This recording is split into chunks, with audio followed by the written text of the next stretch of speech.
JT. Good arena. Preemptive move there by Nouns. RP going to be used. There's nothing to say. He's going to try and put in the damage. They've got the skewer away from the team, and that'll keep JT alive. And out of the Wukong's onto that is on, nothing. Maybe this is a little bit too far of a move. They've got the Horn Toss into the skewer. They get Yuma away from the team. They take out the Monkey King. They look, though, to continue the pressure on. The bottom lane. Avalanche. RP gonna hold it because JT's gonna die. X-Nova now gonna try and fight back and run at the same time. But triple kill for Copy. Disruption with the Nature's Attendants. Bobica back in the fight. There's the Earth Spike as well as the Mana Drain trying to take it out of him. But Lois with an Avalanche that lands on a 2. It's an ultra kill for Copy trying to get himself a Rampage. He's got the phylactery. He'll get the Rampage. Boundless Strike, Arena, Spear, connecting JT. He's low, but infested. Saved there by Monet. They've got the RP afterwards. Even the Wukongs as well as the Arena. Can they get anybody on the side of IG to die? Finger used. Lelis Gunner gone. Skewer onto Yuma. GG is called. Nobody dies on IG in that last fight. Yuma ready to jump. Can he get a BKB off? Yes, he can. Yeah, he can, and they'll hook shot. Oh, the 3-man Slither and Crush coming in for another to save, but they're going to have the right-click damage coming up from Yuma. They go to the Electric Vortex from Monet on the Copy. He morphed into the Storm. They go after Lelis. They have the damage with the right-click coming up for another to save. The Supernova is on the back lines. Torrent Storm is used. Ball Lightning looking for something. They'll get the kill to X-Nova. Oh, gosh, Lelis. Jesus. Monet, no fear. Mercy. He still has himself in Aegis. They are just going to get the kill on Lelis. Ball Lightning over from Copy with the BKB, but he ends up dying to Bobica. They go and get the double kill as Fly ends up dying. Copy. See the amount of damage, 1,000 plus. Hook shot onto the Marcy, Ball Lightning in, but they're both stuck in the cogs for a second. Ball Lightning once again, they get the kill on a Gunner. They're going to look over as Bobica is unleashing onto the side of Nouns. They get the kill on Lelis. They'll buy back on Gunner, but it's Mega Creeps for the side of IG.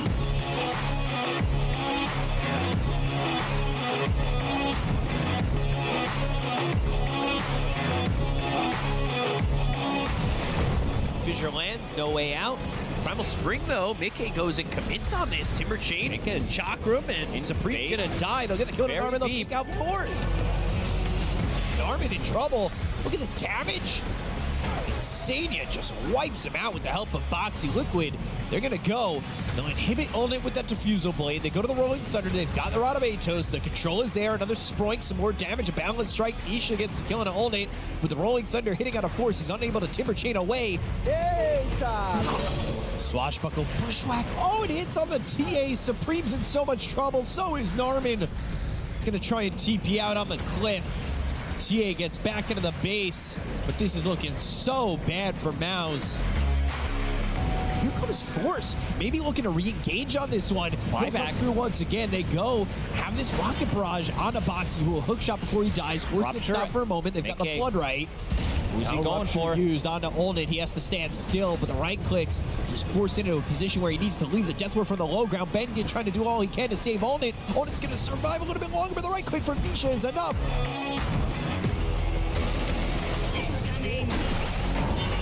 Hook shot, Ulnit, Blood Right. They've got the cogs around him. The right clicks are in. They'll finish him off. He doesn't have buyback. And that might be it. Yeah.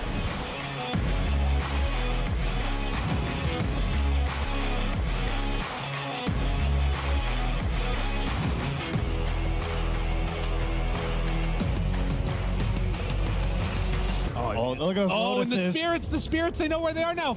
Walk in, boom, they don't find anybody. They didn't hit anybody. Oh no, all that gold and it didn't work. Kiritich down very, very low as they start to fall. The Chrysalis hits, the BKB wears off, and everybody's dying. Wait. Chrysalis, oh no. Relocate back. Look at the mini relocate. Leipnir down, 2 caught. They have the Arena. Is it going to be enough? They try and take down Boom, but he is not fallen. Gets the heal in the mech. It's all too much as they try and take down this IO. Will they be able to kill off Puppy at all? Puppy's still living through all of it. They get that kill, but it cost them a lot. As on Terrence. Oh, wait, no, he didn't get the kill. He got away. What? Puppy living. GG called. Jump forward, finds Squad X, tries to bring him down. Good arrow. And the connection afterwards, but the heal comes through and Lifestealer has shown up. Boom. Yules to try and back away. Corden in trouble, pulled into the fray. Puppy jumps in, Static Storm onto him. FNG pulls him out. Look at that range. BKB turnaround. Dual Scepter lift up. Now Stampede wants to chase. Can't keep losing this damage onto the tower like this, though. They're waiting for the perfect moment. I don't know if it's going to come. Now they get him. Damage out. Curatage living through this one. The hits are there. Notice. Lift up with the Yule Scepter. Still fine. Force stack. Keeps him alive. Squad X down to half HP. Chrysalis continues to beat into this tier 4 towers. That's one down. Got to find more. Lassos! Both of them! That's the connection that they needed. More stuns are out. Do they have the damage? On the Hex. They try and do it. The damage. The hitch a ride. He's staying alive. Squad X beating into them. They don't know how to deal with it. Chrysalis tries to run away. The beat down, the root, they connect. He's just going through backdoor. They get him with the stun. Where's the hitch a ride? They need it desperately. It's gone. Oh no, that's 2 dead. Wait, is this actually the play they're going for on Terrace? He's got so many rapiers. Oh my god, oh my god, oh my god, he's gonna go for it. They're keeping in, they just went out of the game! Virtus.pro! Coming in for the finish, do they have enough? The lassos are there, they try and take him down, they get the disarm, it's not gonna matter! It's not gonna matter, no! Squad X goes down! They didn't have enough! Oh, Virtus.pro, you went for it all and you came up short. All in for it, and it's gonna come too late. They do have Glyph of their own. Can they do it? They're starting to bring it down low, but no. The Hex is there, and it is going to be Team Secret pulling out the victory. Unbelievable.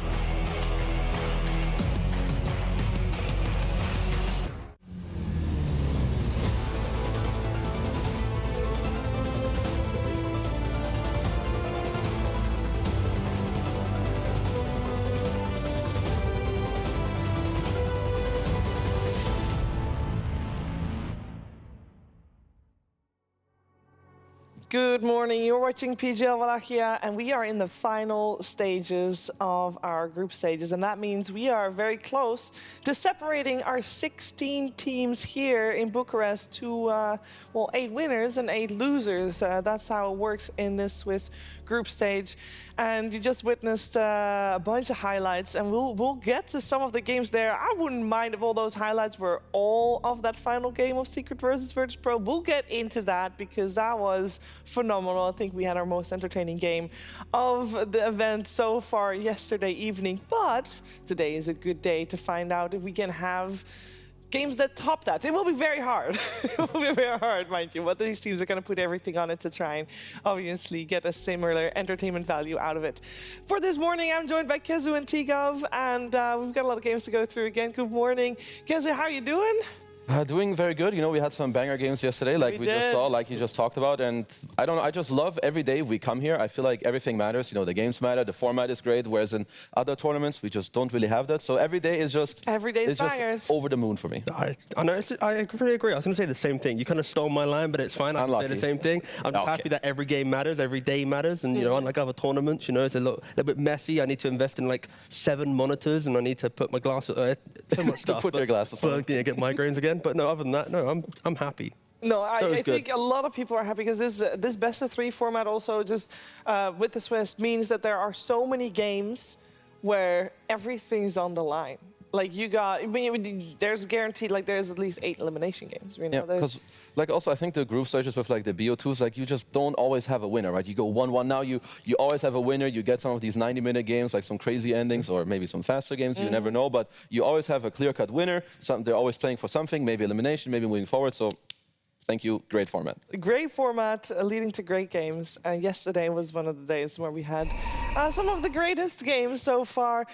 We started out pretty simple, pretty smooth. Let's go over them all because they were each and every single one of these series because we're elimination series. In the first series, we saw Nouns going home. Yeah, like G2IG against Nouns, it was definitely very G2 favored. I would say that Nouns, you know, it was like their, I would say like their first real LAN, also now with Copy, he's a new player.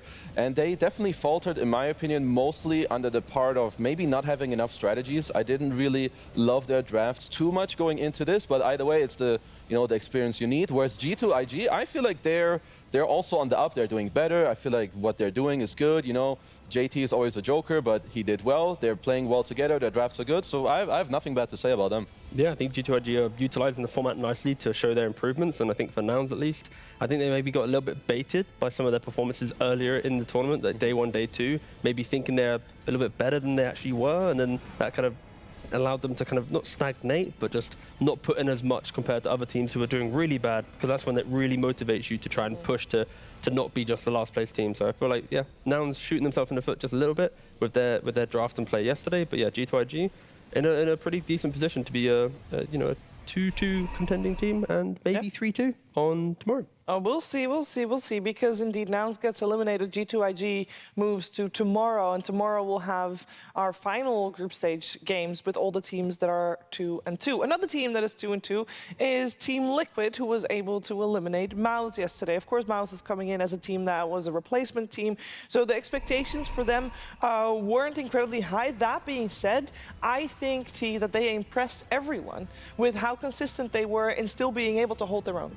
Yeah, I mean, based on their day 2, day 3 performance, I think this was the Liquid everyone expected from day 1 through to day 4. The fact that they had to kind of disappear off of the face of the earth for 2 days to then return and show us the Liquid that, we've all come to know and love in their play. So I think that volatility is a little bit spooky, but I think, yeah, now that they've kind of found it, at least after 2 losses, it should only be up from here from them. And it was not really a series. It was just Liquid showcasing why they are such a dominant team. Unfortunately for MOUZ, they weren't really able to put up much of a fight. The second game had definitely a little bit of a fight. It had definitely more life in it. I would say that Liquid, it's good to see, because the days before it looked not like this team at all. So they did show up yesterday. Of course, they had time to talk about their stuff, what they do want to do. Whereas MOUZ, like you said, they put up a good fight. And again, another team that doesn't have so much experience, so it's good that they did get here. But from both the loser interviews from Nouns and from MOUZ, I want to make sure that these players, like both Bengen and Copy, that they don't take it too hard. I feel like Copy, like he really took it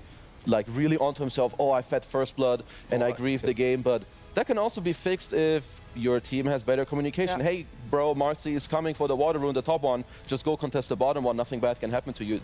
There's many ways to look at it. Just make sure you don't just consume it all on your own, that it's like, oh, this is my bad, guys. I'm so bad. We'll never win. Yeah, this is the type of kind of tournament for them that they need to use this to then go back to their qualifiers and feel like they've learned a lot more. And I agree with Kezu here. It really wasn't just Copy. If anything, it was more about the freedoms he had within draft, that maybe his inexperience led to a poor suggestion, but that's also on the team to not give him so much freedom on his first LAN. Now, obviously, for both of those teams, the goal was to learn as much as possible in this period of time that they had here, to take all the lessons that they learned in the qualifiers for potentially TI. And it's a lesson that they hopefully have learned, and they hopefully, I mean, we already saw the improvement over the couple of days that we saw them, so I'm sure that we'll see them again in the future, but not here, not for Wallachia. 2 teams that played in the final series of the day, we got Team Spirit and Virtus.pro going head-to-head, and it was like a series of old. These 2 teams, obviously, the names, they faced each other so many times, and it was always in major finals, and it was always, the full 5 games, and very exciting stuff, and we ended the day with very exciting stuff there as well. And Kezu, I believe there was one particular moment, and I think a lot of people have already seen, obviously, online, how Virtus.pro tried to close a 90-minute game out. Yeah, I have. Don't worry. I have a clip, so everyone, please, come with me.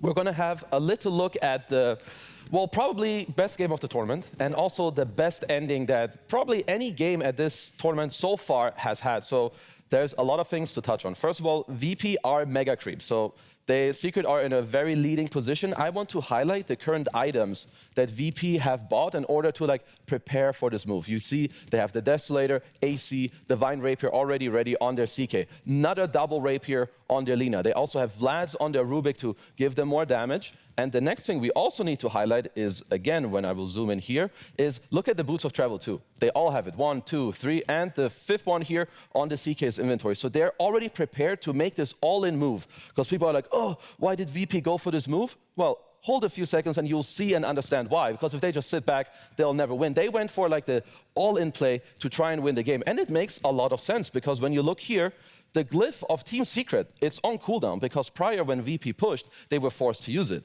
And at the same time, you can see that they all have this really nice positioning already, because remember the boost of travel 2, they're all ready to go to our bro Antares, who's an agent. He's ready right now to get his entire team into the enemy base, and they're all TP here.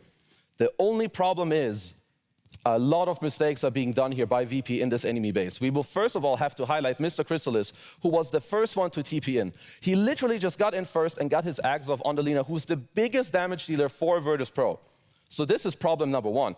Problem number 2 is that only just now did the card get used onto SquadX, who was supposed to be fully invulnerable against any of Team Secret in order to be able to hit this throne, but that didn't happen. He got this arm for full 5 seconds. He's the one with double rapier. At the same time, Antares, if we can look here, this is not good. He used his lasso on the Hoodwink. He could have also got the Lifestealer after the Infest to help his Lina to hit the throne even more. And even with all of these mistakes, they got the throne down to like a half HP. Of course, they don't have buybacks anymore, but the reason they went for this play, if they did it better, there's a 100% chance that they were supposed to win this game. So the Redditors had also saying, "Ooh, FNG and VP, you guys made such a garbage play." Honestly, this is a great play. If this play had succeeded, everyone would be up in arms, be like, "Wow, that was the greatest play we've ever seen." But because of 1, 2 small mistakes in a high-pressure situation, they sadly faltered and couldn't win the game.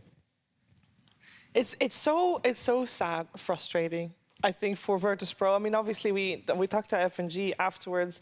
Banks had an exit interview with them, and FNG has been around the block, Tigo. You know, he knows how to deal with this, and I think of all the players, he might be one of the players that is one of the few that might have been eliminated in similar situations, which are incredibly rare, by the way. I mean, it's just like the pressure of the moment as well, because like when you go back on we didn't see it on the clip, but like FNG also used Necrobook, the Book of the Dead in the top lane seconds before he TP'd, so they missed Book of the Dead. I went back into the lobby and tested it. They took about like 12 seconds, even without Book of the Dead in the test, to kill the Ancient with no one helping them. So like they could have easily won that if they had Book of the Dead available and that they hit the cart and it's so many small things but it just went wrong, and yeah, just wasn't to be the case that day. Like honestly, after rewatching it, I think they had it. Yeah. If they do it properly, like that game is over. And then everyone's like, wow, this is the greatest shit we've ever seen. Why don't more teams do this? Like, they abuse the glyph not being there. They buy like the right items. Maybe someone could have bought the drums to amplify it more. But if they are clutch in the moment, they win it. Sometimes you're not clutch, and then you can't do it. But it is testament to even try and make that play. It's already very commendable. But yeah, it's like there's 2 factors here. You've listed like 3 factors. Like if there's at least 2 of them go right, that Ancient's probably dead. They have so much damage, but alas, Secret also, fair play to Chrysalis. Like, he owned. If he wasn't the first one to TP, the cart would have got off, then the Lina would have got the right clicks, and a whole other story would have occurred, right? So the fact that Chrysalis was the first, Infest, and then Abyssal instantly, like, I don't know, it's like there's both sides, pros and cons, but fair play. Secret eventually got the win, but it honestly could have gone either way. I mean, the fact that the game lasted as long as it did is also kind of a testament that it wasn't the cleanest game of those. It was a crazy game. But that's the joy of Dota. Like the fact that we get this moment. If you try and put your serious cap on, then you talk about like the 10-minute move, the 30-minute this, the fact that Secret walked up the high ground 20 billion times and failed miserably. You know, like we could talk about that, or we enjoy the Ancient kill. The one moment that one moment at the end, and that becomes hype. I think a lot of people prefer this type of game rather than the, you know, at 10 minutes they made a great move, and you know, this is entertaining Dota. I think a lot of people, if you haven't watched the game, I don't think the result spoils too much for you. You can still watch the last 30 minutes or so. I mean, the road 5 seconds. the road to get to that point might not have been as exciting, but the ending definitely very much worth it. It does mean that Team Secret moves forward and Virtus.pro is eliminated. So Team Secret's now sitting at 2-2, and they'll play tomorrow. Now, let's talk about today, because yesterday we had 3 series that were all eliminations. Today, we have 3 series that are all qualifications. So winning here puts you in the playoffs, as all these 3 teams are 2-1. Kezu, you wanna take it from the top down or from the bottom up? From the bottom, because my man, I have my eyes on this matchup. I know we will see all of these matches today, but Bedboom versus Spirit. First of all, like you know, you've got your own region fighting against each other. Spirit, who have they have sucked lately, and they're on the way up. Whereas Bedboom, they've been very clean, very stable. You know, getting to your grand finals. We all know how good they are. So that is going to be a very hype match. Of course, they're all going to be good, but damn, that third one. I'm going to be glued to my screen during that time. It's like, I think it was 14 game wins to to 13 of Bedboom or something. It's incredibly close between the two of them throughout the entire time, like what, 2-3 years of the orgs being around. So yeah, it's gonna be honestly a 50-50. Like both teams aren't like, I think, you know, Bedboom looking a bit struggling, Spirit looking a little bit maybe on the way up slightly. On the down. Like they're kind of both kind of meeting in the middle a little bit. So we'll see if they go up or down again. Who knows? Yeah. Now, well, if you want to watch Bedboom versus Spirit, it's very commendable, but you do have to wait at the very end of the day. Before that, there's Gaimin Gladiators versus Boom, and we are starting the day with Aurora versus Shopify Rebellion, and that's what we're going to focus on right now because those first two teams are about ready to play. Going into this, I feel like I was not expecting Aurora to be in this position. This team is a little bit of hit and miss, and obviously it's been working out great for them to have Lorinov on board on that mid lane. I also think that Shopify Rebellion with two stand-ins has its own unique reasons and ways to get here as well, to where they are 2-1.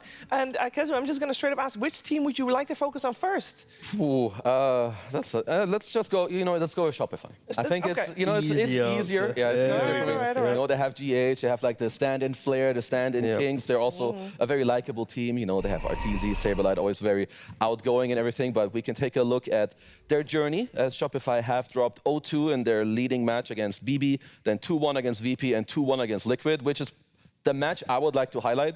They made Liquid look like goddamn fools in that series. Like they gave them no chance. They had beautiful drafts, nice gameplay, nice movement. So maybe just like, you know, this freedom of we have two stand-ins, we're all just gonna do what we want. What do you wanna play? Cool. What do you wanna play? Okay. And then suddenly it turns out, wow, this draft's amazing. Everyone's on their comfort. So if they can do that again, ooh, they might just be cooking. They might just be cooking. I mean, they're the type of team that with Swiss, if they didn't get a bad roll on the first 2 or 3 teams, then they are going to probably be getting out of groups because they'll be able to find those developments. And day one, some Bedboom, and then it's VP. So it's like they get a really hard team, up-and-coming team. Yep. They smash Liquid. So it's like I expect this team just to be improving. And their opponents, Aurora, they started really strong, right? Like they beat MOUZ, they beat Bedboom, who Shopify couldn't beat, and then they unfortunately kind of got dismantled a little bit by Xtreme. I think they got a little bit too quirky in the draft a little bit, but yeah, well I think, who do you put as your favorite? Like, I'm leaning a little bit Shopify. Yeah, probably a slight lean on Shopify, but it's very hard, like nowadays especially. I mean, it's a team with two stand-ins. You might as well just flip a coin to see how well they perform today, because it's just kind of up in the air. I will say, Yep. because obviously their win against Liquid was clean, and it was also maybe Liquid not playing as well. But I will say, and something that we said during that series as well, the drafts for Shopify play a big part, especially because it's two stand-ins, so the ease of execution plays a big role, and they crushed those. Yeah. No, they were like so good in that. Whereas like Aurora T just meant they were a bit quirky for sure in the draft, like some 16-17 draw. Very volatile pick. It got instantly destroyed by Xtreme in that series. But they still showed me a lot of good gameplay. So like they had that kind of unlock. So if they can like have this 1-2 small adjustment things where picks aren't as easy to be countered and like they just have an even draft against Shopify, this is going to be a very, very even match. Yeah, the thing for me is like with Aurora, as the draft has started, Lorinov is going to be the key piece. I think we've praised Aurora so much, but because of Lorinov and what he's been able to do to bring the fights for his team, against a team like Shopify that often are really strong in lanes, like to break down the mid lane, I just fear that the natural play styles of the two teams will be an uphill battle for Aurora. Like, you expect your mid laner to not just win your lane because you're against Sumail now, and you expect some support rotations to go the way of Lorinov. Aurora have already kind of said to themselves that they aren't very good at their laning phase. So just that alone, it's like I'm expecting it to be slightly difficult, and maybe Draft will be able to complement that just a little bit and help Aurora to get through the first 10 minutes of what could be quite a struggle.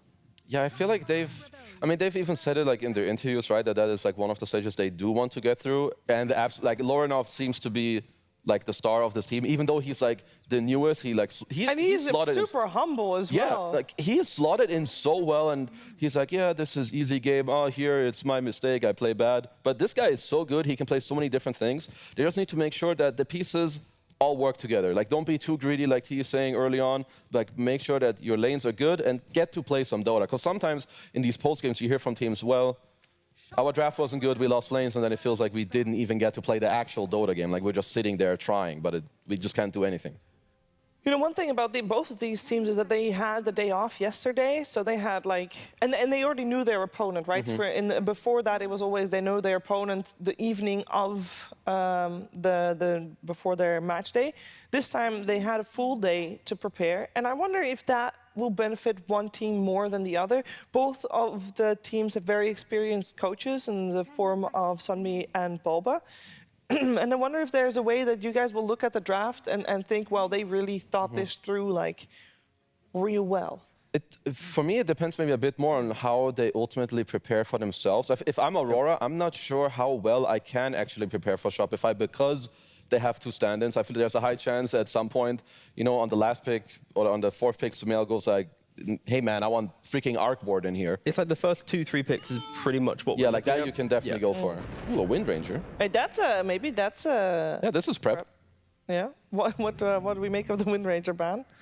Well, you want to make sure that the Razor doesn't he's going to have multiple good lanes. So from doing that from first pick isn't super easy. Wind Ranger would have been a cool closing pick for Shopify because they're second pick and they can always mirror the Wind Ranger into the lane. But it's also a good game matchup. So at least when it comes to that, I like it. Shopify go for the Io, another hero that I love. I'm very surprised we haven't seen it more over the last weeks and months. There's only a few teams that play it. But I just always love what it does to your team and to the game. Yeah, it's also like this Winona will be a hero that at the end of the draft, did they need to ban it out? But again, it's maybe... Yeah, we'll get there, Because in regards to information on Shopify, it's not something that we've seen them run too recently, something that they really care about. But if Aurora have tried playing Razor and in the scrims and teams are utilizing it more, then that's where it's coming into play. So we'll see if other teams also want to look down this line of draft. But yeah, so far, I'll be expecting. I like the Leshrac ban. I think of course Marcy's become popular for the IO ban, but yeah, Leshrac obviously makes a lot of sense. Another Sumail hero that wants to be buffed up. I think at least IO likes playing with multiple heroes that he likes to amp up. I don't think we're not really in the days of only pick one hero, the Sven, the Gyro. IO likes to pair with an active hero early on to then go back to the big scaling carry. You don't often see IO just AFK farm with the carry for 20 minutes in the game now. IO is a hero that really wants to cross the river and push heroes into fights. Yeah, also you don't want to sab all this. If you play some IO Luna, even then IO wants to leave Luna minute 7-8, go to your mid, go to your offlane, play there. There's definitely going to be a few heroes that maybe I'm eyeing a little bit, maybe some IO Weaver. At least when I'm looking at Razor, I want to try to create a few lanes that he isn't super happy to go into. Of course, he can be flexed. 23 Savage did also play it for Aurora, but now if Shopify, they should make sure that they have some answers in the game, but also maybe 1 or 2 pieces to make sure that Razor's laning stage doesn't just go fully out of control. Because this hero, with high net worth, Amar has shown it to us over and over and over again. This hero is nasty when he gets items. They open with their support duo all together. This is such an old school combination. Yep. The Bane, you always play out on the map. You're looking for a Nightmare. If you find 2 heroes, there's a Nightmare and a Grip. You enable the Relocate to come in, and then at that point, you're either assassinating one guy or you're killing the other 3 heroes that are trying to save the 2 that have been CC'd from the Bane. It's a lot of map play, and if Shopify want to continue down that line, then we could even see the Storm Spirit as well in the future, so the IO can buff up the Storm for Sumail. We're going to have potentially a CK type carry for Arteezy, which is super explosive. This is the foundation of a very in-your-face style of draft. And there he is finally. The Meat Slayer is here. The Meat Slayer, yeah, that's reference to day 2 pre-show, just in case you're wondering. Don't worry, they were all watching. Yeah. Everybody was watching. Yeah, everybody. No, but you brought him up for a reason, because it's a hero that you were expecting to see and you hadn't yet. This is true. And against what I've just described, Elder Titan is very good at protecting areas of the map. You can hold your high grounds really nicely with the Echo Stomps. If you see the Relocate coming in, you can preemptively set up your spells to prevent the Relocate being really nice. But yeah, Shopify needs some team fight to enable this, and MOUZ doesn't really. Yeah, it's just a nice pick. Just can't complain about it. Yeah, just good. Even if Razor lanes into this, MOUZ is, you can't really go wrong with this hero as long as you have a player who can press his buttons. Which at this point, people are very accustomed to that. I love the draft so far from both teams. We highlighted a lot of the good things. ET has all this counterplay, good laning as well, but both teams have good lanes, good foundation to their overall stuff. The Storm you mentioned, here it is. Now you have the IO Storm, you have high map play, you have good lanes with the Bane. Gives last pick to Arteezy as well to maybe then furthermore just see, okay, where's the Razor go? Exactly, yeah, it pressures the Razor, because I think right now, the reason why I mentioned Storm and I like the Storm is it opens up, like Keza was mentioning, for the Razor to now get punished for trying to be a flex hero. When you get to the final pick, unless you're picking like a Dragon Knight or something that can also double flex, it is going to give Arteezy all the information required. And I think for Aurora at least, this is pretty pacey. Like once Razor has some items, ET with the Hoodwink, like high range damage getting thrown into the fight, amping each other up. Like they want to go and skirmish, and Shopify, they don't really have much damage early on. Like they have good scaling into the game, but they're pretty item dependent right now outside of this potential carry pick. So maybe Arteezy wants to go for a carry that can help out a little bit early on. Otherwise, there will be a window where Aurora is pretty formidable. The one thing I'm looking for Aurora is, at least for now with the heroes we see, is that Shopify's map play is very nasty. Like when the map gets very wide at like minute 10, 15, these heroes aren't, I mean, they're not bad at playing, but you can't really fight back into them. I like this pick quite a lot. I think this is very good. He can like park in the lane. He will always, he can't really get gone on, and if his team gets gone on, if he's there, of course, you always have the Ravage. Also like a slow resurgence maybe of Tide. That should be like the second or third time we see the hero. So I like it a lot. It lanes well with Hoodwink, right? The Gush, Acorn, we've seen it so many times. So right now, I like what both teams are doing. They're definitely in a position where they can close out the draft and give themselves the advantage. I do think it is very funny. I know that Shopify Rebellion has a very vocal fan base, and them knowing Bulba had a full 24 hours, 36 hours to there we go. for I know what's coming. I know what's coming. And he goes for Storm Spirit. But he's matured. It's the fourth pick, not the first pick. There we go. This is true, but it does make me smile. I mean, when in danger, pick Storm. Yeah, I mean, this is not an elimination series, so no stress. And as you guys explained, there's a good reason for Storm, and you guys already mentioned him even before he was picked, because he would fit the draft very well.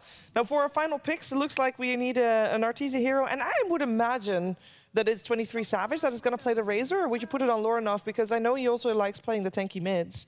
I feel like I would prefer a new mid, at least for the fact of how the map will be played. If I now have Razor mid against Storm, it's a totally fine lane, but the way the game plays, you don't really interact with Storm, and that's not good. Storm needs to be addressed in some way. Maybe a mid DK could be something that's cool for Aurora. I was going to say, like DK or Puck come to mind for me. Yeah. Like, I'm looking for, I would say, we've talked about the tempo and what Shopify can do when the lanes break down later. So I'm looking for a hero that puts like a bit of a stop to that and gives also Aurora some speed in the game. Yeah. This is honestly, these drafts are so refreshing to see because they're both drafting for themselves, but also with a lot of respect to their opponent. I think a lot of teams get a little bit too carried away with reacting and not really thinking, but this is just both drafts really, like the Tidehunter pick to respect the pick-off play that Shopify want, and you have to Storm with the like. No, this is honestly very refreshing drafts. Yeah. I mean, the Lorinov, like, Timber is still in, but I feel like it's obviously a great hero, like one of the S-tier heroes of the patch, but it doesn't fully do what I would envision them to really want out of this pick. And depending on what carry Arteezy is going for, the draft would lack damage, looks like. We got a Huskar ban as well coming out from Shopify. Yeah, Lorinov he actually played Huskar here in this tournament too. I saw this matchup at the BetBoom Team tournament. I didn't know it was that bad, but GPK literally got his ass kicked pretty hard by Malreen's Huskar as a Storm in that matchup. So, okay, I can follow that one. Yeah, I think what Aurora, we mentioned some, like the Puck and the DK, and the DK provides the stronger draft position because it allows you to play into other carriers. The Puck, potentially, you could fall off in Razor being your carry, no crazy scaling, like a Puck in mid lane. So I think that's why I think DK might look a little bit better there. Just depends if Aurora respect the potential scaling of Shopify. But I think CK is still good for Shopify. You can go Silver Edge to break the Tidehunter. And if you want to be a little bit, actually that's maybe a little bit too crazy. I was going to go like an Ursa. Like sure, there's a static link, but with the Arteezy Ursa, honestly, that's a classic. There's so much jump and nuisance that. Can you really expect the Razor to link the Ursa every single time? Like, I can see it if it's good. They ban out the anti-mage. I think that was an anti-mage. It was. Oh, my lack of glasses deceived me. So they'll go with something completely different. So just full scaling. Yeah. which was kind of the question mark I had, where it's like if they did go for a active mid laner, then they do put themselves in a very vulnerable position of they need to kill, which their draft doesn't really. They can go for kills, but also they're ready to sit back on their side of the map and just scale immensely. And I've been told 23 Savage plays a pretty mean morph. He does, as long as he stays seated. Anyway, moving on. There must be a hero for RTZ that I have not found yet. I vibe the Ursa. Maybe it's a different. Luna. Okay, so they will take it, like they're Aurora kind of showing you, okay, we're gonna slow it down and like chill. Whereas I feel like they would have been better off maybe throwing some tempo. So Shopify are kind of going for we're abusing what you're showing us. Sure, Morph is pretty good against Luna in like a vacuum 1-to-1 matchup later. You turn into Luna, you get the shard, but the speed of the draft, I kind of like Shopify. Of course, 23 is a great Morph, and if the gameplay matches up, they can do it, but I feel like this pacing into what you've seen from Shopify is a little bit of disrespect. Aurora just went from they went from the position of one pick away from being so aggressive to then you turning it to no, okay, we all need to farm. You were aggressive. Yeah, you're aggressive. So I think because of that, then yeah, I kind of agree with Kezu that Shopify are going to have some incredible moments to play early on, but I expect the morphing to be the key thing. Like if he ever gets to the point of being confident, this game will get very hard for Shopify. So from the sounds of it, is that if Shopify doesn't do well in the first 15 minutes, the game is even. No, I'd say it's like... Because like how slow are we talking for Aurora? Like what do they need to wait for? I think it depends on how active the supports are. Yeah. Because they can make this game pretty quick if the supports kill with the Rays or kill with the Tide. But if that doesn't happen, then it will be quite a stagnant game for 20 minutes, just waiting for Shopify to make any of their moves. And then it's like, oh, Morphling, you ready? Okay, let's go. So it depends on the supports. So hard to answer that question directly. And do they have significantly better scaling than Shopify? Because for me, I would say Shopify scaling is not bad. If the game drags, eventually they are going to be very strong. Like on some Refresher Razor, like that's like the big timing they're playing for later. Whereas Shopify, they're going to be ahead early, get the first Aegis. They can like make a few mistakes. If they fall behind after like 30, 35, then I start giving it to Aurora. Yeah. Okay, but that takes a long while. That's a long time, brothers. Rewatch that, get all the numbers down on a piece of paper, and then go, follow it along, because we just gave like 5 different moments. Parameters. But enjoy, game's about to start. The game is about to start. We're still hoping to get a quick word from one of the coaches. Okay. Oh, so we're not there just yet. But I am just going to ask, is it just as easy that you think the pacing Aurora can't execute, so therefore it's... No. I think that's just like giving moments for the fans to like look at. But I think realistically, both teams have really cool drafts that they want to be playing here. So it's on the teams to execute what they have. Okay, let's see who can execute better. But first, let's hear from one of the coaches. Thank you very much. Yes, I am joined by Bulbo from Shopify Rebellion, where I'm here grinning from ear to ear because I feel like this was a bit of a crowd pleaser draft to an extent. GH on IO. I haven't seen Shopify play IO since Riyadh. And then Sumail Stormster for the Classic. Feels good to see it, but why'd you guys pick it? I mean, I really took it just because, like, to please the crowd. Like, that's really my motivation. Like, just to make them happy because, like, nah, I'm just kidding. But I don't give a fuck. But, yeah, I mean, it was just good. Sumail plays a good Storm. Like, Maroon has a very good Wisp. Don't know what else I can say besides that. But, yeah, it was a good Storm pick. They didn't have any stuns. So, and I love Storm. Like, I have pictures of him in my room. Yeah, just like a giant poster above your bed, right? Yeah, it's like if you've seen that, like, show Queen's Gambit, like she has like the map, Yes. That have like Storm all the way there. I just see him on the ceiling. These ball lightnings just going from place to place. Yeah, pictures of him and William like right in the middle of him, like Blitz right there. The patron saint of Storm Spirit. Well, let's see if you have prayed to him adequately as we get into game number 1. Thank you very much, Tsunami. As I'm just thinking about having a Storm Spirit poster now.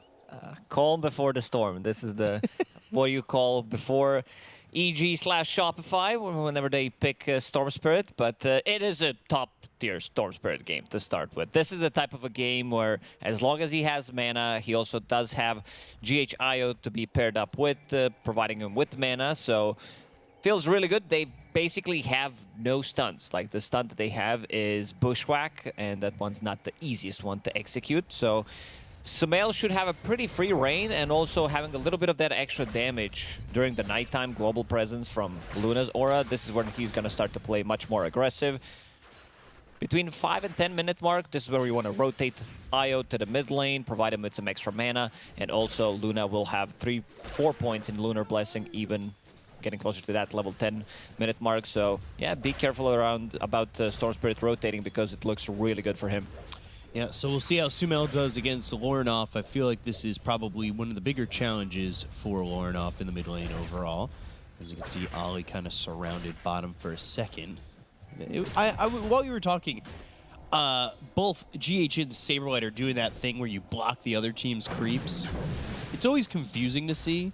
I mean, I get it, but it's just such an odd sight when you see the other team block the opponent's creeps. But right now, over bottom, got Io MOUZ. Not exactly a killer lane. Yeah, it's not the usual pairing that we see, because you want to pair him up with, you know, some ranged support that gives you extra damage, some kind of a lockdown, some Dark Willow, Rubik, Hoodwink, whatever. But yeah, this is going to be more of a sustain lane. And then you have Bane as well. Panel did talk about the combos, how they can set things up. This is a super strong overall combo where you can split the map. I feel like Shopify can really abuse that in the game, where you can play different side of the map. Bane suddenly with the Fiend's Grip or a Nightmare, Storm Zips in, Luna plus Aya will relocate in, so you'll have 4 heroes coming out of nowhere. Arteezy so far against the Tidehunter, doing well in terms of CS, 8, but been looking at jabs, and he's CSing real nicely, sitting at 11 so far, so having a good time. And I'm thinking about the situation here with Bane. We've talked about the lack of lockdown here for the side of Aurora. It's like, oh, Bane Fiend's Grips. You know what we call that when they don't have enough stuns? Lackdown. That's lack of lockdown. Back to you, B-Cup. So yeah, so with their lack of lockdown, their lackdown, you're either committing the Bushwhack to like stop Bane within the trees of throwing a Fiend's Grip, or you're stopping Storm, right? So without that, I feel like you're super vulnerable on the side of Aurora. Yeah, they don't have the best hero to stop the Fiend's Grip from going off. Sure, if it's going to be like mid-team fight, Tidehunter will maybe be even used to, might be forced to use a Ravage. ET is okay, but if that's going to be your whole thing in a fight where you use Echo Stomp and Spirit, try to find the Bane in the backlines, I think if you just get like 2 seconds off that Fiend's Grip, you're going to be fine if you're locking down heroes like Morphling, who's not shifting.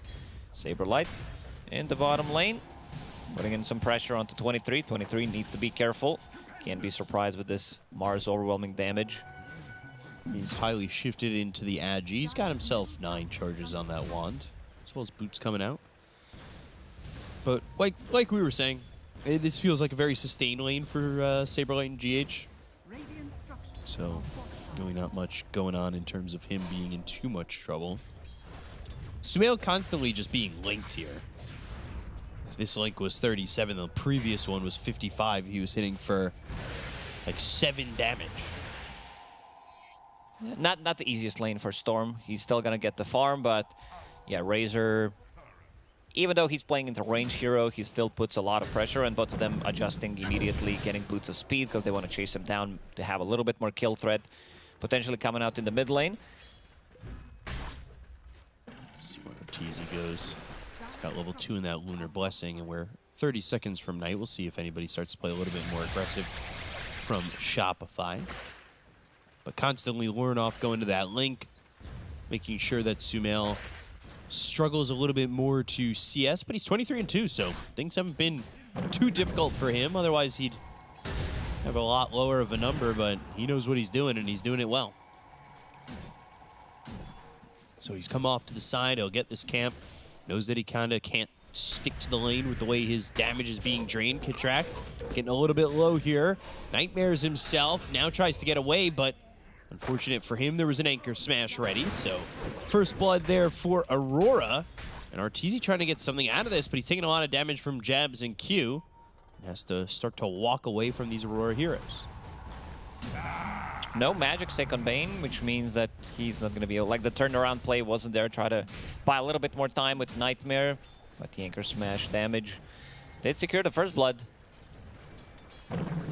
Aurora getting that first blood, killing off that Bane. And probably, out of all the lanes, the most dangerous, I would say. With Bushwhack, Gush, Anchor Smash. Yeah, Blightstone, they have a lot of minus armor coming on with these two heroes. And good start for Jabs. We've seen Jabs not being the... Because when people talk about him, you're always like, oh, he's a super greedy playing some Naga Siren from the off lane. Not anymore. We've seen Q and Ollie getting quite a lot of farm recently. Ball lightning into the Vortex. Ollie in some trouble. Jump there from Sumail in the nighttime, so he's got that extra help, and we'll get that kill onto the Elder Titan. That's going to help his lane out quite a bit, considering the fact that he was sitting a little bit behind this Razor, but puts him back about even. And now Sumail and GH stealing some stacks. Also want to see what the GH is going to buy on IO. He does have Quelling Blade queued up for quite some time. No stacks made yet, considering there's a Luna, but it looks like GH is going to set to make some. But I say that, and he walks away from the triangle. He's going for XP Rune and will stack the Ancient Camp on the side. He will do the same here. He'll get both That's stacks. the problem with IO, because you're kind of losing the value if he is in a triangle stacking. You're not getting that extra region. Right. That's why Shadow Demon, one of the best, Hoodwink, one of the best position 4s at the moment, because they can easily stack multiple camps and also have a lot of lane presence. Or whenever they're missing, you're like, oh, are they stacking? Are they checking the rune if they're making a move onto the mid lane?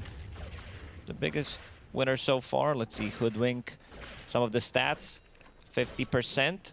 Dire wins, yeah, Hoodwink on Dire just feels so much better. Only one Radiant win, considering 10 wins, 10 losses for this hero. We're seeing Hoodwink quite a bit. Offers a lot to the table. Ollie taking over mid, and Elder Titan trying to get to that level 5. Sumail sitting level 7, and still has that benefits of the Lunar Blessing here in nighttime for another 2 minutes. And another set of stacks going to be attempted to be made here, and it will happen.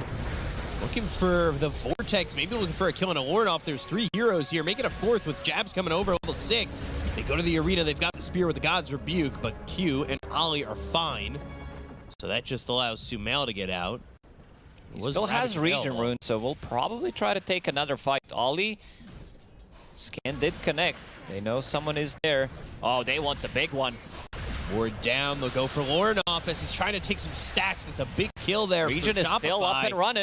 And he's going for Q, looking at Jabs, and Jabs needs to find the right positioning and going for a Ravage. He actually TPs over mid where Kidtrack and Saberlight are giving Ollie some trouble. Gush on the Kidtrack as well as the Blood Grenade. An Adaptive Strike from 23 was made the rotation. And Ollie will get the kill on the Kidtrack, but that leaves Sumail as well as GH to go and get the kill on a Q as they ball lightning over and get the kill onto this Hoodwink. But Jabs and Ollie return to the top lane and can't really grab onto anybody just yet as they'll tether over to Sumail. The sweep lands, but he's immediately woken up. Jabs continuing to move forward. Now they've got this Lotus Petal, but an Anchor Smash finishes off GH. As long as Sumail has mana, I think he's going to be fine, and he's off to a really great start. As we said, they're playing super aggressive during the first nighttime, pairing up with IO, so that he provides him some extra mana, and also having that Lunar Blasting maxed out, so extra 21 damage with each right click on top of overload damage. So supports are going to be very killable from Aurora. Sumail, not the easiest target to kill. 23 making a move, going through the... I think he TP'd or went through the Twin Gates. Yeah, he actually TP'd, so it's on cooldown for another 15. Interesting. God's Rebuke as well as the Spear with the Arena. Saberlight just getting a solo kill. That's a good way to deny the tree activity of the Scurry from Saberlight. Or, well, deny the Scurry from the Hoodwink is that's from Saberlight. He uses that Arena and cruise out those trees. More stacks being made. Lornoff going to try and clear him out again. This time it's probably going to be successful. Dire using one more scan, so they know that they are clearing those stacks. Ollie being alone here as level 5 ET. Let's see if they decide to dive him. Could walk over on the side of Aurora, but let's see. For the sweep, that lands on a GH. Torn shot will bounce a little bit. Jabs is here. And from the trees, may have been able to do something, but the Bushwhack doesn't land. They might have needed that first before they went to the Ravage, but he doesn't actually have the mana for it unless he pops that wand. Sumail now out of mana and go back towards GH. These two playing together. GH is still low for now. He just got level 6, so yeah, we'll provide him with some extra mana. They definitely need a rune at the 12-minute mark to be able to refill that bottle. GH going for Holy Locket as his first item. A lot of the times you will see Soul Ring being picked up. Sumail, there's that extra mana. And as we said, supports, if they show, they're probably going to get jumped by Sumail Storm, who's paired up with GH in the last couple of minutes. Kitrak still needs to get his level 6, and then he can try to set things up on a different side of the map. On top of which, Saberlight's about to have this Blink Dagger, so you know, you're talking about the global presence of IO and Storm, but it starts to become more and more, right? Like, you've got the Mars that could start fights, then you relocate in with the Luna as well as the IO and Ball Lightning in. All of a sudden, you have a really huge map presence for the side of Shopify. Looking at the item build from Q, he's going for super greedy build straight into Maelstrom. I don't like that. I feel like in a game like this where they don't have enough lockdown, you need to pick up that Road of Atos. You're playing against Storm. Your Razor also doesn't buy into any items pretty much that Storm is afraid of. He's not an Orchid buyer. So you're still going to lack that lockdown, and as long as Storm Spirit has enough mana, Sumail will be able to get out of trouble. So Saberlight gonna clear up this creep wave, try to take the tier 1 tower, have this Blink go out. Nightmare, Bushwhack lands, Sharpshooter charged up with the sleep, so they will sleep the Bane and get this kill. Yeah, I think Bane should be able to wake himself up from Echo Stomp, because it's technically asleep. Does Bane give other... does Bane have nightmares if he's giving nightmares?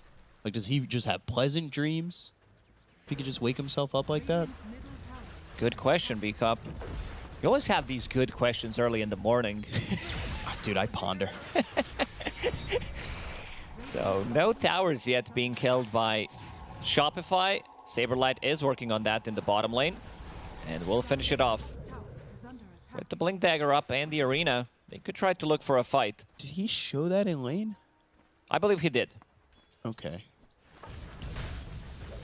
Yeah, I was wondering if they were going to do that. Just considering I thought they might smoke, Blink, show that off, try to get a kill on like Lornoff and or 23, but as long as Aurora are paying attention, they should know he's got the Blink Dagger. So that timing will be there, and Sumail again just free to do whatever he wants. We've talked about it a bunch where there's just not a lot of lockdown for him. He's going into the Witchblade. BKB for Lornoff on this Razor is going to be first. He's got the Ogre Axe after the Mage Slayer. So second.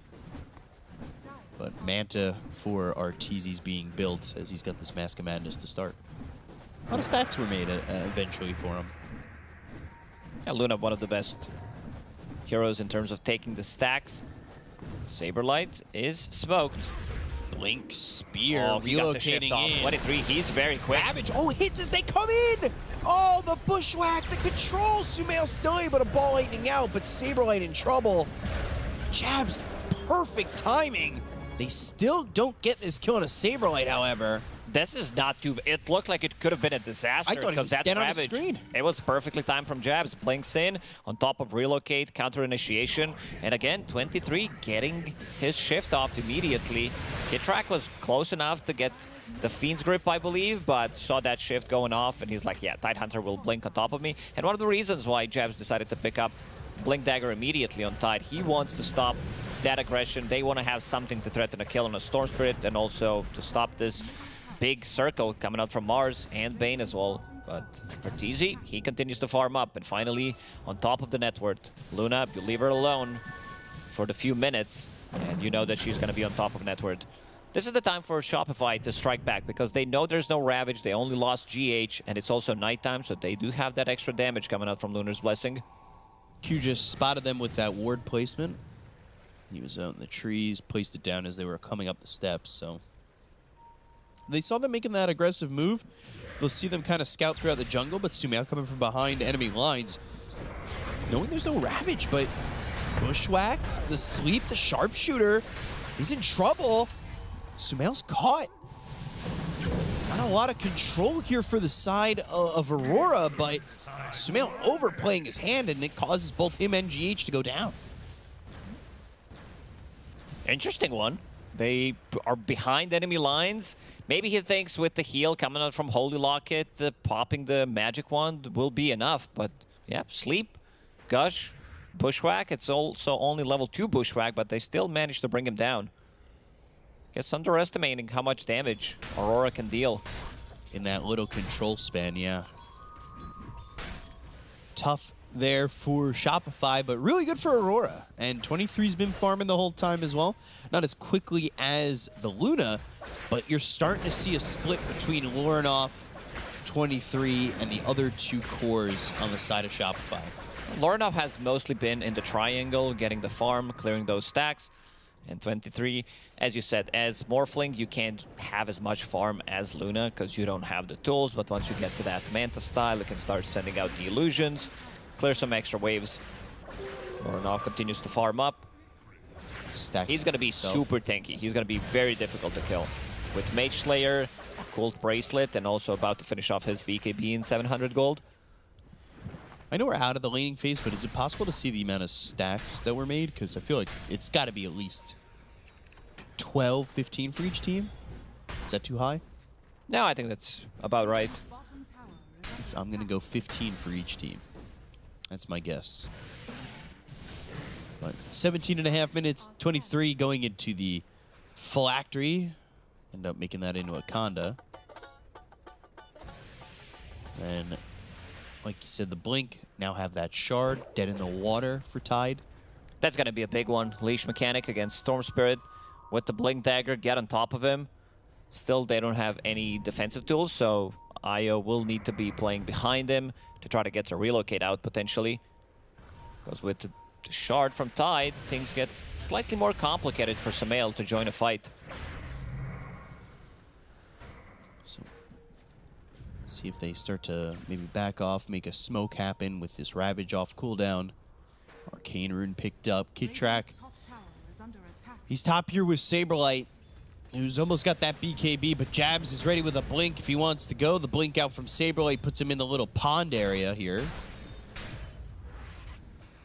And he'll TP out. So he's safe. We do have this Obs that was just placed by Kidtrack as well. That sees Lorinoff in that triangle.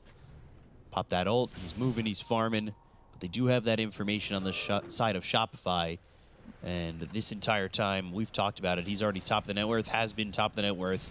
And that's Arteezy, who's got that Manta, that Mask of Madness, and going into the BKB.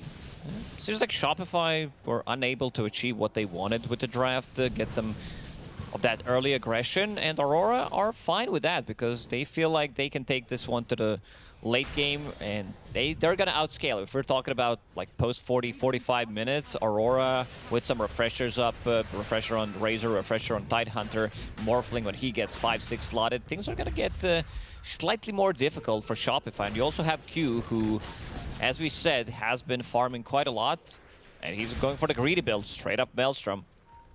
No ATOS. That's the hoodwink I like to see. Straight support greed. Yeah, on the enemy team, because that's easily killable. Sumail, Blink, Ravage, there it is again.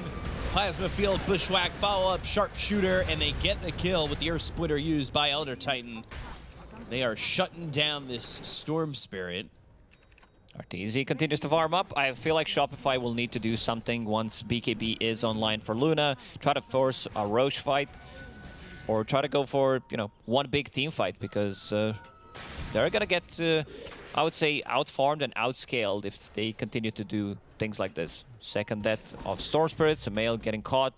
I like that Jabs is not afraid to pop the Ravage immediately. He knows that Io is playing with Storm, so Ravage will clip him in the backlines anyway. Knowing that they can get this control and kill off this Storm Spirit. They've done so a couple times already. Oh, this is a good kill if they can get it. Grip. Okay. Easy. Bottom. Yeah, they'll Flips, get that that's kill a on quick kill. one. First Fiend's Grip of the game. Do you think they needed both Eclipse as well as the Fiends? They were too afraid. Saberlight is in. Oh! He got one. He got two! Saberlight, the relocate, they're going for it. I mean, there's no Ravage. Saberlight should be happy with that. Sumail, though, he will not be. That is giving back a lot. It would have been better if they just left Saberlight to do his thing and then leave, because he got Thormy, the Tormentor, too. He got the Thormy as well? Okay. No. Sorry. That was the Radiant. It's green, and it confused me a little bit for a second. Sorry. All right, I want to see that again, because that's a huge chunk of gold going his way. So, yeah, Mars, now level 16 with the Shard, has a lot of damage. Orb of Destruction, God's Rebuke, level 15, lowering the cooldown on that God's Rebuke. This type of a play puts Shopify in a really good spot. Like you said, it would have been better if they just left him. He just got the rebukes and turned Morphling into steam. Ripped him off the map. Okay, this time they'll get the Tormentor. And I'll know this one's red. I'm not colorblind. I'll figure this one out real quick. There it is. For GH. Perfect. So he's got that Shard. Yeah, slow resistance, spell lifesteal. Not too bad. Bane would definitely love to pick that one up so that he could get his Aghanim Scepter. Has Philosopher's Stone. Brain Sap, only 2 points in it. I think it might be time for Aurora with Ravage to threaten Roshan, because BKB is available on Lorinov. He's super tanky. SNY about to be completed. This guy is going to be extremely tanky. I don't think this is the guy you want to focus anyway, especially with the backup from Ravage. Right. Some illusions coming in. You can see that Maelstrom's finished there for Q. We've got that Shard, so he's got that Hunter's Boomerang as well. Jeb's buying his own. We've talked about it. He's got Dead in the Water. We've seen how effective Dead in the Water can be, especially when you're trying to run away from these heroes. Looks like they're setting up bottom. So like you said, they should threaten Roche. Take some Lotus Petals for their troubles. Maybe we see a block of cheese at some point in this game. There've been for the average block of cheese, there have been a bunch in this event. And by a bunch, I mean 2. I mean, yeah, we didn't get to cast any, but usually events have 0. See, Smoke running away from Roche Pit and then trying to make a move into the enemy side of the map. Not sure if they're going to find anything. Sumail and GH, if they show in this wave, oh boy, they know it's being pinged out. Need to be very careful about where they're showing. That's for sure. So Veil picked up for Jabs. He's going into the Shiva's Guard. Sumail's still sitting on this mid lane. Blink, the jump, the Ravage, the Dead in the Water with the Bushback Earth Splitter. Sumail and GH caught again. Aurora, very clean with the execution. Jabs again, getting some great initiations. 2-man Ravage into Earth Splitter, into Echo Stomp, and Lorinov ready to clean up after that. Man, just constantly abusing this IO Storm. It's like the 3rd or 4th time they've done that. One of the times they inflicted it to themselves, to be fair, with that relocate to the Tormentor. But they have really been just shutting down the Storm. The active presence of Storm Spirit just has not been felt in this game, except for that 1 kill on Ollie at the bottom room. And that was level 6.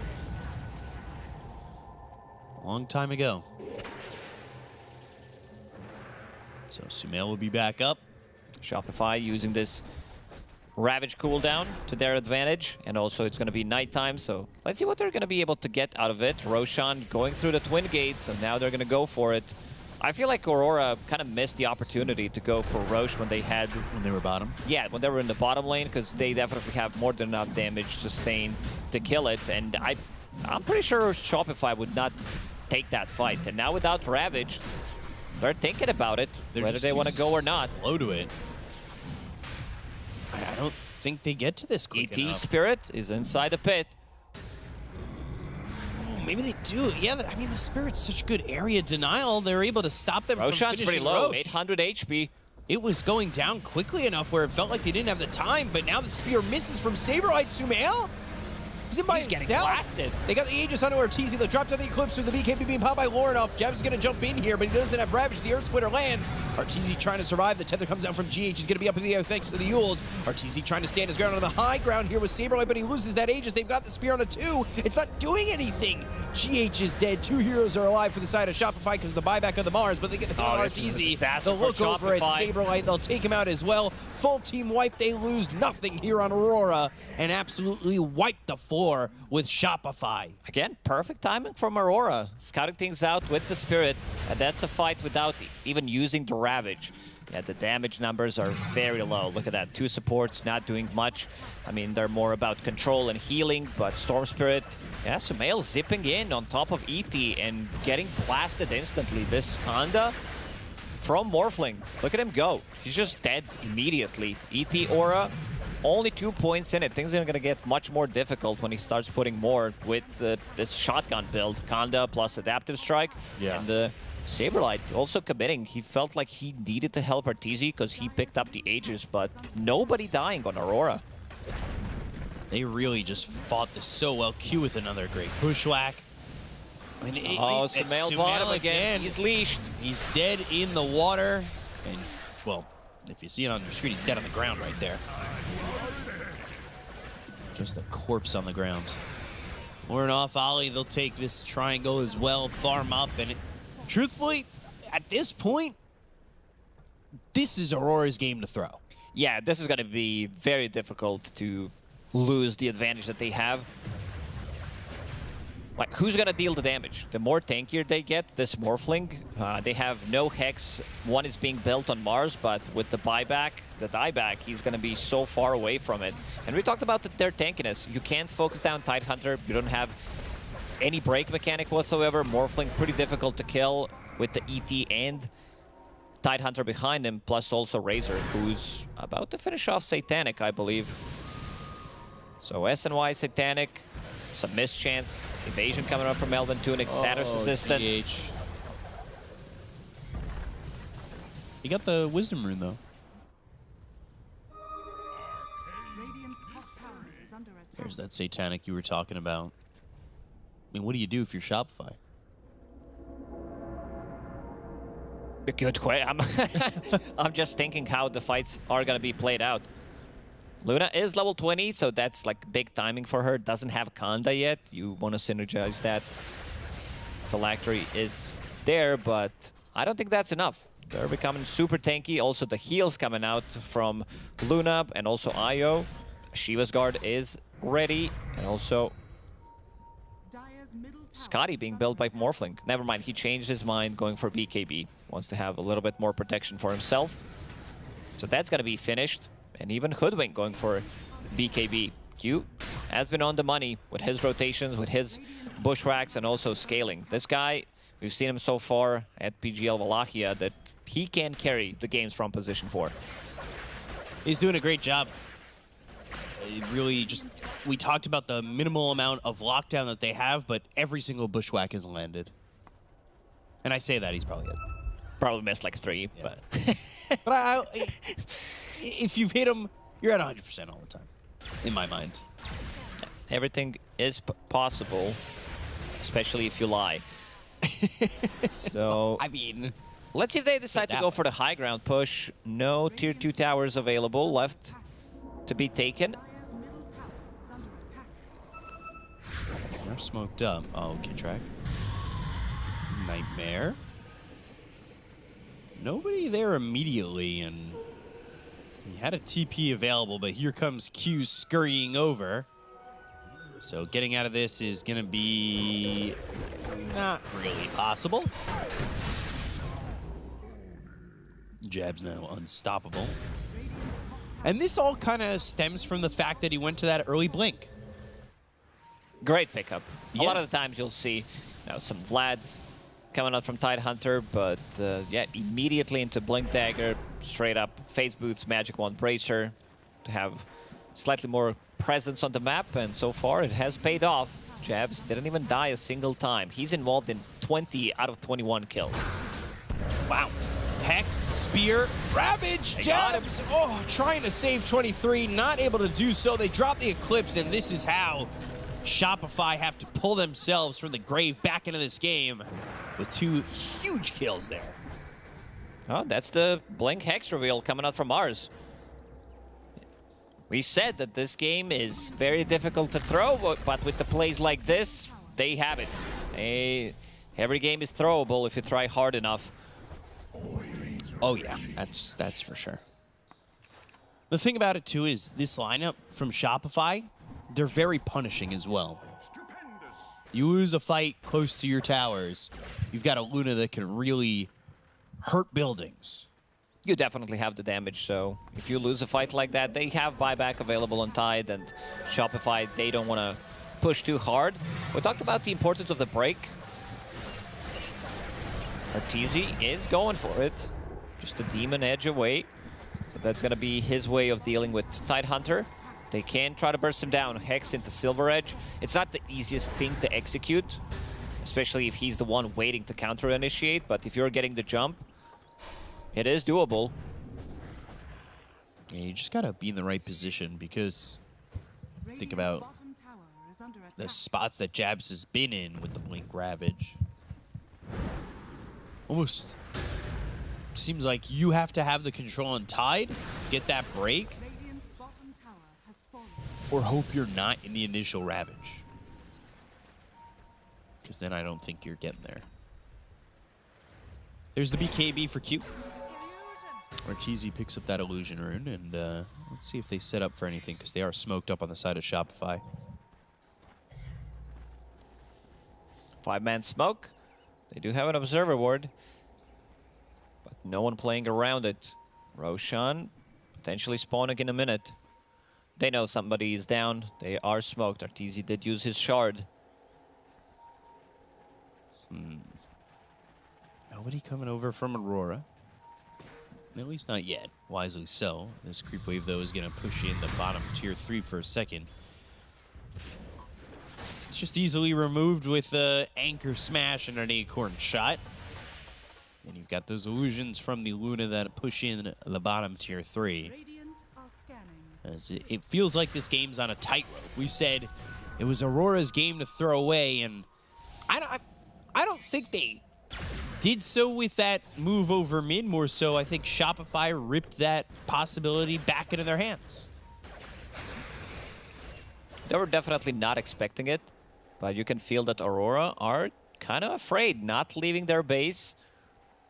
Shopify are feeling that Aurora is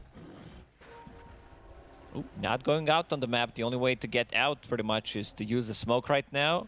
K-Track will pick up the shard of his own. He's only a point booster away from Aghanim Scepter, so that's going to be a great way of dealing with Morphling. They do have Tidehunter, which is a good way to counter this Aghanim Scepter on Bane.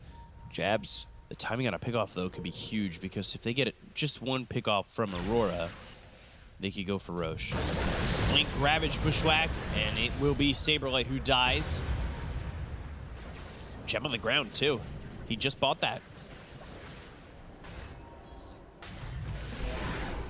Man, that's unfortunate.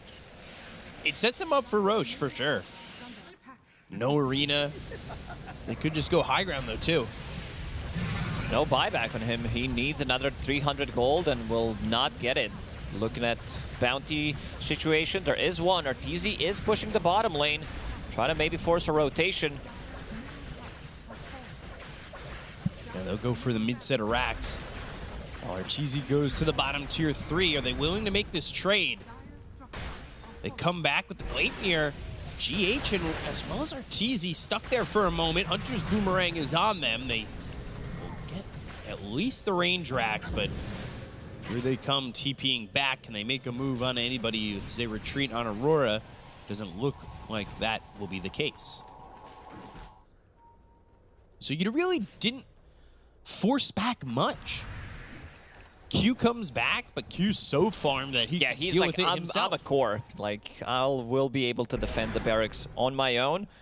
Roshan is alive on Dire's side, so that's going to be Cheese, and Shopify immediately going to start to playing the top part of the map. Silver Edge is available on Luna. Let's see if Arteezy can get the break onto Tidehunter. They still know that Ravage is down for another good 50 seconds.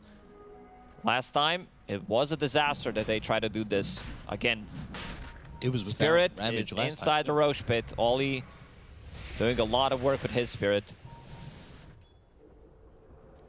He's very much in high spirits about this, as they will deter Shopify from going for this Roche. A little bit of flashbacks there for Shopify of that last fight, not committing once they saw that Astral Spirit. But the longer they wait, the better it is for Aurora, because Ravage is going to reset. Let's see. And look at Lorinov. He's not afraid. He is in the front line. He also bought out on his refresher. Careful. Bottom lane, relocate play. Yeah, tier 3 is gone. They're going to glyph, but they're going to get this Aegis pretty quickly. Nobody's going to go for it on the side of Shopify, it seems. Warnoff already TPing in this set of racks. Not looking like it's going to go down. They had that glyph. The TPs come through. They go to the Ravage with the BKB being popped by Arteezy. He will TP out.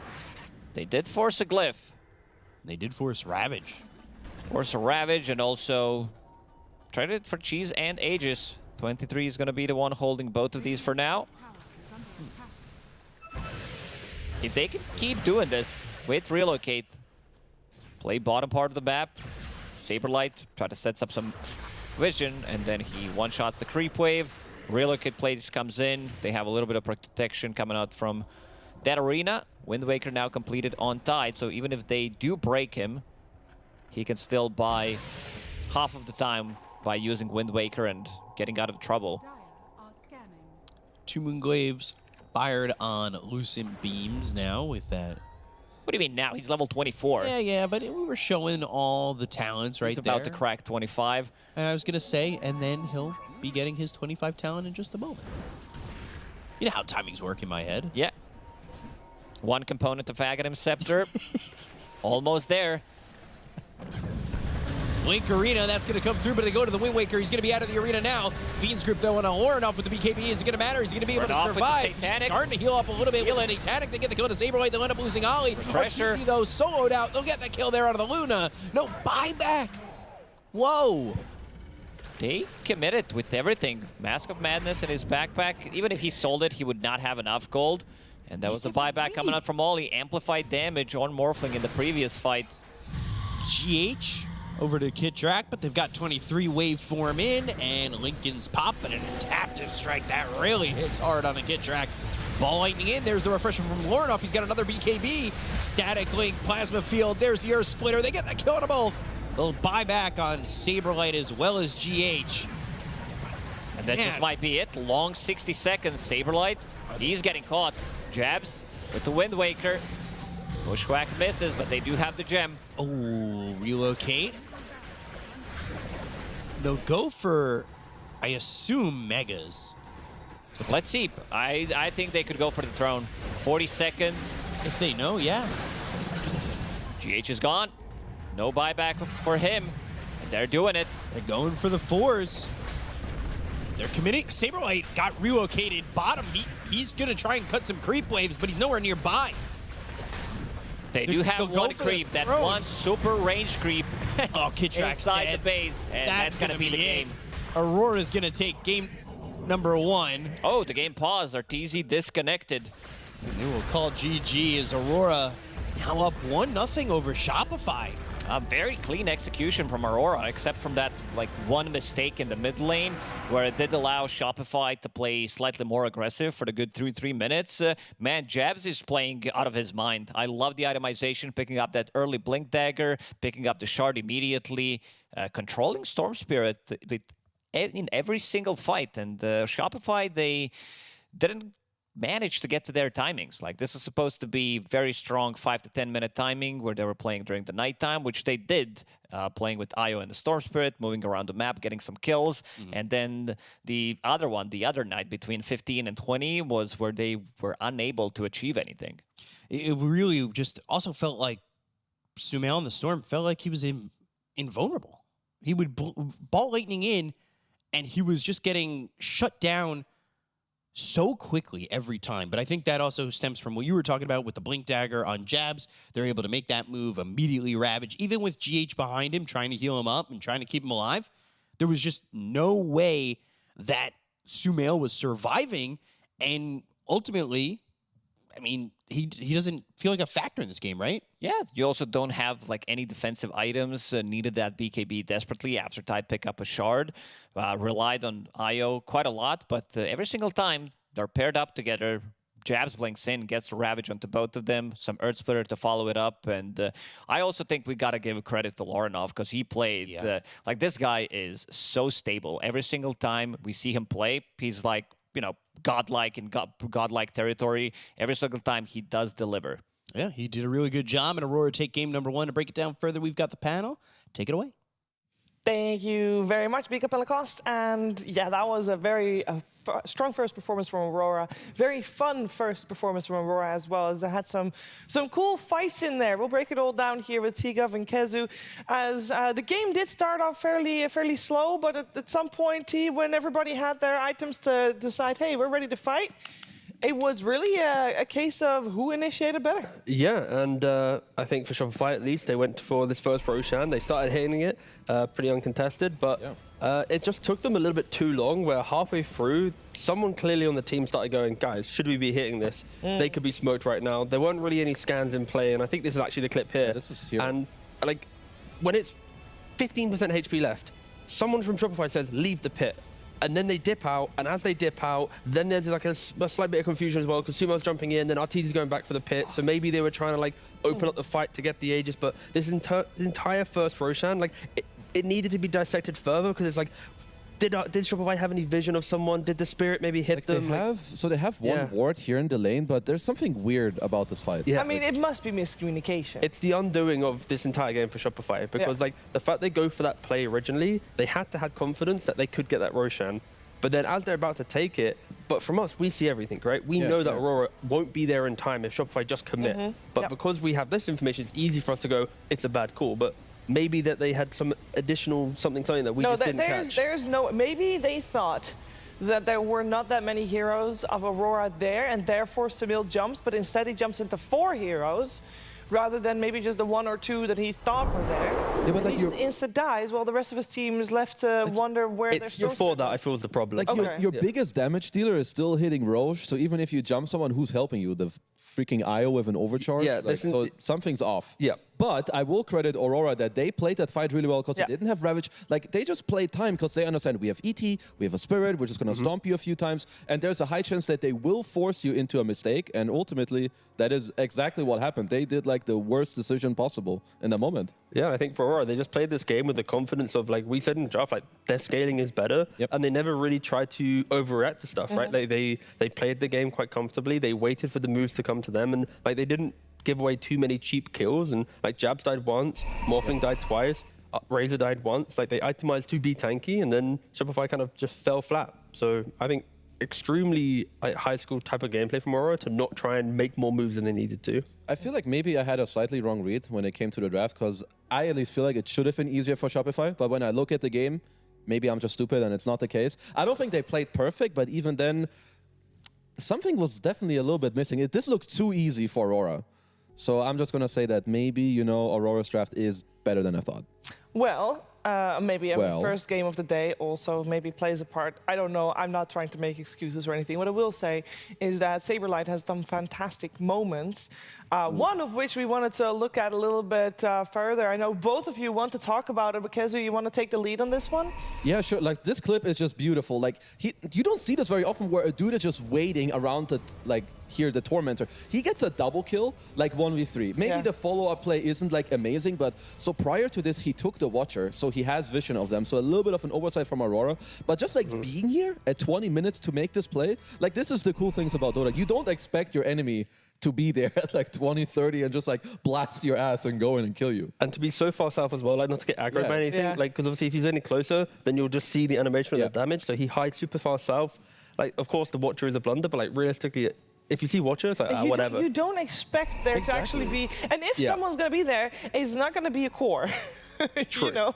Yeah, you think it's like some random Bane or Io setting up to like steal your Oh, this is wisdom. my wisdom room. But yeah, here, this is my MVP of the game. I think Jabs has played a phenomenal game. His item build was like perfect. He had Blink first. He always got a nice Ravage off. He rushed the Shard as well, which is, it just changes the whole hero. Tidehunter used to be this, you know, big fat blob, walks around the map. He doesn't really pick off anyone. Now you have the Shard. Like, he picks it up instantly. They kill Sumail on Storm, because what are you going to do if you're rooted as a Storm? Well, absolutely nothing. He has 96% kill participation, enabled his cores. So honestly, Jabs, I feel like he gets a lot of flack, but this game, close to flawless. Yeah, also the hero, like, what, a day or two ago, is just not being picked. It's now been picked up, I think, 2 or 3 times at least, and it is an exceptional hero, especially in this type of game. I think maybe for Shopify, they won't be rushing to go back for the IO Bane, because at some point you're always going, maybe if they had damage from someone else, the fights would look a bit cleaner, but Tide was the anchor that prevented most of Shopify's aggression. Yeah, it was a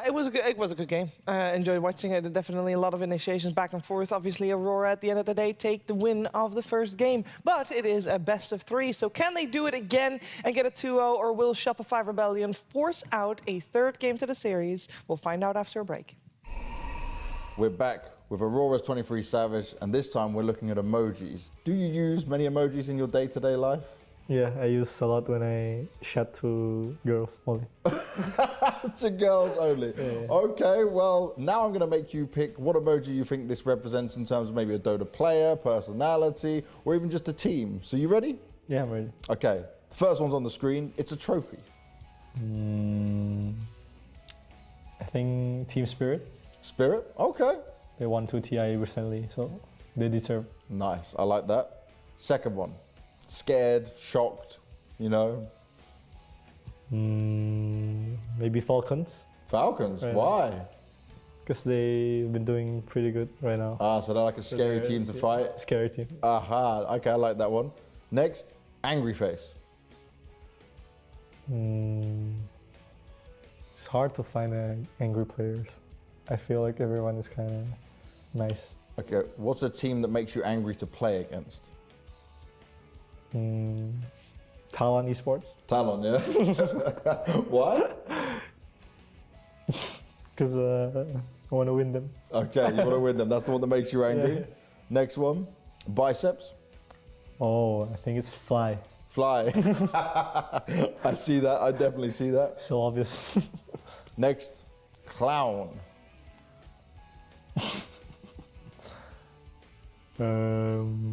Clown? Yeah. Who could be a clown? Maybe Cuckoo. Why? It's funny. Funny. Oh, okay. You went the nicer route. He's a clown because he's funny. Okay. And then we have a baby. Oh. Shit. Maybe Amar is young. Ah, because he's young. Okay, yeah, that's a good one. And a burger is next. Oh shit, I have one, but it might be offending. That's fine, you know. No Immortal problem. Faith. Why? He likes burgers? Yeah. That's fine. I like a burger I think too. he likes burger. He likes burger, that's it. All right, fair enough. Then we have cool. Sunglasses, you know. Mira. Mirror, okay. I think he's cool. He's a cool one. He's a really cool guy. Oh, nice. And the last one, Splashing. it's like an explosion. Or a boom, for example, you know. Lorinov. Lorinov, yeah? Yeah. Why? He's your teammate now. Explain. He's really good that he's exploding. Oh, okay, I like it to the gameplay. He's a star, so So he could be a star, but he also explodes as well Yeah. into your games and get you those wins. yeah. Nice. Thank you very much for taking part, man. It was a good bit of fun. Yeah.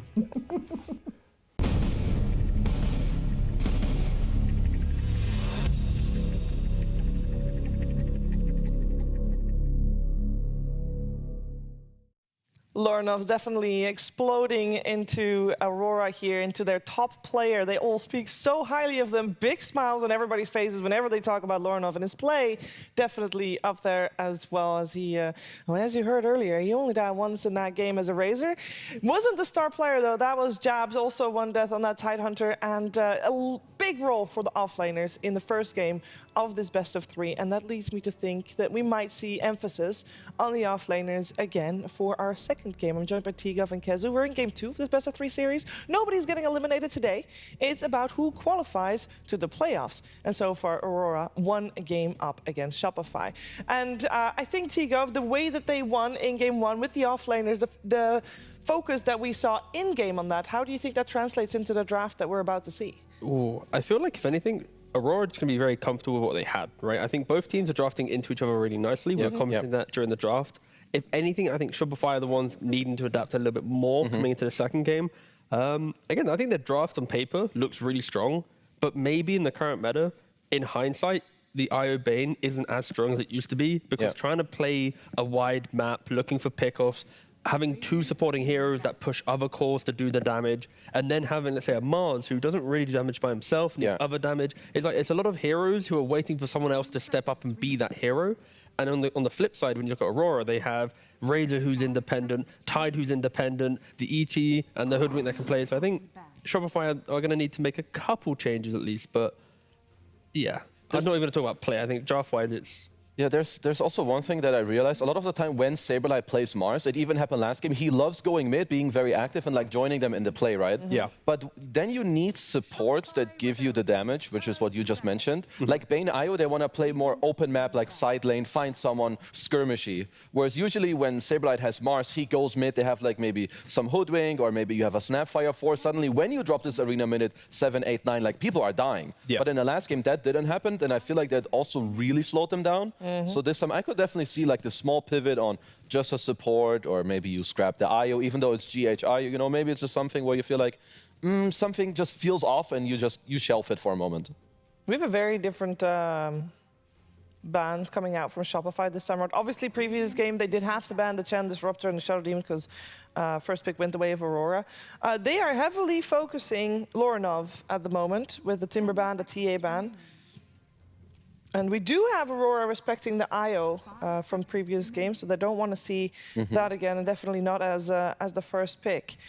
Some heroes from the previous game that were banned out in the first phase that are still in are the Pango, the Wind Ranger, Shadow Demon, and Centaur. And that's quite a bunch, considering there's only 1 ban left for now. Well, if we get some Bloodseeker ban, it will probably be the Pango pick if that's what Shopify wants. Otherwise, like you meant, they've opened with, Tusk is banned out, so that they can't open for this. Like all these SD, some Bad Riders. Or some Leshraks. Okay. Definitely not a hero. If you gave me 20 first picks, I would not have named Leshrak. Normally, when we see Shopify playing Leshrak, well, not necessarily Shopify, but then you pair it up with an IO. Shopify has paired it up with an Oracle. Yeah, that's probably where I'm looking towards. I think this was a draft opening that teams used to do several months ago because of how strong Leshrak was, where you had the Kaya into BKB option, or you go for the Yules, slightly more playmaker, Bloodstone route. And I think, at least here for Shopify, when you've seen the strengths of IO Leshrak, Oracle Leshrak, even just Leshrak with damage heroes, why would you not want to just pick it first and just cement your draft? It does feel like an old school draft approach from Bulba, of course, lock your mid laner in early, but Leshrak's still very strong. Yeah, they must feel that with just giving it the coverage ban of the Razor, that hope, or most likely that they're fine. It should also force out at least 1 or 2 bans, right? Like maybe the Oracle that we mentioned, because Lesh Oracle, honestly, it turns Leshrak into a whole new hero. But there's other heroes that I would want Shopify to think about, like maybe mid-sniper is very annoying for a hero like Leshrak. You have Centaur to like kind of protect yourself. So there are, of course, heroes that they definitely need to think about. I mean, already they think about the Keeper of Light, just anything on high range that doesn't allow the Leshrak to feel good.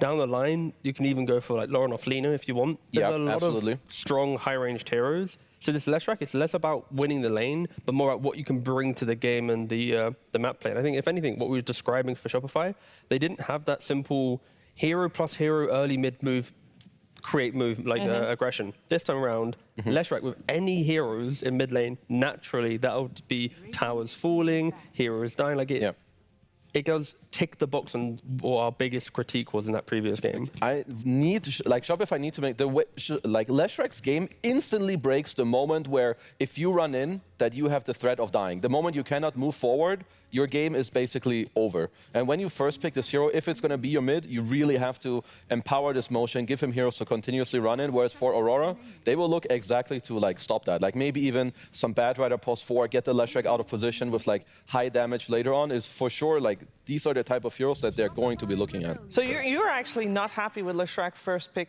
at all? No, I wouldn't say that I'm not happy with it. It just requires you to draft very nicely within your next picks, because the hero has one real playstyle, and if it's broken, the hero has a really hard time playing Dota 2. Like, really hard time. No, bro, not really giving us any kind of crazy information with their draft, right? Like, they first pick a Centaur to just disengage from the Leshrac. Yep. They then pair it with a Hoodwink to be a lane-winning combo. Especially when you have Centaur, if you have the position for win your first 4 or 5 minutes, it opens up for that mid-movements. So stuff that Kezu's been mentioning, that already will kind of come into play, that Aurora can mirror it, because Hoodwink should, in theory, be able to leave Centaur alone from minute 5 onwards. Okay, let's see. So they do take the ET. Looked very good last game. We talked about already a few days ago. We want to see it more. Just good laner, can build good items, has good team fight. Spirit, of course, is also great with Lesh. Yeah. And you can protect him with some stomps as well, so it does definitely go hand in hand. Would assume you'll just want your secondary support on the slot as well. If they want to go full, actually, I think it's maybe a little bit too extreme to go for like the ET plus Oracle pick, like everything for the Leshrac. That's a little bit too face-up value for the draft. Is there anything in particular that you'd like to have against, for example, Hoodwink Centaur? Couldn't they just pick like the MOUZ here though? They have. I think that's fine. MOUZ into Centaur, Hoodwink's very good. Yeah. It's not too revealing, and then you continue on. But or they go for the Bane. They're going for double setup supports again. Like the IO less setup, but more kind of enabling. But this time it's like they have a lot of control, right? Bane can do that. ET can as well. Not a lot of damage coming from them. They kind of need other heroes to do it. But again, Leshrac, he does plenty of damage if he can get the items and the levels. I need to see where these heroes go in terms of laning. I don't love them together all that much. Like now, if I'm Aurora, I'm pretty happy with like a few picks. Like maybe some post 5 Clockwork would be pretty damn good. Like some Clock or Eng. They go with the Zeus here. Zeus is pretty good against Lesh with what you mentioned, Lina. It's basically like the magic version of that. Long range, have good nuke. You can cancel like all their spells later on as well if you're going to buy some Nimbus. Follow up damage. Very solid. It's also, super nice against Bane. Whenever he's trying to position himself to hit a grip, you just put your ult in play, and then Centaur's going to be able to blink in, even Hoodwink with the Bushwhack. Hoodwink with the Bushwhack? Yeah, that's fine. Second guess myself. A great extra bit of vision for them. I think Bane needs to be the 5 in this. If you put Elder Titan 5, trying to right-click a Centaur with the Bushwhack and the Acorn shots, your ET is just going to be doing nothing in bot lane. So I think ET naturally will be laning into the safe lane of Aurora, and Bane will be the position 5 playing into the Centaur. Because like, I'm kind of looking, like, Eng is really cool for the lanes, but I would prefer maybe like a secondary small bot. Ooh, very spicy too. Not a hero we have seen very often. When you do play this hero on support, he definitely relies on making some nice moves, right? With your TP, you like offset some specific laning stage, they will still go for the Mars. I mean, it's expected. This is S tier Mars. Like, they most likely saw this coming. Yeah, this is a good Mars pick. And I think Nature's Prophet, we don't see it too often, but it feels like a good pick when you know your opponent can't make that many good twin cape moves. Like if we were looking at a Crystal Maiden Tusk, for example, you don't really want to play Prophet into that because they're going to be using twin gates, they'll be creating tri-lanes. Here, Bane wants to stay bottom, ET wants to stay top. You might make some stacks, but like they're not really that good at breaking down the map. They have no damage. So this is where Prophet can offset the lanes quite nicely. Even pressuring a Leshrac, you can just TP mid, one well-placed Sprout. You don't have to Sprout because he might have Quelling, but you can like kind of Sprout in above him, so then he has to kind of walk around it and stuff. But still, I like the Prophet pick. It really sets a nice amount of patience. Yeah, I think it's really cool. I also especially love it against lane-winning supports like both Bane and ET. They want to win their lane. They get into the lanes like really deep. It makes it very easy. Like they're semi-setting up to be ganked by a Nature's Prophet. Yeah. And he can build like whatever items he wants. Russia Force, Russia Vessel maybe versus some Lesh. You know, all that stuff is very, very open. Okay, but both teams now will need their respective carries. As Shopify will have to... They need to blast it out first. So if you pick a carry blind into a very strong lane of Centaur plus Hoodwink, Bit of bristle, respect. It's cropped up a little bit in the tournament. Yeah, kind of maybe recognizing that they would want another frontliner to, go in with the Leshrac. Is that what kind of archetype are they looking for in terms of Shopify Rebellion? Because I'm assuming we're looking for a hero for Arteezy. Yeah, so they need to open. I mean, they do see their lane, but they will not know their carry matchup. I would assume it's a type of hero that will join his team at minute 12 to 15. It could just be the Sven still available? Yeah, I'm probably looking at these, again, the melee heroes that will translate into the mid game, your Sven. I will prefer Sven over CK because it's overwhelming damage. He doesn't get as much owned by the Zeus. I just have flashbacks. Arteezy Sven against the Nature's Prophet. I don't know. In terms of fan services, we're doing them all today. Yeah, we're ticking a lot of boxes, but we are. You got the GH Elder Titan potentially as well, Yeah. So. Well, Arteezy will buy a harpoon. He will get himself down. Everyone will build some force staffs. We're a-okay. Don't worry, guys. Yeah, Sven is on the top of my list. Sven's the one which is punchier.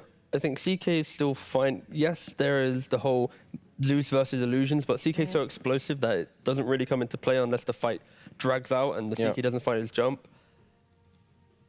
If they want to play fully on the map, then there's the Naga, but I don't know if I like it too much. No, I think I like Sven the most. It's like Sven, CK, then other.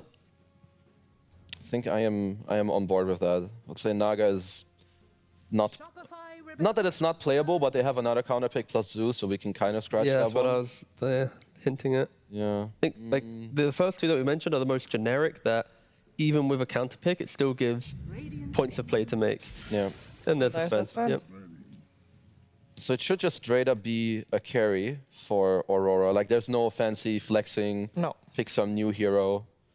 Let's see. We need a 23 Savage hero. The biggest problem now is the Sven. When this guy goes in, you either want to help your team kite or you want to be the one that can push your team forward to get in there. So I'm kind of looking for a similar hero to Sven, where you can man up and use the tempo. Your Centaur goes in, you have the Zeus ult. I will need a moment to look through that because nothing really comes out. Void, of course, would have been cool, but he's out. High armor hero is also the Terrorblade, but we've seen him banned a couple times. I don't think he's actually been picked. Yeah, TB has... We've seen him once or twice.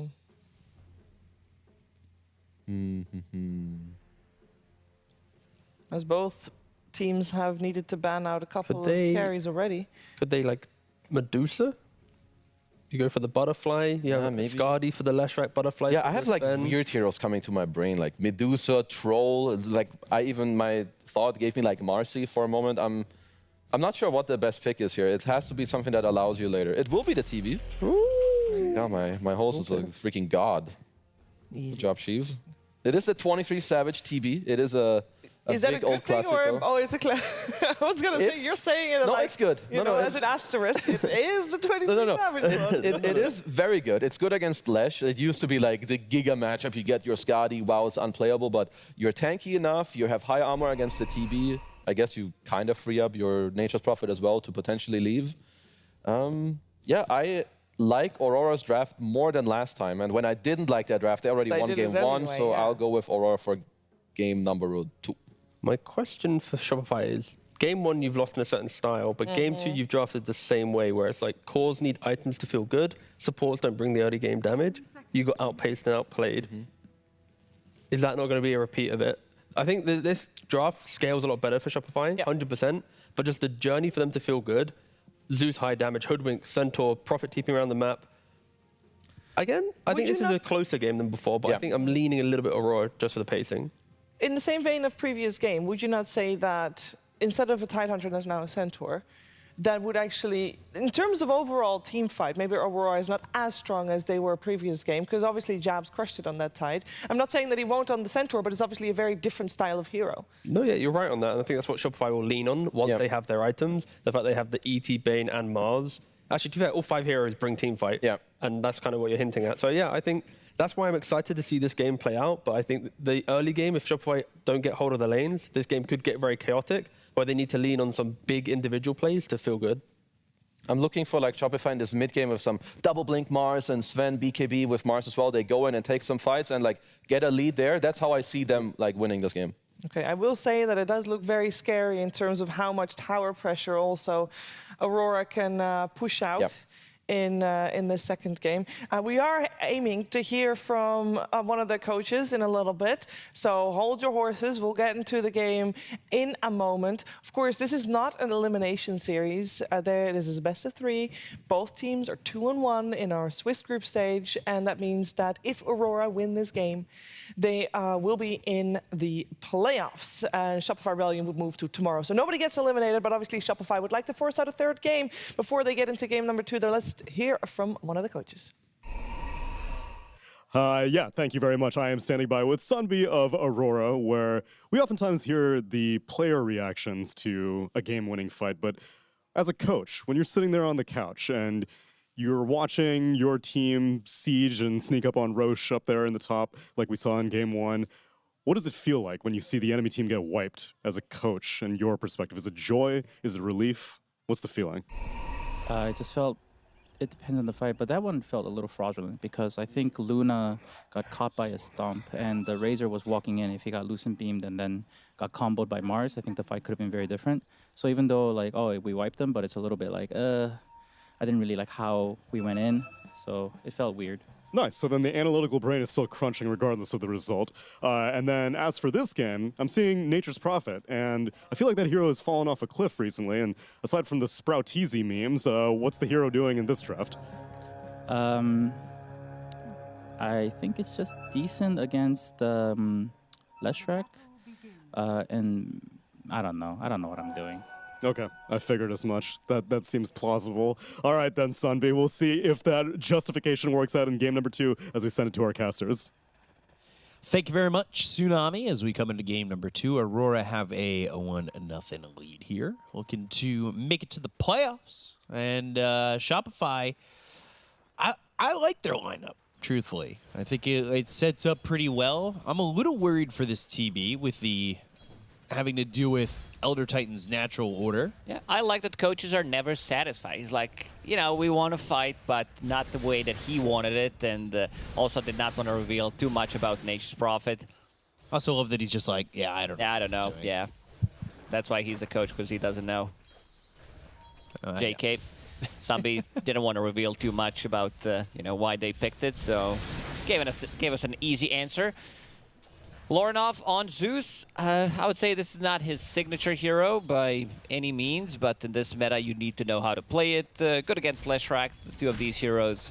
Leshrac became like really popular after the Mage Slayer nerfed, and we wanted to see some heroes that are going to counter him. That's why we see Keeper of the Light, we see Zeus, we see Snipers as a response to it. But yeah, they have a little bit of global presence, trying to set things up with Nature's Prophet. When he hits level 6, the first level 6 is going to come out from Zeus, of course. So yeah, bottom lane for Aurora, not the strongest lane by any means. They do have Nature's Prophet and Terrorblade. They have no real stuns. They have a little bit of a slow coming out from Reflection, but not sure if that's got to be enough. I feel like this is the lane where Shopify could get some good kills. And they also paired up Kitrak with Saberlight this time around, and GH will be playing ET in the top lane. I gotta be careful bottom, say from a spear or, you know, Brain Saps, Nightmare Spear or something like that. I would say maybe bottom they sprout with Metamorphosis and get the damage if Kitrak's in the wrong position. But like you said, this does look to shape well for Shopify in terms of potential pressure, so Ollie making a move. Level 2. Keeping to a mid lane. Stealing water rune from Samael. That's his first move, which leaves 23 alone in the bottom lane. Let's see how they're going to play it out. Kitrak doesn't have much mana to work with. They just bring 1 Mango and the Clarity, but spells for Bane are very costly. 120 for his Brain Sap. Yeah, only get 3 of those per full mana. Obviously, give or take with the regen. But Spear lands on to 23, and it's really not doing anything. He does go into the Metamorphosis, so Saberlight now needs to run. Probably does have Sprout if need be, but more so, it looks like this is going to be a Metamorphosis that just secures CS for 23 Savage. Which is fine. I think, you know, he obviously didn't go to it level 1, was using the Reflection, but now Nightmare, Spear pushing him away from the lane, and another Sprout on a Kitrak. but still not much doing, and just a little bit of harassment coming in from both sides. Kitrak playing on the right side of the map as Bane. When you play against Nature's Prophet, it can be slightly more difficult because if you're getting caught inside the Sprout, you can't cut the tree, so makes it much easier if you're playing on the left side and also cutting down those trees. Lorinov, pretty even in terms of CS in the mid lane against Sumail. 2020.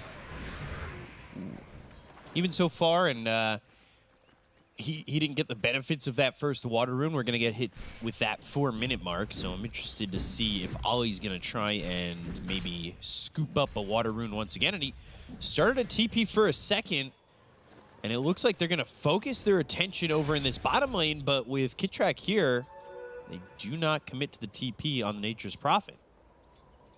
So this time around, Sumail will get his hands on a water rune, despite the fact that Lorinov... They're probably going to go on top lane on GH. They have TP ready from Nature's Prophet if necessary.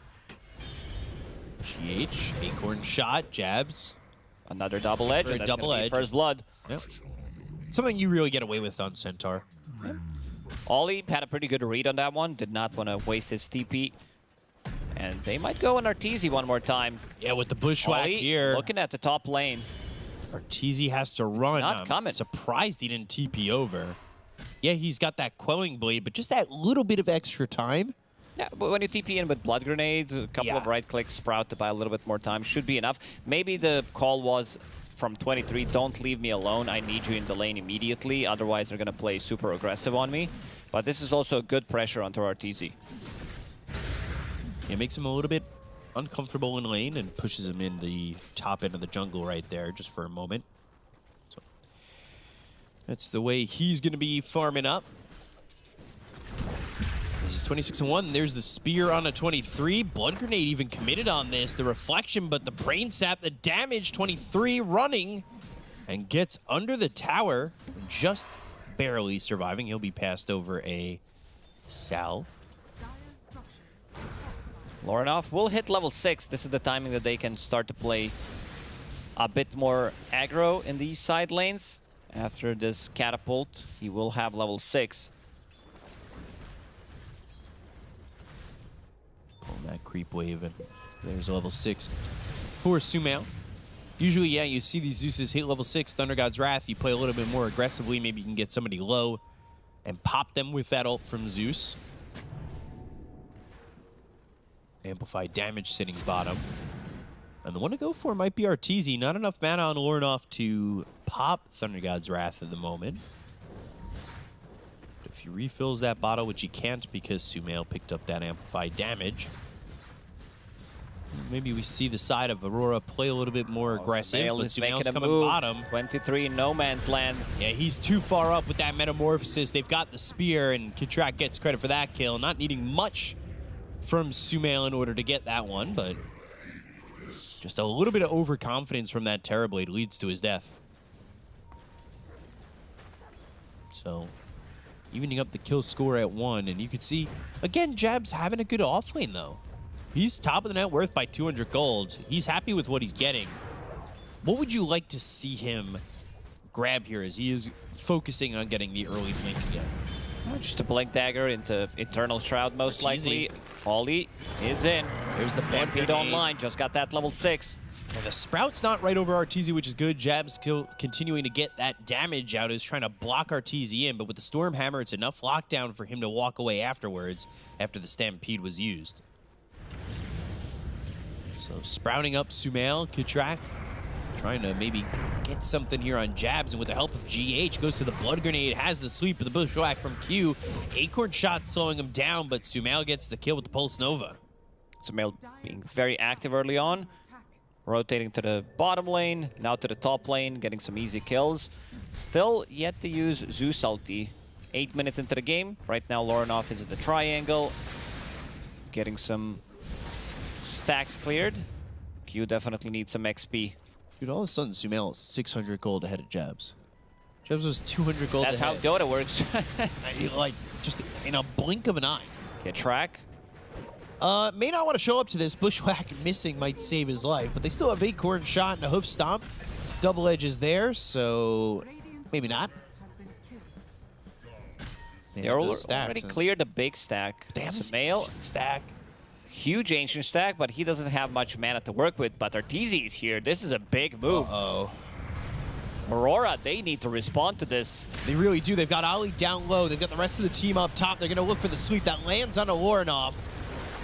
Sprout boxing Sumail. Perfect. Oh, Thunder God's Wrath. They get the kill. Meta's committed. Stampede comes through. They're going to try and catch these heroes. This is the thing that Sunbeat did not want to mention. This exact same spot. This is why they picked Nature's Prophet. For the Sprout. And the tree blocking. For the stair blocking. It was a good move. In theory, from Shopify, you have Sven, you have Leshrak going into triangle, trying to steal the stacks. But I feel like maybe Saberlight also needed to make a move for that one.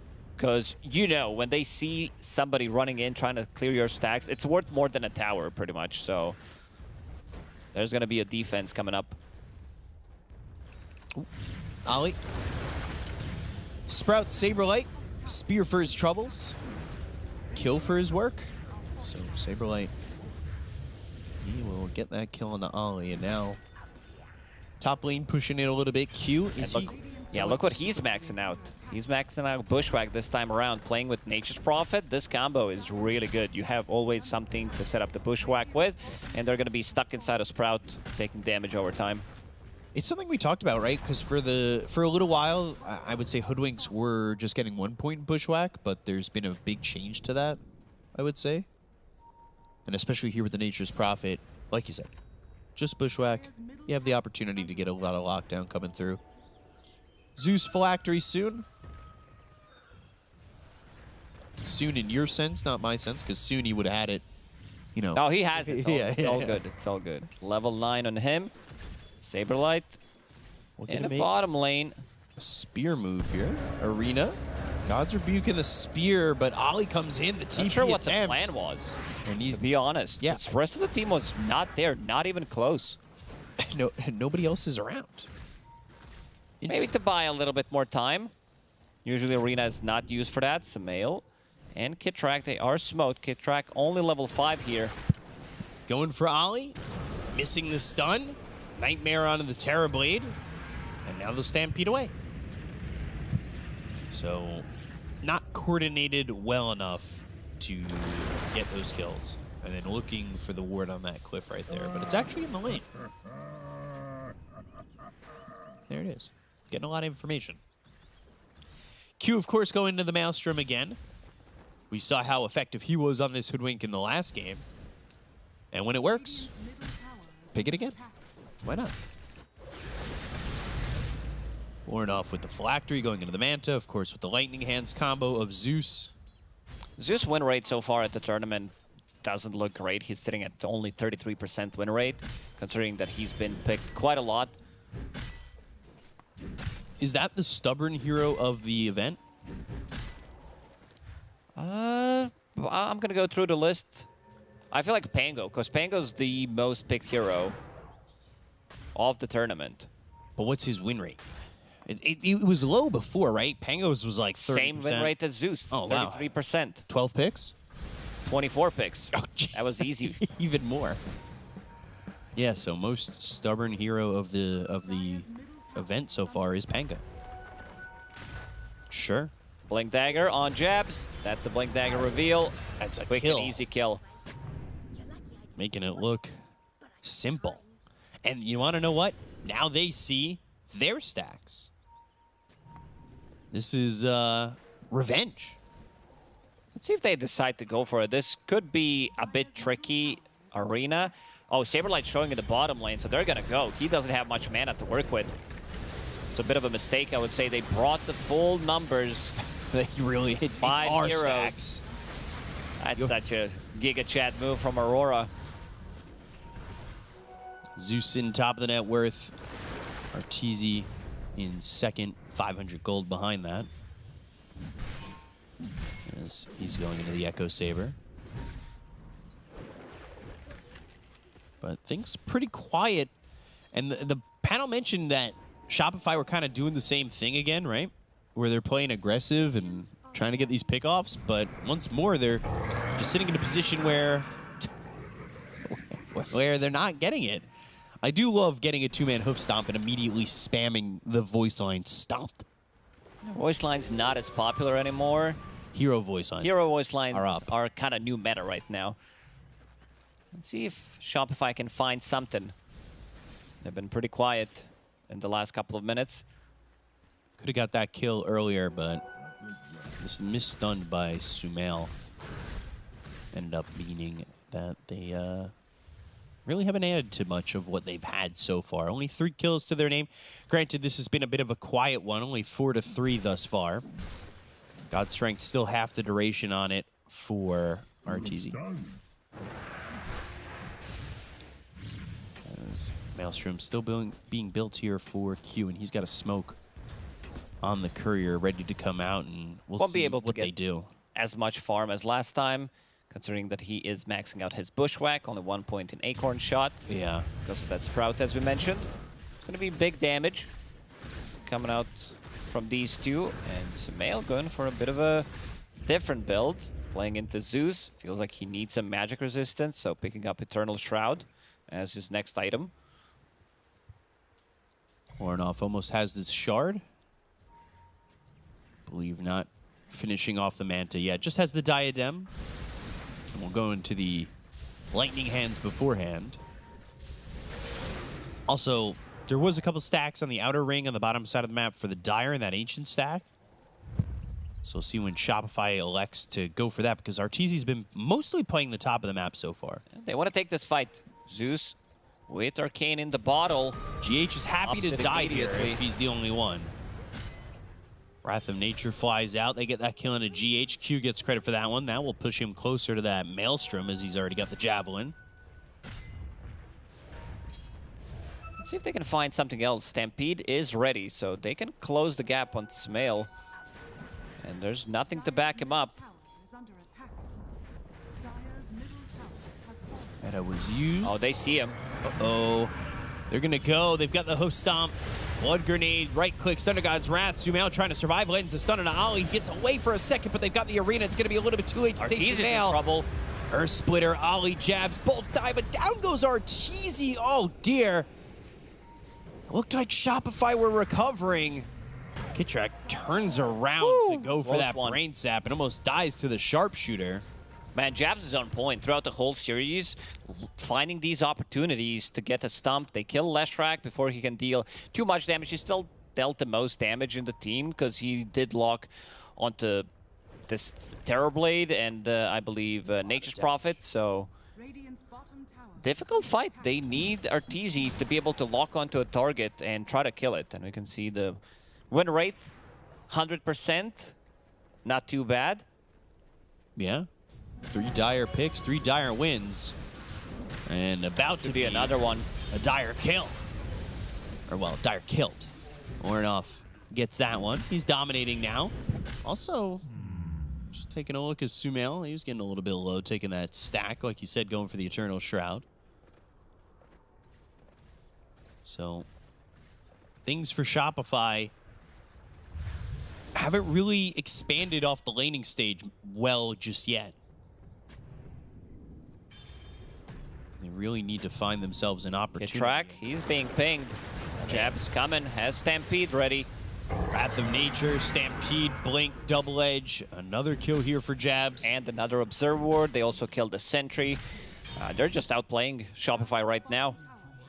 Yeah, I mean, Jabs, to me, I mean, we talked about in game number 1, right? He was involved in 20 to 21 kills when we had talked about his statistic at that point. Right now, he's 8 of 9. He's my MVP of the series so far. Well, this series could go on for another 50 minutes in this one, another game, but so far, yeah, he's definitely popping off. He just his itemization has been really good. I think his playmaking has been on point. And I think the way for Shopify to really start to come back into this one might involve throwing Jabs off his game a little bit. But I don't really know if they can. Arteezy is going for a BKB after he just finished off a Blink Dagger. I think it's time to go. I think Shopify needs to do some kind of a move. Try to get a jump use this Blink Dagger from Arteezy to get a big kill. Double Blink Dagger, 18 minutes. Q. Arteezy just running through the river, not finding anything, and Jab's looking for his moment to blink in. Saberlight, Arena, looking for the spear, but no, he's going to be stunned up. They've got the Bushwhack, the Nightmare to stop that Sharpshooter from landing. They land the spear into Jabs, and now Saberlight's going to run, but he's going to be killed off by Lornoff. They look over at Kid Track. They've got the Stampede. They'll chase this Bane. It looks like it'll be at least 2, and that's what it shall be, but they still want GH. Jabs, though. What a play 8 from seconds Jabs. Blink. Mars blinks in. Arena didn't know exactly where Jabs was, so he gets stomped. He's the one who's reacting first, which gets him killed. He doesn't get the spear. He doesn't get the God's Rebuke. This would be a huge kill. Get Sunder? No, he can't. Sumail getting a good chunk of gold off that. That's a big kill to get. They needed something. That's a freebie. They really needed something, and then finally get it. Mars also going to get the Light Collector. So when you don't have an Arena to break trees, you have the Light Collector. That's going to be great against Nature's Prophet as well. You don't necessarily need to have a Quelling Blade. If you're running out of slots, you can use Light Collector to kill Sprout. And also cut down Bushwhack tree, so a lot of value. And this item has been good. It's been OP, considering that it gave you 10% move speed. Now it only gives 5, but still a very good item pickup. Do you think Light Collector should only charge in the daytime of the game? No. I feel like it should also work during nighttime. That's fair. I guess, you know, sun reflects off the moon. Still light coming in. Kid Track gonna stack here for Saberlight. He's going into the BKB. Really needs that BKB, as we saw in that previous fight. Q, meanwhile, farming the enemy jungle from the river. That's how good this hero is. Maelstrom completed, Acorn shot maxed out. Just Bushwhack from down low, throw an Acorn shot. Easy peasy. BKB Ag's the name of the game here for Arteezy. Down 5,000 net worth. We saw in the last game, Shopify were able to win a big fight, and it looked like they were going to make that comeback. I worry that may not be available to them as easily this game. Let's see who gets the shard. Ollie did pick up his shard of his own, and it's going to be Q. So Q, in the next few minutes, if they take another good fight, is going to overtake Saberlight in terms of net worth. He does get a lot of farm priority on Q, which I really like. I think in this current meta, having a super farm position 4 who can carry the game.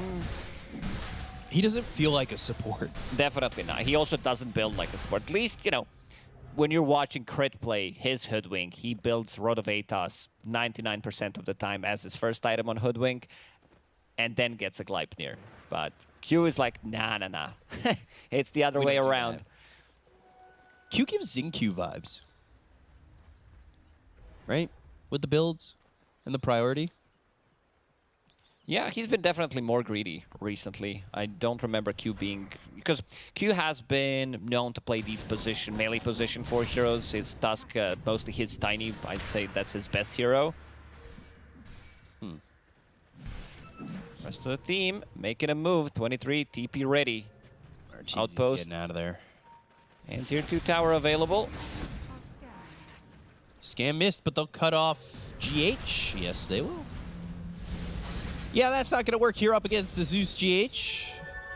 Trying to get away, and Ollie will be here. Curse of the Old Growth, still running away, stampeding for this. Thunder God's Wrath, Hoof Stomp misses with the double edge. A lot of things. Zeus ulti, Stampede on top of that. Seems like they want to take out Roshan, amplified damage on 23. Gonna be no response for Shopify. It's been a steady 5k gold lead for Aurora in the last couple of minutes.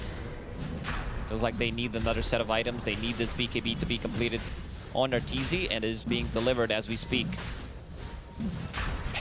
GH really started to walk away without doing anything, and they got mad. Stampede, double edge. Thunder God's Wrath. There's the BKB for Arteezy to try and keep him available and active in these fights. Sumail 2,600 gold here. They're going to follow this courier, but the scan connects. Uh-oh. They start to go the other way. Scan connected. Can they get anything from this? They're going to try and go through the twin gate. Can they get there in time? Saberlight, though. Oh, host on. He's still Jabs, going through the gate. Action. He gets through the gate. Jabs got him again. Every time. Meanwhile, Q's going to lose his courier. Ollie going to TP out. Jabs is caught here between a rock and a hard place. And Arteezy will get the kill on a Jabs. That's good gold for him. But a good job from Jabs to make sure that 23 doesn't die. And this is not an instant stun by any means on Centaur. Got to lift those hoofs up to slam him down. So almost level 18 here for Arteezy. Like we said, he's going for the axe. Kitrak, he's got his shard. Aether Lens next on the menu for him. And Gleipnir would have been finished for Q, but his courier died with that Vib booster. Not have that for a minute and 20 seconds. Big item. Very big, yeah. A lot of control that'll come from that. Ollie holding on to Philosopher's Stone after having his Spirit Vessel plus Shard and going into Hex. So he's going to start to scale. This hero can farm anywhere on the map. Whenever you're not playing one side of the map, he can TP to a tower. Also has a position 5. You're not too afraid to show up and die. Kitrak. Acorn shot, Nightmare for a second. Now looks like he's still dead to Lornoff coming in with the Stampede. Speaking of which, you could also steal some CS with Wrath of Nature. That works as well. It's a good way to farm up. He's going into the Hex next for Nature's Prophet. So, Echo Saber rebuilt on Arteezy. Haven't seen much from Arteezy. He does continue to farm up. He's drawing on a minimap, trying to get something done. Yeah, he's Feels 1-1-1. Yeah, level 18, level 3 ulti. He has enough damage to take a fight, but there's also another big item on 23. Scotty makes him super tanky, sitting at 40 armor, and also that's a great item against Leshrac, who is about to finish off his Bloodstone. Not just because of that, he uses Reflection, slows Leshrac down. Leshrac doesn't have that much mobility in a fight. Scotty slow on top of that, reducing his healing coming out from Vampire Fangs and also Bloodstone. What, how much does the Terrorblade have to worry about the Natural Order now? GH, he can get on top of him. GH is relatively farmed. Force Staff does have Glimmer Cape. But, yeah, I think they have the damage to kill him. It's not like he's gonna be the first guy getting on top of TB to try to kill him. It's more like, oh, we kill 1 or 2 heroes, and then I get on top of him. Right. Okay. Because I always heard that Elder Titan is a real big counter to TB, so I'm wondering if at this point in the game it still feels as effective. Right now, maybe not as much, as we said, but if he can get the farm, if he can maybe pick up the shard where you can swap places, get to the Aghanim Scepter or a BKB so that you have some kind of protection for yourself. Ooh, Saberlight, he got jumped. Instantly dead. That's the critical wave. If it's getting closer to the river, it's probably not safe. And it does, and he dies. So it's an 8,000 net worth lead now. And they're going to jump in. Stormhammer, God Strength. Good Sprout. They look for the stun, but look at the damage. He just melts to 23, and Sumail's going to do the same. They're not on the same page. Like, you see GH is in the base. Kitrak as well. He went back to heal, taking a fight. 2v5. God Strength, Stormhammer, dead. The Sven, that is. Terrorblade will continue walking forward. It's a lot of illusions. Zeus plus Terrorblade with Manta style. Left. Needed to be popped. Sprout. Curse of the Old Growth. Sharpshooter right-clicks in from the TB. He just will expire, and it looks like Aurora are going to walk their way back. So, Oh, Ollie TP'd in, stole the enemy Wisdom Rune. Now TP's back to base, level 15 on Nature's Prophet. Getting closer and closer to that Hex. That's going to come out in the next 3-4 minutes. Yeah, he's almost got it. Almost there. BKB soon for 23, but I don't think it needs it. He just stood his ground there and, what, 3-shot the Sven? It's more about the arena, getting out the arena or getting inside the arena and being able to deal damage. Having protection against Leshrac, of course. Natural order on top of it. I like that ward spot. The one on top of the mausoleum that's here. Catching a potential spot look at Arteezy with that ward when he's farming back up there. Hag's next for Arteezy, but we saw how quickly he just dies anyway. They're down 13,000 net worth. It is going to be really tough for them to make a comeback in a situation like this. It's been pretty rough the last 10 minutes, maybe even more for Shopify. Unable to get any of the kills. There's still a tier 1 tower in the mid lane, and you have Leshrac in the team. I think that tells a bit of a story about this game. The wraparound into the triangle. Aurora, seems like they know something's cooking. Smoke on smoke action. Shopify, though, a lot of pings on the map. They go top and they take that tier 1 tower in the top lane, but nothing really more than that. Thinking about the Thunder God's Wrath. Fainted it for a second, but you got illusions and creeps being stuck in their own base. Now creeps invading the Dire side. That ward that you mentioned, did scout out, and it's going to scout out Kitrak, probably. Saberlight. Right, throws down the arena, lands the spear onto the Terrorblade. Do they have the damage to get the kill here? They've slept him up, and he goes to the BKB. He's got the Thunder. It's going to be on Arteezy. BKB from Saberlight to back off with Bulwark. Ooh, heavily jumping into the base. Hoofstop actually ends up missing. The Nightmare's going to be a little bit late. Saberlight ends up dead. Arteezy needs to heal up. His BKB's going to do nothing really for him. Ogre Seal Totem out of the low ground from Jab. Saberlight couldn't get the spear. He's going to be sprouted up. Spear thrown to the low ground, not doing anything. Kitrak is dead. Saberlight already bought back. And Shopify don't get much of anything. Let's see the Roche respawn. It's going to be a pretty long one. 2.5 minutes. Yeah, Aurora definitely didn't want Roshan to respawn immediately, not having TB-ulti, not having, by TB-ulti I mean his meta, and also no Zeus ulti for another 50 seconds. He does have Octarine, so lowering the cooldown on some of these abilities is going to always feel nice. Cheesy. He just can't deal the damage, that's the problem. Like, he can't fight into TB right now. I'd like to see the damage, the hero damage dealt so far, because I feel Sven was unable to get much done. Yeah, there really isn't much going for him at the moment. He also does have Nemesis Curse, yeah, good. Our obs, I was about to say, pointed it out, that he goes in and he is receiving that extra damage. What is it, 8%? Yeah, from all sources. 8%'s a lot.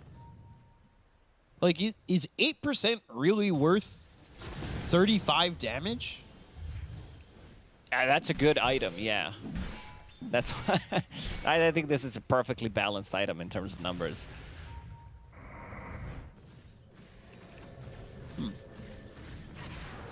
Okay. I don't know, it just feels like maybe he's just dying too quickly for me to think it's balanced. Like, that's almost 10%, which is almost... I mean, yeah, getting closer to 50. You add another 0, that's 100%. So, 18,000 net worth lead here for Aurora. 90%, 10%. 100% total. You were right. Yeah, just add another 0. In a good spot, but again, this ET Spirit scouting things out. 30 seconds on Roche. So they'll jump away. Have we seen Fiend's Grip being used? if we have stacking it, it was stacking it for the late game. Yep. Maybe he got it like off for a second or something and got immediately blasted by Zeus. Roshan in 5 seconds.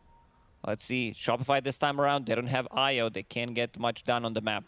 Only were able to kill tier 2, only tier 1 tower in the bottom and top. And then they hear Roche's scream as Aurora will take it once again. They have Roche's banner, best item in the game. Daedalus going to be flying out here for 23. There it is. Keeps that spot open for the Aegis. And not really much doing. Like, Shopify haven't really made them pay for that at all. Ooh, Thunder God's Wrath, that gets the vision. Curse of the Old Growth, they go to the dust, the Heavenly Jump. And the kill there for Lornoff, who is godlike. Both him and Jabs are involved in 18 out of 19 kills. It's more impressive, of course, coming out from Jabs because he doesn't have that global presence like Zeus does. Sure, Stampede can help out, but you would expect Zeus to have much higher kill participation than a Centaur. Yeah, Zeus 9-0-9 though. Looking to go beyond godlike. Maybe they could hold the high ground here on Shopify. Like you said, we haven't really seen the Fiend's grip. Kind of tough to pull off the positioning. There's nowhere really to hide. Oh, 23 again. An interesting spot. The stun follows it up. They'll get the Aegis, but now the reaction comes out from Aurora. They'll look over as they blink. They look for the hoof stop with the BKBB popped here by Arteezy. He's going to try and stand his ground. They finally have the Fiend's grip. It's the on grip, the 23. but it's not long enough. It's immediately stopped. They look for the Sunder. They've got the arena down. It's going to be on the Ollie. They get the cone of the Nature's Prophet. They'll end up losing this Bane.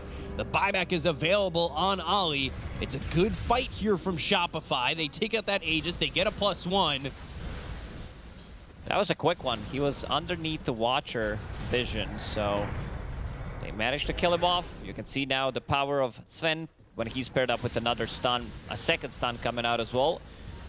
23. There's the damage that we were kind of looking forward to see from Sven in this game. Yep. I'm going to try and keep an eye on the TB's armor next game, or next fight. See how much the natural order is really hurting him. Something I'm just curious about. 28, man. Shopify, they 8 kills in 36 minutes. Pretty low. They have not been able to get anything done. Lineup that they do have, this lineup is very good at running at people. Every single hero has some kind of a stun, some kind of a setup, but unable to find those openings in the early game. So both games playing from behind. Now Nature's Prophet has Hex available. I wouldn't mind seeing, you know, a Force Staff. There is one available on Q, but he needs to play with Darrowblade just to push him out of the trouble, try to break that combo when they initiate with Sven, try to follow it up with the Leshrac stun. GH will pick up the Shard, so he becomes a Monkey King pretty much with his own Shard. This is the classic copy your homework type of a Shard. We're running out of ideas here. Do classes in 5 minutes. Can I get your homework for a second? This Shard gonna go to 23. So, Demon Zeal. One of my favorite icons in the game. I always think it looks like either a cat or a Batman. Now we can't see it because it's on cooldown, but once it's gone, definitely looks like Batman. I don't know, it looks funny. And 45 seconds, come back to that icon, please. This 23 will be trying to save Gotham with Demon Zeal. Trickster Cloak for the Mars, Ninja Gear for Q. This obs up right near a sentry. No Aegis, so 4 minutes potentially near for Roche. We'll see how willing Aurora are to push here. Up 21,000 net worth. Getting to that 38-minute mark. Yeah, you can't just go for the high ground. You need to first easy. take a fight. Try to scout things out, pick them off with Zeus ulti, provide vision, NPTPs in, gets the Hex off. Track is very dead. Caught. There it is. No man's land. Yeah, there's that icon. Thank you. You know Spider-Man and then the Spooderman? Yeah. Yeah, this is like Bootman. Back to the game. Oh, Stormhammer with that axe. Ornoff. He hasn't died yet, refresh. goes to the refresher, goes into the heavenly jump. So now RT's going to be in no man's land. They go to the bushwhack, but they're not going to land it. They find themselves the Gladiator. The damage coming out with the BKB, but he can't get up to the high ground. Right clicks the arena. Uh-oh. Woo! Force Staff allows him to TP out. They'll get the kill on a GH. That was close. That was also so such close. a clutch play from Lorinov. Popping a refresher just to get a second heavenly jump. Puts a BKB in his inventory. Still doesn't use it. He still does have that 9-second BKB. And now they're going to poke. Look for the high ground. See if they can find something. No arena for a good 60 seconds. And for RTZ, no BKB for the same amount of time. So just throwing this area denial with the shard upgrade on the split earth for Leshrac. Every single time Aurora gets a kill, they get something out of it. Some chip damage, a tier 3 tower. Caught looking at the Demon Zeal icon again. It's up on my screen. Let's take a look at this replay. There's their refresh into the heavenly jump. And then Arteezy's just in Bushwhack a rough missed. spot here. Yeah, if that Bushwhack Was hits, a good, he's dead. very nice arena placed. No heavenly jump, and he TPs out, gets forced out by GH. Saves the day there. Jabs. If he used it slightly on the left side, would have been able to get a two-man stomp, get Arteezy as well. So similar to last game, if Shopify can win a fight, their lineup is very punishing to buildings. And even though the tier 1 sits mid, the push potential is there. But they have to get to that point. They have to be able to bring back this game. Roche in a minute and a half. Ollie looking blade mail after that Hex, by the way. Q. No the bushwhack. bushwhack. BKB arena Got out. misses. What a and play. the Stampede. It was so quick. Knew exactly what's going to happen. Ooh, they Life caught near. vision on Sumail. They're going to TP in. Curse of the Old Growth. They've got the look. They've got the Hex. And the Bushwhack control. The Bloodstone is used. He'll survive for a little bit longer, but this is the inevitable death of Sumail, as Lorinov is now beyond godlike. It's time to push the high ground. There's not going to be that split earth. Very annoying. Roshan respawning potentially in 50 seconds. Again, their pickoff game is really strong. Zeus provides vision, and then you have Nature's Prophet TPing in, or Hoodwink playing from the trees. Hoodwink, by the way, out-farming Jabs now. Yeah, that's what we've seen before. Like, Q just gets a lot of farm priority in this team recently, and I love it, because Jabs, he's kind of owning every single time I watch him play. On these Blink Initiators, he's not playing these greedy offlaners anymore, and now going for the high ground, a lot of illusions that they need to take care of. 45 seconds without Sumail. And they need him. The way they've been able to kill the Terrorblade is with that initial stun into the follow-up split earth from Sumail. So not having him for 35 they do seconds. have Hex on Saberlight. So Takes a lot in of terms of lockdown, they definitely do have it. Gleipnir, Hex. Need to be careful about committing. Instead, Jeff's going to go the other way. They missed the spear again! Saberlight hit with the Hunter's Boomerang, though Glyph once more. Saberlight blinking behind Jabs and the spear. You can see the flames. The direction is onto the tier 4, but the connection is not there. 23. Thunder God's Wrath stops the blink of Saberlight. He was looking to blink in and get themselves the spear once again. They get the kill on the Kid Track. They're going to pop the BKB on Saberlight. The BKB's been popped by Lorinov. They'll take out Saberlight. They'll look over at Arteezy, who's going to TP while sprouted. But once he pops no that Mars for 100. Zeus ulti 2 times, you're already down to half HP, and you're not going to be taking the fight. So every single time Shopify wants to take a fight, it's pretty much 4v5 or 3v5. Arteezy pops that ulti. God Strength, BKB, trying to turn around. He doesn't have BKB of his own. He's dead for 95. And that just might be it. They're going to put a bow on it. They're going to wrap this one up. Roche is available if they do choose to play it ultra safe here. But Blink, Hoof Stomp, Q getting that wicked sick, and Aurora They're in your base. And they are ripping it apart. That's a long minute. Ollie starts to Link in deal again, some hook damage. stomp, Fiend's Fiend's grip, grip. hit track.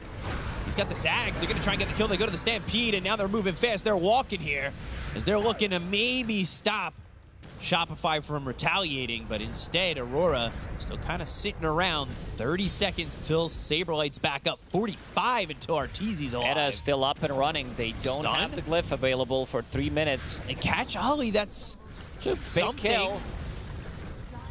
Good amount of gold, but you got to protect those barracks somehow. 23's got Sunder. He's just going to walk over to Sumail, but they go to the Wind Waker. He's going to back off with the BKB now used by 23. They have the sleep of the rest of the team, but they go to the Sunder. It's going to be on a hit track now. Stun up. Do they have the damage? Ollie back into the fight with the TP in. Nature's Prophet trying to get into the back lines to get the kill on a Sumail. They use the Gladiator that comes out from Q. They'll get the kill on a GH. They'll take out the Elder Titan. Sumail backs up. A Ceterax is available. They go to the arena as well as the BKB from Saberlight. They land the Spear on the Terrorblade. They've got the Lincolns. That place is over from Q on to 23. Not enough to save him. Ollie in the trees. This stun is not going to land, and Ollie looking to TP out the Stormhammer. Not in time. Do so.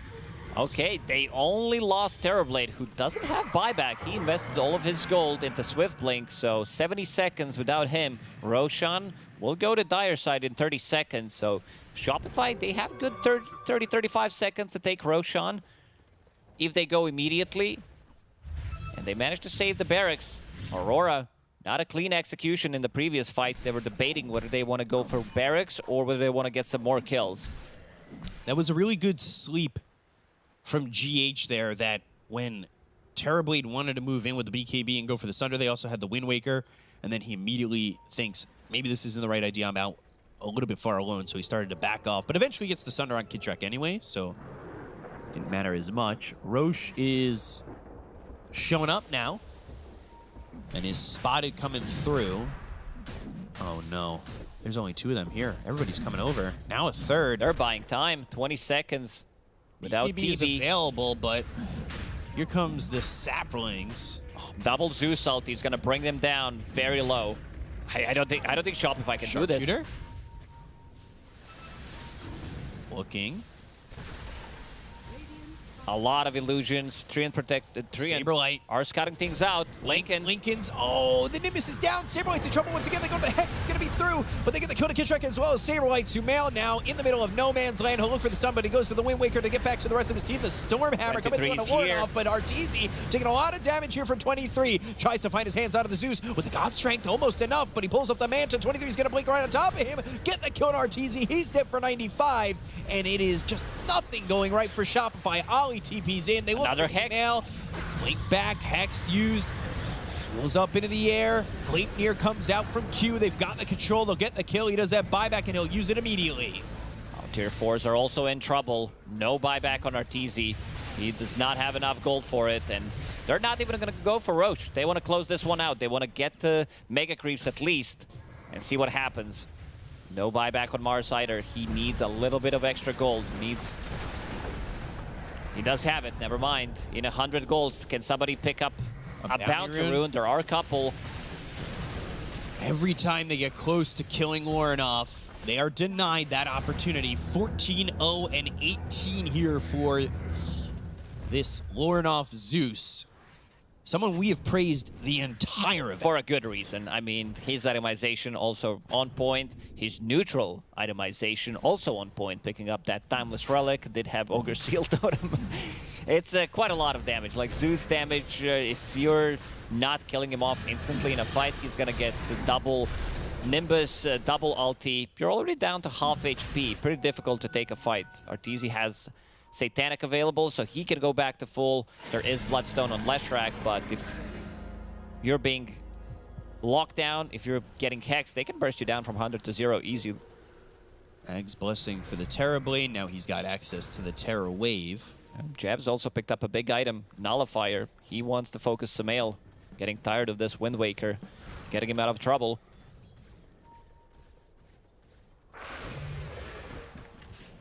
So 23. As this ages for 4.5 minutes. Just terrorizing the side of Shopify so much you can call him Art the Clown. As it's a 50,000 net worth lead here for Aurora. They've got the cheese on cue. Looking real ready to finish this one off. TZ spotted for a second. All they really need to do is catch potentially with the Terra Wave. But Jabs has been doing all the catching for him with that blink, hoof stomp, accuracy. Ooh, scan connected. They know somebody was here. Arteezy just showed himself. Uh-oh. No buyback on him. If they can get a jump. It's a little bit dangerous to be showing yourself like that. Only have one tier 4 to work with at the moment. Arteezy off in the trees, maybe looking to go to the back line and pick somebody off. They don't land the bushwhack. They're going to go in. Blink, hoof stomp. It's on to Sumail. Sumail's going to go in. He's got the feed strip on a Jabs. Stormhammer, God Strength, popped by Arteezy. Can they get the damage on a Jabs? They'll go to the refresher from Laurenov. They get the kill to Saberlight with the right clicks coming in. They still can't kill Jabs.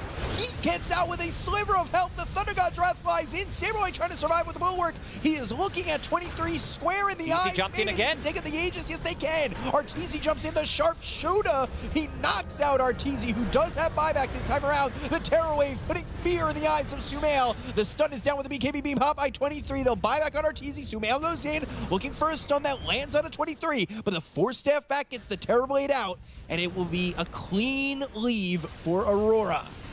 Didn't lose a single hero, forcing 2 big buybacks. 9,000 damage coming out from Sumail, and of course, Zeus, well, it's kind of hard to top his damage output in a team fight. So they're going to reset, wait for BKBs to come off cooldown. They don't have to risk anything at the moment. Metamorphosis off cooldown in a minute, and we can look at the graph. 99% Win probability, to 1. 1%. So you're telling me there is a chance. You add 2 zeros to that 1, and you've got a 100% chance.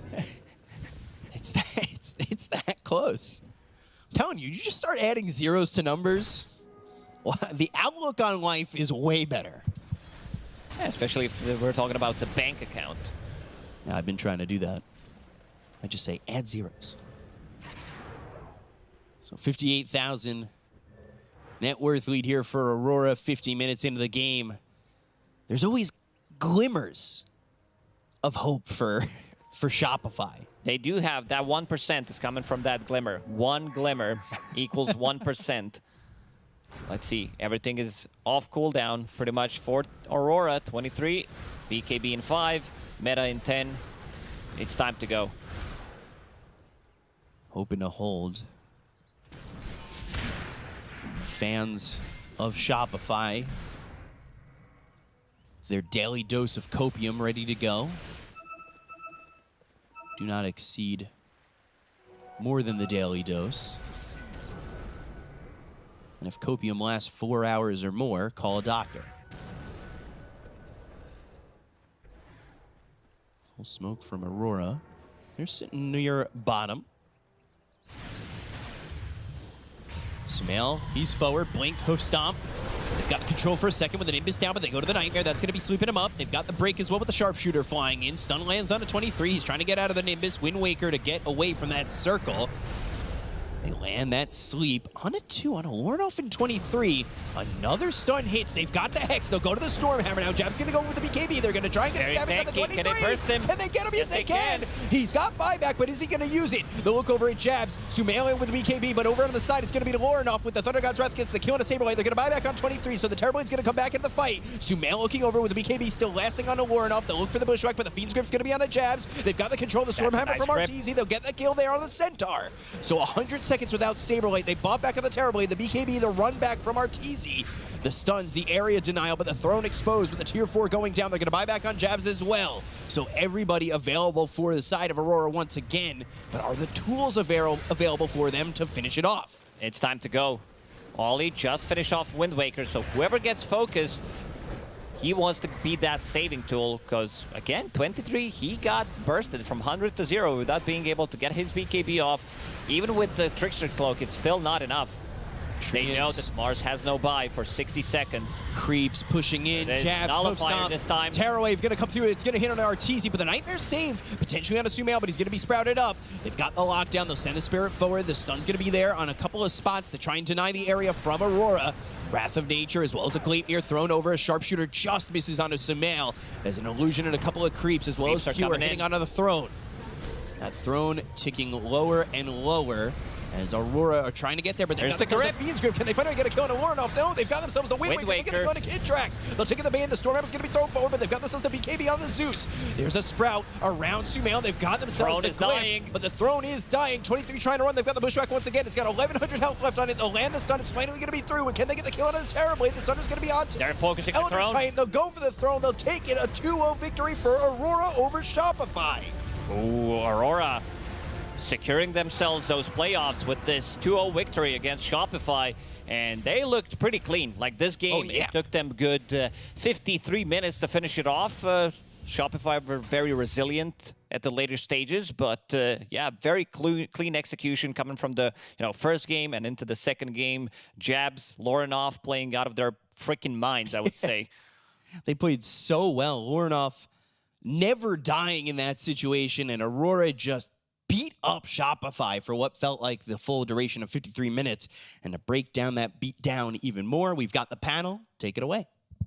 Thank you very much, B-Cup and Lacoste. Yeah, what a performance from Aurora, taking it 2-0 against Shopify Rebellion. Shopify's not out. They'll play again tomorrow. They're now 2-2, but Aurora qualifies themselves to the playoffs. They're out of the group stages in the most positive way possible. I'm joined by Tigov and Kezu.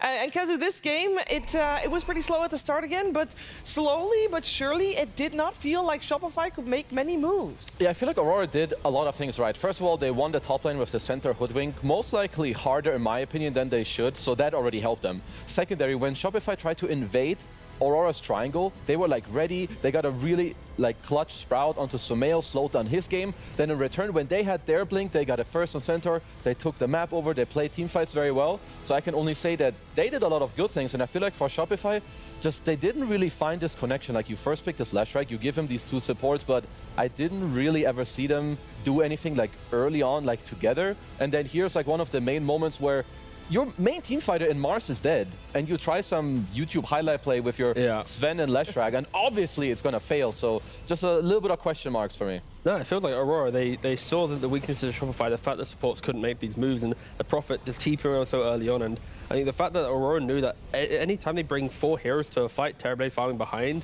they are going to have the advantage in the damage, in the momentum of the early game. So they just took that the entire time, and for Shopify, there wasn't really many glimmers of hope throughout the game. It just felt like Aurora just kind of slowly, ticking their way towards, closing out game 2 and, punching their ticket into the playoffs. I do want to say that during the draft, we said that Bane should go top to help out the Sven more, and Io should go bottom to help out the MOUZ. Why wasn't that the case, and how did that impact the game? It kind of feels a little bit like Kid Track is moving more towards the 4 role. Of course, we just heard recently about Skem getting picked up to maybe be the 5 player. I just don't know if I like it in this game. You could see if you were to rewatch the laning phase, the Elder Titan against Centaur Hoodwink, you can never really get into the middle of the lane and fight. So Arteezy was left by himself for a lot of that time. Yep. And yeah, I think if Bane was there, you put an Enfeeble into the mix, you have a little bit more laning presence, you won't have Centaur Hoodwink dominating as much, Hoodwink going mid. So yeah, I don't know. I wish Bane was top. Yeah, I feel like both the supports, if they just swapped lanes, would have pressured both the lanes more. So that's definitely also something, if you look back, maybe you want to swap that out. But I love how they use the vision as well. Like with the Nature's Prophet TPs, they had really good wards. They kept like breaking their smokes very nicely. Both was it like Q and Lorenoff ending the game deathless, like 10-0, 15-0. Like all in all, just clutch, good plays. And I mean, this is the type of team that just deserves to win the series 2-0. Oh yeah, I don't want to take anything away from Aurora. They played top tier, and they earned themselves a spot in those playoffs. And Tsunami earns himself a spot with the winner's interview right now. That's right. Thank you very much. I am joined by Oli of Aurora, where it seems like you guys really turned a new leaf, because we saw you 2 days ago against Xtreme. It was you guys getting 2-0'd, and now you come back here and you 2-0'ing Shopify. What did you learn in your day off? I think it's because of Xtreme Gaming is playing quite well, and their hero is like all about the team fights. And then we are trying to fight them, but the big team fights, we just lose like team wipe at 10 minutes. How are we gonna fight? yeah, they are world class when it comes to team fights. So I can see that that's definitely a lesson that you drew from this. But beyond team fights, I noticed that your hero pool seems to be very targeted at like the enemy carries. So like your Elder Titans, your Nature's Prophets, these are heroes that are very annoying to the enemy carry. You're putting them in trees, you're making them go to sleep. But I see other support heroes, they're like playing like the Banes, the Enchantresses, the ones who want to kill the enemy carries. So do you get like pride out of being irritating to the enemy carries? Not really. I actually likes to play like more damage kind of hero. I just play like can carry my teammates in the pub, but not in this team. In the team, I just like doing like annoying stuff and please carry me. Well, it worked out in this series. And of all the mid laners that you've played with over the years, you know, you've had Emo, Mikoto, Armel, and now Lornoff. Which ones would you consider to be the most demanding in terms of, you know, rotate to protect my runes, whenever you die, come back and refill my bottle? If you look back on your history, what do you think? Okay, I think Mikoto is the most demanding. He can just always win his lane, but Emo is the one who always calling people to come mid. Like, oh, please come mid, control the rune, and okay, we can dive, we can kill, yeah. So then how is Lornoff fitting in with your style of supporting? Is it more compatible, or you're having to adjust to a new mid laner? I think he quite suit us because like he's also like to farms and carrying the games, so we just need to help him to make him has a good game in early games, so let him be. Well, so far, letting him be is working out great. Congratulations on this victory against Shopify and qualifying now to the playoffs as we send it back to the panel. Yeah, letting Lornoff just do Lornoff seems to be a recipe to success for Aurora. They have secured their playoff spot. They have to wait in a little while to find out who their opponent's going to be, but they do get tomorrow off as well to prepare for that first match in the upper bracket in 2 days' time. We could take a quick look at what we have, because today is a day filled with series that all mean a qualification to those playoffs. Aurora now with the 2-0 over Shopify Rebellion, they secured their spot. After this, we got Bedboom and Spirit to end the day, and we already know that's going to be a spicy one, but I'm looking for an answer to see what people can expect for Gaimin Gladiators versus Boom T. Thank God you're going first. Yeah, that is going to be like David vs. Goliath, because I feel like Boom, their journey to get to this 2-1 position, they lost to Xtreme, but they beat Heroic and Secret, who aren't the strongest teams, so they might have had the nicest journey to get to 2 wins, and now they're up against another extremely good team, which is Gaimin Gladiators. So if they win, 100% deserve, but I'm kind of expecting it to most likely go the way of Gaimin. Boom need to giga cook. Like, they need to cook hard in the draft, cook hard in the gameplay, because Gaimin, they were 2-0 already, so they played against Falcons. They dropped the ball in game 3. Like, they were supposed to, they shouldn't even be playing today. Like, they messed up hard in that series, so Boom, good luck. They will need it, but if they play well, of course they can do it. I'm just saying it's very hard. Today is the day of the teams that are 2-1, so nobody gets eliminated. So even if Boom doesn't do it against Gaimin, they get to play tomorrow again, just like Shopify Rebellion. They'll play again tomorrow. They'll also need to wait a little while before they know their opponents for tomorrow. But we are going to take a break. When we're back, it is time for Gaimin Gladiators versus Boom. See you soon. I'm never chasing a sound. I'm trying to chase an emotion. And it happens to be with sound. You know, when a chef cooks for you, he's trying to do it with obviously presentation and taste and all that. For me, it's really capturing an emotion with sound. And when you do it with the right equipment, then something special happens. We here at Verse, we want to be the best at everything. We have the best monitors, we have the best drum kits, the best amps, and naturally we had to have the best mics. And I remember walking around and thinking, man, I like this song. I wonder what it is, because I curate the playlist, and I didn't remember putting the song on, right? And I look over, and it's a band playing. I'm like, oh my God, it sounds like a record. And I go up to Steve, and I'm like, man, that sounds so good. And I noticed that he was using Earthworks, and I was like, oh, okay. Hearing those drums was incredible. I had never heard it in here. There's a spiritual thing that happens when you get a whole bunch of human beings together in one room. And the artist is using that energy, and that energy helps to inspire them to keep going. One of the first things I notice about these microphones is they're solid, they're rock solid. You can tell they're just high quality when you pick them up. And so then you plug them in and you throw up the channel, and it's like, oh my God.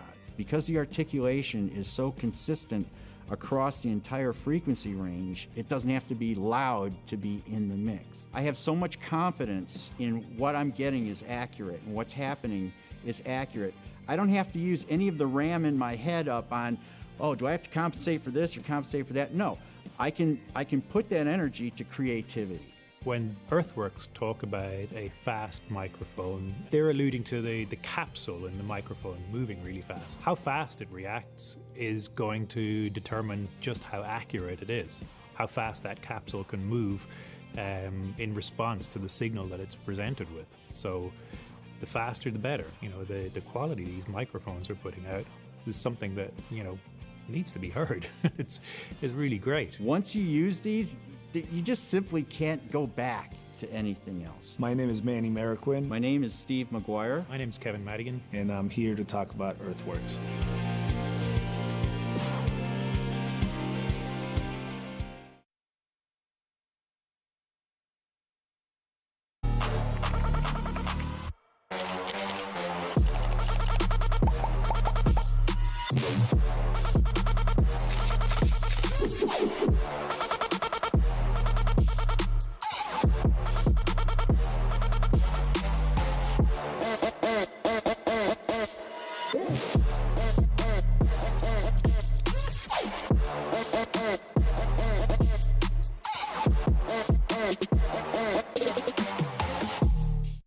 It's time for the Dota surprise, and I've got Celery with me from Gaimin Gladiators, and you are going to build your ultimate team with a bit of a luck involved, because you need to pick hopefully the best teams to build your team using our Dota capsules down there. Are you ready to take the challenge?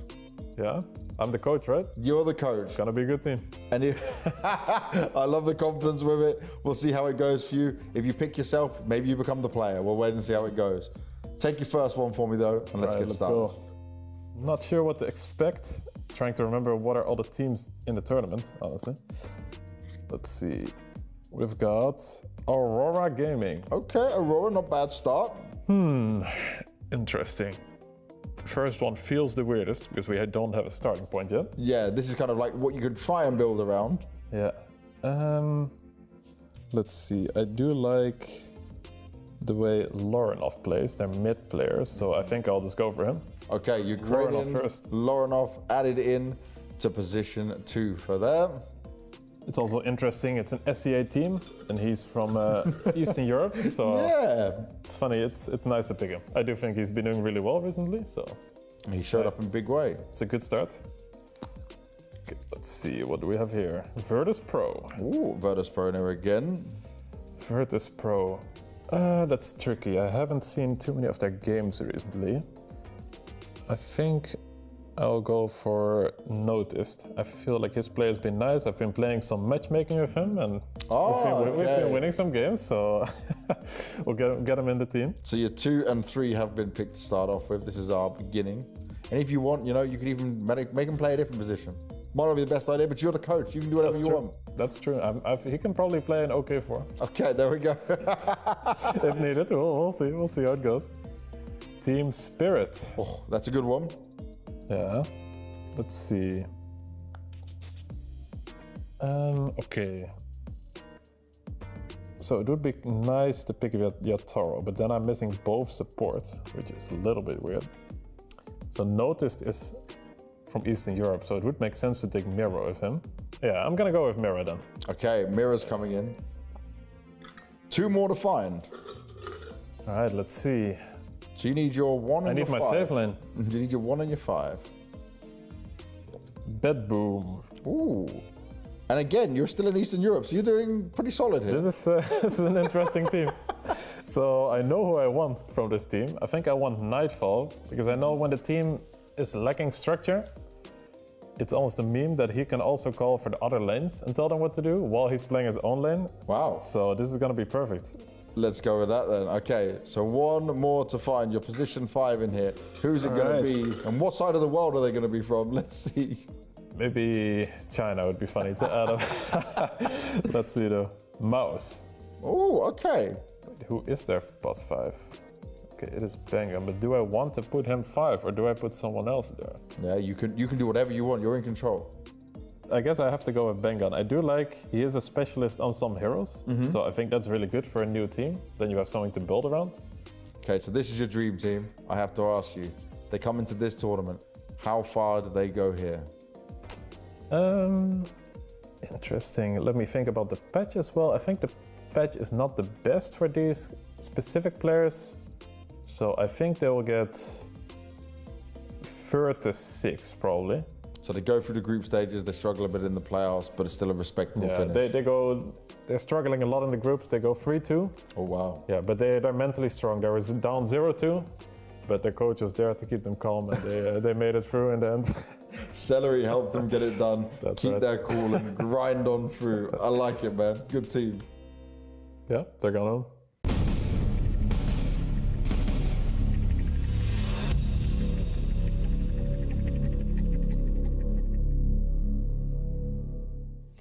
Welcome back to PGL Wallachia. We are in the middle of our day number 5. There really is a middle of the day with 3 series, but there has been a changeover of host and also panel. Fear and Lizard coming back on with me, and we get to cover Gaimin Gladiators up against Boom to start our day, the second series for everyone else that is tuning in at home. And we just saw the Aurora Shopify. I know you guys were in the green room giving it a bit of a gander. I feel like when I leave the panel, I leave it with some 70-80 minute drone races, and when I come to panel, it's also that kind of a game that's being left to us. So an interesting one, a peculiar one. I think we won't see any more 2-0s. I do believe that 3-game series is what this panel always brings. That is what this panel likes, but is that exactly what's going to happen for Gaimin Gladiators up against Boom, Fear? We'll see. We'll see what version of Gaimin Gladiators there'll be. They're going to win the favorites. I think Kezu touched on it a little bit. They lost the Falcons. They won 3 games. And in that third game, Gaimin Gladiators just kind of gave it to them in a lot of ways, right? That's and true. the Falcons, of course, Falcons a great team, but GG is looking really good. And Boom, they're looking good in their own regards too, but this is going to be a Goliath they're facing here. So we'll see. Every once in a while, Gaimin Gladiators, they'll slip up. This could go to 3, but this more than likely could be the first 2-0 for the night shift, I guess. Maybe. I mean, We'll see. these two teams, the only ones they've lost against are the teams that have qualified to playoffs already for themselves. So Gaimin Gladiators losing against Falcons, and then Boom losing against XG all the way back at day number 1. So the fact that they've been able to get wins off of all the other opponents they faced up against, we see why they're sitting on the precipice of qualifying to playoffs right now. They're only 1 series away. That's the win that they need for themselves. But you know, let's talk about what exactly they're going to draft for themselves, just as an overarching of what's happened so far at this tournament and in this group stage. There are some heroes we really don't want to see. There is more than enough of a sample size for some of these heroes to know that their win rates are pretty reflective of their performance right now. Yeah, and for the most part, like, some of these heroes are picking up some steam, but, you know, Konka, 18% win rate, Mars, 28, Pangolier, 33, Zeus with 33 as well, Razor, 35. And the surprising ones for me were Shoutim and Clockwork at 39% win rates as well. And these heroes are being picked up. Yeah, Clockwork isn't winning. Wow. And since we like to hate on heroes, I thought it'd give us a good graphic to see. And so it's not only Pango hate, we have much more heroes to hate on. I've been flipping between, you know, Mars hate and Pango hate, but thank you, Fear. I have so much more to dislike. Yes. I have to say, though, Clockwork feels a little weaker versus some of these heroes that he was really strong back in the day against. Like Clock versus Bane lane. Like just being in position 4 playing into Bane or just hunting Bane throughout the game doesn't feel nearly as good as it used to. Like Bane is just much stronger, even though more so with the Aghanims later on. Like you don't have that precision hook to just constantly break the grip. What's also very interesting about these losing heroes is 2 out of 3 of these heroes that we just saw, the losers of the tournament, are being banned out against Boom constantly. Shadow Demon and Kunkka are usually the first phase pick for the bans versus Boom. So if you're playing versus them, you usually ban that in the first stage.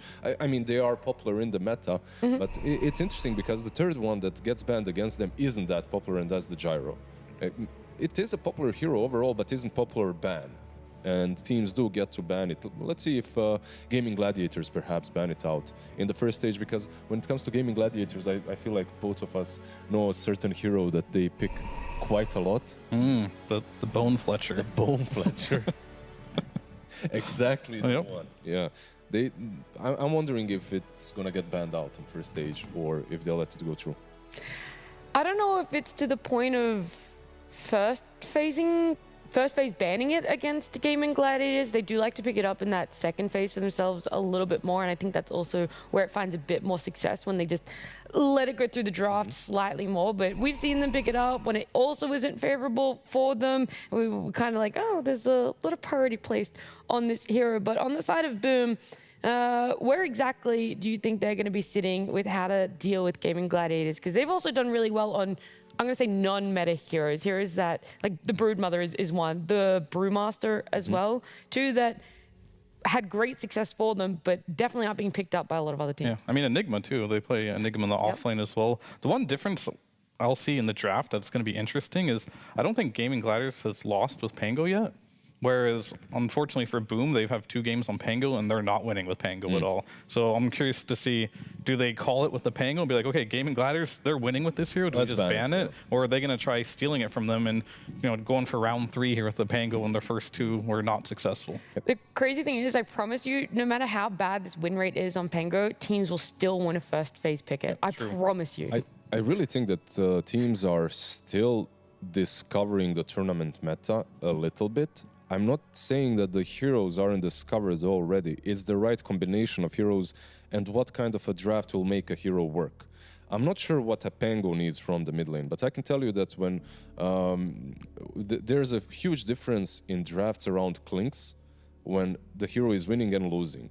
Like I've seen a lot of Clinks with something like a Sniper Coddle as the other 2, or like Sniper and Enigma on the offlane. Yeah. And then you just don't have a front line. And I feel that maybe if GG did their homework, which I'm sure they have, they can see the same thing that I'm seeing, and that's like these Broodmothers, Brewmasters, these heroes that have constant pressure in teamfights and that are just constantly creating chaos. It's not like one in, jump in, stun, get out. No, you need constant pressure in these teamfights to create a lot of chaos, not only in the teamfight, but throughout the game. And then these Clinkses and Weavers, they can really shine.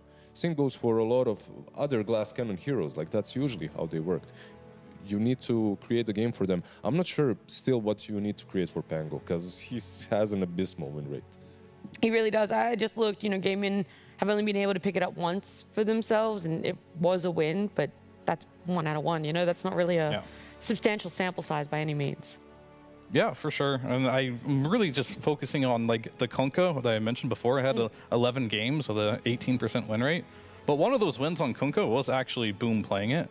So that is a team that could pick it up and do well with it. They don't do well with the Pango, but they do well with the Kunkka. So we might see a Pango versus Kunkka type of matchup here if they want to go for that. I do. Please never do that again. What do you mean? Very sensual. Good luck. You've never had the good luck ear rub? No, is that how you won TI? Yeah, exactly. Yeah, both ears, same time. Really gets you in the mood for Dota. Yeah, I can imagine. That's what Gaimin Gladiators are missing right now. I love the look that he gave him back as well. Like, Thank you for that. Good luck.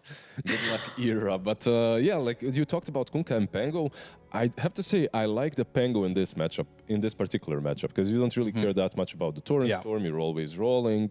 Of course, X marks the spot is a bit better against you now, but overall I feel like Pango is not the best, but one of better heroes to deal with Kunkka. One other one, of course, that's being picked a lot is Lifestealer in the lane, post-laning stage as well with that Rage. But we'll see. First and foremost, of course, we need to get rid of Chen, something that Boom is banning quite a lot. They ban Chen, Razor, and Coddle very often in their first stage. I thought if Gaimin Gladiators had first pick, then we might potentially see this Sniper coming out for them, but they don't. Boom have overall first pick, and they're going to have the potential to go Bloodseeker into Pango. The gyro on Boom actually looks sick. And teams have started banning it out, and Gaimin Gladiators not really straying away from that, just continuing to ban it. Yeah, and outside of that, it's pretty much the same meta bans right now. You're banning your Disruptor, your Chen, your Enchantresses, so far, and your IOs. These are like global across all teams pretty much, but the Gyrocopter is very specific for this matchup here. I think one extra hero that might be, you mentioned it, I believe, for Gaimin Gladiators, but for Boom as well, one specific hero in this series is Enigma. Like both of these teams play it, so... There goes the Kunkka. Maybe a hero that we might see from the offlane. All right, here's the question. Do you take that 0-2 Pangolier for yourself if you're Boom, or Do you just ban it out? Or do you just not pick it and give it to Gaimin, but they're like 2-0 with it, I believe. Yeah, I would not want to. They banned the Bloodseeker. This is the Pango. It's happening. All right. Look, I definitely Round wouldn't 3. feel comfortable giving it. I don't know if I have faith in it, them picking it, though. Well, they have faith, and that's all that matters. And I told we'll just see you, how it's no playing matter out. what, this win rate could potentially even be single digits, and I would still see teams. We would still see teams first picking it. I promise you, that is where the mentality is around this Pango. Let's see what Gaimin Gladiators have cooked, because they understand. They normally do TA. That's been like their go-to approach against this Pangolin. They did do that in the game against Falcons that they ended up losing, but the TA had a fantastic start of the game, despite being solo killed as well. Yeah. It's so ironic to say that, but like if you look at everything else in terms of last hit, net worth, she did really well. It was a matchup that no one expected. Yes. It's like you get solo killed, but everything else is going your way. I love your copium, Nat. Sometimes it's amazing. This is the one I expected, though. The Bane being banned out by Boom, maybe a little. TA might be a bit less forgiving if you don't have a good game, but Bane you can always grip later on versus the Pango. However, not gonna happen. And this is the problem that I do see with Pango. Like, you pick this hero and then you need to commit like 3 bans to protect him. All your bans, really. Like, we got Primal Beast needs to be banned. I was thinking that Primal. Right, and then Grim Stroke potentially. There you go. Definitely the Primal. The biggest hero, like, we're talking a lot about the losers of the patch, right? But do you know what hero is the biggest winner of this tournament? No? No guesses? Okay. Can I get a guess? Yeah, you want to guess or do you want to know? What hero has the highest win rate? Maybe Doom or with something a like good that. amount of games played. Yeah, Doom. It's actually Timbersol. Oh. Timbersol has like an 80% win rate right now with, I don't know how many games exactly, but it's over 10. It's pretty crazy. I can tell you if you'd like. I know the Doom had like 66%. Oh, there he is right there. Look at this hero. A beast. Is that 80? I'm blind. Yeah. It's 81, but we can round it up to 82 because it's 81.82. That right there is like one of the best heroes in the game, apparently, in this tournament at least. We'll see if it gets picked up. Obviously, the TA most likely will be the answer to Pango, but we've seen Timber responses to Pango as well that have worked almost every single time I've seen it. Yep, but the Timber looks really good. Like, and there's a lot of one thing also that needs to be said. There's a lot of Timber specialists in this tournament, like a lot of offlaners and even mid laners that really like to play Timber. And the hero is generally picked a little bit later. Now, my problem, I have to just for one last time about this Pango, like.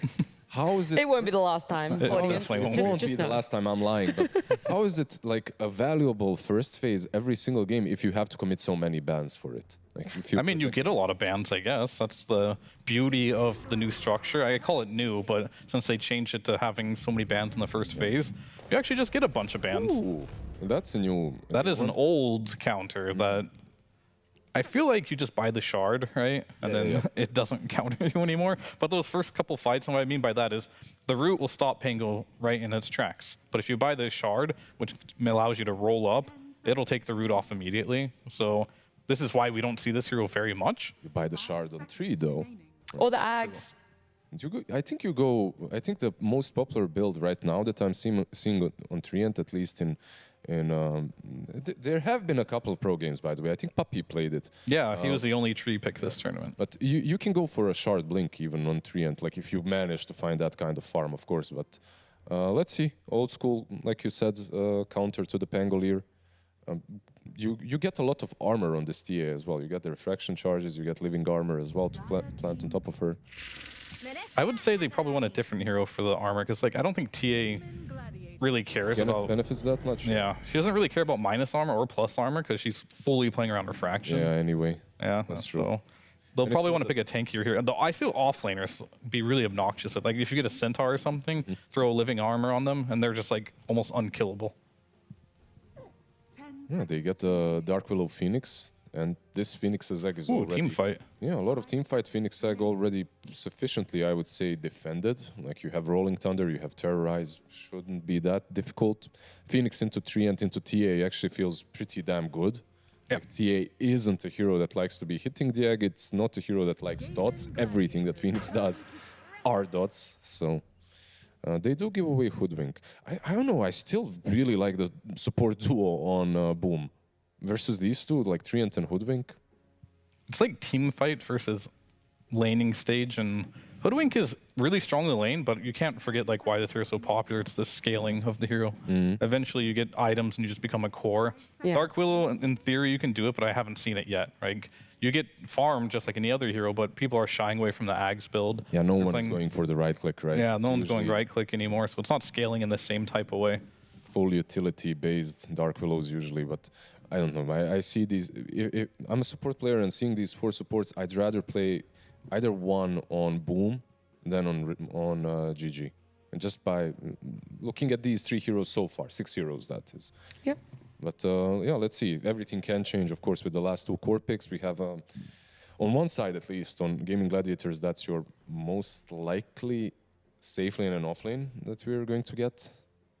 I want to go back to the Dark Willow a little bit more, talk about our scaling while we're waiting for these picks. I remember Crip picking it up on the Falcons Gaimin Gladiators game, and he had a really good Dark Willow game. Yeah. What was the build for it, item-wise? Because that felt like Yules. Okay, because I was going to say that felt like a Dark Willow that was pretty ahead for POS 4 standards. And Yeah. if he even wasn't going for that hardcore scaling. Yeah, I think it's not really popular right now. Like you play for more for, like catch for it being more of a disable than being that right click damage right now. And they're gonna pick up Doom.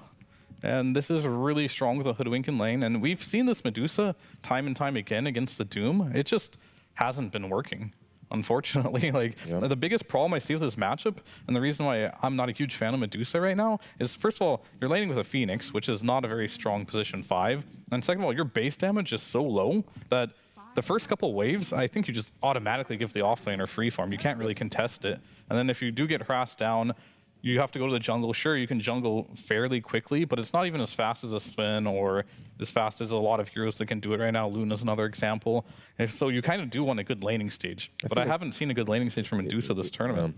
Like, she needs to be in front, and I'd like to see a Medusa with this, well, not so much of a new build, but something a bit more active earlier on. As I see this, and it feels a bit too cute with the Phoenix Medusa. Sure, back in the day it could have worked, but I'm not completely sold on the pick as well.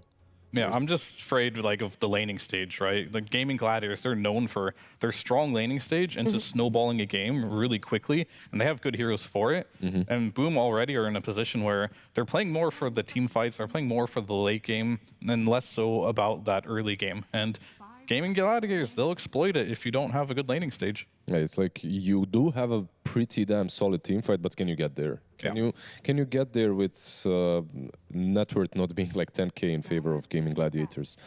Keeper of the Light banned out. This is actually very interesting that they ban out the Coddle even though they have the TA. I feel like that matchup, well, considering you have a lot of heroes that can deal with refractions and rotate on her, I guess it's okay, but the lane itself is one of the worst for Coddle. They're probably just thinking they need a hero right now that can play fast. Because their other heroes, they want to be a bit slower, get their levels, and play more for that mid game and late game. And that's probably all they're thinking about right now. And they also believe that this Pango could be offlane. I know they do play Pango in the offlane. They have not yet this tournament, but maybe that's the adjustment we'll see from them. We've seen it a couple times yesterday that the Pango is the first pick and then at the very last gets rotated to offlane. So it's something that's happening not just in this team, but across a lot of others. I know they're dipping into their reserve time because they go ban into a pick here. Just ban Clinks, you know. Dyrachyo hasn't. Anti-Mage is not banned. Just ban Clinks. I mean, Anti-Mage is definitely good against Medusa, but it's Dyrachyo. I really don't see him play it, but... All right, so it's going to be the mid Pango. They just secure their lane a little bit easier, right? Like with the Centaur. What you do get with him is another hero that can play a bit fast. It's a good lane with Dark Willow. Like overall, it's solid, and you ban out one of those matchups that's not only good versus him, but versus Dark Willow as well. So you get rid of Lifestealer. Makes a lot of sense, even though like the Anti-Mage that you mentioned could be pretty good. They don't really have catch for him. But is it too greedy for Gaimin Gladiators? I'm not sure. Oh. Okay. Who's their carry? Mid Doom to Mid Doom. Okay. I would have not have guessed this one in a million years. I don't know how mid Doom does versus Pango, but I said this last time when Quinn picked the Dragonite versus the Razor. I'm like, I don't know about that one. And then he just completely owned him. So I trust this man to know his matchups, and I'm excited to see what this can bring. It's not really a meta where Doom is the meta mid, but overall, it's I love this. I have to say, I really think that Darkseer is a tiny bit underrated. Like this hero. I was going to say it's not so much the Doom going mid, but what value do they see in the overall Darkseer last pick? I feel like that has to outweigh this potential neutral matchup in mid. I mean, do you remember the Medusa meta? Yes. Well, how you countered the Medusa meta is you made your own Medusa. So is it Shadow Demon? Yeah, Shadow Demon, and then these Darkseers. Anyway, or Terrorblades, you just make like some Medusa for yourself. So this is just an old counter that they're busting out here. And obviously you get the split shot on the Lucian. Lucian's really hard to kill. So that's pretty much the logic behind it and why they were willing to put the Doom in the mid lane. I just see this Doom with living armor, with Iron Shell running you down. He can be a big boy. True. He's a big boy. He has so much armor, the Iron Shell, the talent for the HP as well. Is it also going to be a similar build, just faster because you're going to be getting more farm in the mid lane? Or do you actually look at going a different build for Doom? It used to be like, it used to be back in the day when he was mid, constantly like Blink BKB or there's only one build on Doom, really, right? It's going to be the same thing. It's going to be Shiva's Octarines, Blink BKBs. All right. Some combination of that. Well, look, it was a little bit of a change-up right there at the end. Let's get a bit more insight about this mid-Doom and off-lane Darkseer by Gaimin Gladiators coach CY, and Tsunami standing by. Thank you very much. Yeah, I'm joined by CY, where you're pulling a lot of tricks out of your hat here. We're seeing mid-Doom. Now, I am assuming that wasn't the plan until after you saw the Medusa, and you're like, oh, well, why not just pick Darkseer? Quinn, do you know how to play Doom? And he's like, maybe, sure. Is that what happened? No, actually, Quinn said he can play it himself. Like, he also did play it before, so I know he can play Doom. And yeah, the Darkseer is just really good against Dusa, so that's it. Okay, then how about Treant Protector? Now, I've always maintained that if Celery's not playing Treant Protector, the hero's just not good. And he has not played it since, like, TI group stage in Seattle. So what was the impetus to finally bring him out in this series? So, like, it's a classic, like, Pango counter, like, not a lone Treant, but, like, a BKB piercing, like, stun with someone who can hit, like TA. So that's basically it, yeah. Okay, well, it seems like rock-solid reasoning. Then let's see if it works out in game number 1 with our casters. It's Lyrical and Trent. Thank you so much, Tsunami. Yeah, we got a pause to start the game. We've sort of been not too many of those as it's a headset issue, but should be underway in just a moment. But yeah, an exciting match today. They're going to be facing off against the Medusa, and Gaimin Gladiators say, let's take that Darkseer, the purple-headed cone man. It's time to punch. That's your guy. Oh, yeah. We love the lyrical cast with the Darkseer. Always asking for him every draft to lean over and be like, every draft. They should Darkseer. You know what? I'm going to tell you something, though. Everybody talks about the answer to the Medusa and it being good. I think that, like, as soon as people start picking up Dagons against this, it's going to be over. Like, Darkseer illusion, for some reason, is still not a strong illusion, so you can instantly now we're burst campaigning. Okay, I see. So, like, if somebody out there is listening at Valve and you want to, 33% win rate, it wasn't looking that good. It's lower than Pango right now. Give my man a couple buffs. We'll see how it goes. All right. Well, and in order to get this Darkseer, we've got Quinoa here on the mid-Doom. Quinoa? What the hell? Well, we got celery and tofu. Oh, God. Oh, no. Makes a lot of sense. That's terrible. I'm not sure. Quince is closer, which is a type of fruit. But nobody knows about quinces. But people know about quinoa. Quinoa. That's how it's spelled. It looks like quinoa. Okay. Well, that's fine. That's what pauses are for, right? Oh, thank God. All right, Quinn is with the go ahead. It seems to be fixed. Panda agrees. And here we are. You know, it was funny, actually. Fear made a comment during one of the games was gone. He said, like, I don't trust these Phoenixes except for the teams that were playing out of China. And he was right, because the last time we saw some Phoenixes wasn't looking so hot. The second one the Chinese teams picked up to Phoenix looked amazing. So we'll see if Panda, see if he's got the Phoenix juice here. I mean, it's a Medusa lineup. It kind of makes sense, right? You have this very static, swinging, essentially tower on your team, so Sunray can be pretty effective. Then again, it's also a Medusa, and she relies on the mana, so at the same time, your Sunray kind of doesn't really help her. No, for sure. It's a little that bit... seems bad, actually. But it seems less good. And It's actually really useless now that I think about it. Good thing they banned that Coddle instead. I think the one thing that will be interesting is the big tanky heroes and getting hit with the Sunray. So that's the part of it, right, is that they're saying this is the fight that we're going to take in this area.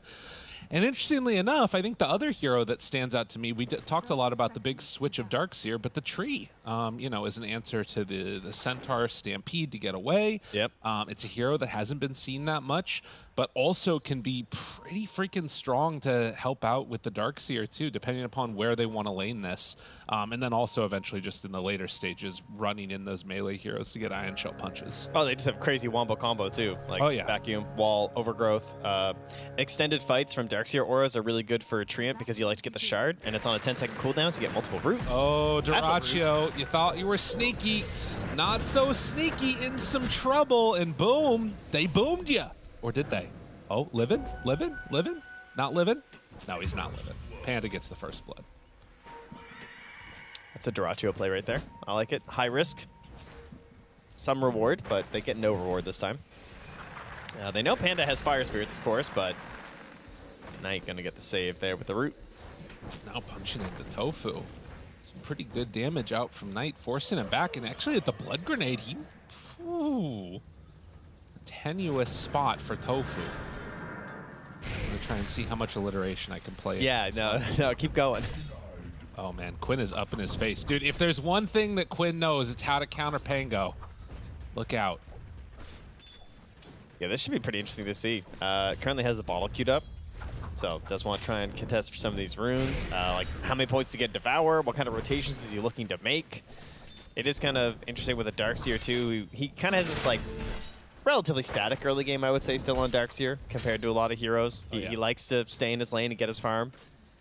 And then you have a Doom mid and a TA bottom, so I feel like we're not moving very much for Gaimin Gladiators. No, I kind of wonder how Quinn's going to play it, because I think there is some potential for him to move around and try and play a more active style if he wants to, and like maybe play it around what runes he gets or something, but he certainly doesn't have to by any stretch. But he is really, just taking him to task here in this mid lane. 8-2 right now. Yeah, he's trying to use that HP advantage to get some good denies. Just knowing that Sludum can't come in. Well, we'll see how that goes. So far, all three lanes looking pretty good for the Gladiators. And, I mean, this is quite bad. I mean, he's not even getting the CS from these, getting any denies. Forced to swashbuckle just to grab them. Well, does get the water in at the very least. So, something to work with here. Right, he needs it. Still a full water rune and refill for the Doom in the mid, and could be a bit of a tough time here. Continuing as the Pango first pick woes continue. But for now, still not the worst thing on the side lanes, it looks like. Medusa's getting her farm. That's what you would want to be seeing. Yeah, I'm looking to level 3 on the Darkseer, 2 points Ion Shell. Maybe if the wave gets pushed out bottom, you might see Celery kind of pop quickly through the Twin Gate. That's one of the things that we saw right at the start of this patch from Tree Protector players. Way back when we changed the map, is that they would often use that Twin Gate and just run right through the trees. Right. Very dangerous for a hero that's hiding under their tower like a Medusa. Well, and they definitely don't have to necessarily get aggro either. They can kind of just play it safe and get to the levels that they want. I mean, we just saw Ace level Vacuum to secure range creep, so they're definitely playing a little bit more just to get out of the laning stage, like you're saying, stay static, and then make moves after. Mid's over now. Quinn has the ice armor. You're not going to be doing anything to him. He's just chilling. He's going to farm as long as he wants. Yeah. There is my armor, and you don't get to do anything. Yeah, it feels pretty bad. And to be honest, like, I don't think that there's kill potential, but every time he pops this Scorched Earth, like, Sludum feels real bad. does manage to get like some shield crash to absorb a bit of that, but yeah, it's not good. Just such little turnaround potential there. Yeah. You have to wait till there's like a stampede or something. Maybe you can bring in some rotations. Well, this is where things could maybe start to go well, at least for Boom. Dyrachyo has been a little bit hampered, but you're seeing those meld strikes come out. 2 points in it for Dyrachyo. Just wants to sort of play a little bit more for the battle and see if he can mess with Sacred a bit, try and make him feel uncomfortable on the Centaur. Yeah, could have some combos there with Celery as well. Oh my god, he's behind the tower. Dude, the ice armor is so strong. Yeah, nothing's going to stop him. Oh my... Like, I literally think it's just over at that point. Okay. I mean, you can see in the description, it says temporarily slowing any enemies that dare attack it. Like, it tries to warn you. It's like, just don't. Give up. That's awesome. Down at the bottom, it keeps it up. Not quite level 6, but pops the Scorched Earth, and I mean, he's pinging, guys!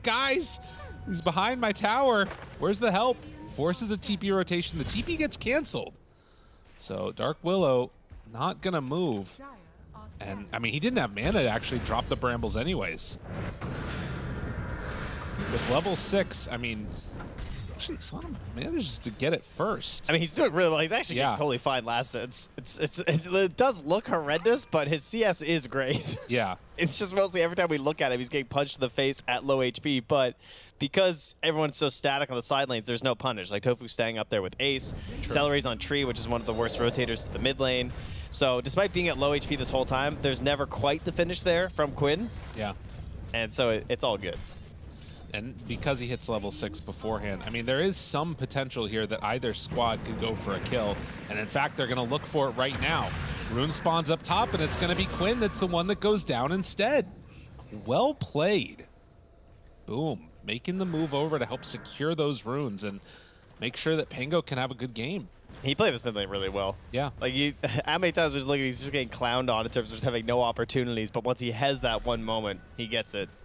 He still gets great CS the whole time, too, considering the situation.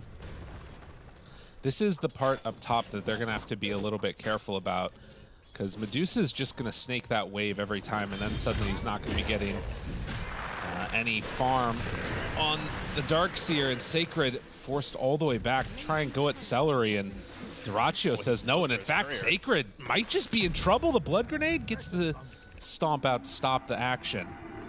But yeah, you can see they're starting to bully back a bit here, even though TA not great on the CS. 7 minutes. Both teams gonna get the Wisdom runes.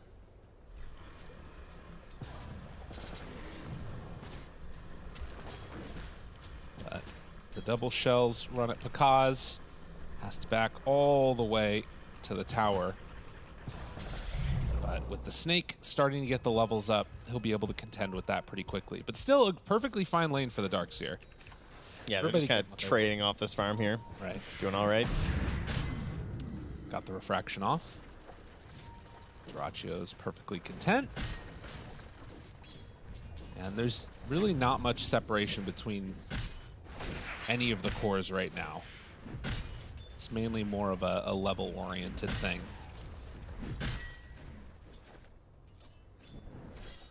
It's also not very likely that we're going to wind up with mana break in this one. I mean, there's the potential for it, I suppose, but it's just so impactful for the targeting of a Medusa compared to, obviously, like, minus armor, just so weak in comparison. Quinn? Just going in, gets stunned, gets pulled low. Celery is nearby. Doesn't look like they quite have enough to go for the full kill. Now, they still have Doom at the ready, so Rolling Thunder won't translate into another Quinn kill.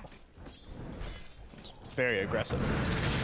He looked like he had like more aggressive supports with him or something when he did that. Yeah. It's like, oh, surely someone's about to cast some other spell here to help this, but just don't have that yet.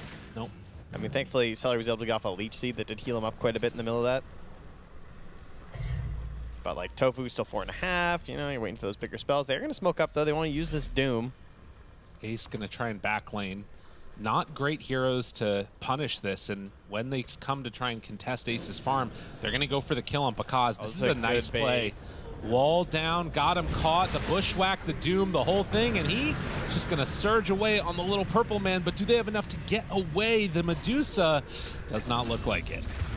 So they managed to get the return kill onto Ace.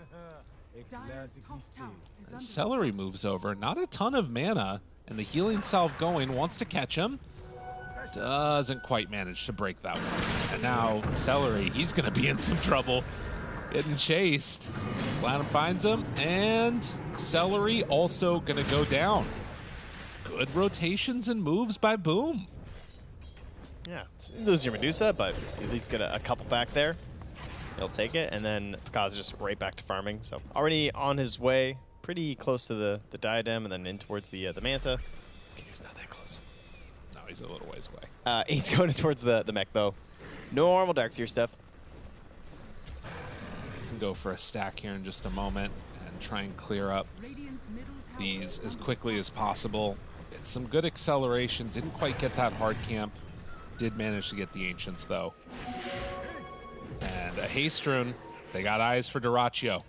Yeah, Sacredness, be careful. I mean, this is what's working out, right? Is that he's so low that it kind of baits you in like that. Oh, yeah. That's nice. Because he knows there's no Stampede, so he's thinking, this is my chance to get the solo kill on a Sacred, and just well orchestrated there from Boom. Nothing really that you can do in terms of rotations either. Like, Ace would be your one hope, but he doesn't have TP right now. He also hasn't quite finished that mech. He's just like 20 gold shy. So that big save turn isn't there. We're going to grab because of the bushwhack. Oh, he does some damage. I don't know if it's quite going to be enough. Medusa's still very strong. Has Arcanes to turn it.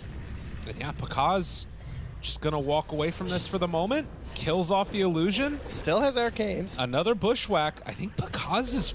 Well, okay, Quinn shows up. Never mind.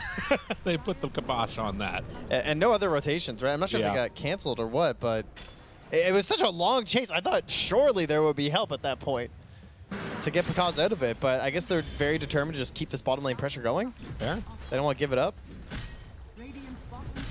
So that did seem kind of surprising. Panda holding the point right now, does take it for level 6, so the threat of the egg is online, but it's level 1 egg, so have to be pretty careful where you place it. And now the TPs are here. Duraccio on to Panda. Goes for the dive away. Didn't have mana to cast the egg, but did have a big stick.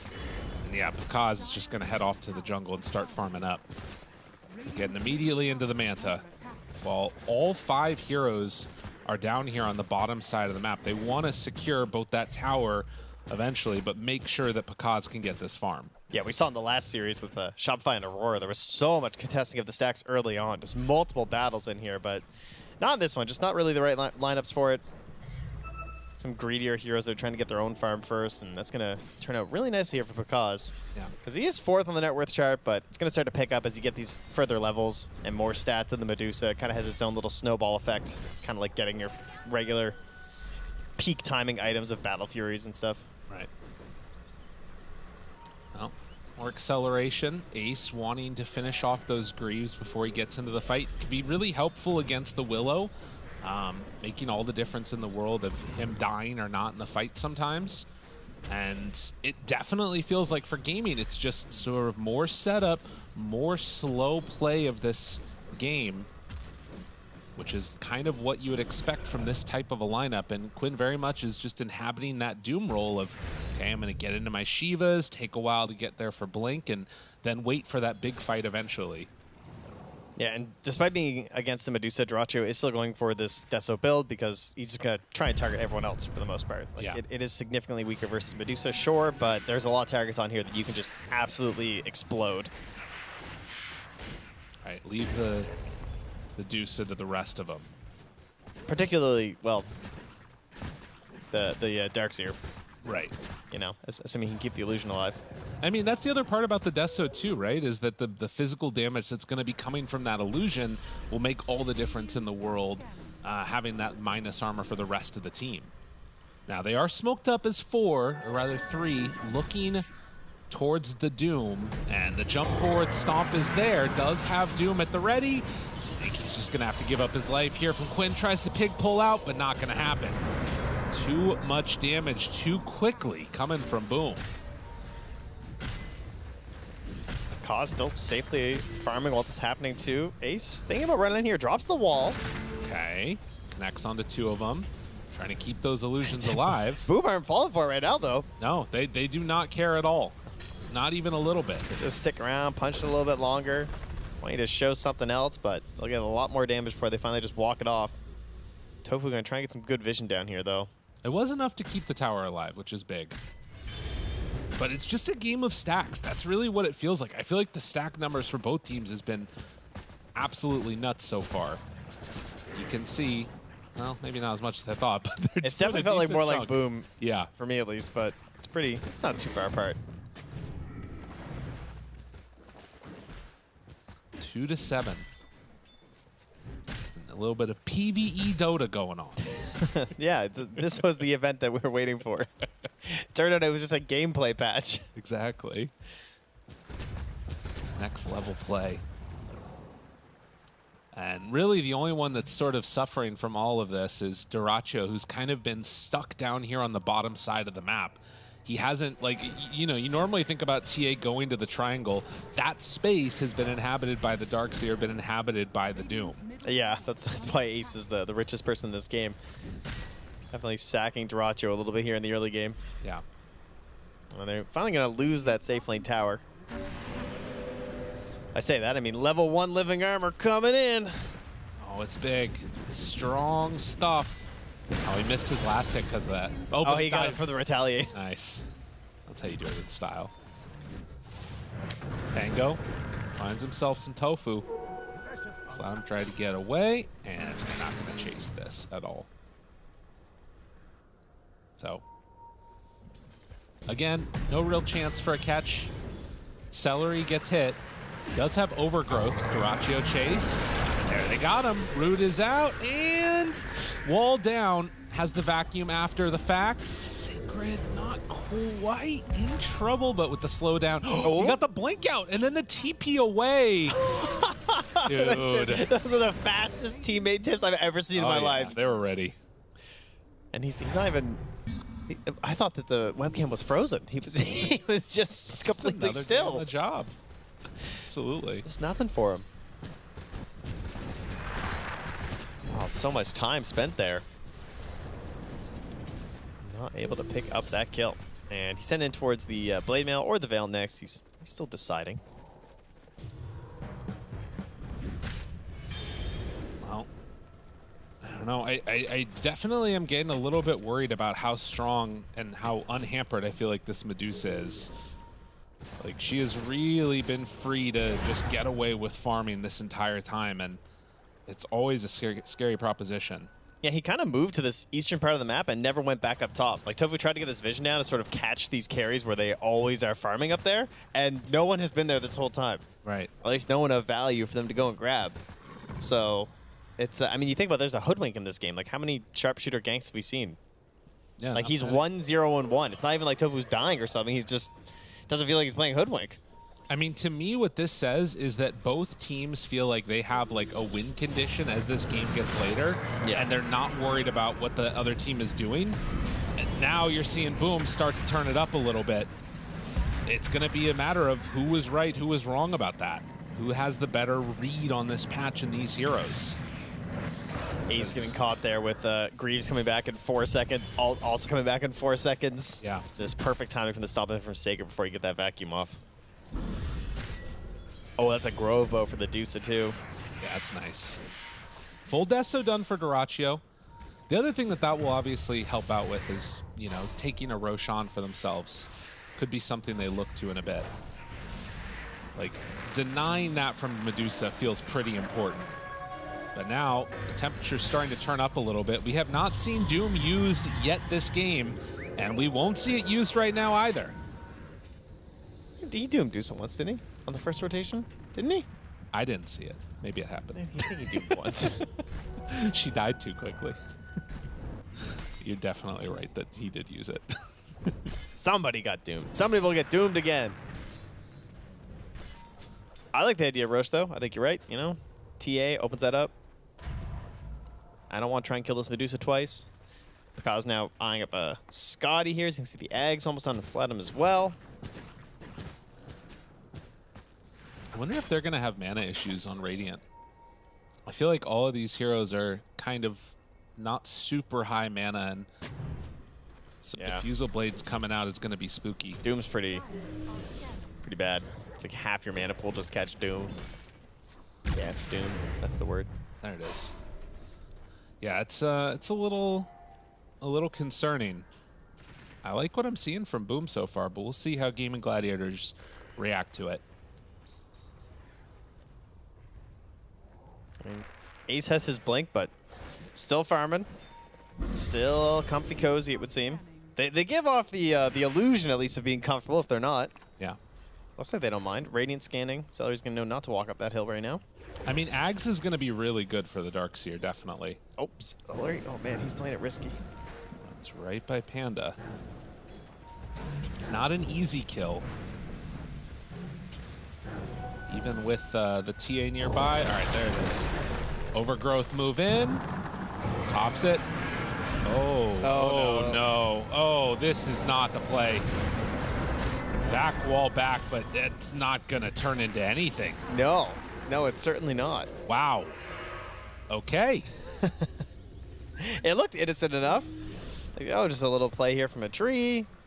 We can start this off, but he didn't get the punch at the start either from that route, so then, you know, you don't get the value out of anything there. And I mean, realistically, best case scenario, you get an egg out of that. An egg and Stampede, right? Or, I mean, I think there's a chance that the Phoenix just straight up dies because the TA, like maybe you try and min-max it or something, but yeah, you're right. It's pretty unlikely. Well, we'll see how this one goes. They decide they don't want to go in for the Tormentor. And I mean, applause for that, because many teams don't. You know your limits. Yeah. That's important. Most won't give up on that. Gossamer Cape there for the Centaur, which is really good versus Templar Assassin, as we always say whenever that hero's in the game. It is the dream one that you want, especially because he's a pretty viable target for Templar to go for, especially since he opted for the Veil over like a Blade Mail or something. This is on Knight there, we saw two, and then the other thing is a Philosopher's Stone for the Phoenix. You love to see it. Oh my god, and dude, he's doing it. I don't know if you said it earlier, but Panda knows.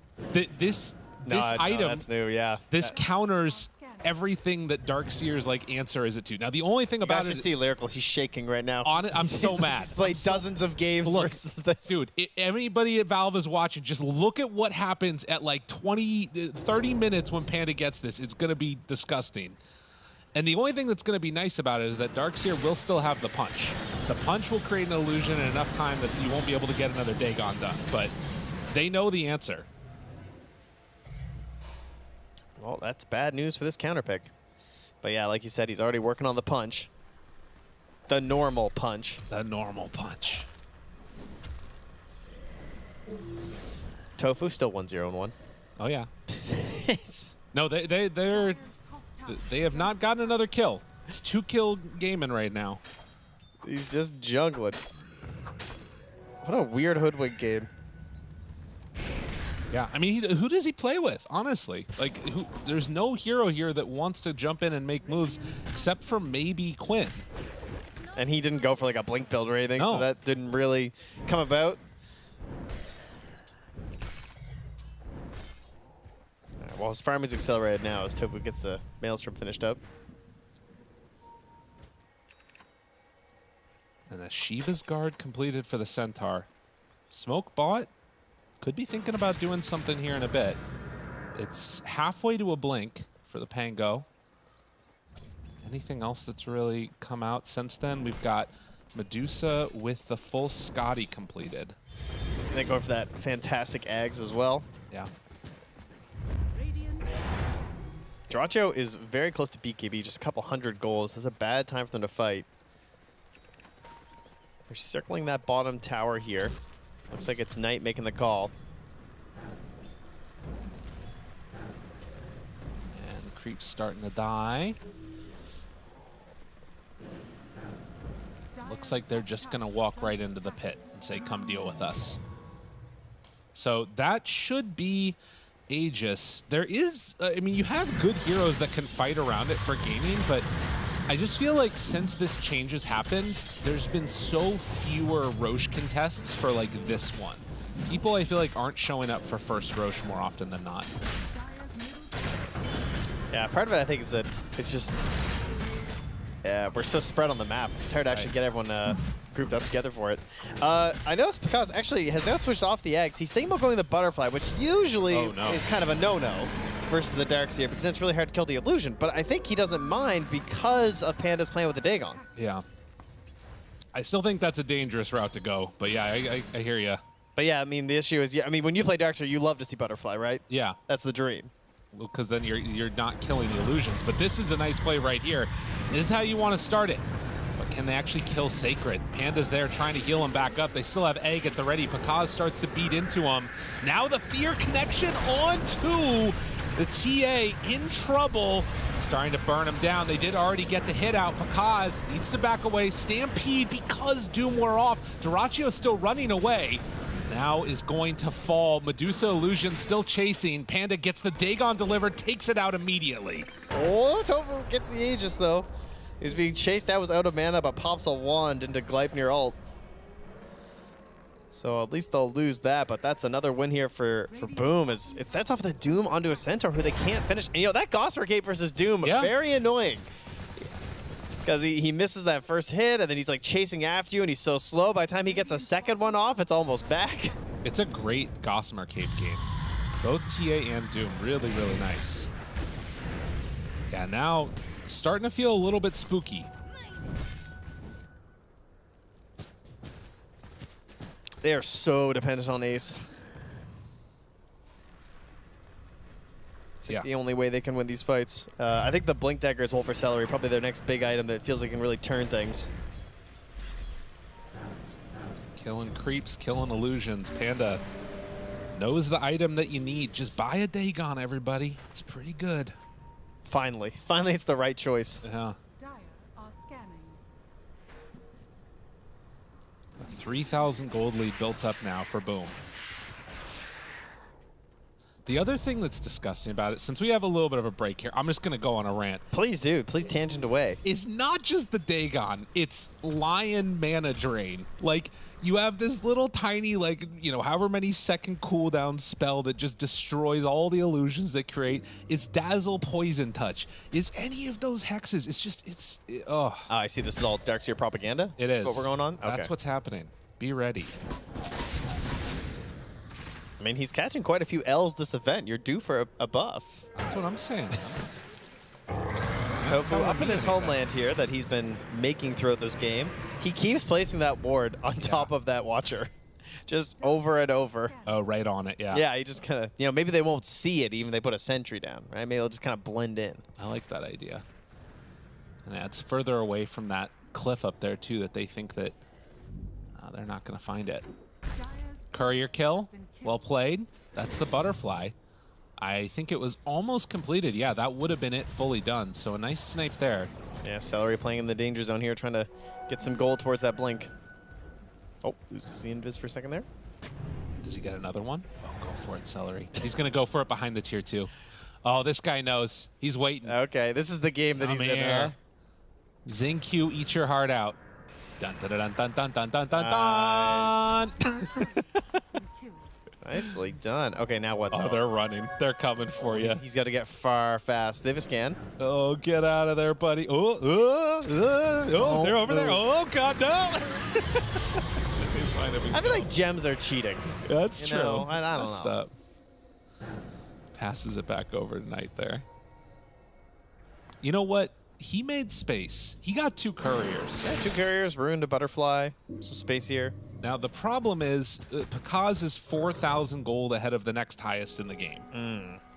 And he wants his own answer as well with a scythe. Yeah. No, the scythe pick now, too. So they'll have 2 different ways to deal with the illusions. Devastating. Tofu, no chance there. Oh, Sacred also having the Ogre Seal Totem, so has a tool versus the Doom. This game feels pretty rough for Gaimin right now.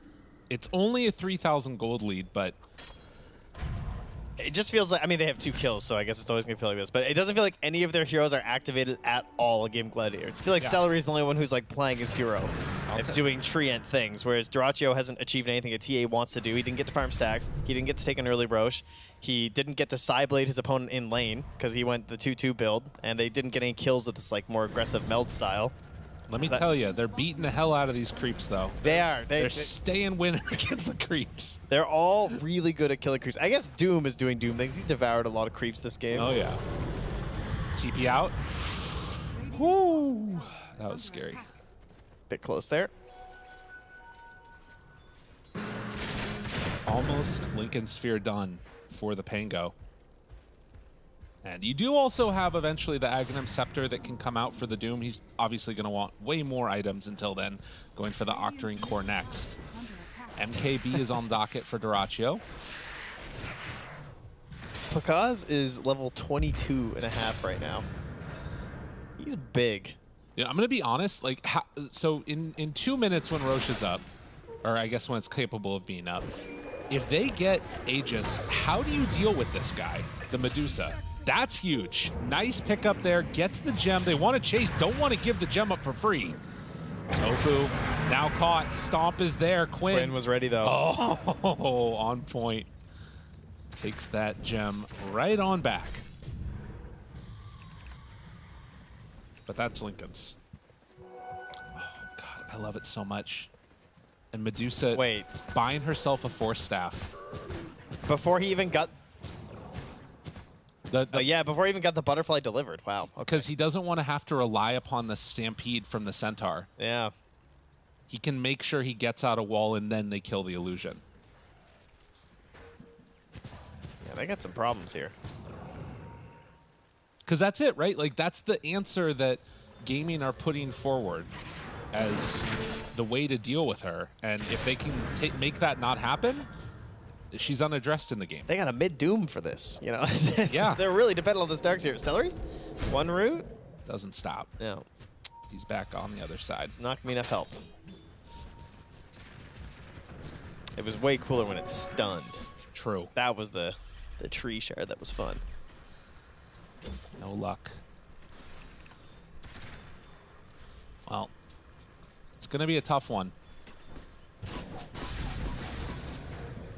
Jump on turned mid, trying to take down that Phoenix. The Doom is out and starts to bring down Quinn. Panda chasing, Stampede in the run forward. Throws it down and silence for the turnaround. That's the egg though. Gonna be popped.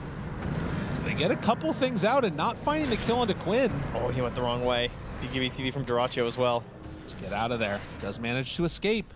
Well, Ace actually did TP up here, but then there was no engagement. Yeah. And Celery's up ahead cutting the waves. All right, okay. We have a game plan here from Gaimin Gladiators. Buy time. Yeah. As much time as possible. Just gonna wait it out here. And it is a longer Roche respawn now, too. It's just under 3 minutes. That'll be enough time for Pakaz to be level 25. Right? Oh my God, you're right. Yeah, he is huge. The Medusa has really not been addressed. It is also going to be a nighttime Roche. Oh, Dyrachyo, no BKB. Oh, finds both of them. Onto him. Celery does still have things ready if he wants to help, but... Oh, Dyrachyo barely survives through that. And now tries to back away. Pango living for the moment. Wall is down. But as they decide to back out, that means nothing for Pakaz. Finding him, connecting. Dyrachyo just has to run away. Are they going to try and reinitiate this punch? I don't know if it's going to do what they think it's going to do. Some damage out. Panda starts to take some deeps, but do they have enough left in the tank? I don't think so. 3 dead, soon to be 4 dead. There is not enough damage in the world for this right now. Ace trying to do what he can, gets another punch now onto Pakaz, but it's not enough. They are still living through all of it. Ace gets stunned. They're inside the base, 5 dead. Where's your answer? They very clearly do not have one. That's going to put Pakaz up to level 25 and almost a half after wiping out the entirety of Gaimin Gladiators. They all got like 3,000 XP who were involved. Jeez. So if you felt like you had some problems before here, it's now 4 to 20. Nice. Yeah, they're a high ground team. They better be. They've been relegated to a high ground team, whether they want to be one or not. That's going to be your last chance here. Tough game for Gaimin. We'll, of course, go over these split shot uses modifiers, as one would expect. All in on him. They're moving. Jason, Celery goes down. I mean, the one upside to this is Darkseer got level 20, so we got the cooldown on wall talent, but he's dead for a while. It's rough. They take down the Willow. Okay. Which is big, but now it comes at the cost of Hoodwink's life. And nobody has buybacks. Like, this is at least one set of racks here. They'll go for the glyph. Do they decide to stick around? I mean, they think Roche is up. It's still 30 more seconds till it's going to respawn. But blink back. Won't get caught. Man, what an expert, like, draft put together by Boom. I think back to when Sledum was just getting zoned off, like, 2 waves in a row, and I thought, like, uh-oh, this is going to be the problem. And then to the point where, despite being dove under his tier 2 tower, he still ended the lane with more CS. Yeah. And was a Pango that made moves around this map. He got quite a few kills early on, as many of our Pangos, of course, have been kind of failing to do. And there's been a lot of fights where you check this Hoodwink or you check this tree, and the mana situation is just a problem because he's getting multiple heroes whenever he goes for these shield crashes. Right. No, it's definitely thrown a bunch of wrenches in the works. Second Roche, though. We have Eternal Shroud for Centaur. If they could steal this, it's going to go down quick. Oh, and boom. Yeah. Oh, can they get there in time? I don't think so, can they? It's going to be tough. I mean, they might just kill them all after. That's kind of more what I would expect. Roche starting to fall. It's not dropping super quickly. Yeah, not that fast, actually. All the ion shells there. I mean, this is still potentially a really good fight if they can keep them out of here. Misses on the stomp. Now jump forward. Celery still living for the moment. Roche, a little bit less than half HP. They drop down the vacuum already. Wall down. Do they have the damage they need? The illusion's dead.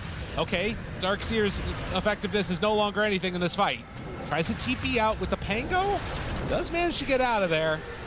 But the rest of the team is going to stay way too strong. Disarmed, punch comes out. Do they have anything to deal with this at all? Supernova goes. Force staff to get away. But no, they don't have anything else left in the tank. Quinn is just going to eventually get whittled down to death. Yeah, Quinn and Ace trap against the back wall. No help available from their allies. And now Pango's going to be back. He's going to run into Tofu. Hey, TP'd home. Says, fine, I'll come back and help out a little bit. Ooh, good move by Tofu. Just barely getting out of there. But he has to TP back home, too. Oh, wait, Celery? He tried. Oh, no. Did they even realize? Stay very quiet. He's laughing. Oh, my God. That was close. They were already looking at your base, bro. Yeah, they got bigger things in their mind. Oh, jeez. When you're not even worth it. Just stay very, very quiet.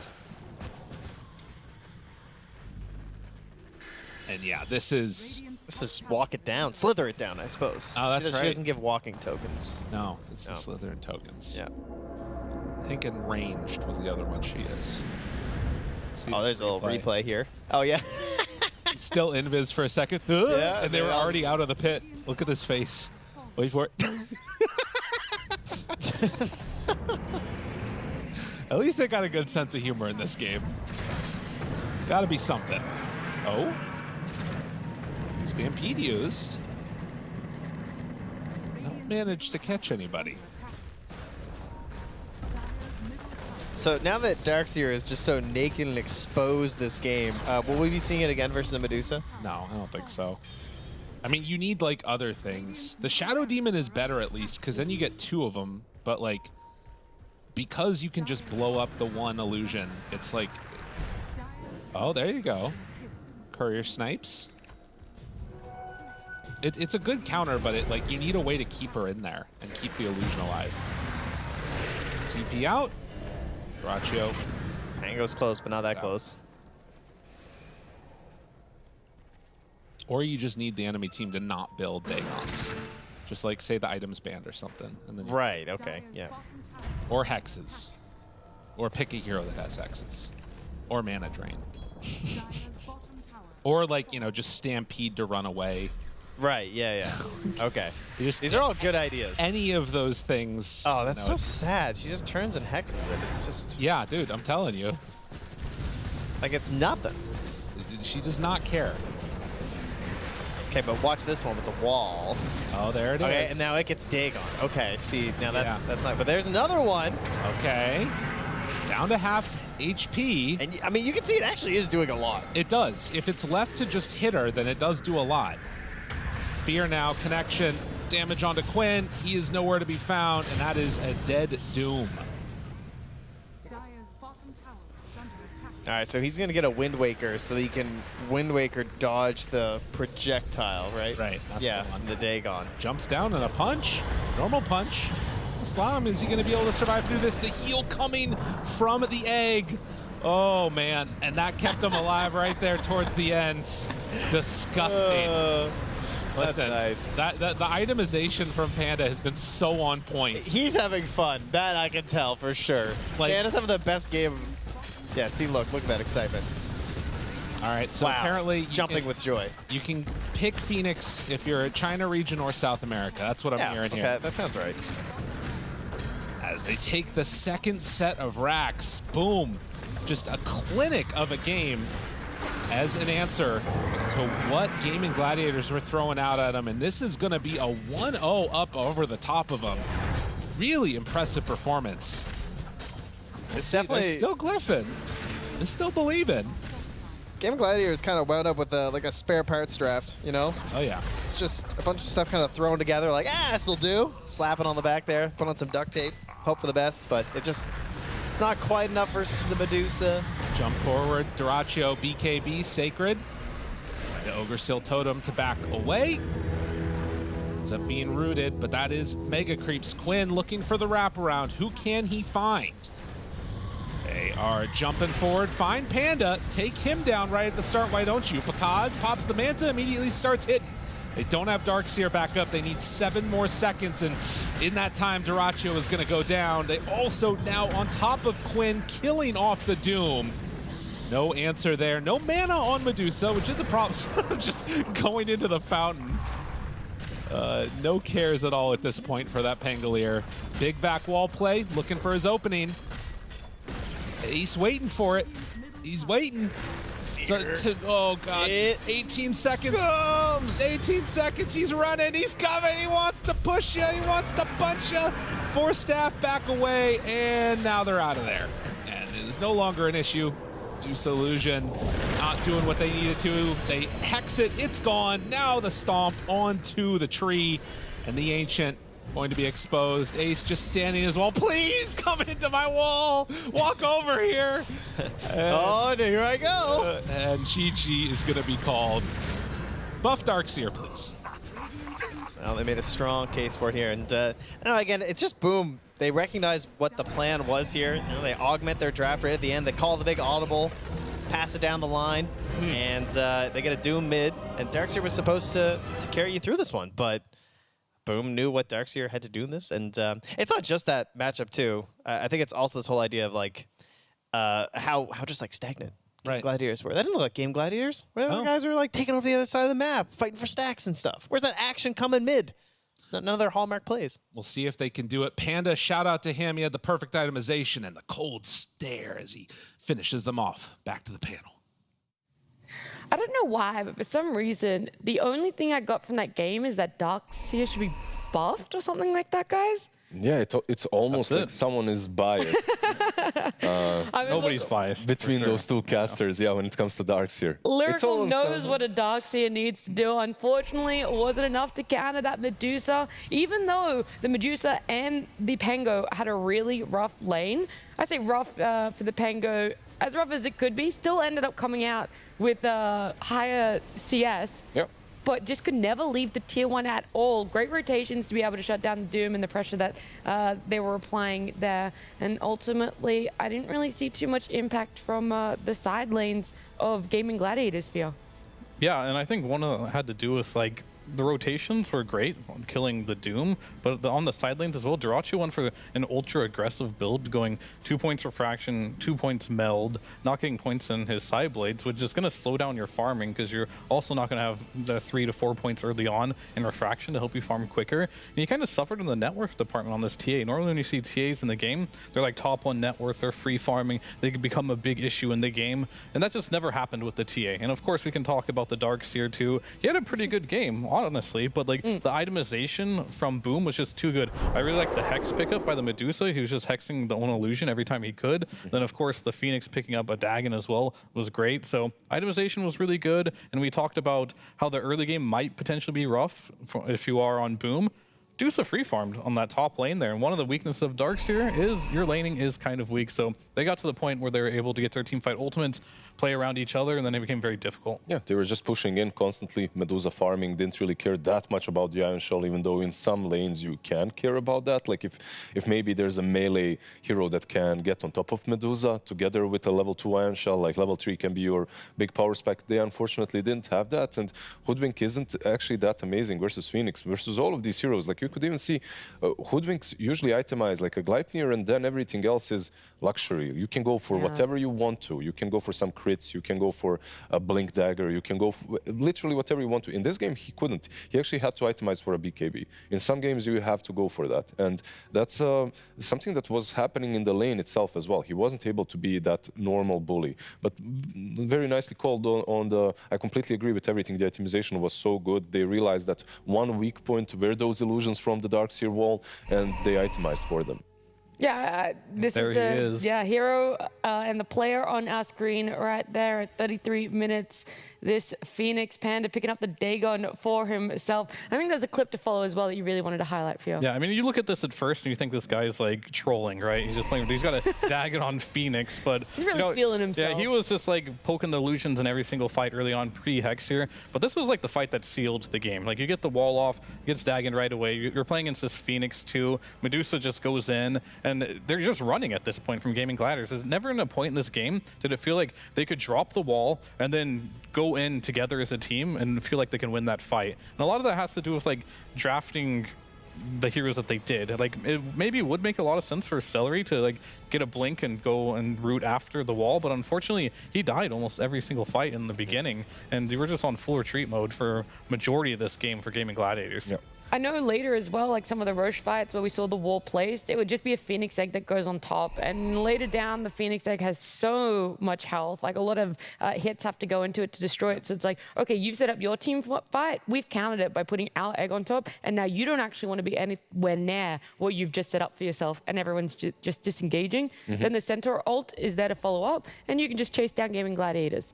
That's pretty much it, right? Like the egg is the ultimate combo breaker because you can put it on top of anything. Like if there's a Chronosphere, egg nearby. If there's an Enigma Black Hole, egg nearby. Like you can pretty much deal with everything, but most importantly, you deal with refractions as well. Yeah, so and there's no hero that could kill the egg in this no game, right? heroes like, whatsoever. Doom can't touch it, Darkseer can't touch it, and TA does not like hitting the egg. It's very difficult. So in a game such as this one, what you usually have to do versus Phoenix is you need to itemize to kill him before the egg, if that's an possibility. It's wild, it's hard, but you can hard maybe... matchup. Yeah, it's a rough matchup for them. I'm sure they're going to be taking that knowledge, everything that they've gained from game number 1 here into game number 2. It's a best of 3, not for elimination, for qualification. So it's not the end of the road for either of these teams just yet. We are going to be back with game number 2, though, just after this break. Hello everyone and welcome to another episode of Dota 2's Item Price Challenge. I am your host, James Banks, and over here we have Gaimin Gladiators Celery. How are you doing, my friend? Yeah, I'm feeling good. Ready for the challenge. He's ready for the challenge. The audience is out there, they're ready for the challenge as well. They're ready to cheer you on as you try and get this done. You have 60 seconds though. The pressure's going to be on. How is your item knowledge, do you think? I think it's pretty good. We have a lot of nerds on the team, me included, so we always talk about a lot of random numbers. So okay. I hope I do good. Well, let's hope some of those random numbers equals results for you in this. We'll get things started off. And I will count you down when this timer is 5 seconds away from starting. So in 5, 4, 3, 2, 1, go. Okay, Echo Saber. Oh, this one got changed. I think it's 2700. Correct. Okay. Shiva's Guard. It's a weird number, I think, of 5135. Correct. Nullifier 4375. Correct. Hurricane Pike 4350. No. Cornucopia 1400. No. 1200. Raindrop 225. Correct. Skadi, how much is it? 5200? No. 53. I'm not a carry. Ring of Tarask, expensive 1800. Correct. Javelin, ooh, I bought this the other day. I think it's cheaper now. Is it 800? 900. Dust of Appearance, oh, I buy this a lot. 80? Yes. Eternal Shroud, ooh, I looked this up the other day. There's two answers that are the same. What is this? 3400? No, 3600, and time is done. You tried to get that one in, but the pressure was on. Really? Is that already 60 seconds? 60 seconds gone that quick. The pressure was on. How do you feel? I felt like it was going okay, but I would have liked to get on more. It was really fun though. It was fun. Thank you very much for taking part, man. Yeah, my pleasure.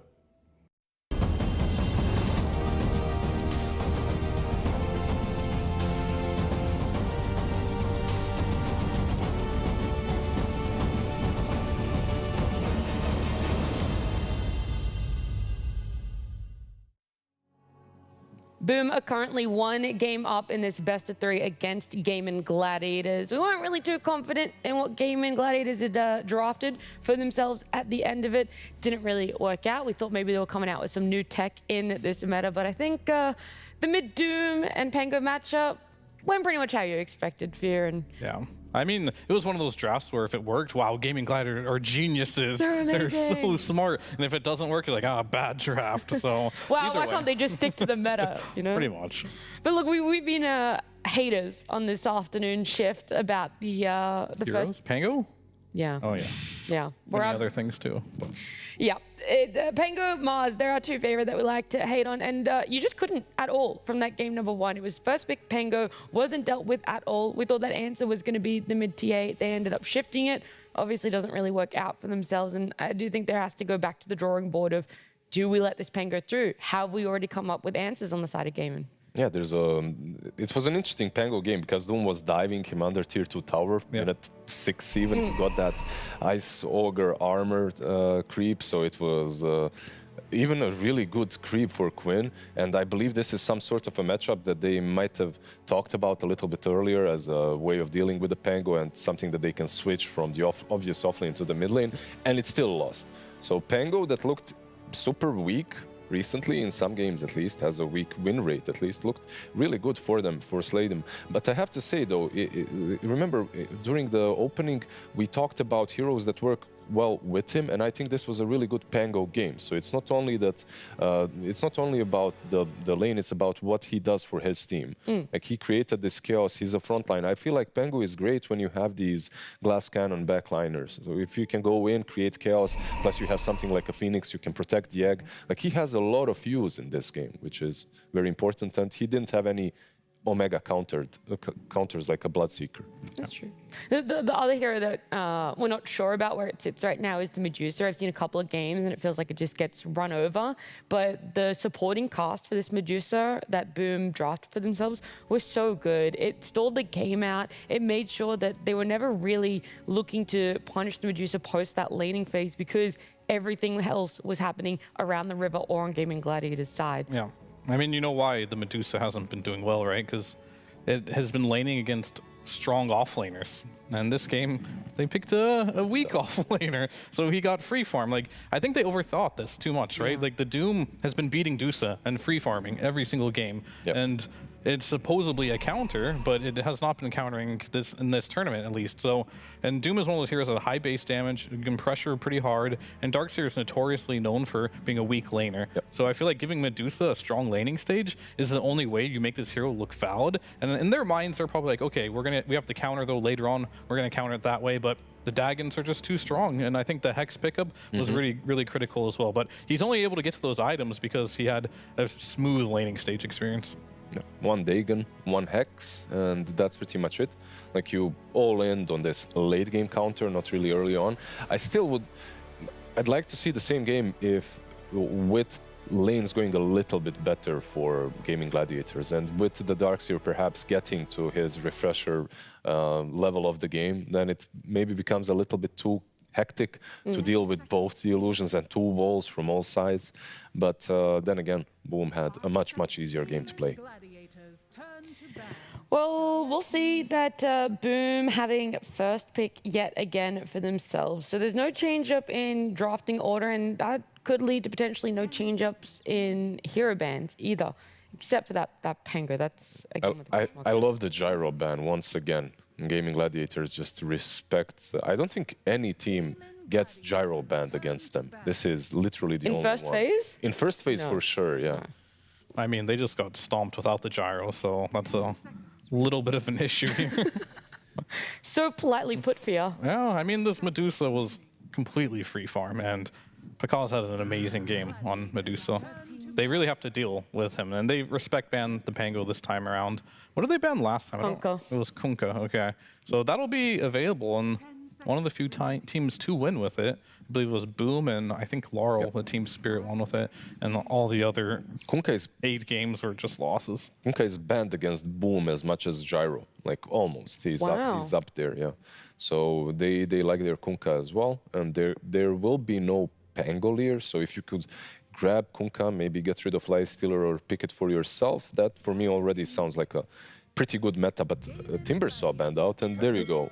Banning out these heroes that are strong against him. I love that Timbersaw ban. It's very good. Like, this hero is super strong right now, can just play into the Kunkka. What did they leave, though? Disruptor, then, right? No, like it's banned. It's No, banned? no, they did Okay. Bloodseeker into a Pango pick. Bloodseeker. So Yeah, with Pango yeah. being So you banned don't out, you even- didn't have to protect it. Exactly. That's actually so good for them. Really beneficial. I was thinking, okay, what did they leave if Kunkka is picked? nothing. But they left nothing, yeah, because of that ban.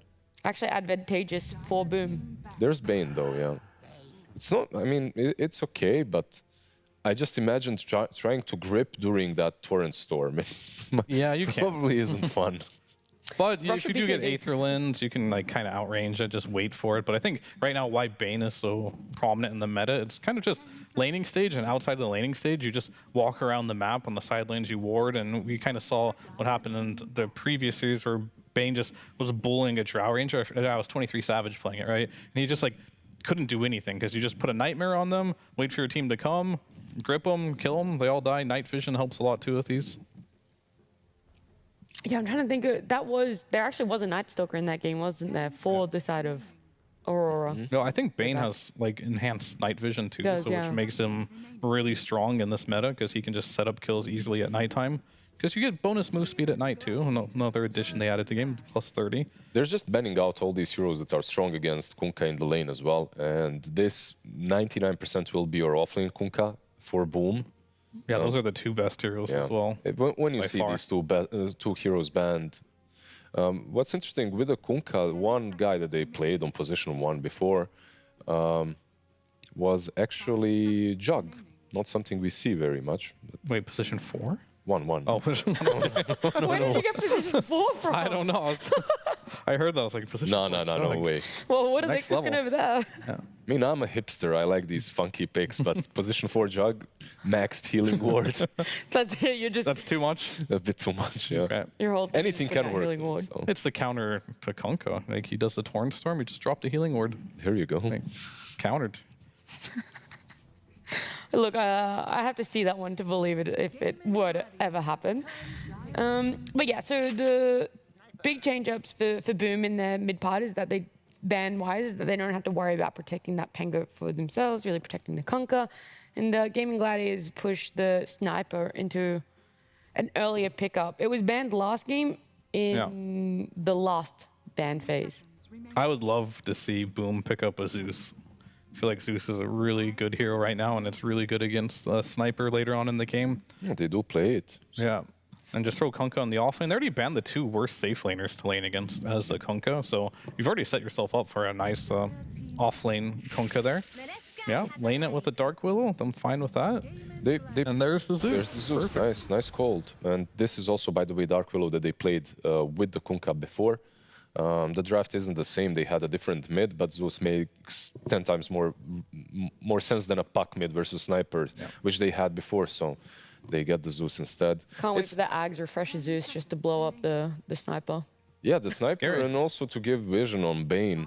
Nimbus on top of Bane as well is difficult to deal with, so overall just nice pickup. I've been really impressed by Boom's drafting this series. It looks quite strong, and Gaimin, they have a chance to rebuttal here and get something that's good against this, but they've kind of showed a little bit of their hand of what they're doing. Like, they just picked the Bane right away, which I have no problems with. Sniper, that's fine as well. This hero is just really strong in the meta, but the responses have been incredibly good from Boom.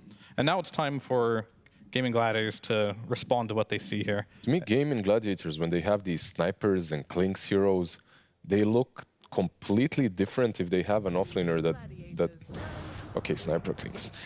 Look, once again, sure, whatever, go for it, but I want to see Beastmaster or Brewmaster, something like that on offlane. I do not believe that Clockwork is enough. Like, I see teams do the same thing. You get these two glass cannons and then you kind of go with Clock and you're like, okay, he's gonna go in and we'll play the outskirts of the fight. It's not gonna happen. This isn't enough. I think you need more.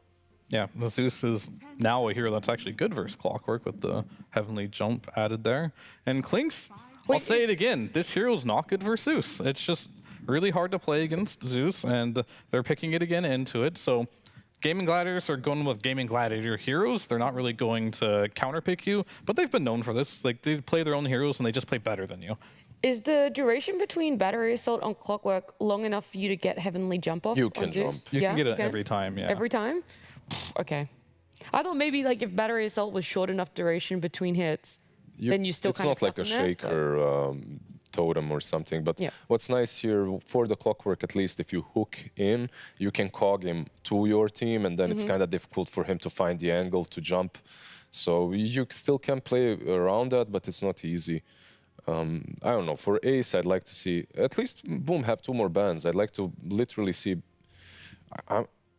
I'm thinking about Brood as well, if that's the game, because there's a Kunkka against you. I also feel like the lightning from Zeus is enough to... I'm thinking it's never a bad CK game right now. For Boom. Yeah, okay. Fia, you've infiltrated my brain. That's all I think about That's now. all you guys talk about. It's never a bad CK game. Good morning, guys. It's never a bad CK game. How are you? Rise and grind. It's never a bad CK game. I mean, illusions in general are pretty good in this game. Clockwork, Bane, Clinks. These heroes don't do particularly well against illusions. I mean, Clinks has some tools with the shard. You build Gleipnir, but it's just not enough, I think. Maybe it just stops you from going like the Naga route or something like that, but does it? Not a bad CK game. Like the Naga? I'm thinking like if you could play it. Yeah. They go for the Sven. Also never a bad Sven game. That's... Do you believe that one as much, though? No, I mean, in the Shopify Rebellion game, that looked like a hard Sven game. That looked like a bad Sven game. Yeah. Is Sven still good versus Brood? Like with the cleave? Is he all right?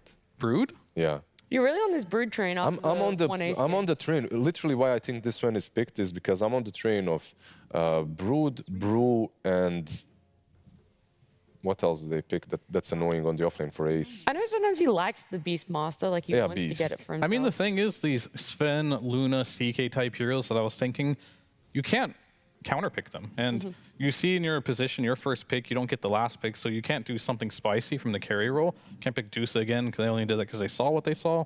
In this game, you see nothing. So you just have to pick one of these heroes. Worst case scenario, you go jungle, and everything will be fine. And Sven, Luna, CK, like those are the ones that come to mind. And that was kind of like the options that they were given just... It's the last pick offlaner, so you don't want to pick something that can just hard counter you. So they played the Clink Sniper with the Brew. So it's not only that I'm thinking some high-level Dota, it's also, I've seen it before. It's not good for Sven, though. Yeah, so exactly, so that's why the Sven makes so much sense to me. Deters a lot. Yeah, deters a lot of these annoying heroes that are hard to play against, and they do exactly what I think at least Sniper and Clinks need. They need this sort of an offlaner. What about the carry-to-carry matchup in a Clinks and a Sven? Like, if we go into this late game, if we get, anywhere past the 45-minute mark? I mean, Clinks can kill a Sven if the Sven is stunned, but the Sven can also easily kill the Clinks if he's stunned. So it's just going to be about positioning. Lockdown. Yeah, and they both these heroes do similar things where they're just incredibly heavy single target damage. They're just banning out all the Panda right now. position 5s. Meanwhile, on the other side, just I mean, the offlaners. Centaur is still in, MOUZ is still in if we're just looking for stable offlaners that are going to be able to lock down to some extent. Yeah, I feel like something like a Mars is also okay and solid. Yeah, that's fine. Yeah, and just because of this Sven, if not for the Sven, I'd like these peskier ones. Yeah, true. But don't have that luxury. Exactly. Yeah, you just pick a standard offlaner here. We always go back to it, the Mars, the Centaurs, something like that. And for position 5s, haven't really thought about it very much, but yeah, all the usual suspects are banned out. He's got to dig kind of deep in his hero pool to find something. Yeah, Phoenix isn't as good. You have 2 ranged heroes that can hit it. Yeah. Like, it's not too terrible versus them, but it's not as good. You don't have a lot of stuns on your side. Played Winter Wyvern before. Yeah. Could be an interesting one against the Clinks. True.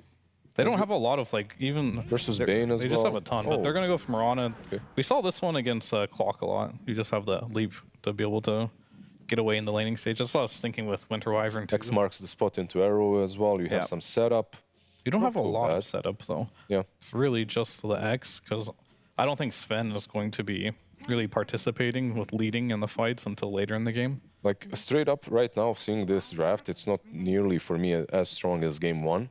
I don't think it's... Like, Game 1, you could see some clear win condition here. Of course, with the Sven, Zeus, they are gotcha strong. pick here, though. But, yeah, on both sides, it's not as amazing. Let's see. See what Ace is cooking. I wouldn't mind to hear, like, I don't know, like Magnus or something, too, that he plays. Because, like, the Mars, the Centaur, I'm fine with them. But there's got to be something spicier. And there's the Brew anyway. Okay, well... I really think this is their strat. Their strat, and overall the solution to all these squishy heroes, glass cannon heroes losing. Like, you need this kind of an offlaner from all the games I watched. But I do think that Boom saw this, and they already responded with the Sven. I will say we saw him pick Brew into his Sven in a previous series. I think it was the Falcons Gaimin one. And he actually didn't die as often as we thought it was. Yeah. We thought this Sven was going to just be able to cleave through the Brewlings. They won that game. They did right? win that one, exactly. The Brewmaster actually had a fantastic impact, and he was surviving in ways that it felt like he shouldn't. So the confidence is probably that. Well, I went in here thinking Gaimin was going to 2-0 Boom, but now I'm feeling Gaimin's going to get 2-0'd by Boom. Wow, so you don't even think they've made this comeback in game number 2 draft? It's comfort, but Comfort doesn't win games. I think Boom proved in the last game if you give them a good draft, they'll win the game. I like it. I like the Brew still. I'm yet to see a really bad Brew game. I like the double whammy of Vessel plus Radiance versus Sven, hunting him down the map.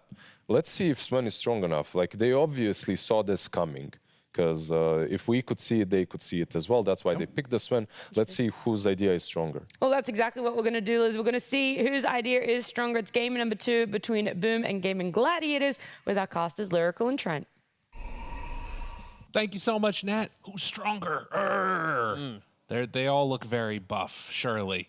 The heroes. Ooh, Sven, Brew, you know, you got Blizzard. a bunch of... Yeah, okay, there you go. Fair enough. Also true. But yeah, we got ourselves a hell of a match coming up right now. Gaimin Gladiators yeah. on the ropes, in some trouble. Do you like the draft that we saw? I think Fear put it nicely. It looks like comfort. It's kind of like the Crocs draft. It's like really comfortable, but it doesn't look very good. What do you mean? They look awesome. Crocs? You trying to get a sponsorship here? Well, let's be real here. Maybe not. All We'll right? see. No, but regardless, it's an interesting dynamic, though, right? Because like you're talking about, that comfort pick that you want to run to, is it going to be enough to take down this team that came in and smacked you in the face in game number 1? And basically, what I don't like is this idea of like the sniper and the clinks, and they're off to the side, and someone's gonna be in the middle. Like it's the collapsing. Like if things fall apart, they really fall apart with a lineup like this. And I don't know. I have not seen the clinks. No. I've seen the clinks. No. I have not seen the clinks. I feel he's been invisible the entire time. It's been pretty bad, just with his spells. I mean, sometimes I feel like the position 4, when you don't have to rely upon it, you know, it's like what's the word?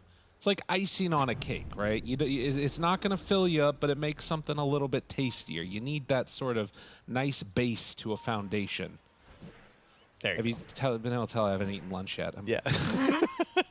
They're getting ready to deny that word if things get a little bit spicy. Celery, do not believe he spotted any of that action, but smoke up, the delayed smoke. Are they going to find anybody? There are heroes down there on the bottom side. 30 seconds. A big wraparound would be pretty nice. But Knight is going to have all the vision in the world with that ward already laid down. So no, they're just heading off to their other sides. All of this posturing for what? Just to get the rune, it seems like. They're going to try and contest it for Quinn. All right, Tova's going for the river. Are they going to go for 3? They're trying. They're thinking about it. No, don't do it, Ace. Let it go. Knight. Yeah, and that secures that they'll get... Panda gets 1, Gaming get 2, and Bakaz picks up the other. So everybody off to the lanes, no first bloods out of the gate. Oh, you know, I was trying to figure out the Mirana pick. Like, yeah, it's kind of good versus the clock and stuff, but now I see he's got the rabbit mount. Ooh. So that makes way more sense. This all comes together. So you're just looking for any opportunity you can to pick this hero. Oh, yeah. It's understandable. That's a good one. Look at that guy. You know, it was recently Easter here. The candy was still in the stores when we arrived. Oh, that's a good point. So maybe he's fitting in with the theme of us here in Bucharest. Well, we have seen a lot of issues with the constant sniper spam that's been coming out at this tournament. And Zeus, an interesting answer. Quinn wanted to make sure he didn't tank any unnecessary damage from those arc lightnings hanging out in the river there. But does need to be wary about stepping up a bit too far and getting the nuke damage. The one part that will obviously always be nice in this is that they'll be able to find the sniper in that mid-game window as Tofu takes some damage there from Panda. But the other thing that I do kind of like about the Mirana too is the potential for like X Mark into Torrent and then the follow-up arrow. It's a pretty easy combination to connect with. Yeah, that is kind of their one leading spell, though. you know, it's. I mean, yeah, Sven can be there, but he's a bit busy. He's got things to do in the early game. He's gonna be hitting a lot of creeps, not gonna be involved in all those plays. So, yeah, I do think that their success is largely based on how Sacred's game goes. And right now, he's getting chased by a clockwork and hit by some tower bombs, so not having the most fun down there. Right, and also like what his itemization ends up being too, because the other thing is like we've seen some people go for that first item Aghanims. You run into like a weird window there as the Kunkka where like you have the Ags completed, but Torrent's still probably like level 1. As they go into the Shadow Realm, Sacred gets pushed back and eventually hits Celery as they back away. But like the values in X are so high that it just becomes like kind of tough to get the levels that you need. A lot of out of mana in the mid. Pretty valuable Blade Mill game as well. Oh, yeah. Some heroes that really don't want to deal with that on the side of Gaimin Gladiators. And, well, if there's a hero that you don't want to deal with on the side of Boom, we're going to be looking for Ace for the toss-up, right? You know, just trying to just spin them up in the air the whole time, trying to ignore them for most of the team fights. That could be Bakaz. That'd be a nice target for that. Trying to just remove him from the engagement so they pick off everybody else and deal with him at the end. Kind of a classic Brewmaster strat. But the Sven preeminently predicting this Brewmaster to come out here, so we have to watch to see if that big cleave just chunks through those pandas. Might result in an earlier shard there from Ace. He has to go for like a desperation exit. Yeah. No, it's the, you know, like the panel was talking about. They anticipated that this could be something coming over their way and were prepared for it. Celery into the root and will get the Lotus, as a matter of fact. Wasn't quite able to get there in time with the Torrent. Knight takes some extra damage here. Still with the Tangos in the Shadow Realm, Celery can't do that much more to him and will throw out one more hit onto Darachi. Oh no, get the last hit instead, never mind. Darachi having a much better time than the last game. Oh yeah. I think he had this much CS like 5 minutes previously. So certainly more enjoyable here on his Clinks. And yeah, we keep talking about he's trying to force this pick. You know, I guess he's been really successful in his pubs lately with it. When we've been casting it, it hasn't looked quite as good, at least. So I'm still waiting to be impressed. Arrow out. Tofu fine, though. Panda taking some hits from Ace. Yeah, I want to see how the, like, sort of what he's seeing that's making him feel so good about it. Because like you said, it has been a little bit lackluster in the games that we've watched of his. Obviously a hero with a ton of damage, but just sometimes feels a little bit, I don't know, vulnerable to getting just obliterated. Quinn forced out the hop here when he went for the rune, so that's why he's going up there for the further bullying here. On the slide of Zeus. Gaming looking good across all of their lanes right now. Tofu doing damage, gets the kill. First blood onto Panda. Showing how strong this Bane can be, and still has another blood grenade in tow too. Yeah, taking advantage of the lack of leap at this point in the game here. As I'm not sure what happened down there, but Celery tipping away. Meanwhile, Clockwork wanting to run forward again after getting hit by that torrent. Looks like they won't be able to do that much more damage at all. But man, Sacred is so strong in this. Walks for the step back. Hits that one freehand and keeps the pressure onto Dyrachyo. We'll take a tower shot for the trouble, but yeah, he is double bracered up and going into the phase blade mail. I like this type of a build a lot out of the Kunkka. Tofu managed to find that Nightmare, passes it back over. Well played, and it's going to be a dead Bane. All right, some revenge up there. After he gets the first blood. Dyrachyo, yeah, that bullying under the tower. He's still going to find a lot of these last hits at the very least, so wasn't punished too hard.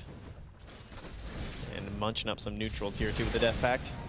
It's really just mid where Quinn is just having a very nice time. I mean, to be honest, actually, the Brew, too. 12 denies on Brew is pretty intense.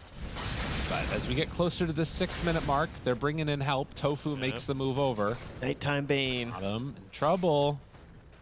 No, he's going to be okay. I thought that Bane was wrapping around, but he's going deep for some wards. That's a nice ward. Because snipers, Zeus like to try and farm that up, and then the sniper can just walk up, get the shrapnels going. Ooh. Nice. Dyrachyo goes down, and Tofu, I think, was spotted there. That might signal that there could be vision, but they move on in, pass over the Nightmare, and that should be enough to keep Panda alive, as well as, of course, the Zeus. Quinn takes the opportunity to get the DD bottom, though, so sorry, the amplify damage bottom. Yeah, all right, this lane is not safe at all for Zeus. Like, it's way too scary. He's almost level 6, though, so maybe they can get active on one of those side lanes and he can get involved in a kill, because it's a pretty spooky situation. Sacred getting wrapped on now by Celery. Tries to fake out a torrent. Celery not biting. Sacred does still have a Lotus if he wants to use it. Continues to run down all the way bottom. Oz hits now. Arrow follow-up after night rotation. Ace in trouble. Couple more hits. They bring him down. Tofu is also going to get ran at, but with 900 HP, it's not an easy kill on that support. That's one way to get an earn charge for Ace, though, right? Oh, yeah. Yeah. Positives. 1-1 for the Wisdom runes. Get passed around here. Arcane's delivered to Slatum. That's nice for him, but that's going to send him back to farming in the jungle, and then we'll have to watch out. Oh, threatening the ulti here, are we? Just likes hearing it. All right, well, Quinn die to this. They're looking. If they can get the brambles, it should be easy. Move in, find it. Well, he's very strong. Panda okay, didn't believe. Well, and they didn't have enough mana on the Zeus. So they get away, it looks like, thinking about trading over that Nightmare. Oh, maybe could have traded it back to get the Nightmare dodge. That would have been sick, but no such luck. And instead, it's Panda. That's very low HP, but barely surviving. I feel like the arrows, he dies, doesn't he? Yeah, I guess maybe just didn't think that they had enough time with the Brambles. He has 2 points in it. Oh, that's a good kill, though. Good rotation top to find that one. Yeah, it's certainly risky. There's a very good chance you miss it, but yeah, good punish there. Have to do stuff. If the enemy team is all rotating mid, you got to find the vulnerabilities. And only 1 death on the Brew before 6. Not too bad. He's going to use up one of those earn charges to heal himself up and sustain in the lane. Knight back down bottom. Going to start controlling this twin gate. Using sentries and obs. Wants to know what's going on. Right. Dyrachyo is 6 now. They already placed down a really deep war, and they see Pakaz down here. This is what they tried to do a lot last game, too, right? Medusa just never wound up in this situation. Right. Where she had to farm in this spot, despite Tofu constantly warding it. This is not an easy kill, though. Like, honestly, they both have level 5. They need split. The Nightmare is there. Or at least, like, full Cinder Brew. Ace, arrow to interrupt, though. That's enough to get Pakaz a little bit of separation. Pops, the ulti turns, looking for a fight. Can they get more heroes here to help out? Doesn't look like it. They're just going to have to give up Pakaz. So another kill on the carry. Really well played by Gaimin. Yeah, that's the dream of a Brewmaster, right? Get 6, kill the enemy carry. It's your biggest goal that you can get. And it's a Sven in an awkward spot. Now just level 6. Now has no God Strength for 80 seconds as well, so just gonna have to go and hope that his team has some stacks built up for him, because the lane is not gonna be a safe spot to go here. As Salary does die to the ulti from Zeus. Yeah, was just not respecting that potential damage, and now Ace gonna be in some trouble maybe if they can get in range. He only has 1 point next, but that was enough. Torrent to follow, the arrow connects, still sliving for a while, but now they bring in the Zeus, and that's more than enough. And now Dyrachyo moves forward, wants to find some more kills. Slalom hitting hard on this Zeus. Sacred chasing. X still on cooldown, and the range is so low, wouldn't have mattered anyways. But Brew killed. Yeah, Dyrachyo coming up here for this too, though. Does mean he's going to have to find some gold up here. Pakaz took the opportunity to get a lot of free space down bottom. Help him recover a little bit after that death. And meanwhile, Quinn has just been pretty stationary. Yeah. Not really leaving that mid lane.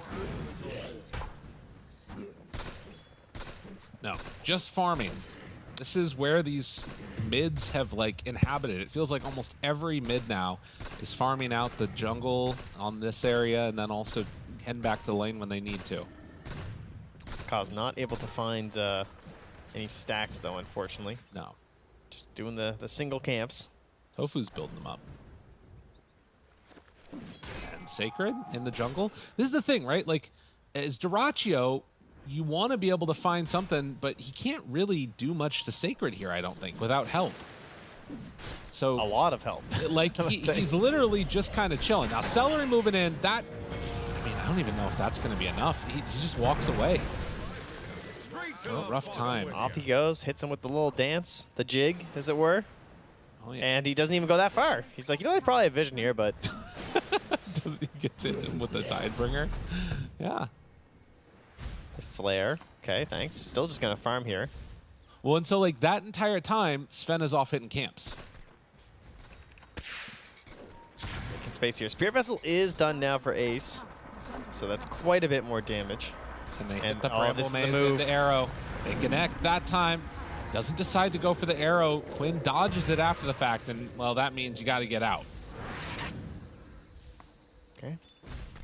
Not even close. Juking up a storm here. There's some stacking though for Pakaz. Get something moving. Sacred's going to take up that dead lane where no one else really wants to be, but he's just way too tanky and annoying to deal with. Okay, cool. Barrier rune. He's trying to work on it slowly but steadily, but Ace, he moves in. Cinder Brew is out. Celery, they bring in so many numbers. He's still holding hookshot here too, so they just cannot try and help him at all, or else that person's just dead too. Yeah, and Ace is looking with the Wind Panda. This is just a really impressive move coming out from Gaimin. They're absolutely putting the first step forward. I mean, this is a completely different team than we saw in game number 1. Like, think about how static and, like, unmoving they were in the entire, I don't know, first 20 minutes of that game, it felt like. Yeah, no, they just did not want to do anything. Now they have these spells to kind of give you direction of, like, well, I want to use Split. I want to get kills, so that's what they're opting for here. A Nightmare on tonight. So I'm going to Tofu back up. All right, there's the hook shot onto Sacred. They take it off, though. Sacred gets the boat off in time. Will it be enough to keep him alive? Blade Mail did some pretty good work, but they still managed to bring down that Kunkka. It cost them 2 supports. He's under vision here, too, as he tried to chase Panda with a Spirit Vessel.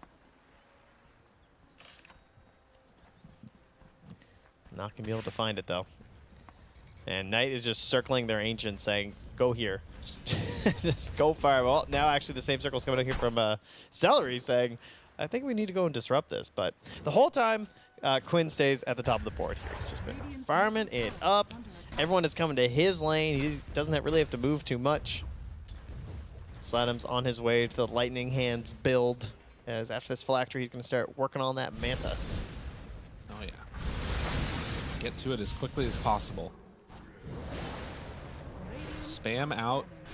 And, I mean, that is going to be something else to watch for. Like, if Sacred can be strong enough to just stand alive in front of everybody, maybe Zeus can deal the deeps that they need to. TP's out with Willow, not going to happen. But that window where you know, Kunkka is big enough to survive. It feels like it's going to be a while. Yeah, he's really annoying. Like, he's just taking up so much of Duracio's time as well. It feels like he's constantly just like sitting under him thinking like, oh, do we have a chance here? Is there anything we could do? And then even if you go for the kill, it's, I mean, he's got 1700 HP and then a potential ghost ship delay. Right. Likewise, though, Brew taking up a lot of space on the map, going, not being afraid at all. That is true. 2000 HP as he works on this Radiance. Keep on hearing headshots. The assassinates from snipers. And get a remix going between those and the Thunder God's Wrath that he's been pump faking before too. Yeah. Dude, look at how far forward they're playing. Duracio's ready to hunt. Now they have wards in this area. You gotta be careful about your movements here as Duracio. They scout him, they get him with the X, and Skeleton, oh, the Nightmare dodge on the X pullback. Nicely played, Tofu. That keeps their carry out of harm's way. Not enough to keep him alive, and now they get the split off. Tries to bring the Sven under control, will get the lift on him, and now the grip onto Panda secures that kill. Ace. These Brewlings, they Void Spirit, pull him around, kills off the weak Panda, but Pakaz just barely surviving. He's not going to live through that, though. Oh, Ace pushed to the limit there, man. Only the Fire Panda barely skinning out of that one. Dude, Tofu, like the Nightmare dodge of the X, really well done. Yeah, that fight goes a lot worse if he doesn't do that. In fact, it's total disaster at that point. But the damage from Quinn, that was certainly the big number in that fight. Yeah. Just doing his ho-ho-ha-ha. Gaimin Gladiators starting to pick up steam, and boom, after the success of the first game, feeling a little bit sheepish around here. We'll see what they have in store next, but starting to get a little bit worried as this lead is built up. This is before Radiance.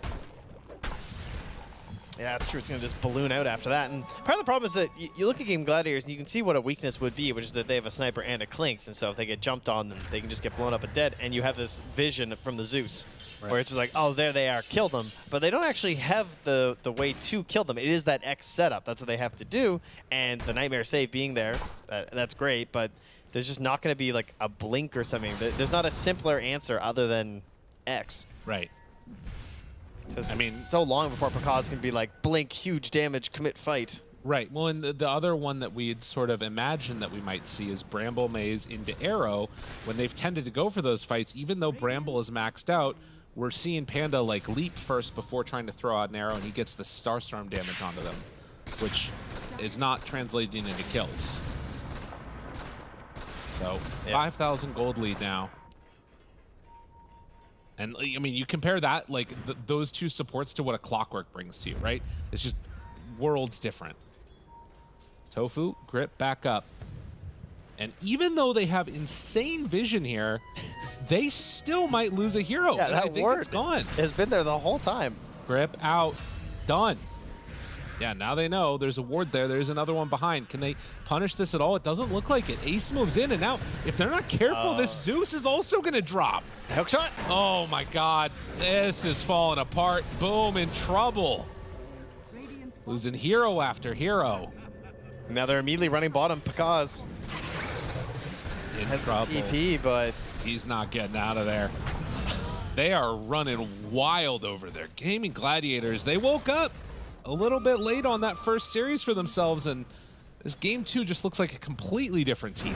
Yeah, Duracio's on. He's calling for the push right now into the mic, you can see. He gets the deny on the tower.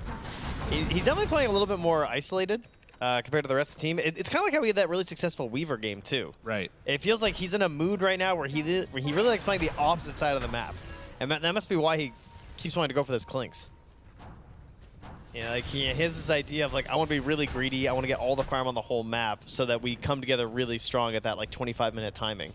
And in spite of that, the only time that we've seen like an X punish or any type of punish, oh man, oh geez, oh man, they're moving in. Hookshot, they're chasing, they're going for more. They want to find him. They throw out the boat just to try and stay alive, but the Pandas, they're already out and about. They pull back in Sacred. That's a dead Kunkka. If they're not careful, they might lose more. He's going to kidnap one into the base. Ha! That's not working. So, getting the kill onto Kunkka, pretty rough. But all things considered, I mean, if they can take a fight when Kunkka's back up now with Bruce split down, that'll have been worth it. But they need to make something happen when this is down. Yeah, they just don't have the tools to do it, though. They don't have the BKB ready for cause. No, he's still far away from it. That's the problem. Like, if you can't punish this bruise split cooldown, you're not going to win this game. Well, maybe they get it here. Oh, Sven's coming. Zeus told him to come. Want to kill desperately. Can't take down Celery. Stun is there. They know what they need to do, but getting pushed back by the cogs, nothing is coming easy. Gives them the wave goodbye. Maybe they get this X onto Dyrachyo. Okay. I mean, yeah. No, Nightmare, he waited. Oh, well played by Sacred. And it turns into nothing. The team's running. We're coming. Can they get him? Tofu? He blinks away. He has a blink dagger. What the hell? Oh my god. I gotta say. Dude, Tofu is the man. Last game it was Panda. This game Tofu's showing up. Dyrachyo steals the Ancients away. Yeah, you can see what he wants to do. Yeah. Like, his teammates are all running away, and he's like, ooh, a little bit more farm. It's partially why they have this tri-core that are all so farmed. Like, you think about Ace, he does like to be a little bit greedier with some of these heroes, so Dyrachyo picking up all these scraps is allowing all three of them to get really farmed. Gaimin Gladiators coming up with the answers that they needed, and now 20 minutes in with an 11,000 gold lead. Gonna get Roshan. It's so funny to see Dyrachyo evolve to just 3 of these kills too, right? Like, yeah, it is a clear plan that they have. Very interesting. Well, Zeus ulti as Roche was being finished. He's ready to be involved now though, because he did finish up that Gleipnir. He's working on the Dragon Lance, so yeah, someone like Knight could just die. I mean, it still is an issue of like if there are no Oh, Nightmare. Tofu. Chasing. He just doesn't want to waste the grip. Yeah, that's fair.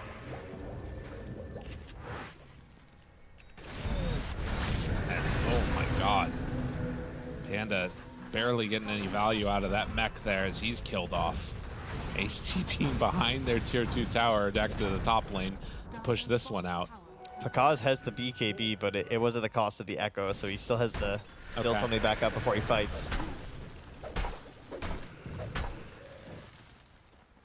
Yeah, it's I mean, again, like, if there is no BKB, there's still some amount of hope for like killing off the Clinks or the Sniper, but it's just getting into range of them. Like, it's very, very difficult for Boom to make anything happen. Yeah, and Celery with a good read on this one. Just going right into the pipe. Yeah. Because since it's so hard to actually get that big cleave out from Pakaz, their best hope is some sort of a magic nuke storm here. So pipe can help versus that. And almost now at Aghanim Scepter. Has it completed for the Kunkka? The BKB done on Pakaz and the Echo Saber. If there's a time to take a fight, it's like this now. Is it. They have to get something done. They don't quite have Manta on Zeus, but it doesn't matter. If Celery just breaks the smoke right here. Dude, he's right out in front. Gets rooted. Torrent, arrow. He's taking everything. He is a pipe. He has a pipe on the clockwork. Didn't even use it. Nope. And he's still full HP. Oh, Tofu, this would be a good kill, though. They're waiting on him. Ooh. Oh. Uh-oh. Oh, his game crashed. Oh. Bizarre mouse bug. Or rather, mouse bug, it seems. Oh. Oh, you hate to see that. You hate to see that one. He's still... and I mean, I think the other thing about that is got to be a little bit frustrating for Tofu is he did have a blink dagger. So hypothetically, if he maybe saw those people... They did place down a ward. It's unlikely that he was going to be able to get the blink out. Yeah, but does he have a Nightmare play? Yeah, I mean... Can he do it? I don't know. It's not easy. It's not easy to hit that timing. The other thing, though, is I don't know if when they go, if for gaming you decide to take this fight or not. They still have hook shot ready. So, like, a hook shot, a shrapnel... Oh, this is not the situation you want to be in. This is such an awkward, like, deciding on the fight here. Oh, wow. Yeah, what's this? We've got a little light shining off of Quinn. I hear the Oh, it's northern a lights shrapnel. are all I over the see. place. Yeah. Yeah, that is the Aurora. I know this is in honor of them winning 2-0 earlier. That's right. We're just going to show you the northern lights here. That's pretty cool. All right, reconnect. Zeus is far away. Clockwork hookshot is ready. They don't have a person that can easily get onto him. Thunder God's Wrath's about to be back up. When that's up, they can probably pop that, make sure that Bane can't blink away. But let's see how it goes. 23 minutes in. And is he back into the game?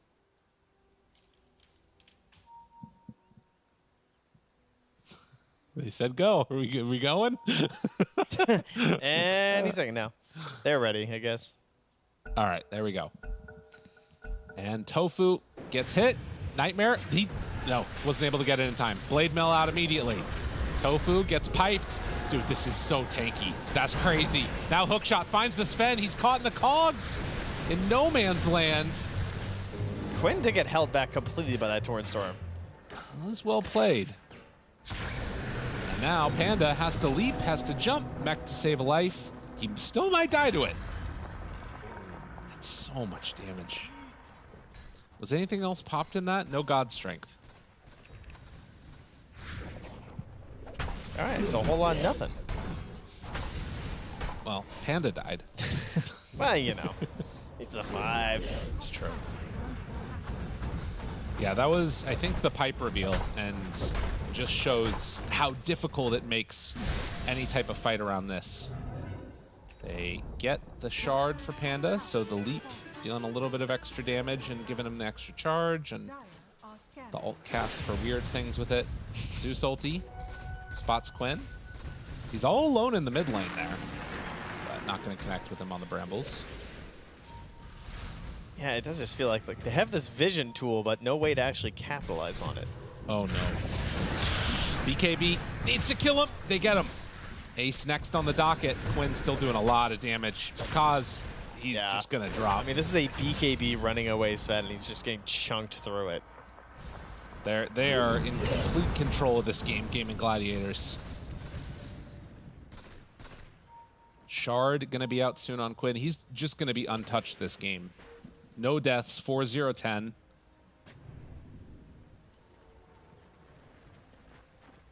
As they get ready to head on up the hill. Looking to tie this series back up. Do not want to give away the qualification that winning this series would give them. Celery choosing his target here. He's got a lot of people in his way, though. Moves in, Ace, stunned. Gleipnir out.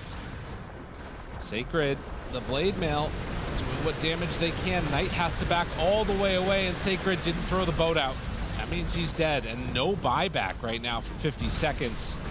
Defending this without Kunkka is not going to happen. Yeah. It's a nice slow roll there. Celery the whole time just flaring, waiting to. Oh, Panda. Poor Panda. Do it. Do it, Tofu. Rocket flare. They got him. Wow. Well, another tier 3 tower is going to go down. Oh, he just needed a little bit of gold, didn't he? They were looking for bounty runes. He was 10 gold away from buyback. He has it now.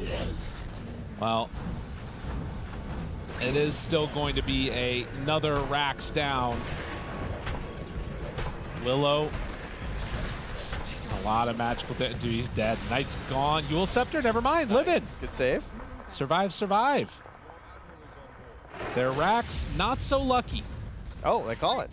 GG, they're done. Had enough. That's fair. Yeah, I mean, there wasn't anything that was going to be left in that one. Decided that they'd rather just take their win from game 1, you know, go back a little bit closer to those times. This plan not working out here for Boom, and Gaimin Gladiators, yeah, it's comfort. I mean, it's true. They want to play this Clinks. I see it. I see the vision now. I feel like I understand Duracho a lot more after watching that game. Yeah, and what it is that sort of draws him to this Clinks with so much more farm that you can get all around the map. If you can sneak on in, steal some away from the enemy team, it feels like that's a winning strategy, particularly if you can't get killed. I feel like for the side of Boom, there wasn't that hero that was like going in, and while offlane Kunkka can be cool at times, you're definitely limited if your main form of initiation is X. But regardless, we'll have to hear what the panel has to say as we get ready for game number 3. I have a feeling it's going to be a lot along the lines of what Lyrical and Trent were saying about this initiation, exactly how Boom were supposed to, or at least envisioned playing with the lineup that they had drafted for themselves. It was really difficult considering those 3 cores didn't have the net worth, weren't able to have the impact that we expected them to be able to have. You know, Conker not really getting that Ags for himself, at least especially not in a point in the game in which it would have mattered, in which it could have shifted the tides for them. Yeah, I mean, they had a very difficult time getting farm on any core in this particular game. And a lot of it is going to come down to the fact that the rotations were just so good. There's a point where not only did Dyrachyo, but Celery went through the gate to go ahead and kill the Sven, and he was the only hero having a good laning stage. And then they did it again with just the 2 supports and killed Sven again, brought the Brewmaster. This was the fight there. And they really just shut down, actually, this wasn't the fight, they really just shut down Pakaz's game. And Sniper, he just does Sniper thing. He's farming, he's getting into the game. They won bot lane, but I really want to highlight Dyrachyo in this particular game. Like, he ended the game as 1-1-4, which is not a really spectacular score or anything, but I've been a Clinks player myself. The amount of space he made in this game, even though they weren't connecting to kills, was a lot. He's always getting vision, playing in front of enemy heroes, making sure they can't farm on the map, and that gave space for Quinn to just farm everything, and that was just really well played by him. Yeah, on one side you have the Clinks giving info, going in with Invis, stealing some stacks, stealing some camps. On the other side you have this Brewmaster who's not really killable and goes in, scouts the Sven, forces him to pop the BKB and then just continues following him until that BKB is done. Or, like Fear noticed and said before, the same thing happened, by the way, in their last game with the Brew versus Sven. Supports rotating into the enemy jungle, hunting that Sven down a couple of times around the Mighty Mines. I can't remember who played the Sven against them, but he lost as well. Yeah, you'll see it here too, that Bane with and the it was night literally vision. here, like Yep, the same spot. play. Like It was Skitter, it was the Falcon series. Exactly, the Falcon series. So copy-paste, everything worked out for Gaimin Gladiators the same way. So yeah, the homework was definitely done by Boom. They had a similar idea to what Falcons had, but I don't think that idea beats this Brewmaster. This Brew, when you see the Sniper and the Clinks, I feel like he needs to go. Like, you just let some other chaotic offlaner play against you. The Brew Ace is way too solid. That clip that we saw as well, that was the 2nd consecutive death of the Sven, and it was those rotations that you highlighted earlier, Fear, of Celery coming through that twin gate and really helping the offlaner project his net worth and make sure that they're shutting down the POS 1.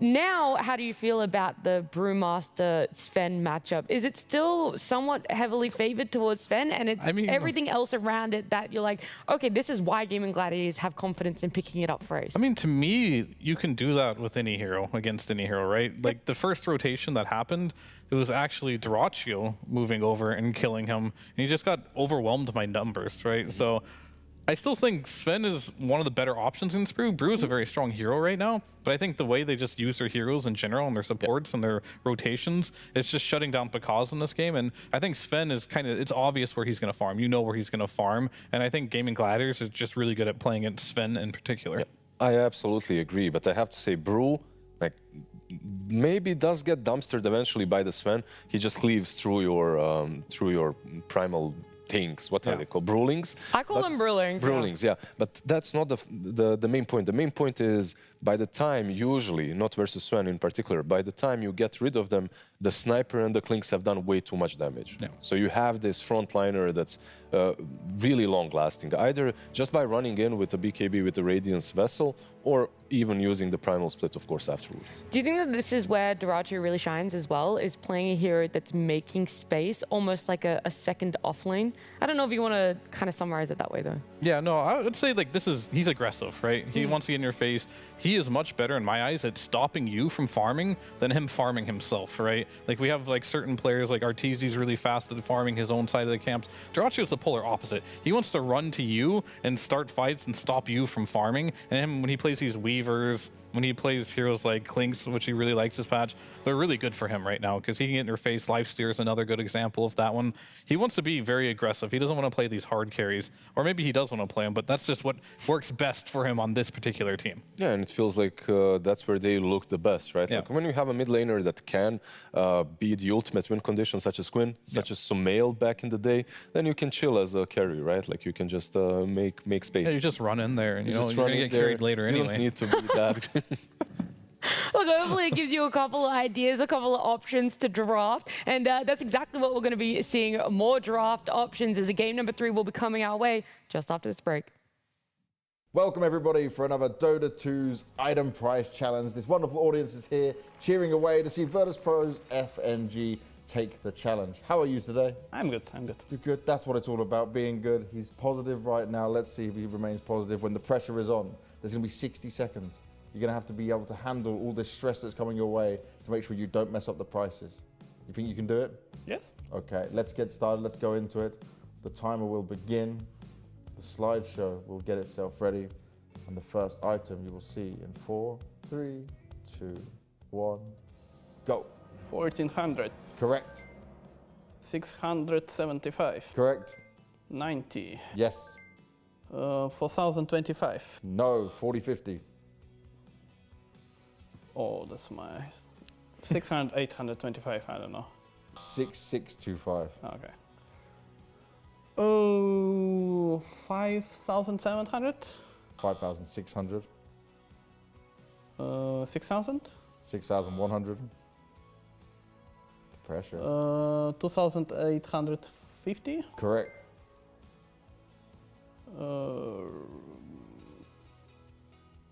What was it? 3,000. 2,950. 360. Yes. That's 80. Yes. 900. Yes. 1,800. Yes, and that is it. You're out of time, but you did put it down well. How many is there? So you had 8 correct on that one, and there was 20 possible for you to get. Oh, okay. A few you got wrong. There was some that was basically changed in the recent patch, so I took the old price and the new price to throw you off. But it's tough, right? I mean, I just never bought any of these items, you know, like Bloodthorn, Rapier, Shroud. Like I never seen them. So you don't have a clue. Yeah. Like I know, like kind of the number. Like Roughly where maybe it should it's be. high, maybe it's lower, but I don't know the exact. That was a good effort. You did pretty well so far. We'll have to see how you do on the leaderboard, but we'll come back to that. Okay.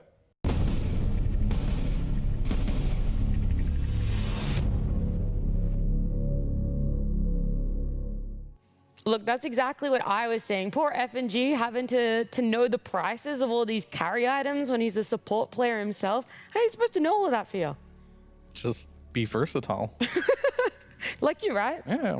I already won that challenge, you know. You did, yeah. You got them all correct the very first time that we watched that one through. But you are very versatile, and you know a lot of information about Dota and drafts as well. Where's the biggest change-up that's going to happen for Boom for them to get this series if they want to be able to have that momentum back for themselves in Game 3? Don't think it's going to be in the draft. I think it's going to be gameplay. I think they were just dismantled by Gaimin Gladiators rotations on this particular game.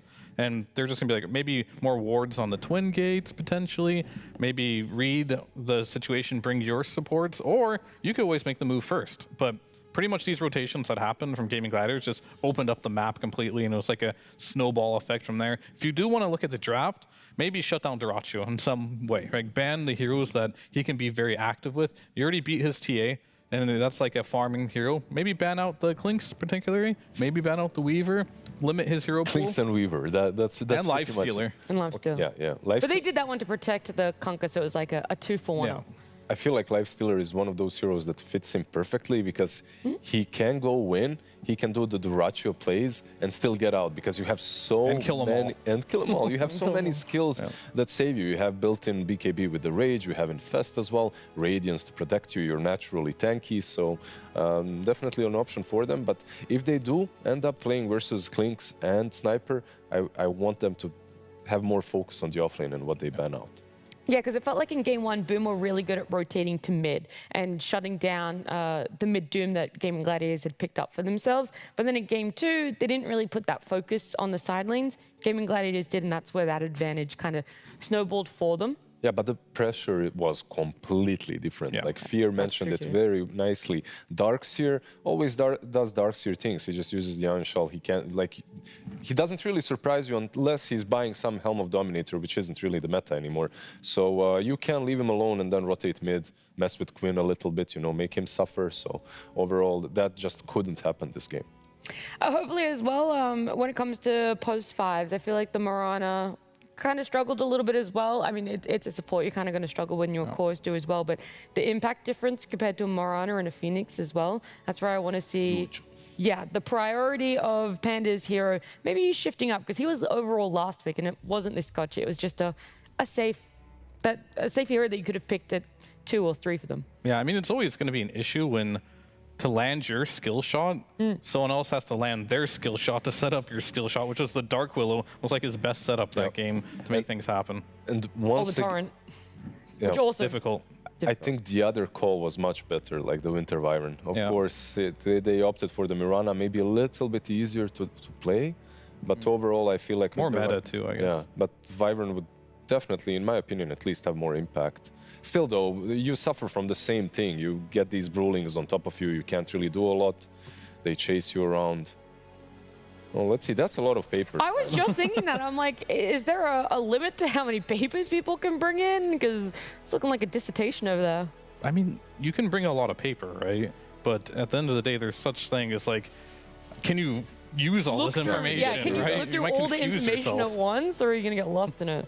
I'd get lost. I'd be like, can we condense this to half a novel instead of the full book? They need to pay someone to do the editing, you know, to get it. What's the key information that you need to bring into a draft as a coach? I think the big thing is going to be your opponent's draft history. How far would you look back? Because we've been on this patch competitively for a little bit. Are you looking at only this tournament, the last 2, 3? Do you go all the way back to the beginning of the patch? Where does it feel that information falls off and becomes irrelevant? Two tournaments in the past is enough. Yeah. Because the meta is really changing quite a lot. Like even in this tournament, game 1 and today are different when it comes to like priority of picks. So things are changing. People are, of course. Do you think that Pango has? Okay, he's still picked. But day 1 and today, I feel like some teams might be moving away. Even if Pango win rate is like a single digit, okay, like 9%, they will still first pick it. These teams are on something else. I don't know what it is, but it's one exception. Pango shouldn't have mentioned him. Yeah, maybe MOUZ. You should have said MOUZ or MOUZ. Because the other one, Shadow Demon, also had a pretty abysmal win rate. I mean, Kunkka had the worst of any hero. And it continues. Yeah, he was at like 18%. So it's lower now, I guess. It's lower now. Yeah. Let me check for you guys where exactly the Kunkka does fall. He does have a T every single draft. If you want to hate on one hero, it is has to be Kunkka. Kunkka. 11 games, 18.18. It's 12 now. It wasn't updated. It was? Okay. Yeah. Double digit. Still double digit. Hopefully we can get into the single, you know? Prove my point. These players will still pick a few more games and we'll be there. Well, look, hopefully it's not going to be this game. It's going to be Gaimin Gladiators having first pick. So the first time this series that we will see that change up. And again, with it, we will see a change in what's Pango.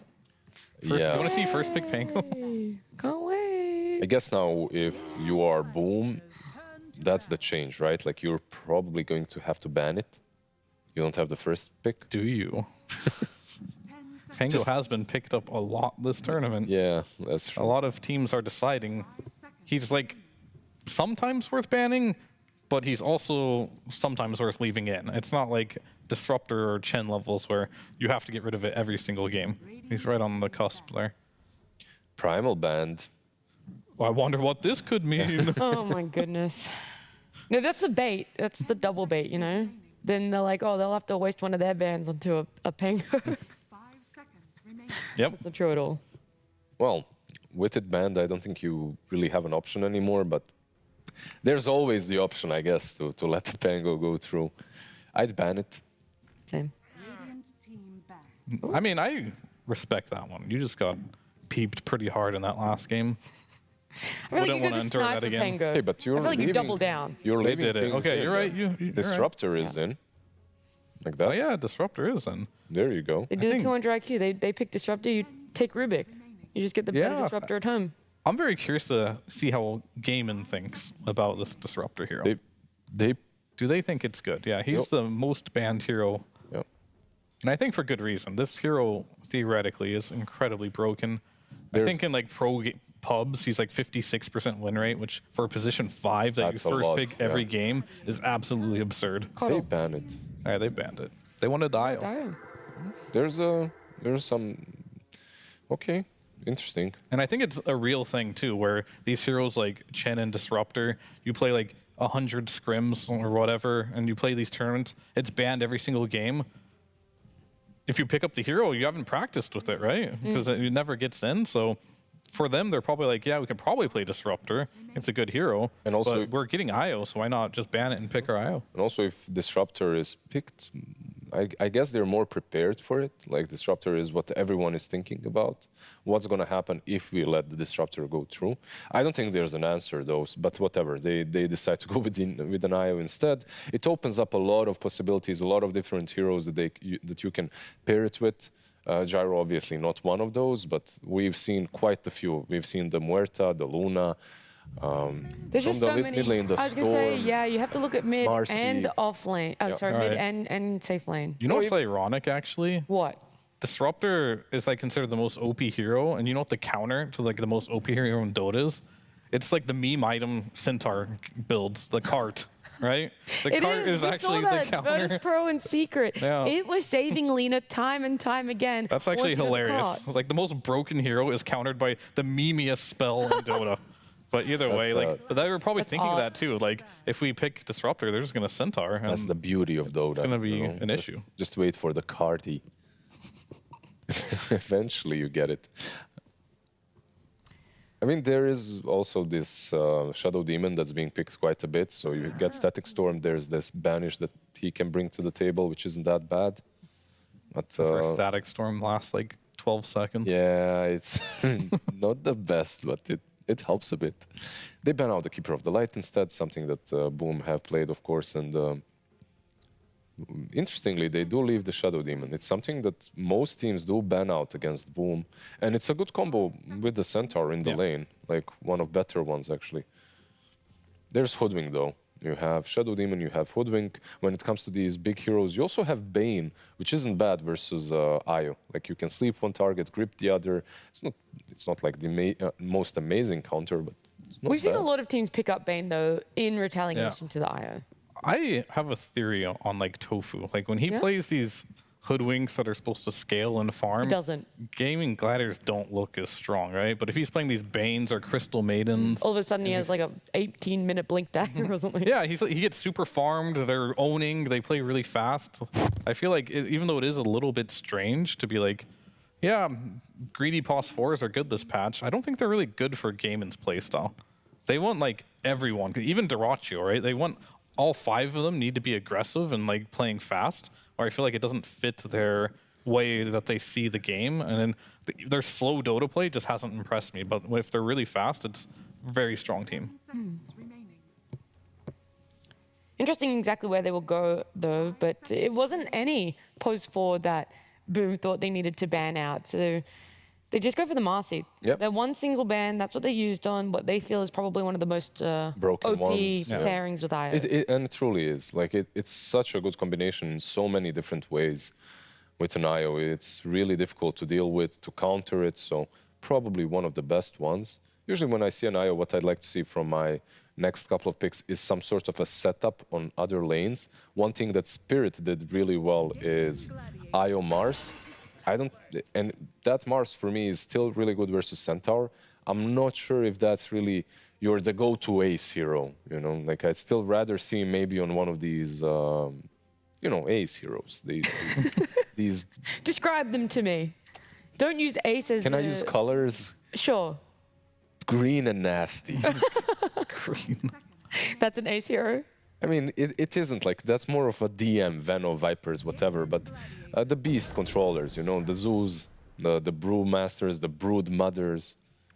Oh, this is Not the IO same Lash. as it used to be, but last year, this IO Lash from Gaimin Gladiators was like unbeatable.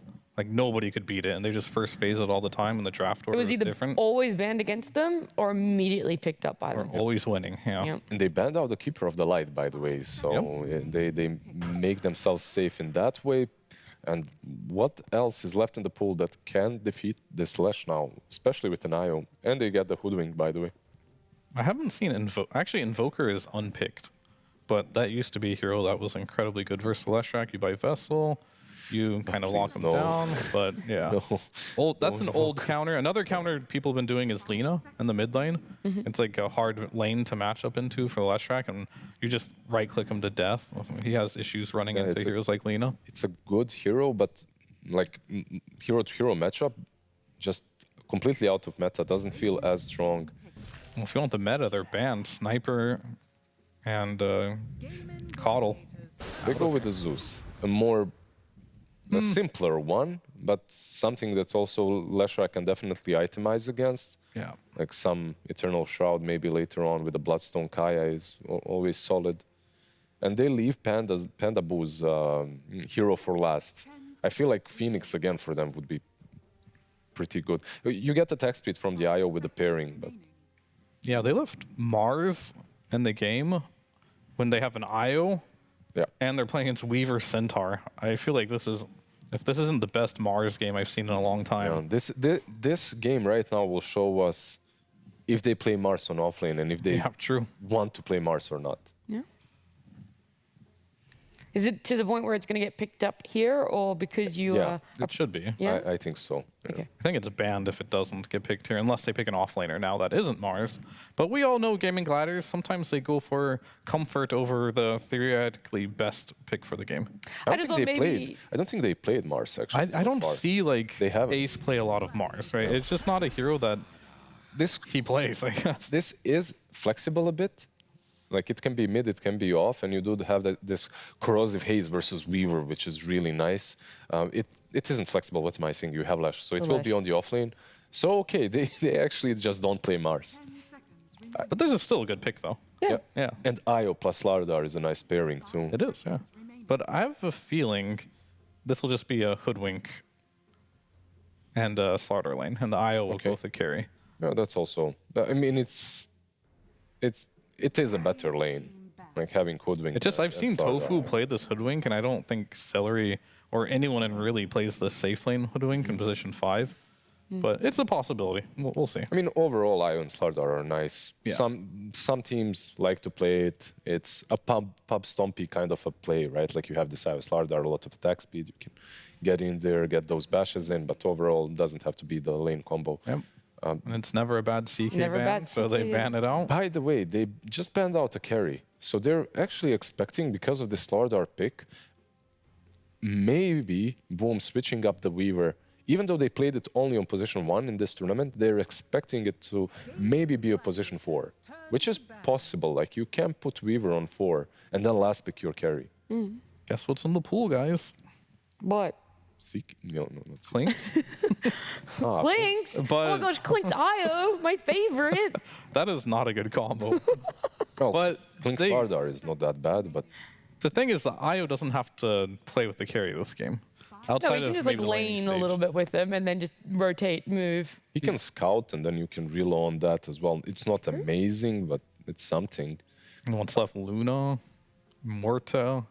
Wouldn't say Morta versus Zeus is very desirable. No. Or Clockwork, or Weaver. So it's all right. really So we're just nice idea, but great suggestion. Put that one out the window. It's good, but not versus these 4 heroes. but not against what they've already drafted. I mean, it's good with the IO, it's just not good versus Boom's heroes. So it really just comes down to like, are you? They ban out the draw, yeah. Like so, you were expecting one of these glass cannons to be picked and Weaver on 4. Ooh, Gristle. That's a good Duraccio hero. There we go. I would also not hate it if Ace played this and they played Carry Slardar against the Centaur with IO. That might be even better. the question now is, and it remains, is Weaver going to be the carry, or will they find an answer to this Bristle? Well, what's going to be the biggest gotcha? Picking up a different pos 4 here or picking up a different pos 1? Pos 1, I think, like getting something instead of the Weaver on position 1. Position 4, like what could you get here that really changes things? Or 5, actually, in that way. Like you could get some Phoenix still. Did Shadow Demon get banned? No, he's still in the pool. They get the Morphling. But Shadow Demon with the Ags is an option, but that takes a very long time. Morphling. There you go. It is Durachu going to be doing the Bristle and Ace picking up Slaughter. Morphling is good, but it's slow. That's the way I see it. Yeah, it is very slow, but he has a billion armor versus a minus armor strat here. Yep. So that's definitely nice. And at some point in the game, you're going to be really farmed and you can kill these heroes pretty easily. So this is definitely going for not really a safe pick, but a pick to give him the edge in the late game here. All right, look, they were holding on to where exactly they were going to put that Clock and that Weaver. In the end, it is going to be a pos 5 Clockwork and then the pos 4 Weaver. Yep. I don't know if that was just hoping for a little bit more strategy time or if they were actually kind of contemplating which lane or who's even more comfortable playing those heroes. It's not a bad... Look, Weaver isn't really played on position 4. The Axe is way too bad for him to justify a position 4. I mean, it's a Vessel for sure. Yeah, exactly, but it's a good Vessel game. Yeah. Like you can go some Vessel, perhaps a Solar Crest, and still do quite all right with Weaver. The lane with the Centaur really isn't that bad. So there is a possibility for this draft to work, and I really do like the Morphling, even though it's pretty damn slow. So Gaimin Gladiators, they have to do what they do best, and that's play fast. Yeah. Do you believe in the old school IO Lesh or? Yeah, I think so. I think the draft Boom have is good for the late game and everything, but we're looking at Gaimin Gladiators. This is like how they play best. Durachu is on a fast hero. They got their IO Lesh. I'm afraid that they can't survive the pressure that's going to be put on them. Well, they might be knocking on tier 3s by the 18-20 minute, but we'll see exactly how fast this game is or what sort of pacing the Gaimin Gladiators want to play with as we jump into game number 3 of our qualification series with Lyrical and Trent. Thank you so much, Nat and Trent. We got ourselves another barn burner Bristle back going all over the place. Back to basics. Barriers, something else. Oh, you doing the alliteration thing again? That one's actually, yes. That's okay, what that cool. was. Yeah, it's Bristleback. It's kind of picking up a little bit of steam. We've seen a couple games as the tournament kind of moves on, right? Got the IO Buddy, IO Leshrac. It's a good game to be an IO. That's right. Actually, it's like the 3 best pairs. I didn't even realize that. Honestly. It's Bristle, Slardar, and Leshrac. Yeah, I love it. That's a good IO strat. When you open up and you manage to get 3 of them like that, that's pretty damn good. I feel like it's also going to be that much more terrifying, potentially, for Boom, because I think they sort of have a similar issue to what we saw from Gaimin Gladiators in the first one, which is who's doing things in this game for Boom. Like, pre-Blink Dagger, you've got, like, Clockwork that can start the fight, but who's the core that's playing with them? I guess Zeus ulti? It feels a little bit awkward trying to find those kills around the map or making things happen. And Gaimin feel like they're kind of just free to do what they want. We'll see. Yeah, I can see that. But maybe Panda gets a quick 6. He kind of pops off a little bit. Maybe the blink is there relatively quick from Sacred and they start moving. Definitely you do have to be a little bit active because you got to make some space here for Pakaz. Pakaz is definitely one of those carry players that is very good at just taking the gold and doing stuff later.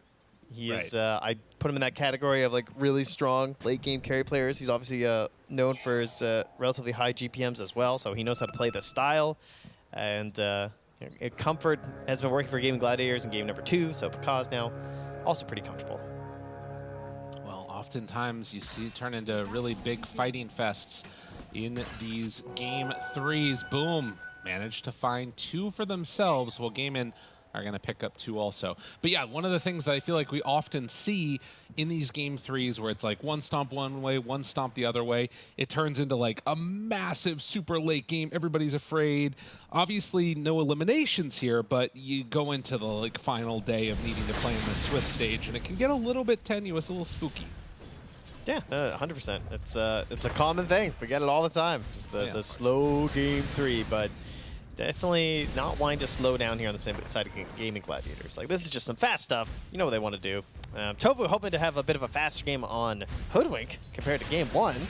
where he was 1-0-1 for like 20 minutes. Just didn't really get to play the hero as you would enjoy. And has a rather aggressive lane partner in the Slardar here, so some opportunities. It doesn't seem like a very fun time for Panda. No, I mean, you're obviously going to, you know, try and do what you can, but a lot of crushes coming out, the punches that are going his way. I mean, we'll see if he's going to be able to find some type of success. In the mid lane, Quinn trying to mess around with these last hits as much as possible, but Slottom's been able to play it pretty well so far. Should just be a like even trade out, I would imagine. Panda gets blood grenade in here. He just wanted to do that classic level 1 harass, the clockwork, and he just ate it. Yeah. It's like he knows it doesn't get much better. That's the thing. Like Cogs doesn't really improve the situation in this lane for him because he doesn't like Cogs can't full commit and go for kills or something like that. So it's just a little ugly. Yeah, that's not nice. Did come into the lane with the Ring of Protection, which is helpful, but with that Blightstone that we did see, it means he's kind of just sitting at 3 armor, and all that damage that's coming out from Slardar is physical. This is before the bashes are there. And now having that online, if he wants to. Oh, bushwhack there too. Yeah. Yeah, it's scary stuff for old Panda.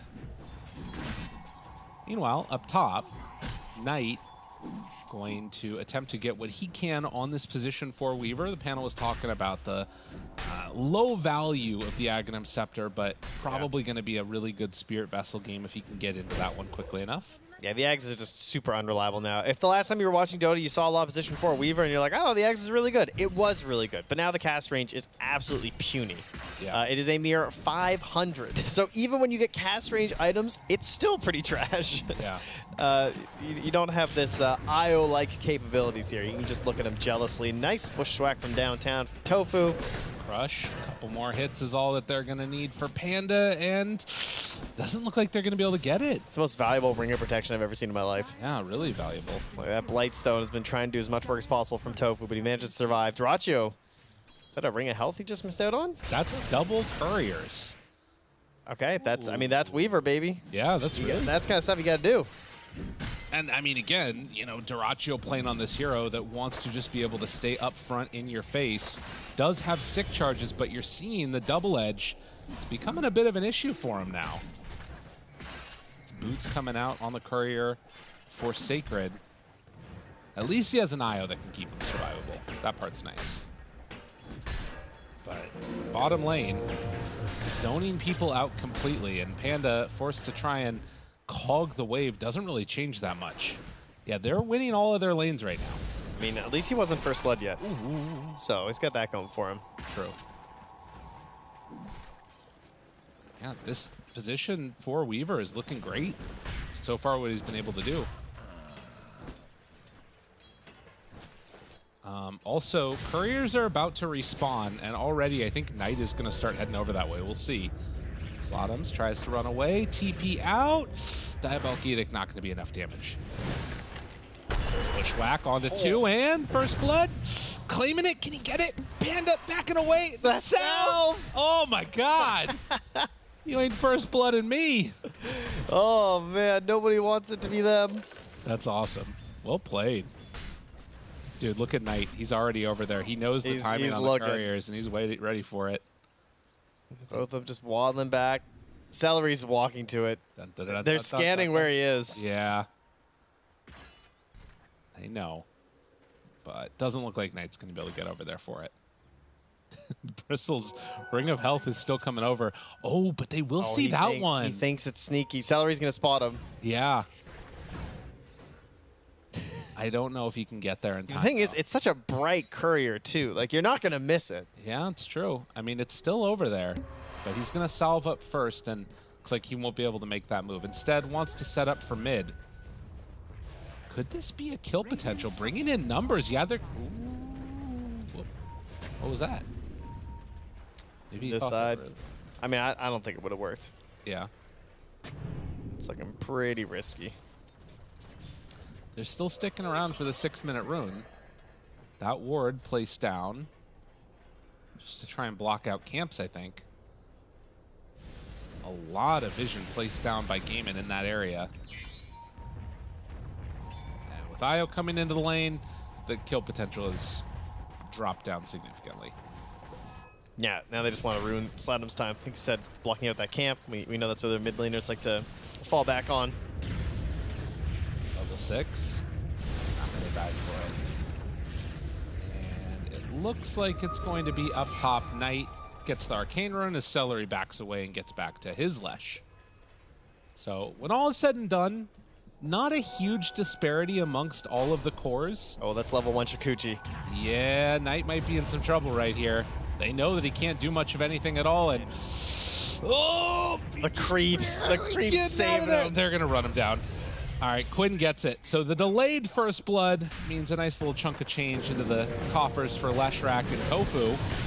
Down low, the crush is there onto 2 of them, trying to scurry away. Not gonna happen. Kaz takes down that kill. Now Panda is getting chased by Ace continuously. The crush is enough.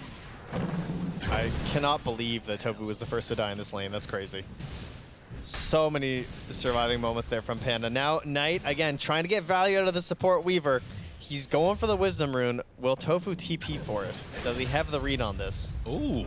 The ulti's going to let him know that he's safe, and he's going to steal it. Well played. Yeah, so that's what you need to do. These types of plays are what sort of pull you into a better position. And he desperately needed it on Knight because he was level 2. Yeah. And still not very high up there. He's got the Xingqiu energy going on here. Oh, yeah. Sacred back to farming. And going to decide to dodge away from this one, but still no like points in the Split Earth, though. Finding him, running on in, and Stampede to get away. Now bottom. Go on to Tofu again. With Knight making the move over, the Bug set up for an easy kill. All right, now level 4. Catching back up here. Yeah, recovered. He has an urn. 8-mana rune. Trying to be controlled here. Celery going top, but they will be there for bottom, and yeah, it's a haste rune for Sladum, so disappointment there for the Leshrac. Would have been a great rune for him to get, considering his build right now. Yeah. He is very, very strong. And feeling like one of those moments in the game where if you give him a couple of runes, he'll just completely take over. At this point, all the cores getting what they want out of the laning stage. Kaz still fairly happy. Has not been shut down by pretty much at all. Will get crushed, but it's not like Ace can do anything to him here. Now, the power of the Morphling pick, especially in this case, like the panel mentioned, just a minus armor strat, lots of physical damage between the Slider and the Bristleback, and so you're able to just reduce a lot of that as the Morphling. Not Edict anymore, though. That's pure, so there you go. Yeah. Got that. It's helpful. Stack not quite done by Celery. But with his level 6 soon to be online, that's where maybe they can start to get a little bit more active. And you can see Ace already queuing into the Blink Dagger. Oh, likewise, though, Panda also closing in on 6 here on the Clockwork, so both of the supports on each team getting ready to make some moves. Knight chased all the way back.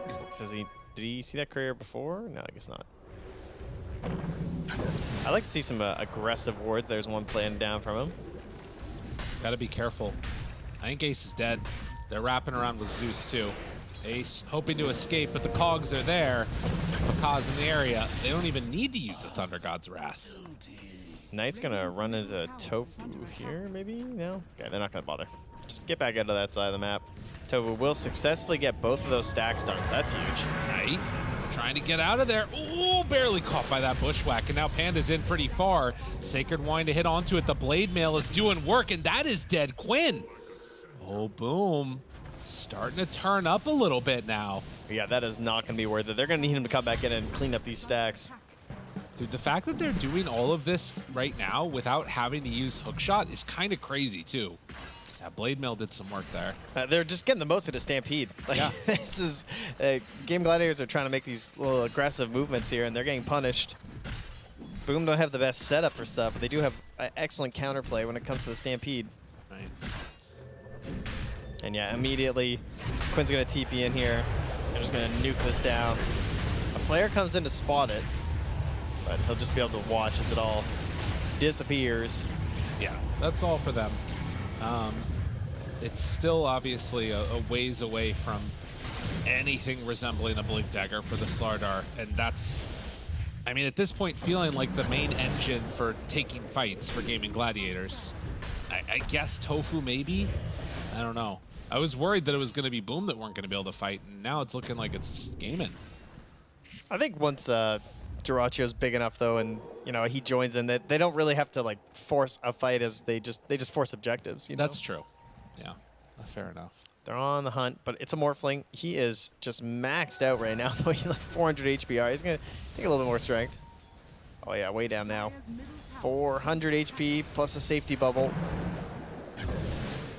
Damage, looking for him. Pakaz didn't get the switch off. Caught him sleeping. Well played by Gaimin. And that's all it takes, right? Yep. Those types of kills are huge.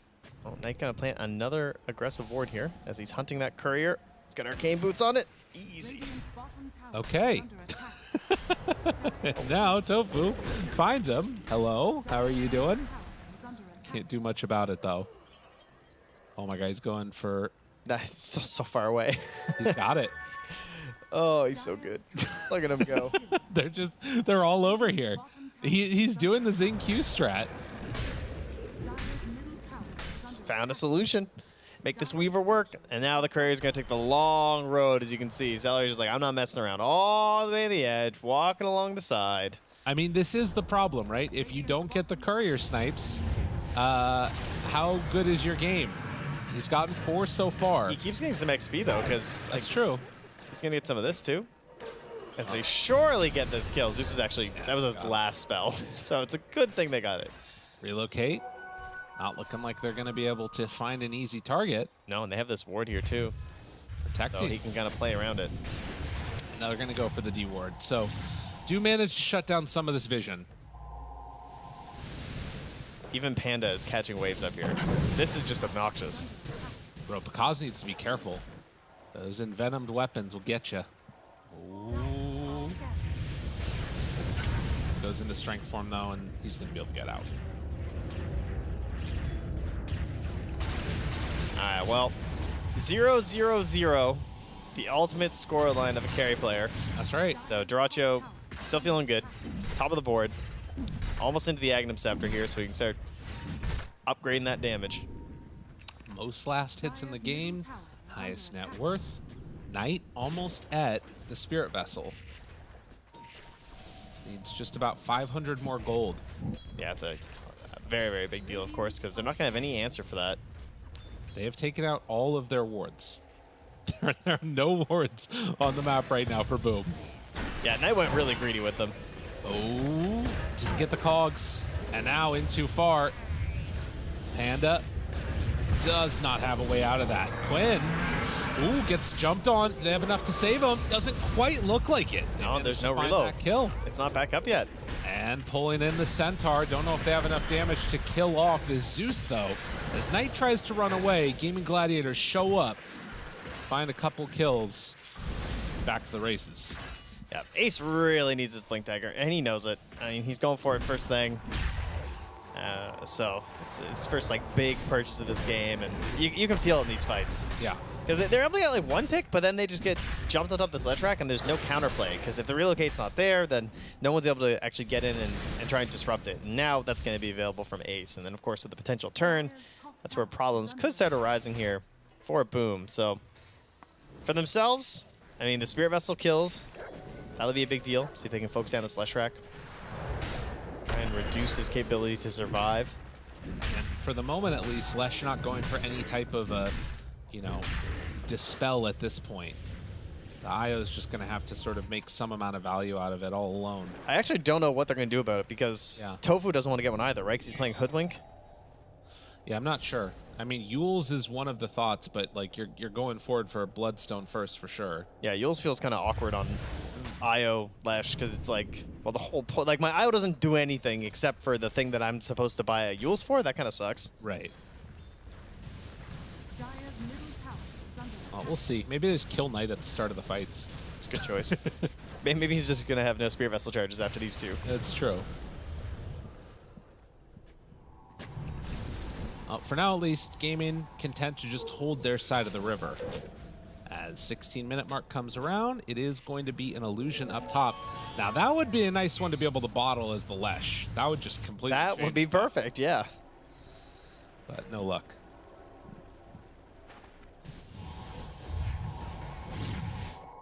Duraccio doing more and more stacks up here. He's making for himself and ready to come in join with the Ags. Wants the Eternal Shroud next. Excellent Eternal Shroud game. Probably one of the reasons why they opted for this pick. Are they going to go in? Not sure what the plan is here. There's no tower down bottom. They're just going to farm the triangle together. That's the plan. Yeah. More creeps. Remember, you said at the start, game 3. Yeah. A lot of their aggressive moves have been answered very quickly and swiftly by Boom, and they just stampede and get a higher value kill than you got from making an aggressive maneuver. One thing that has changed drastically is that they've no longer lost their control of the map. Yeah. They got all those D wards, and also you can just see that Boom are not crossing the river. Ching, ching, ching, ching. All of the cores in this game have over 100 last hits. 17 minutes. That's good. Something I feel like we don't see all that often. Tofu trying to stoke experience and gets down a deep ward. Yeah, that's really nice. Oh, I don't know if he saw the smoke for sure. It was kind of awkward. Probably not. Well, they're all good together now. It doesn't look like they did. No reaction as of yet, although it does look like they're starting to head up. And this tower is about to die anyways, so... Moves in. Panda, Sacred, together, looking, hunting. Pop the Thunder God's Wrath, Stampede. Can't get the hook shot. Throwing everything for this, wants to get him, but it's too scary. That level 1 cast range, and they tried to Stampede to reach, and he couldn't quite get it. Yeah, you're so fast on the Lesh. And now they're going to counter smoke at them here.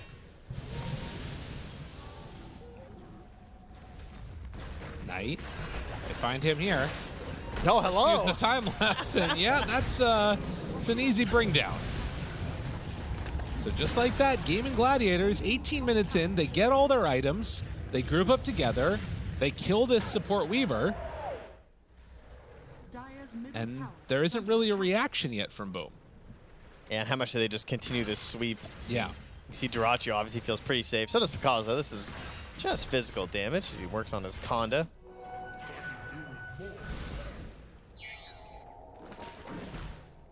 More stacks, more farm. And for now, at least, feeling like Boom are not really able to do much around the map, but they are still obviously scaling. Centaur a little bit behind, but it's definitely not the end of the world, as he also is going in for the Eternal Shroud.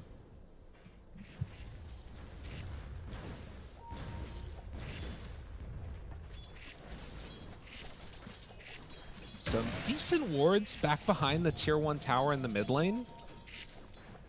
Or where it used to be, rather. Jump forward, crush, punish again, get themselves Knight, and then Tofu gets out of the cogs. Yeah, a little skip and hop there. And we to punish that. And then we have to wonder, like, is this Morphling at a point where they're going to be able to actually, like, fight back here if he gains, like, 2 or 3k gold? Right. Because that's what it's looking like. It looks like Gaimin Gladiators is going to steamroll down your tier 1s. There's only one left. And then into your tier 2s. They're going to get the first Roche, almost certainly. So what can you get on Morphling for that fight that can actually turn this game around? Because it's starting to slip. This is a good opportunity. Can they kill off Celery in time? They will manage to bring him down. Sacred, it's out of there. Quinn thinking about going up high ground. Ace is right onto him here too. Morphling chasing forward. Quinn super low. The bug's still on him, whittling him down, but not quite low enough. Now Duraccio, he's shown up and ready to battle this one down. Don't quite have enough to take down Sacred. The turn on to Tofu, they get the kill with the double edge. So Quinn getting away on nothing. They aren't able to chase him down anymore. Duraccio's only at half HP. I like that jumping a lot from Sacred because he found a moment where they weren't all grouped up together. Because that's what I'm talking about, where they're too strong. Like, you can't fight them when they're all together like that. But he found an opportunity to actually get the pick, and it results in a relatively even trade. Both teams actually get about the same gold, the same XP. So not going to end up mattering too much. No big cooldowns being used either. That is another thing, is that Dire have 0 cooldowns. Radiant, to be fair, I mean, Thunder God's Wrath and Stampede are probably just the only ones that are super important. Well, yeah, and Stampede's coming back up again very shortly, before there's any chance for another fight. Morphling does feel like if he can get to like his items unobstructed, is going to be very scary this game. Because already Manticonda going into the Scotty next. Scotty changes stuff. Because right now they're doing this with just the Spirit Vessel, right? They don't even have Shivas yet on the Centaur. Yeah. Yeah, he's still trying to get that Shroud.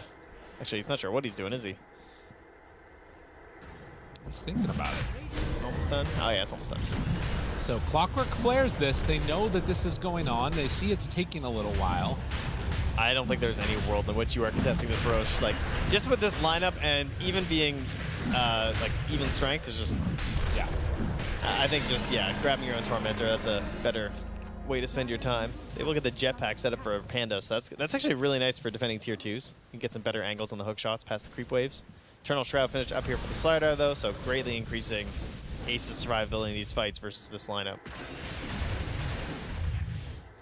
Should be noted also that the vision game from Gaimin Gladiators at this stage is quite good. They have that little encapsulation going on. Now, battle brewing up top. Rooted, stunned, caught in the cogs, but there's nothing you can do about that afterwards. They take down Panda.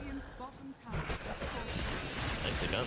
I mean, this is a point where we're talking about them mostly playing together a lot, and you're not expecting these side pickoffs, but they do have an immense amount of burst between a Slider and a Hoodwink, and they're kind of hunting again here. Only going to find the Morphling, 1,000 HP, this armor, they're going to go for it. Tries to bring him down. Is it going to be quite enough? Yes! No Morph again. Oh, wow. That is huge. That's the type of kill that wins you the game. It's such a short smoke, too. Yeah. You know, when he went for it. That was nice. Man. Rolled high on those damage numbers, and it was more than enough. So you got to be very concerned at this point on Boom. Like, if he's only died twice on Morphling, but both of them have been with these little slight pickoffs by Hoodwink. As Knight, no mana. That would have been cool, but not going to happen. Tofu showing up big in this match, in this series. Yeah, having, again, a lot more fun this time, right? Yeah. 2, 4, and 10, doing Hoodwink things. Last time he was 1-0-1 when he finished a Gleipnir. Yikes. He spent that much time just fighting creeps. Not what a Hoodwink wants to do. So scurry and find some heroes. Not just sit in the forest and gather nuts for the winter. I mean, that is more what squirrels do, though, to be fair. Not this squirrel. Okay. She's a bit rowdy. Dude, this is Team Eternal Shroud. They got 3 of them coming out with Quinn finishing his off. Jump through. Ooh! That's why. That's some damage that you definitely need. Quinn is just now getting that Eternal Shroud delivered. But they got the bugs on him. Missed on it. Pakaz still chasing. Looking over to this side as they find Duraccio, as well as Ace stacking up the damage. Panda's gone. Can they keep the chase going? Do they even want to? Pakaz gets the stun onto the Bristle, and they manage to find that kill.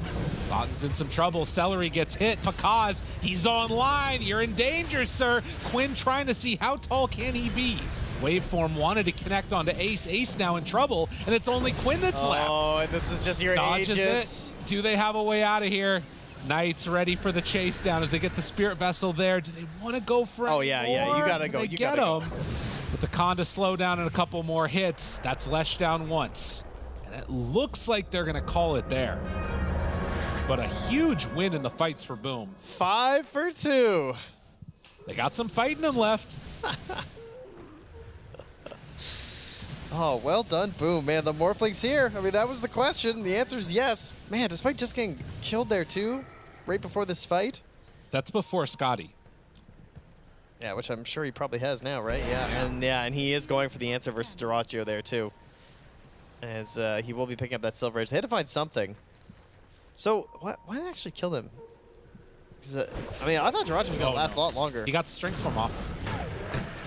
Yeah, I'm not sure exactly what it was. I guess that he was already somewhat low because the fight had been spread out. It's what you talked about, right? Gaming taking these fights when they're separated across the map. Does Knight actually get out of this one? No. Time lapse was good, but not able to get out of there. I don't know. If I'm other teams right now, I'm looking at this Pakaz Morph lane and thinking, I don't want to see him playing it. Might be one of those last phase bans that comes out. Trying to set up for something. He's just, I don't know. He's trying to get his team an option when they come in here. He went a little early and Pakaz was ready. He wanted to take advantage of the ward that he had.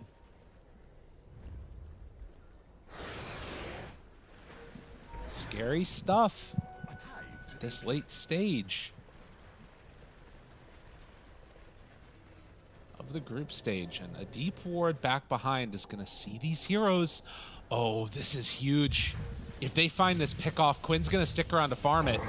They jump forward, they find Celery first. Quinn, he gets hook shotted, pushed back by the cogs. Oh, Quinn snap. stunned by his own damn self. And Pakaz Manta dodges the turnaround stun. Okay, all right, this guy's good. This ward, it's right there for him. Yeah, and remember when Knight just died? Like that, Yeah. That's what he was doing. He was cutting a wave and planting that ward. All right, a second Bloodstone has entered the game. And a Paladin sword to boot. He's hard to kill, Duraccio. And it's going to be, the shard for Celery is actually really nice. They need that damage amp. Yeah. I don't know if it matters, though. Like, I feel like Pakaz is so scary right now. And he's almost got the full Silver Edge, too. It is an issue of just like one stun, though. You know? Yeah. It's like one missed morph or something. Oh, definitely. I mean, that is the problem with the hero at the end of the day. He does still have a weakness sometimes, we think. But I also think he doesn't need to be sitting at like full agi for a long time, right? Oh yeah, no. It's more like, mid-fight or something. Right. And can go awry. Centaur also queuing up Shiva's, almost has it completed. So more things that just now cause pain for this IO lineup. Will he be hitching a ride this game? I don't think so. I don't think so. Pakaz. He's in pretty far. Switching over to strength form, He realized there were a lot of people there. Stampede, Manta, stun, it's out. But the big jump in, the crush, Niv enough to keep him alive. The stun, Pakaz goes down. Dude, he had amp damage. He was feeling himself too hard. They're fighting as a team. No. Whatever he's gonna do. I can't. Oh man. He was so sure that everything was gonna be fine, and it really wasn't. Amp damage into Silver Edge, walking forward, and just did not anticipate the entire Gaimin Gladiators team was going to be there. And I mean, a moment like that is all that it takes, right? Like, they're going to be using this glyph now, but it's a tier 2 tower, and with 45 seconds, I don't know what else they want to do, but they can maybe do some stuff here. I mean, the reductions are just ridiculous too. In that short period of time, they did like 8,000 damage on the side of Boom, and it just felt like it didn't matter at all either. Between like Eternal Shrouds, Glimmers, Mechs, all these heals, double Bloodstone, like, God. If they are a unit, I don't know how you punish Gaimin Gladiators. So that's a lot. And I guess what you're saying is you have to try and spread them thin and then pick them off when you get an opportunity, which again is what you want to do with this Silver Edge build, but gotta make sure that they're not all there. And Stampede, as we've seen, is not a get out of jail free card. This game, though, they have the Zeus for the vision into an actual disable. That's true. Though. So there's certainly opportunities to just Thunder God's Wrath and then blow someone up. Like we saw happen to Tofu numerous times. Right. I mean, that might be what they decide to do going forward now. Like, if Pakaz gets an opportunity where he feels like he can fight, he'll ask for Thunder Gods, they'll pop it, and then he goes for a fight. Or a solo pick-off. Duraccio picking up the Yules to build in towards that Wind Waker to give himself an answer. These items just, like, They start going into vogue, and I feel like at some point, you know, the entire team is going to have Wind Wakers, and they just build like one nullifier, and feel a little bit silly. But might be a good choice for Knight, honestly. Yeah. I mean, it takes a long time to farm, but it's not really, like, no one else really wants to buy them anymore, and that is one thing about support Weavers. You can't just buy anything. Right. And your Ags isn't that good anymore. I wouldn't mind it. He's probably going in for the full Wind Waker, though. Anything you can do to keep your Morphling alive. Yeah. Duraccio shoves out the lane. We could be in for a pretty decent game here, as the way it's gone so far, feeling like both sides wanting to play somewhat safe with a couple of moments of risk here and there. Yeah, it's the battle of checking on Roche. Flare from the Clockwork. Thunder God's Wrath to get where they're all at, as well as a tree plant in there by Tofu. It definitely is the much stronger vision game into the favor of Boom. Yeah, significantly so.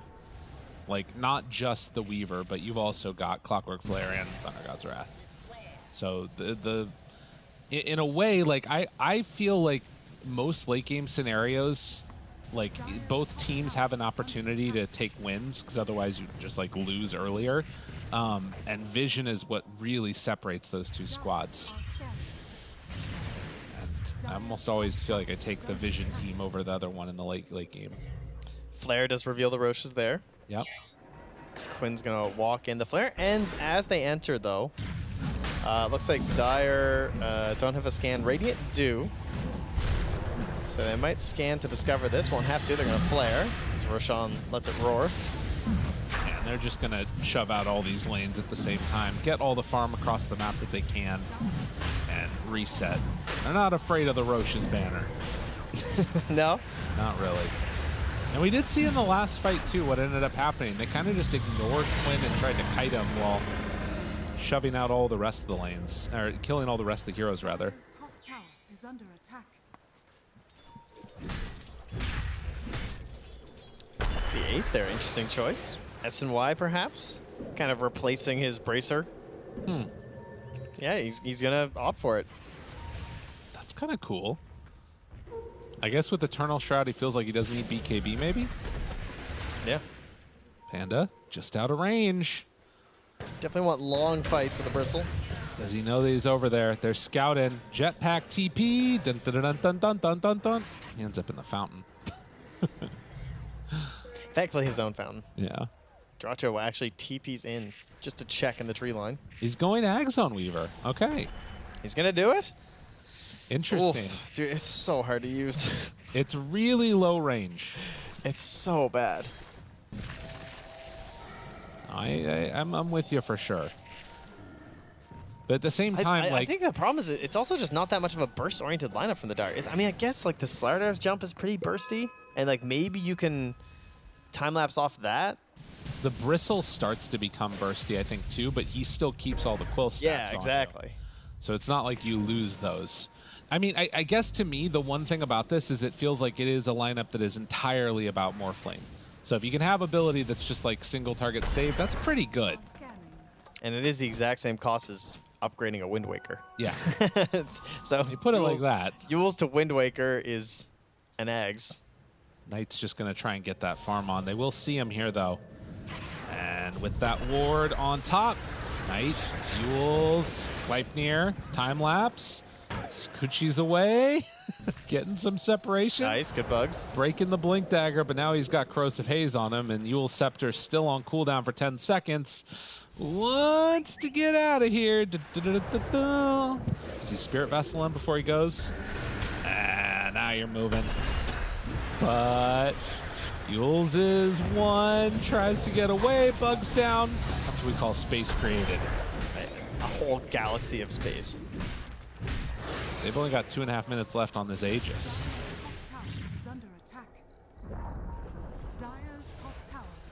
In the meantime, they take the tier 2 tower top. Cause buys out for the BKB. So he's got his 9 seconds of glory here to win this game. He's going to take the Wisdom Rune. That puts him at 24.5. Is he coming home? Yeah, he wants to get it.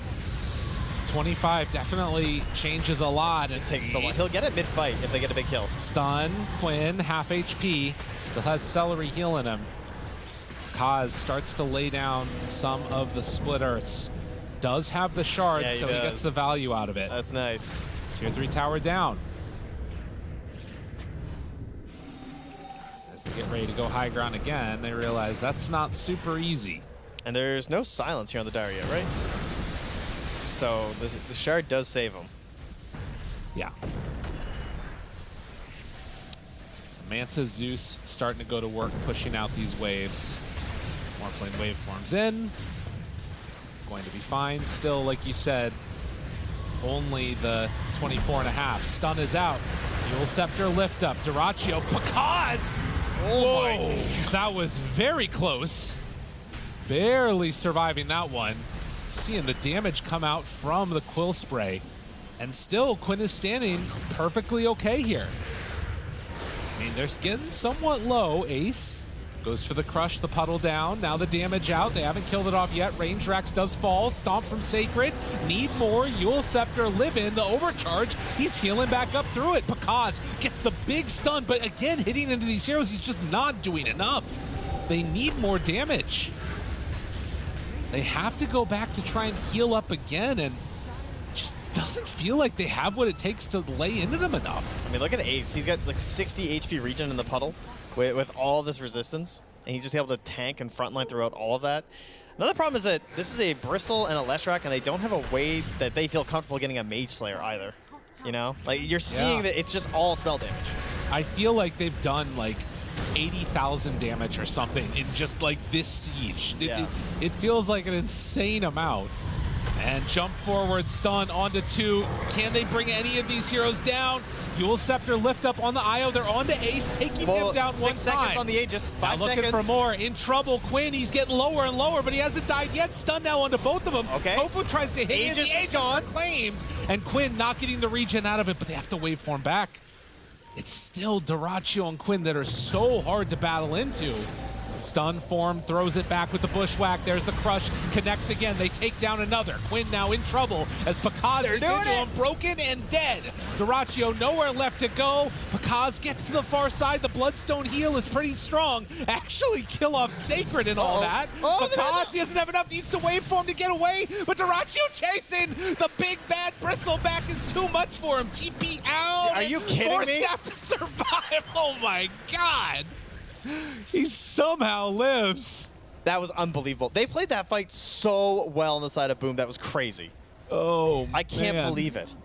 Like, they wait for the Aegis to expire. How did he still have, like, a BKB? How? I mean, he's never popped it. He kept it in his backpack, I think, probably. Jeez. Look at the damage numbers on this one. Yeah, the bars look kind of small till you go over them and you're like, oh, yeah, okay. Yeah. I mean, yeah, Ace did like nothing in that fight, but... 274? That's nothing to you? Yeah, right? I mean, they'll take a look at this again. You have to take out the squishies first, and in a game like this, Ace, unfortunately, turns into one of them. They just drag it out for so long, and I mean, getting rid of the IO at that point, obviously humongous, but they're just waiting, right? Like, anyone but the Lesh at this point is what they're trying to do. Pakaz must have been in double digits a couple times in this fight, I feel like. Oh, he was so low. It was crazy. And the surviving at the last second, because, you know, Morphling, one of those heroes that his ability to come back in changes the game. God, and I mean, look at how much Duraccio was at, and then what he ends up killing. Goes in there too, it's just crazy. Yeah. Oh, we're learning the Duraccio 80 heroes. HP, yeah, okay. No worries. It does not look at all phased. This Force Staff too, that might have been enough to get him, but whoo, man, the hairball right at the end. Yeah, get a Mage Slayer, honestly. Like, for Weaver, for anybody. Mean, it feels like they need it. Oh, there's the Nullifier. Pakaz is going to be the one who buys it. Interesting. I mean, I agree. I think they need one. I mean, it's 40% less spell damage. Like, and, you know, none of these heroes have BKBs. For the Mage Slayer saying? Yeah. Yeah. I mean, it's a Mage Slayer game. I think it was... I don't know. It was probably on Weaver, but, you know, they don't have anyone that has, like, the fun, like, oh, multiple people, you know? No, Weaver does with Sakuchi he does now. Dude, it's actually, he needs to get a Mage Slayer. Yeah, you're right, actually. Jump forward, stomp, connection, down to half HP though on Duracho, but the hoodwink! Oh, buddy, that was close. Pakaz's now hitting into there. his back. Pakaz in some trouble, needs to get out. He's switching over into strength form, but in trouble and starts to fall.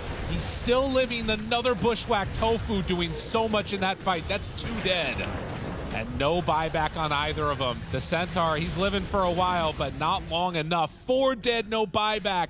And the wave is there mid. Catapult even to help out. They're looking to move on. Do not want to have to play another day of these groups.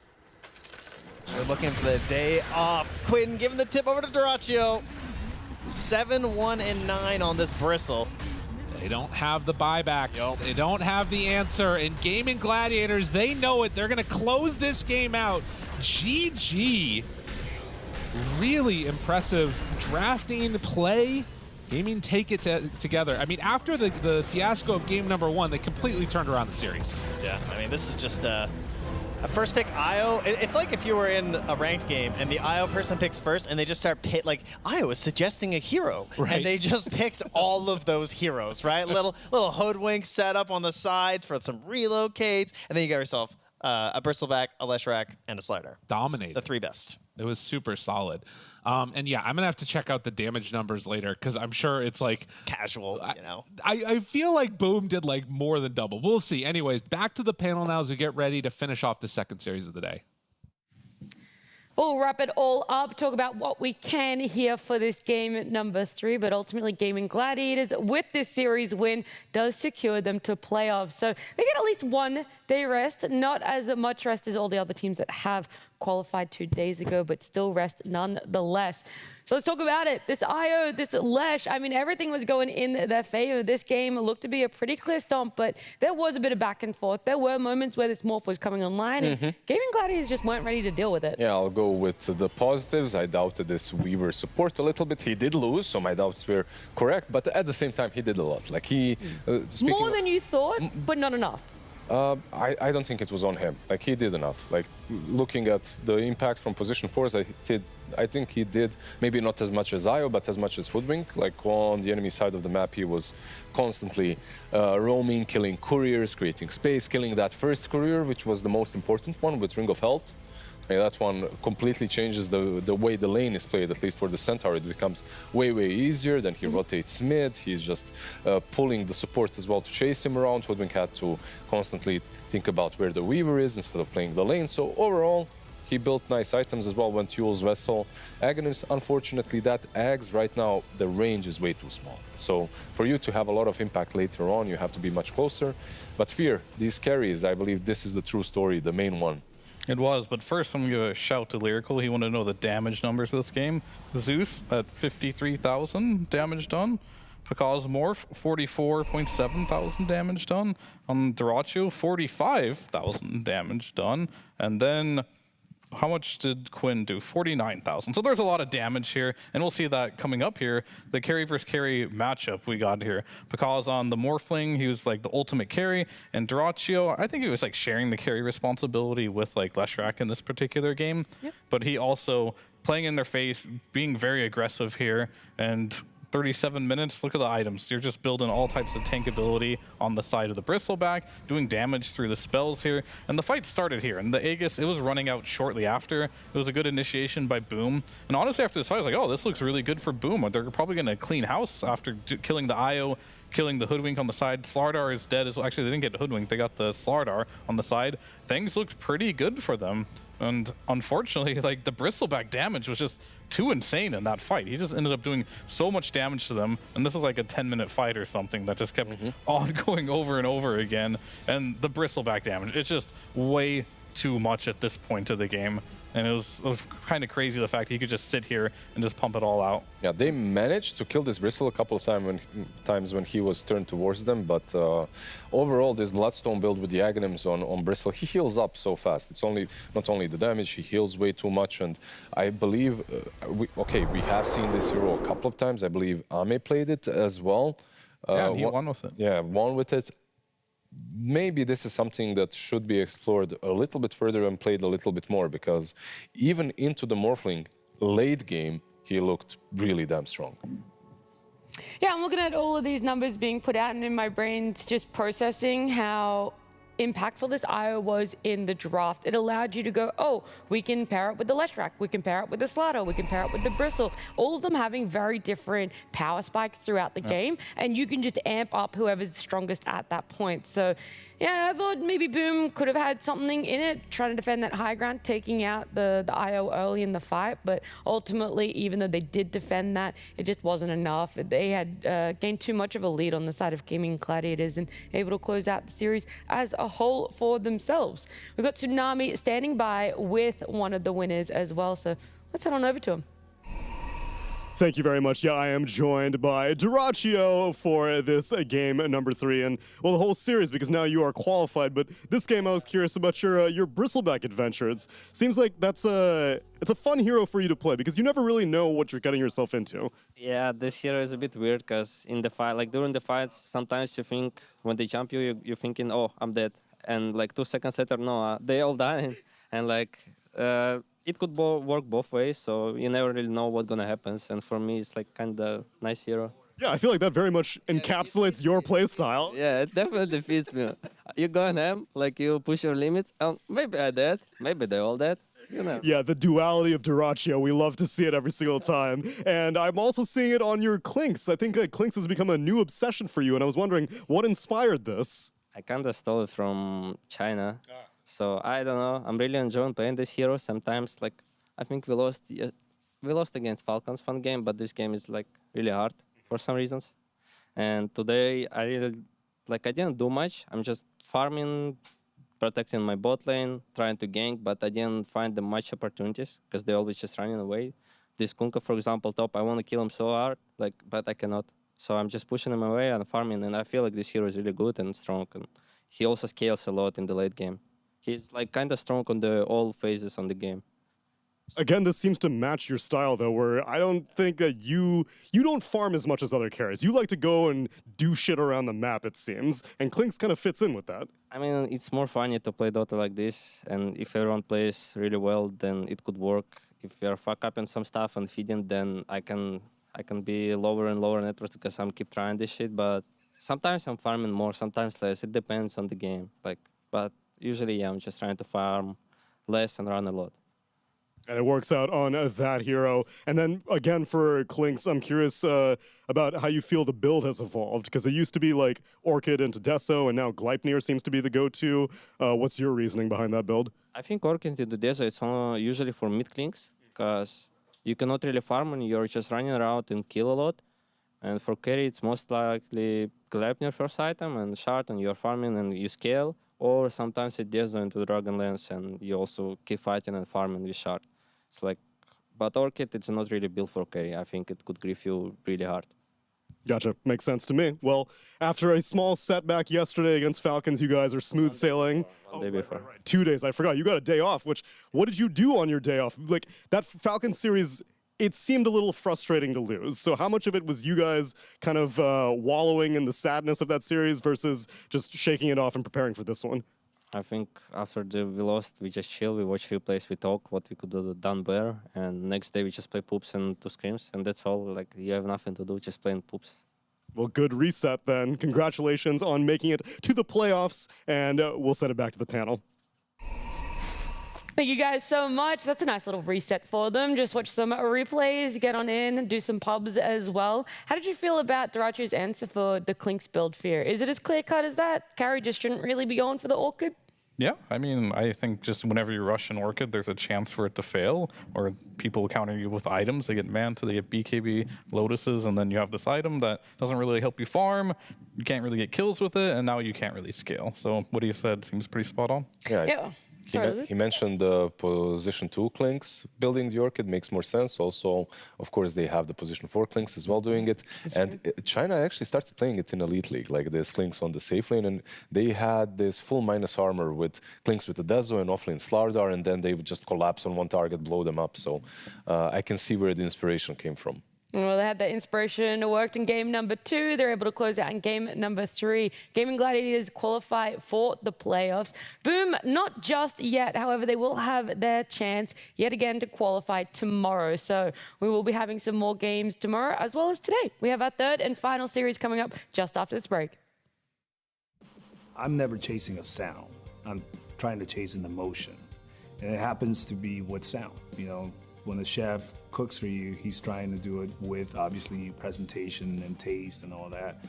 For me, it's really capturing an emotion with sound. And when you do it with the right equipment, then something special happens. We here at Verse, we want to be the best at everything. We have the best monitors, we have the best drum kits, the best amps, and naturally we had to have the best mics. And I remember walking around and thinking, man, I like this song. I wonder what it is, because I curate the playlist and I didn't remember putting the song on, right? And I look over and it's a band playing. I'm like, oh my God, it sounds like a record. And I go up to Steve and I'm like, man, that sounds so good. And I noticed that he was using Earthworks and I was like, oh, okay. Hearing those drums was incredible. I had never heard it in here. There's a spiritual thing that happens when you get a whole bunch of human beings together in one room. And the artist is using that energy, and that energy helps to inspire them to keep going. One of the first things I notice about these microphones is they're solid, they're rock solid. You can tell they're just high quality when you pick them up. And so then you plug them in and you throw up the channel and it's like, oh my God. Because the articulation is so consistent across the entire frequency range, it doesn't have to be loud to be in the mix. I have so much confidence in what I'm getting is accurate and what's happening is accurate. I don't have to use any of the RAM in my head up on, oh, do I have to compensate for this or compensate for that? No, I can put that energy to creativity. When Earthworks talk about a fast microphone, they're alluding to the capsule in the microphone moving really fast. How fast it reacts is going to determine just how accurate it is, how fast that capsule can move in response to the signal that it's presented with. So the faster the better. You know, the quality these microphones are putting out is something that, you know, needs to be heard. It's really great. Once you use these, you just simply can't go back to anything else. My name is Manny Mariquin. My name is Steve McGuire. My name is Kevin Madigan. And I'm here to talk about Earthworks.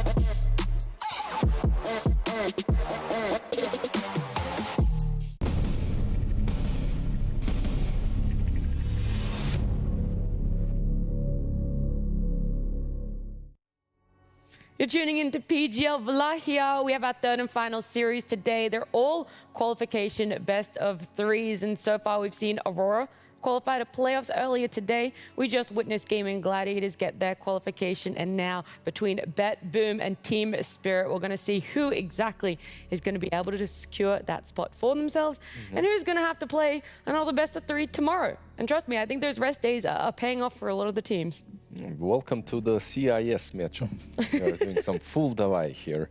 Yeah, it's going to be an interesting one. Team Spirit versus BetBoom. Like, they have, of course, a lot of history between these two teams. Some players that they have shared in the past as well. So, yeah, let's see who is king at the moment in this series. At the moment, because there's been some very differing results for this. I mean, BetBoom in the most recent tournament making it all the way to the finals, whereas Team Spirit, you know, with the name and the stature that goes with it, didn't actually even end up making it out of group stages. So that was only about a week ago that we saw those two in that tournament, and now they're in the same position with the same scoreline within this tournament throughout our modified Swiss stage.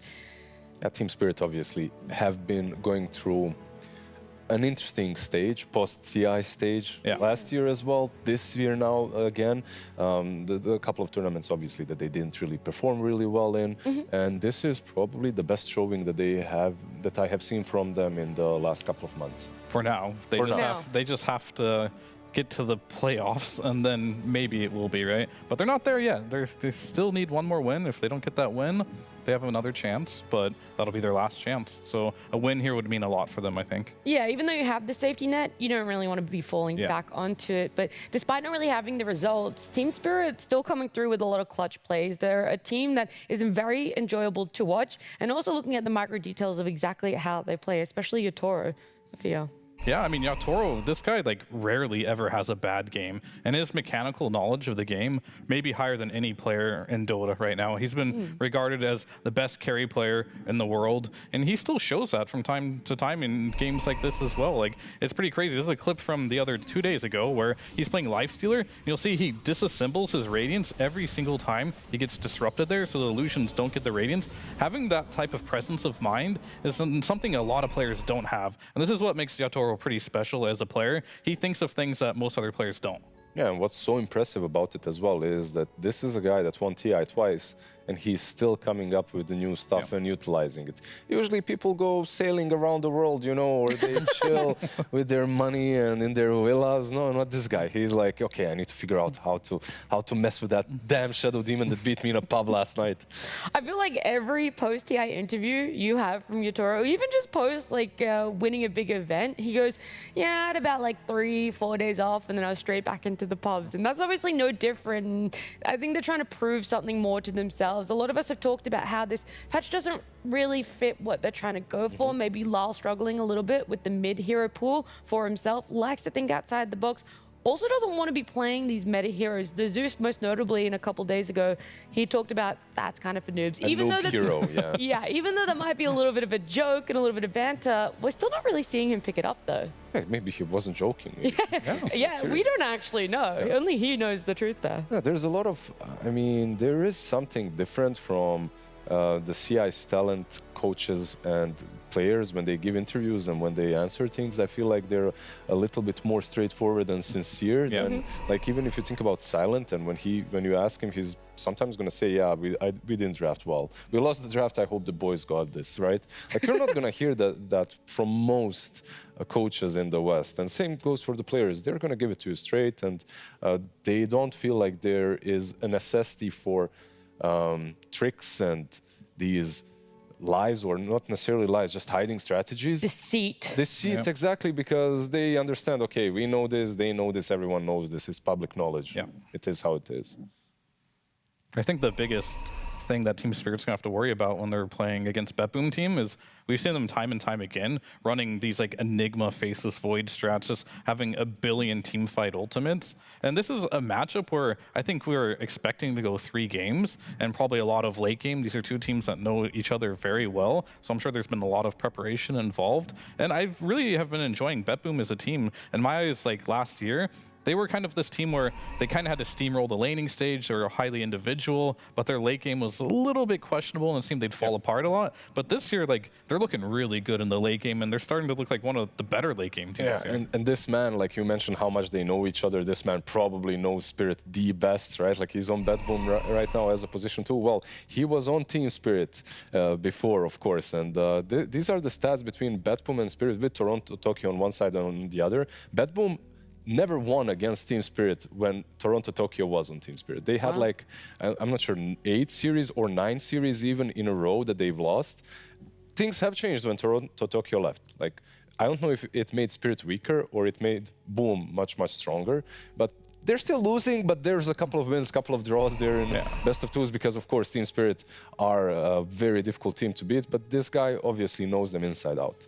I feel like we're going to go on the more positive side. It really built BetBoom up. And I think it's, you know, Toronto, Tokyo, he did change positions as well. So we have to factor that in a little bit for that shift for him. But he seems like a very vocal player. And they've talked about that a lot in interviews, both on the side of BetBoom players as well as Team Spirit when Toronto, Tokyo did leave. So he likes to have a little bit of control. I think he has a fairly large say in the draft as well for the team. So far for me, it strikes me like when what's his name? Dave Mustaine left Metallica to make Megadeth. You know, why I'm saying this, because he has a very nice interview in which he's like, even though he was like one of the biggest bands of all time at that time, like boomer time, he was never satisfied because he was never #1 like they were. But let's see if he can get that #1 slot with Bedboom over Team Spirit. They open up with a Shadow Demon on Team Spirit hero that has a pretty low win rate, right? Yeah, I mean, overall, the hero's win rate is on the lower end, but it's still a good hero in the right game. And I think this is just kind of what happens to a lot of these heroes, like we mentioned Pango and stuff like that. When you're a first pick hero, sometimes the other team just has you figured out and you have a hard time winning a game. I am enjoying the big difference between their bands. Bedboom having second pick, they go all for all subs. Yeah, all supports, all these broken supports that can really elevate, you know, the laning phase, maybe even elevate the late game or the team fighting ability of a draft. And yeah, because this man that's on the camera, you don't even try banning him out. Like he's proven time and time again how many heroes he can play and what all they can do. But with his hero pool, that is. But let's see. Like so far, you guys mentioned the Lifestealer that he played with the Radiance. He's been playing a lot of Wind Ranger as well. Something that I believe they stole from one of the teams they lost to. I kind of remember the series I watched. They lost to Wind Ranger Sniper and then they picked it the next game instantly afterwards. I mean, he just has a good brain for Dota. Like when Morphling, the Vlad's thing that happened, he was the first player I saw doing it as well. He just, whatever hero he plays, he has a good idea of how to play it and usually does some unique things with it. So yeah, I agree. There's no point banning out his hero just to ban out his hero. You have to ban out his hero because it's good for the game, right? Yeah, exactly. They do ban out, like you guys mentioned, Bedboom and how they like to play off of that off lane. So Enigma is out, Beastmaster is out. Another hero that strikes me as very popular for them is the Doom on the offlane, also banned out first phase. So just a lot of offlaners by Team Spirit just completely eliminated. Yeah, they've really been enjoying playing like these Enigma off lanes, even the Beastmaster. Probably the only team here that enjoys playing what I call the Zoo meta right now. So there's another support that they enjoy playing that I haven't seen on anyone else. That's Nyx. They have lost with it, but I've seen Save do the good old Dagon Nyx. Yep, that's the only build. Exactly. I mean, in pubs it does work, but why I'm mentioning him here is because he's kind of good into Coddle. Like the Carapace can set up for kills on top of him. You get that pretty much guaranteed stun on Illuminate. Yeah, it could work. And I'm very curious as well about what the counters are going to be against the Coddle. This is a hero that's been exclusively played in the mid lane so far in this tournament. So you already see your matchup. DK was banned. You pick up a Lion. This is somewhat of an answer to Shadow Demon as well. You know there's going to be illusions like all over the place. This is a hero that can just delete them as they come out, so you're not going to get sieged by some like SD Luna, something like that, already protecting yourself on that. Easy follow-up after Disruption with the Impale as well, and also a hero that they do pick. Like they have picked Lion before, so they go for it in this tournament. I mean, not like ages ago. Yeah, I will say Bedboom, I mean, there was a patch where Lion was incredibly busted. Everyone was picking it up. Bedboom felt, you know, really structured when they had the Lion on their lineup during that time. And when they didn't, sometimes their draft would be a bit wonky. How they execute team fights wasn't as clear cut. But for me, they're the one team that consistently still looks towards the Lion post that patch. We've seen them pick it up in multiple tournaments, whereas a lot of other teams are just pushing it to the wayside. They see other supports as a higher priority than the Lion. I feel like Lion is really good when the spirits are meta in the mid lane. When you see a lot of Puck, a lot of Ember, Storm, whatever, it gives you good catch. But overall, this hero should always be good. You get 2 instant disables, you get a nuke on your ulti. Like, it is solid, but... Yeah. I mean, it's just wrong meta for Lion, just to pick every single game. I feel like you pick Lion when it's a good game for Lion. But like, and this like Zeus, Coddle, Sniper meta, it's a little more difficult for him to get on top of heroes. Zeus, right? Yeah. But that's why I'm wondering why they're picking it up here when it feels that I think it's comfort. Like, this is also a team that picked Nyx Assassin without any big thing that he was countering in that game. So they just like it. They play it on, I believe, 4. Maybe even a 5, and then you can combo it with something like a Tiny, but we'll see. With the Coddle, so far, what they've played, but not only with the Coddle, they play a lot of Morphling, that's all I'm going to say, so maybe an option for them. You guys were mentioning him, the hero that is, and he was picked in the last game too. Lifestealer as well, left in the pool. If you're thinking about these team spirit position ones, it's good versus the Lifestealer, and they grab the bet for themselves. We're probably just going to see some subs for now, and an offlaner for Bedboom. It's always like more stable to just pick an offlaner before your carry. There's a couple of carries that you can pick early, but we've seen time and time again, if your carry has like a really rough game, they sometimes just don't recover. They get hunted in the jungle, so you want to try and give them the best possible pick. And I also think the carry hero pool is a lot bigger than the offlane hero pool right now as well. So you want to kind of just get that into the game here. And you have a Coddle mid, so probably you're going to pick a stun in your offlane. Another interesting here is Bat is played on offlane by Bedboom as well. So it can be, yeah. So they by Team Spirit picking the Bat, you're negating that possibility. Like you're taking it away from Bedboom, but yeah, let's see. Dragonite as well, very contested between these two teams. That one got banned. Yeah. Just now. Is there anything else that overlaps between the two hero-wise? Morana? I mean, it's a stun. It makes me feel like it's going to be a pairing with this next pick here. Probably a stun into another stun. You need frontline now. Like this is, for me, these three heroes. Give me as much, give me these Centaurs, these Mars heroes. Like on safe lane, give me some Lifestealer. I'm surprised actually. It already looks like a good LS game. Like you see this Kunkka. You're playing versus Demonic Purge, I guess, and you have illusions from the Shadow Demon. But like we saw in that clip that Fear just demonstrated, you can disassemble the Radiance. I think you might have to Slardar here if you are on Bedboom. I feel like Slaughter and Centaur are my two. If they Centaur, they're going to get Lifestealer 100%, yeah. That's the problem. You have to like protect yourself from this Lifestealer that could come. It's already a good game for you. You are good against Coddle. You would, I would still Lifestealer here probably, but it's up to Yator what he thinks is the best here. And if he has options, then they'll go ahead and just pick something else. But it looks pretty good. I mean, you do have RP that can stop like the rage, but the lane itself should be pretty good for a hero like Lifestealer. Yeah, I mean, it's better than Centaur, I guess. If they would have Centaured it, for sure would have been a Lifestealer pick. We'll have to see. Do they want to pick their offlaner? And Collapse could technically play the Batrider still. We don't really know. And they're going to go for Void. You mentioned Collapse, like taking away the Magnus from him, the same way they took Bat on the other side. You know, you just take away these super comfort heroes. And, does Laurel play Faceless Void? Is that a thing? Who knows what Laurel plays? Let's be real. He plays Kunkka. Oh, that we do know. Yeah, he loves that one. Faceless Void mid versus Coddle is a thing. It is a thing. Yeah. LOL is just, if you think a mid laner should play it, he doesn't play it. And if you think a mid laner shouldn't play it, he does. But I think Faceless Void mid is pretty edgy though, so it's kind of cool. Yeah, so I think he would play it. Yeah, if if Zeus is a noob hero for him, you know. Yeah, Faceless Void is what he wants then. Exactly. It fits. All right, so the thing about Faceless Void here is it can be a little tricky. You're playing versus Lion.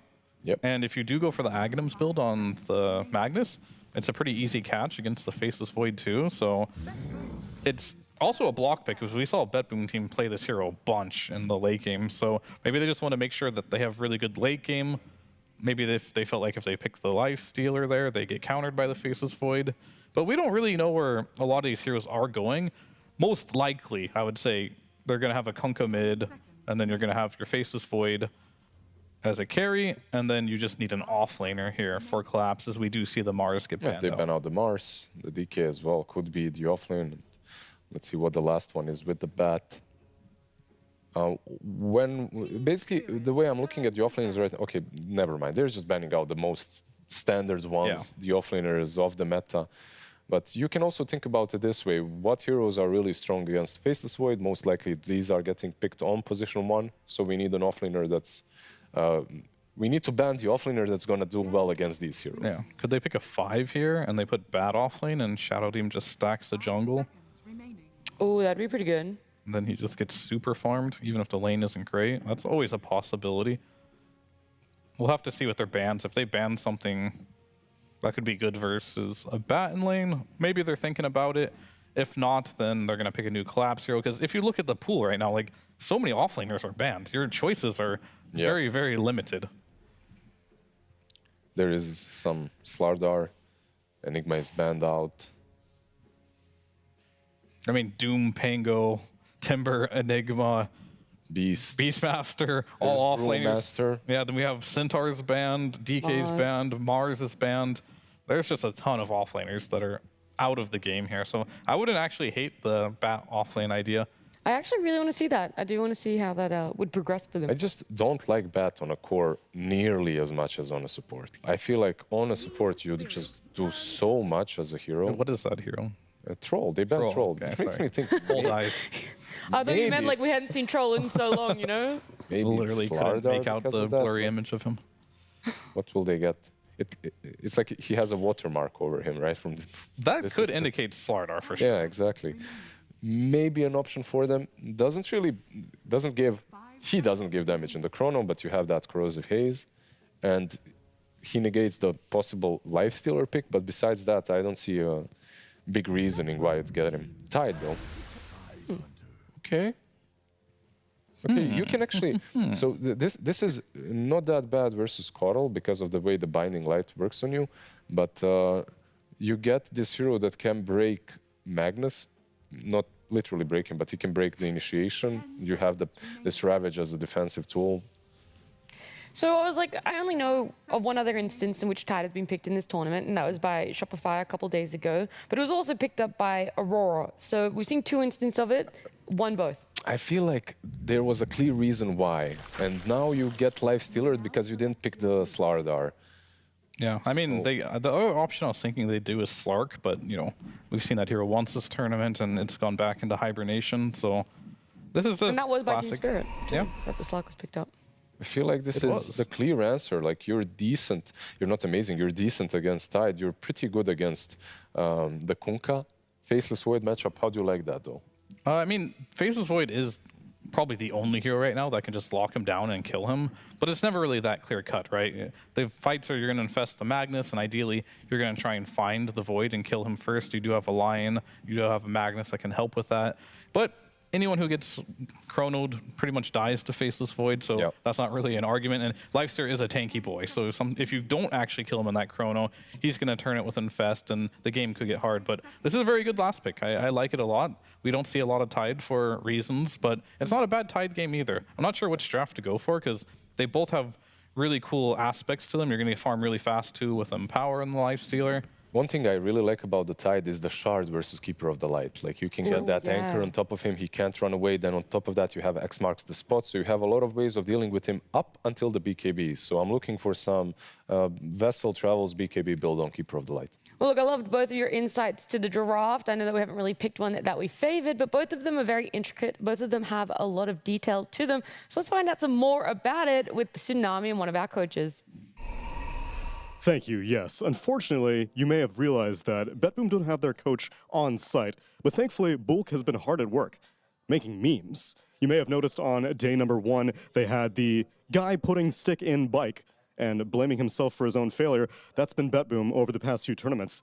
Then recently, it was 5 guys on bikes, all tripping over themselves. Today, it's how to train your dragon, because Team Spirit, the dragons of Dota, as indicated by their logo, are about to be tamed and trained by BetBoom. Is it going to happen or not? Well, we'll have to find out in game number 1. Oh, just like that, we are into game number 1. How to Train Your Dragon, a brilliant movie. Sorry. Yeah, that's one of those weird ones that I feel like it's been an interesting draft. I was not anticipating seeing a Tide Hunter. He did well this morning. Got picked up in one of the games there. But I think Tide, you know, it's the Shard, right? That's Ravage, old news. Shard, new news. I mean, Ravage is obviously still an incredible spell and everything, but the Shard just, it gave you something to do when Ravage is on cooldown. Okay. You can actually go and do stuff on the map. Pretty crazy. Really good versus this Keeper of the Light for a couple reasons. The Shard, like Lizard was pointing out. Also, just like Solar Bind. Yeah, you love to run to the lane, you Solar Bind the target, try to kill him. You get a couple points in the Kraken Shell. Bye-bye. See you, Solar Bind. I'm gonna keep walking away now. That's true. Yeah, I do like that a lot. Like, they've seen so many of these offlaners that just get eviscerated by Coddle, and having somebody that's a little bit more sturdy down there seems like it's going to be a good time. I am also, so here's the thing. It's BetBoom Tell me the thing. It's BetBoom versus Team Spirit. Right. In my head, I want to look at the draft and I just want to like see the laning stage and how stuff's going to work out there. But I can't help but think that like we're going to be here in about 60 minutes looking at, you know, battles for Roche and Chronospheres coming out and Wind Wakers all over the place to save people from Chronos. And I'm wondering like, okay, is Tidehunter the answer to Wind Waker, where you chrono people and then you jump in and ravage afterwards? That way they can't Wind Waker them, so that way Faceless Void has the damage to kill the Life Sealer. You know, like, I think these people have done something to my brain in all of the games that we've watched that's just, it's broken me as a person. The fact that we have to consider Wind Waker pretty much every game being a thing is, it's starting to feel that way. We'll see if it rears its windward head again. And to be honest, if we're thinking about that, you know the teams are thinking about it too, at least to some extent. Or maybe they're not, and it's just, you know, a personal problem out here. But regardless, whatever the case is, we do have a laning stage to start with. And Laurel, on an absolute classic for him. I feel like I've seen so many games of him playing Kunkka. Yeah, definitely the number one hero I think of when I think of Laurel. It's not even close. It's just that Kunkka of his excellent on the hero. And it's been pretty popular for as long as he's pretty much been on Team Spirit, honestly. So he's had plenty of opportunities to go for it. Very good game for him. And actually getting a mid lane Kunkka, I feel like we haven't seen too many of those. No. Far more common in the off lane as of late. Yeah, and we've been seeing more of the Kunkkas over there, like, and sometimes having it as a little bit of a flex, but then there's some matchup that you don't want to face off against, and it gets relegated to the side. Lion, another hero that's kind of been gone. He already has a Yule's queued up on Laurel. Dude, I told you. Yeah. Unbelievable. All right, there we go. Solved. Back to Bracer. Yeah. They know what they're doing. So looking at BetBoom though, there's a Magnus in this offlane. Speaking of, you know, Kunkka offlane, Magnus offlane. Magnus in a game where you're the only jump is kind of scary. Yeah. Like, if you want to put Lion in that category, I guess you can if Save gets farmed enough, and like he can sort of be the first one into the fight, but your mid laner doesn't jump, and your carry, as you know, most of them don't, also doesn't jump. Sure, he can come with you, but there's a lot of pressure on a Magnus, and I feel like the more pressure on the Magnus in a game, the more likely they are to just kind of flop. Well, and the plus side of it, of course, is that it's going to give, you know, a pretty decent game to Nightfall, you'd imagine. He's going to be getting empowered eventually. It's not like how we've seen back in the day, the support Magnus that would follow you around wherever you went, it felt like. But Nightfall should be able to accelerate his farm that much faster. And then, you know, there's at least the follow-up that's there once the fight initiation happens. But you're right, it's going to be a little bit tough for Miro in this one to get what he needs. They're definitely going to want to prioritize getting to save a Blink Dagger as quickly as possible. And kind of hard to do on the Lion. Yeah. Gonna need to stack up a bunch, it feels like. He needs some time, and yeah, he needs someone to help farm stacks that he makes. That's true. Nice frame break to stop that stack, or from blocking the camp.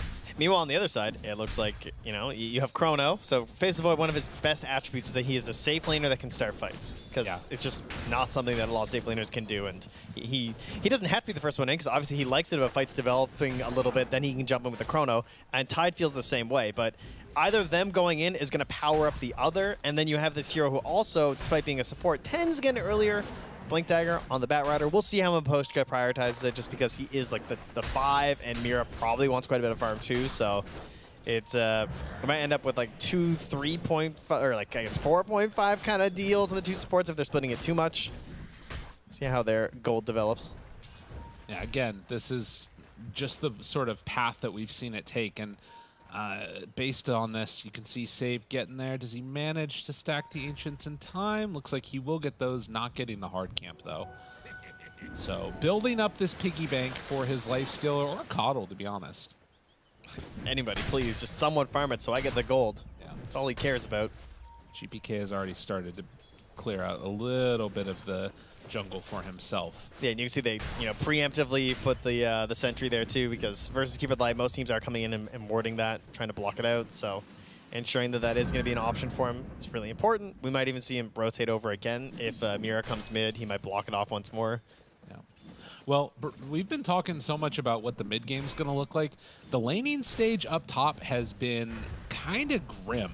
I saw Yadoro get his first last hit that he's had in probably like 2 minutes.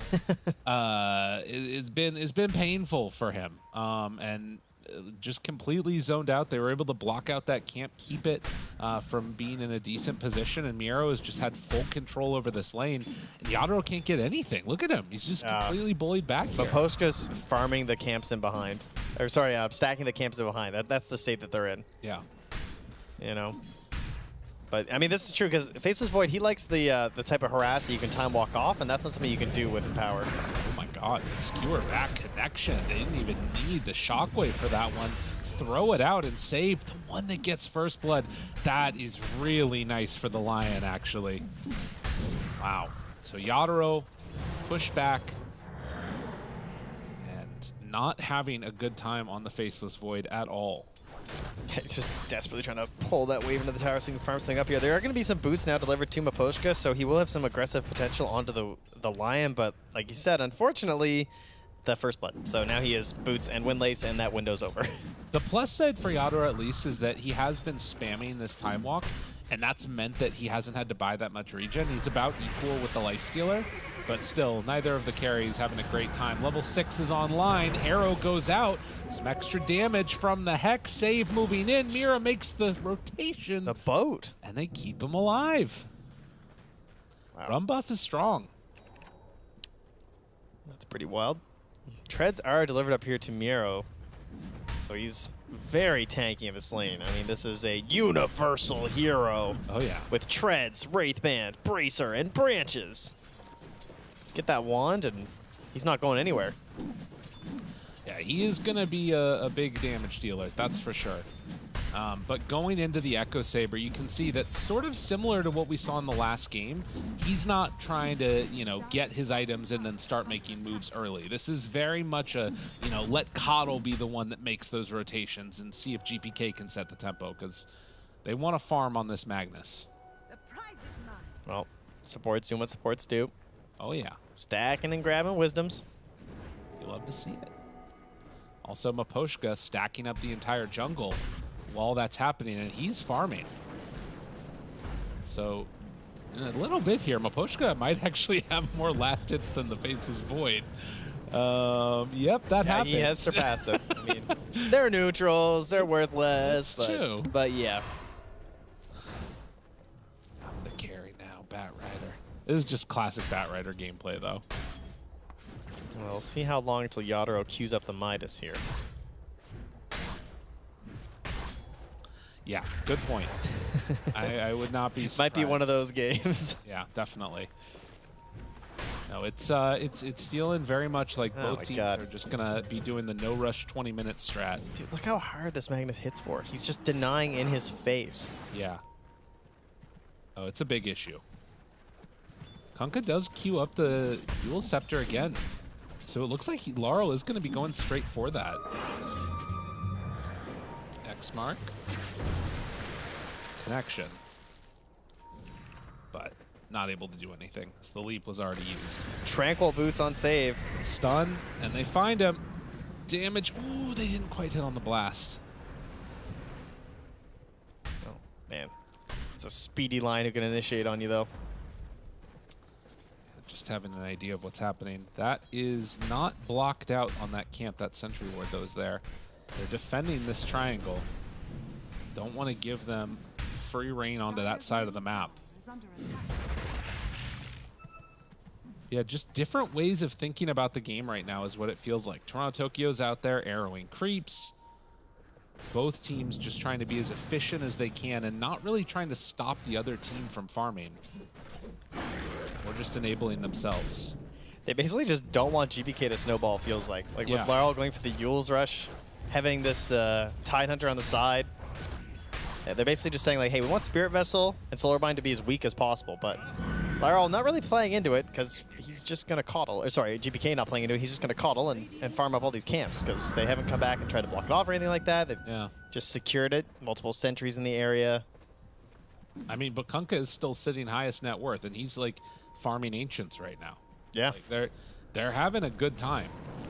And God, Pushka's farming like a madman too. Yeah, Lyral's really the only, or sorry, Yadar was the only one suffering, like you said, because, I mean, Collapse is huge. He got a Lifestealer who can live in the lane and everything, but it's a Mirana support, so it's not like they have this combo where Lifestealer actually becomes potent against you. It's just nothing they can really do. Like, what's Toronto Tokyo going to do? Dude, they built up a 2,000 gold lead with, like, no kills. They're just out-efficiencying them. It is almost all in the supports, though. Yeah. Sports are like 3,300. I mean, that's still good, right? Like Dire sports are 5K. Like Mira and Bat, like the Shadow Demon Bat Rider combination, those are scary heroes to get farm on. And likewise, like Toronto Tokyo can kind of farm a little bit. Lion can't at all.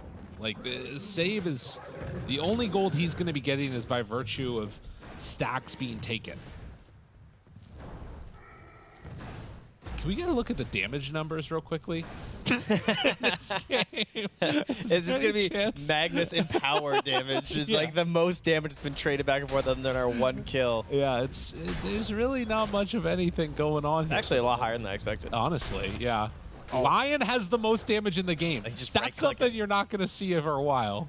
Radiant's bottom tower is under attack. All physical, baby. Stack, stack, stack. Back they go again.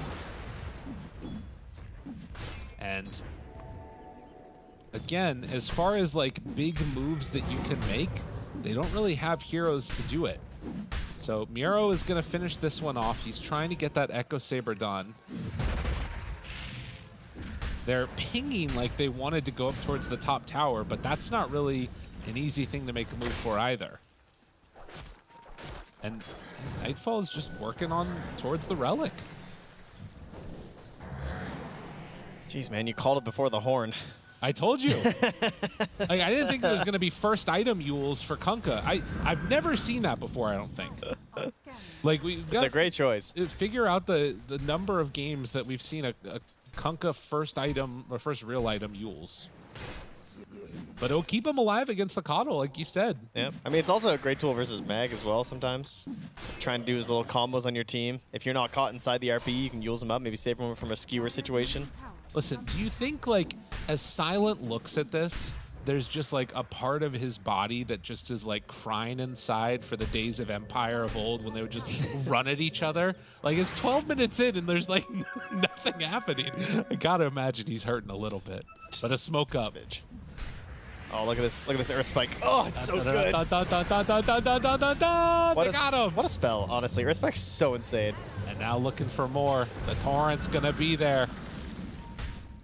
But they'll manage. Oh, are they looking for more? Oh, Miposhka, he's got the blink. Oh, he's got it now. The Spirit Vessel charges are online. Laurel, that Yules, it might actually keep you alive. He runs off the level. Oh, they ping him? They see him. Bat's coming. Are we all coming? Is Ty coming? Ty's coming? Big fight. More. They heard me. Oh, he dodged the RP with the Yules. They never expect the Yules on Kunkka. Dude, you've got it. And Hero is going to go down now. They pull him back in and bring him down. Wait, GPK? Is he going to get out of there? Oh, what? He doesn't have a TP. If Miposhka sees him, he's dead.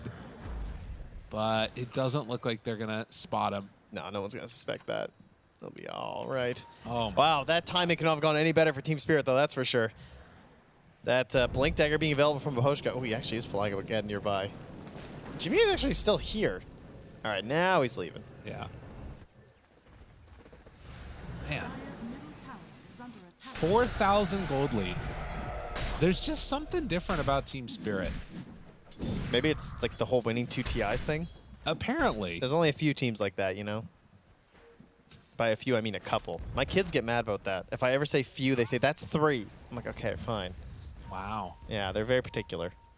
Probably because they have small brains and they're just learning definitions and they don't really understand wiggle room. Are you flaming your kid right now? You're not listening. Oh, I got beefs. I got endless beefs with my children. Are you kidding me? I'm looking forward to this. Daughter just says goo goo gaga right now. Nightfall. Trying to back away. Does have an infest if he needs to use it. Joins a creep. They're gonna chase the creep, hunt the creep, try and kill the creep. Rage TP away, lasso's there. And Bedboom, no answers when Team Spirit decides to start battling. Miro just runs away. The second collapse TP's up there, so no counter pressure allowed on this other tower. And I mean, Yadro still has Chrono, so I don't really see much of a reason to leave this situation. Oh yeah. No, I think that he's perfectly fine with it. See a smoke ending here mid. I'm not sure what they were hunting for up top, but they didn't find it. How close are we to? I mean, yeah. So Bad has Blink. He is incredibly farmed. I was trying to see what Shadow Demon was going in for. Already. Oh my God! Look at the stacks. Yeah, like what the hell? I don't know, man. 29 stacks at 15 minutes. How many stacks can you like theoretically do at this point? Like somebody go do the math on that. Well, I mean, it totally depends on the number of people that are stacking. And, that's true. You know, I mean, theoretically, if you had, you know, Shadow Demon and Keeper of the Light and Nepo, Venomancer yeah, and, you know, Naga Siren, you could at least get 3 per minute. Now that would be an impressive way to win a game of Dota 2. What? Not farming a lane creep. Yeah, just only going to the jungle. I've seen many people in my pubs try it. Yeah. They never succeed, though. Well, sooner or later, we're going to get a patch where that's going to happen over a long enough time horizon.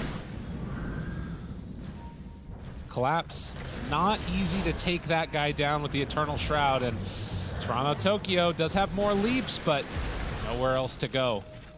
Team Spirit, whenever they want to kill, they can just go for it. And again, a 7,000 gold lead at 16 minutes. It's all stacks, not contested, not stopped. BetBoom thought they could do it better. They're wrong. Lifestealer just clawing away towards a Radiance here. No armlet. Just a bracer to work with, but there he is. The Blink Dagger finished up here from Miro. Alongside his Echo Saber, they definitely have the big burst potential now. Will it get ruined by the counter blink from Collapse, though? That'll be the question. Wanting to find an opening, save. They ping, they know he's there. Laposhka farms, that's going to be the death of him as the blink is revealed by save. Arrow is out.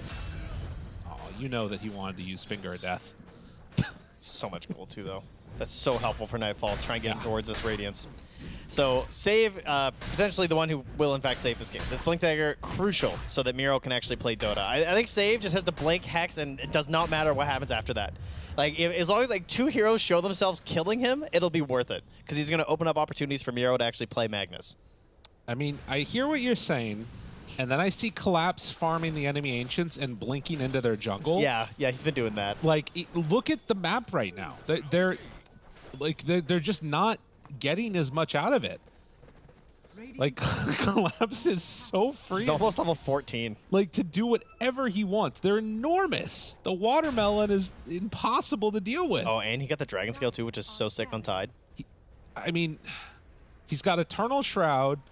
He's got the Shard coming out with Blink Dagger. Oh, I can't wait to see him shard this Coddle. It's going to be so funny.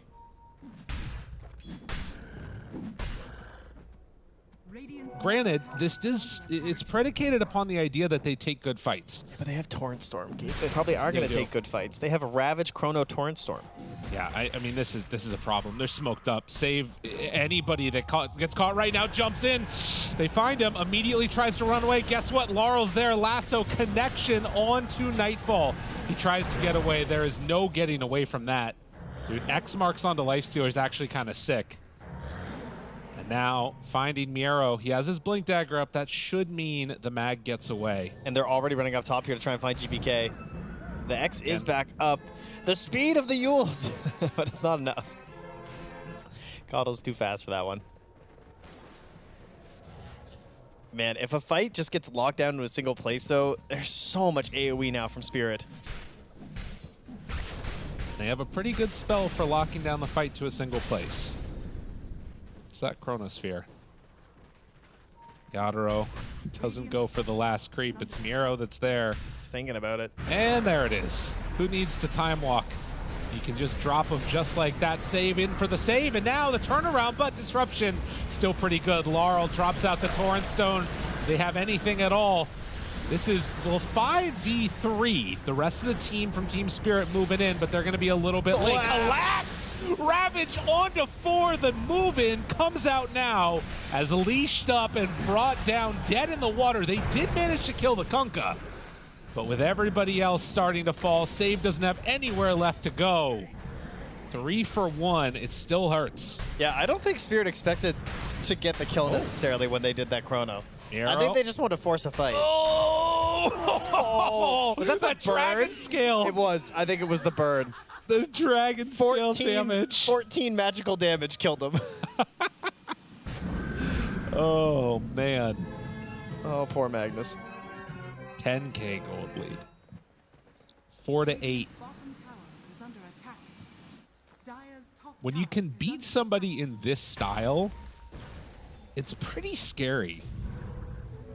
Like, because it just shows, and maybe this is a function of the draft, maybe this is a function of, I'm not sure what exactly, but like when the enemy team is like dependent upon doing something else to stop you from winning, to like disrupt your gameplay, it just puts you in such a good position. And this is where I thought they could do it, but Shadow Demon. Yeah, great save. I mean, counter saves on the other side too, because you got this infest to try and help out Miro, but look, he like skewers out of the fight without RPing. So now it's all awkward, and he doesn't really get a chance to create anything good. And yeah. Didn't even have boat. Save did manage to sneak in there at the last little gasp and got the finger of death yeah. onto Laurel. Had to ruin his time before going down. But a master class of a performance here from Team Spirit. I think it's, we talked about this idea of like the big heroes of the tournament, and I think they recognize that Caudle's one of them. They leave it in. Dun, dun, dun. And there you go. They leave it in the pool, and they just have an answer. Like, yeah. That's what it looks like to me, especially that Yule's first again. I mean, he had one of the most spectacular Yule saves you're going to have on yourself, dodging the RP, but just the idea of, like, GBK could not go for ganks on any of these lanes. Rana leashed and killed. It's got a great sound effect, too. Like every ability in Dota, obviously, but this is a good one. Dead in the water, definitely. Mm-hmm. Yeah, I mean, and it, you know, it sort of reminds me of like Wings back in the day, right? Where you see a hero and you recognize that, okay, it's really strong, but it has this one thing that it can be exploited, and then they try and exploit it to the maximum, right? And so what's the thing that you can exploit about the Caudle? He's not doing anything until he gets that Spirit Vessel. So we'll just stack the camp, you know, 29 times in the first 14 minutes. You're not wrong. What to do in this situation, though? Miro looking for a BKB, trying to find some way to win a team fight. They have Moonlight Shadows. That is one tool they could try and use, but, I mean, Moshka has Boots of Travel. Yeah, dude. He's just coming in. They're so far. There's some farm down here, guys. I better get that. It's going to spawn in a second anyway. They're taking the tier 2. Like, Bedboom are trying to clear out the Tormentors. They're just so far behind at this point. This has to be the most farm Pushka's ever been at 23 minutes. Yeah. I don't think I've ever seen him this farmed. Pretty disgusting. Yeah, he's going to surpass the Mag and the Lifestealer pretty soon here. Collapse is queuing up. I think that was like AC Basher or something that I saw. Yep. Okay. Assault Cuirass coming out for the Tide Hunter at 23 minutes on top of Eternal Shroud Blink Phase. Oh, it's done? Oh, yeah. Wow. Yeah, it's coming out here. Man. Just send in Collapse. I just want to see how long it would take them to kill him. Let's go. Yadaro's going to take it. And yeah, he's going Abyssal Blade afterwards. Dude, they're having fun. Yeah, I don't think Bedboom would be having very much fun in this one, I gotta say. I mean, they get to farm too, just not as much. Just not nearly as much. Oh my god, he's got an amp damage. If he sees anybody, he's going. There's no way he doesn't. All right, but what do they? They have a repositioning tools, right? They can pull him so far away from his teammates. I'm looking for the positives here. Save might run into him. Nope. Okay. So on top of having Kraken Shell, he also has 67% physical resist and 48% magic resist. Right. Yeah. Like, and 3,000 HP. Okay. Seems good. I mean, he's 2,944. I wouldn't round up. That's a good point. That's my bad. Sorry about that. Thank you. 100% win rate across the board. It just must be the hero. 2 wins. Statistically significant sample size? Check. This guy is strong. Spirit. I mean, how? I can't even really say how do you fight in this. I just don't think you can. You have to hope that they don't go high ground. Kill off as many. The only answer is to kill more creeps. Try and stop them from getting into your base.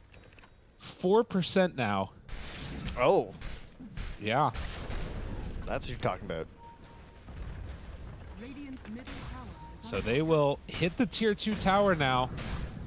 And honestly, just keep going high ground. Oh, here we go. Dagon. Okay. We're zapping. He does have 48% magical resistance, but we can try it. Tier 3 tower with the dragon scale and having the AC, it's gone. And away they will go. Keep on hitting the rest of those buildings. Everyone else go away. I just want collapse. Go away, Aurora. He's fine. I want to see just the tide. That's what I'm saying. They should have gave him the Aegis. Let him go hit it. Buildings falling. Rest of the heroes farming. Now they are TPing back. Well, some of them.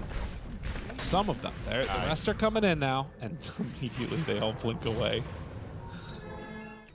Oh.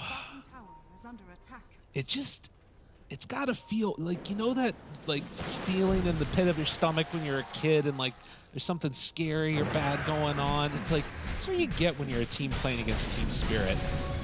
Just sense of inevitability. Well, what's really scary is, I mean, typically we have them in situations where they don't really come out ahead that early in the game. No. They tend to kind of dawdle around a little bit in laning stage, which they kind of did here, I guess, in terms of like Yadaro's lane, but the other 2 lanes just went so well that, you know, that they're very often they'll find themselves even or a little bit below. And yet you still have this sense that they're just going to come back and make it all work. And now it's just been an outright lead from the start. I'm more worried about game 2 for them at this point. Oh, yeah. I don't think we'll see the Coddle again. No. I mean, and realistically, from Team Spirit's lineup, like, what do you ban out? Like, when you pick the hero that, like, determines how the game is going to go, the Coddle, and it doesn't work, what do you do in game number 2? You pick GPK Storm Spirit. Okay. Yeah. You know what? I'm down. Let's go. That's what you do. I mean, we'll see. There's still time left in this. I mean, you know, Team Spirit, they're very, very confident in their ability to take this. Maybe they're going to dive Fountain or something. They might, you know what they'll do? They'll pick Coddle and they'll pivot it to support later in the draft. Oh, I'm going to call it now. And they'll try and, like, get them back Coddle into this Storm. similar strat. Exactly. The Coddle Storm, they'll pick a Pugna. Boom. Just everything they can to try and enable GPK. 4 heroes smoked together on the hunt. Collapse a bit further forward ahead. And yeah, you can see that BetBoom are off across the map farming again.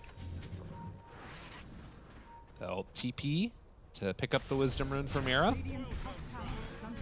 So not giving that one away. And the entire Abyssal Blade is coming out now. He's hunting for Toronto Tokyo. Has the gem, but he saw him nuke the wave. He's going to get out. Yeah, able to make the escape on Toronto Tokyo for now.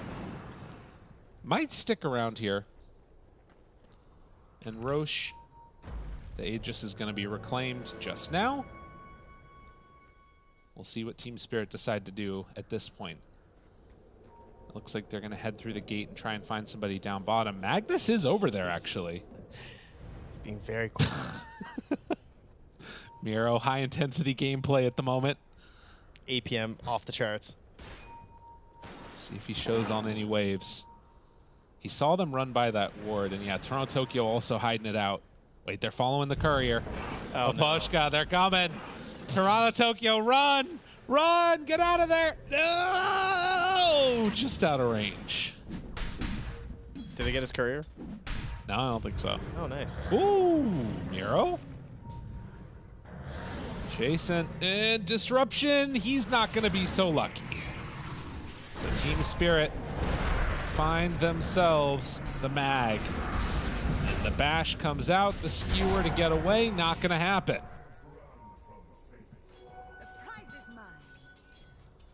Yeah, I haven't seen dominance like this in a game in a really long time. Save. Ooh, just getting away from collapse there. I feel like we've had a few of these. Play. Dun, dun, dun, dun, dun, dun, dun, dun, dun, dun. Not much you can do there. I mean, he could have maybe tried a PGB TP, but he knows there's so much to cancel it that there's a good chance that just gets him killed anyway. Maposhka's right there. Right. He probably reaches, so. No, they're heading out of there, absolutely. And I think now, you know, you're starting to, as Bedboom, I mean, I don't even think that they can realistically go to try and contest Roche, right? I mean, that feels like when that fight eventually happens, it might be a little bit too much. But at the same time, if you just give it away, game's over at that stage too.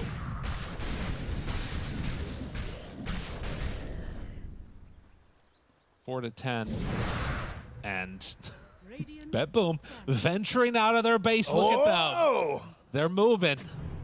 Look at them. Get the wards down. I mean, I want to see like if they get some boots at Travelers. GPK, tip and bet. Toronto Tokyo, not sure what's going on, but it looks like spirits are still high.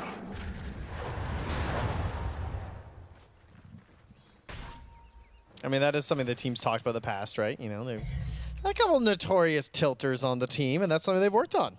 They don't want to be tilters, you know. They knew that was something that was kind of a problem, and then that they've improved that over time.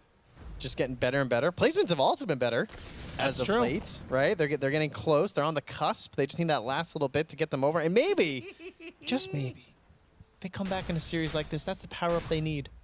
Not necessarily a game like this, and that's why I use the word series, because I don't believe you can come back in this game. But I believe you can come back in this series. That's true. And you can grow as people and Dota players. Dude, I will say, if I'm a teammate of GPK, hearing the voice lines of Kato laughing, you know, him high-fiving towers and stuff. You don't like that? You might want to think about not making this last too much longer. Okay, just nuking all the waves and prolonging your misery? Just for fear of, you know, future matches, making sure everybody's on the same page. He's looking a little, scratching his beard slightly on the edge. One-handed gameplay? He is doing some one-handed gameplay. You're not wrong. But we'll see. Time will tell. As we are 40 seconds away from Roche. I need more items on collapse. Back to farming. Oh, yeah, let's go. Look at that wave up top. Oh, it's so juicy.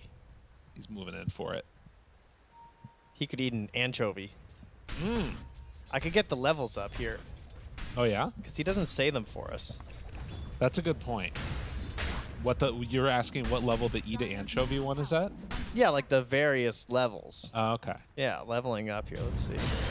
All right, something's happening. You handle that. Don't worry. It's nothing we haven't seen before already. So what level is he about to be? I don't know. What are you talking about? Tidehunter. Oh, he's 21. So when he hits 22, he could eat a shark. Okay. Yeah, and then when he's level 23, he could eat a whale shark. Oh. 24, I could eat a blue whale. It just keeps getting bigger. And yeah, 25 is I could eat a colossal squid. Those are bigger than the blue whales. Yeah. Unused, I could eat a plesiosaur, apparently, for level 25.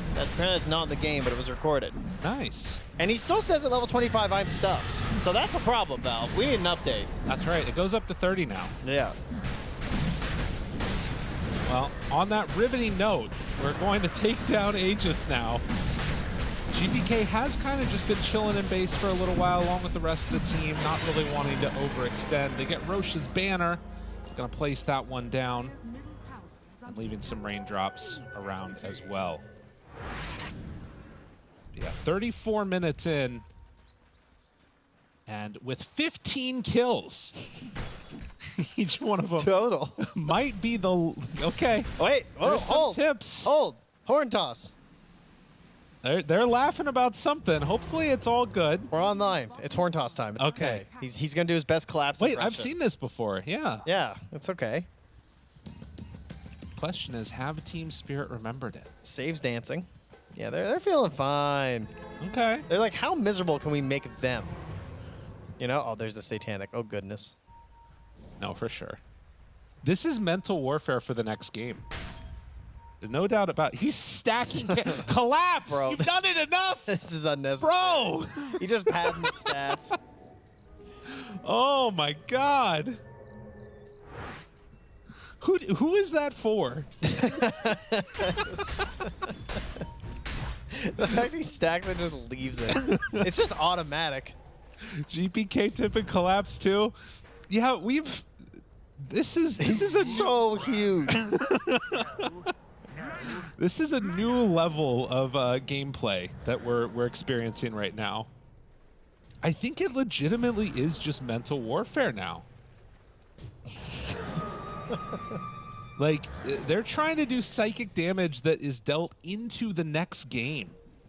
That's how good Team Spirit are. They're not content just beating you. They want to break you. Well, Nightfall's slowly doing this Tormentor here, as you can see, with his Radiance. Yeah, he's already lost so much health. Yeah. Did you take a look at He just that? has to leave. Did he? How much damage did he do to I don't it? know, he just started hitting it. I don't know. He didn't do any damage to it. He lost half his life. Well, he's at a little. He's going out to farm some more. His courier is dead. He almost has the Silver Edge done, but unfortunately, there are some people hitting his buildings. Satanic done with Basher, working towards that Abyssal. But hark, Dagon 5. They got it ready. Glyph on the wave. But eventually it will fall. They have double catapults, though. They've been waiting this whole time. Yadro just TP'd bottom. Oh, no. Oh, Nightfall, you're dead. Oh, he finished the Silver Edge, though. He finished that Silver Edge. Never let it be said that he didn't. Flame Break pushback. Tries to stomp. Wait, Give him the Gaming? stomp. Eul Scepter lift up. And yeah, they don't want to have to use more abilities. He's getting body blocked. Maposhka? BKB run away? Oh, he's going to live through it. And they chrono him in the end as well. Oh, wait a minute. Back at base, though. They're dying to collapse. I don't think that you guys thought this through. he is just down here with Kunkka. On the plus side, despite the lack of kills, he still took the shell damage block talent instead of the Anchor Smash effects buildings. Okay. So he's not as threatening on their high ground. That's a good point. The thing about that talent is that, like, look at his mana pool. He can't actually Anchor Smash the tower. They pull back in one. There's the disruption to save a life. He's still at Aegis anyways. But they do manage to burn through it. So Aegis down. Team Spirit better back up. Don't want to be drain the mana. Extending. Honestly, drain mana might be the most impactful thing in this game right now. Yeah. Besides any of the heroes from Team Spirit. All right, Miro. Oh, didn't get tagged by that poison. They know he's in there, though. Oh, he has to go before the poison comes out again. Oh, he's going. Jumps in. He missed. Oh, he missed. RP, though, and they got the BKB off, and Collapse doesn't care, and that's going to be Magnus dead. No buyback. And what might have been able to be foretold, it is Team Spirit taking the rest of the racks. I can't believe it. They've done it. Can you believe they're going to win this game? An absolute Herculean effort thrown into that as GG is called. And, well, Team Spirit showing them who's boss. Taking them down. Wow, Trent. What more can you say? Not much. I hope that panel is there ready. They're probably just running to the panel right now like, oh, God, it's over, guys. We better hurry back. God, look at that. I mean, they're just stone cold killers. They were ready for this one. They came in with an idea. They executed it perfectly. And Bedboom for the last, I mean, how long? how would we say? Oh, that was only 38 minutes and 38 seconds. I mean, for the last probably 20 minutes of that game, just looked like they couldn't do anything the entire time. Yeah, I would say so indeed. That's I don't expect to see the Caudle core again. I think we're gonna go a different direction. Yeah, no, failed the interview. I think that's one of those things that, like, at this point, if you're thinking about the Caudle, you at least need to take like something away.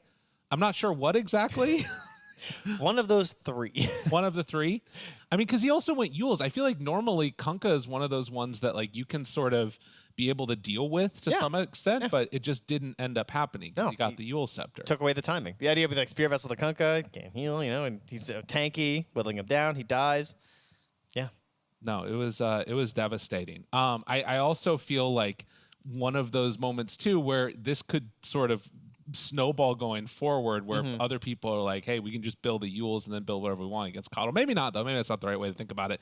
For now, let's head back to the panel. Let them digest that a little bit. Yeah, we can give you some of our thoughts exactly about this first game. I mean, Lyrical and Trent said maybe the last 20 minutes they felt BetBoom couldn't do a lot. I'd say maybe even longer than that. It was an extremely difficult game for BetBoom, especially Nightfall. I think it's very uncharacteristic that we would see him gather so many deaths for himself. He's a safe lane player or a carry player that likes to play safe. He likes to sit behind, he likes to farm up, and when he knows his timings are right, then he joins the team fights. But he didn't even get that luxury. They were consistently getting on top of him, Team Spirit, making great rotations, shutting down everything that he wanted to try and do for himself here, and kind of just snowballed from there. Yeah, I mean, I'm not a huge fan of Slark right now, but this may have been a game where you had to pick Slark. You're playing versus Batrider, you're playing versus Tide, you're playing versus like Faceless Void as well. So it's going to be a hard situation to like play a hero that just doesn't have like the survivability. And I think if you do play a Slark, you have like the ability to use a Shadow Dance as well as the Shard to kind of survive potentially against Chrono. Obviously, Dark Pact will help a lot against the Ravage and stuff like that. But either way, it was a very hard last pick situation to be in. And yeah, let's go back even further, right, to the Keeper of the Light in the mid lane. This is a really hard game for GPK. So he has a very difficult time. Well, we'll highlight Tide first, because like, why not? We saw his items at the end. These are his items at like early 20-ish minutes into the game. He was already still very farmed. Eventually he got the Satanic, he got a Basher, he became an unkillable monster. But this is what I really wanted to show, is like the dragon skill and something that kind of just funny that happened into the game. And this is like, he never stopped being a problem in this game. He's just always unkillable, could always be wherever he wants. And this is another good example of it. This one, Miro, he thinks he's going to get away. And I haven't seen this before. He literally died to the dragon scale damage. Yeah, as the TP was completing. It was just that last little tick of damage. That little bit of damage just got him. It's like one of those situations when you know Gaimin wants you to lose. You know? They're like, the odds were stacked against us right from the get-go. Like, when that happens, when that happens, I'm no longer mad. I'm just like, yeah, I can't win this game. I understand what's going on. Higher forces are at play. Yeah, I'm not too sure, how much else we can really highlight from this. I think Collapse obviously had a fantastic game.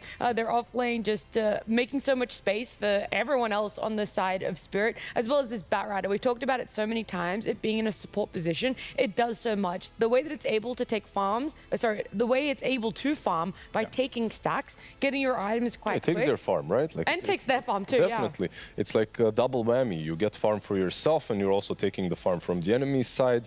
You're depleting their ancients, their mighty mines as well. And what's so important about it is you can go and do it without worrying that you're going to get picked off, because you're a goddamn bat. You can fly over, you have your blink eventually. It's a hero that's very difficult to catch.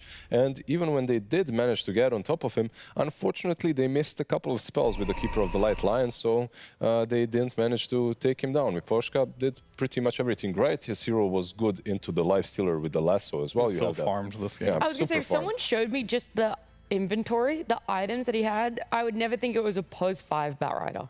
Yeah, no, he got everything on the map. Yeah. And what I really liked about his play was his ability to just be in the right place at the right time. Always just, and you don't see that from POS 5s a ton, where they're like your strongest ganker. They typically don't have like the same sense as a POS 3 of like where to be on the map and quickly to be there. This game, he was everywhere. He was picking off everyone at the right times too. So Yeah, big shout out to him. He did. When we really say well. everyone, Nightfall, time after time, very often. No, he got everyone, Yeah, technically, but mainly Nightfall was his target. But it goes back to Nightfall, like he had the confidence to play this Lifestealer into a Chrono, into a Lasso. It's not a free game, but I do want to go back to GPK, though. This is the last thing where he probably can't first pick Coddle. We've seen it time and time again. The first pick Coddle isn't working. If you get countered, you can't gank Tide. Void's a hard kill. You have a hard lane. If those three things happen, it feels like you just can't play the game. I feel like also he went for an early Octarine, which is a good build in general on Coddle. But if you're afraid of going in and actually using your spells, even though you're kind of an outskirts hero, if you're afraid of Lasso, of X marks the spot, I'm not sure. Maybe an earlier BKB was needed. It's not a great item for in this game. Look, there's wasted gold. There are still ways of dealing with him, even if he gets BKB. So you're kind of stuck between the rock and a hard place. But not sure. Maybe it would have worked out better because 1-0, 1:30 doesn't look like a good score.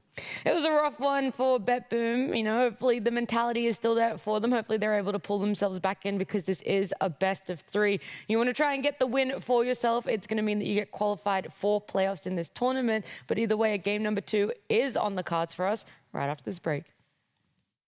Now, I use a lot of emojis in my personal life, but how does that relate to Dota? I'm going to find out with Spirits Yotaro here. Do you use emojis much on your phone? Yeah. Oh, okay, you're a good user of this. Well, what I'm going to do is I'm going to show you some emojis, and you'll have to tell me which player it represents, maybe a team it represents, what you think of in Dota. You ready for this? I need to explain? Yeah, just tell me why you think that. So the first emoji is out on that screen, and it's a trophy. Okay, I would say Falcons, because they win everything. Right now. But you want that to change, right? You want to win everything. I hope so. You hope so? Okay. Second one, this is a scared emoji. I don't know, OG. OG? Yeah. Because they're scary? Or because they're scared of everyone? I think they just shocked what they goes at every tournament at this year, but they never goes qualifications. So. Oh, okay. So trouble for the OG. I'm with you. For the next one, it's an angry face. Let it be, I don't know, heroic. Heroic? Why heroic? They always looks like this. They've always got this angry face. Yeah. Heroic, you need to start smiling more, Yotaro says. Now, next one, bicep, flexing. Let it be Tundra. Because of Thompson, yeah. Okay, that makes perfect sense. Now this one, the clown.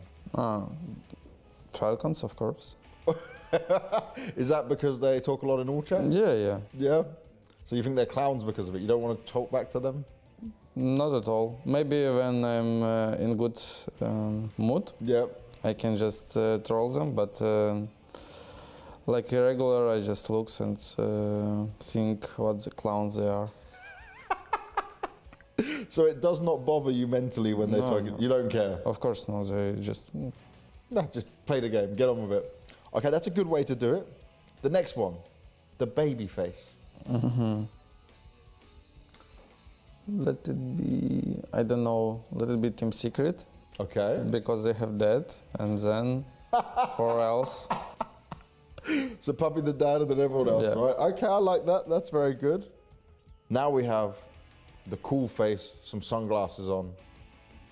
It's gonna be Team Spirit for sure because of Lau. Okay. So he's the cool one. Yeah, he think he's cool. Oh, he think, but he's not? 50-50. 50-50. And then the final, an explosion, a boom, however you want to look at it. Gaimin Gladiators for sure. Really? Yeah. Oh, okay. Why? They blew it up the last year. Like, they won everything in the last year, and then they blew up. So. I like it. I like where your mind's going with it. Thank you very much for playing. Do you guys agree at home? Well, let me know what you think in the comments.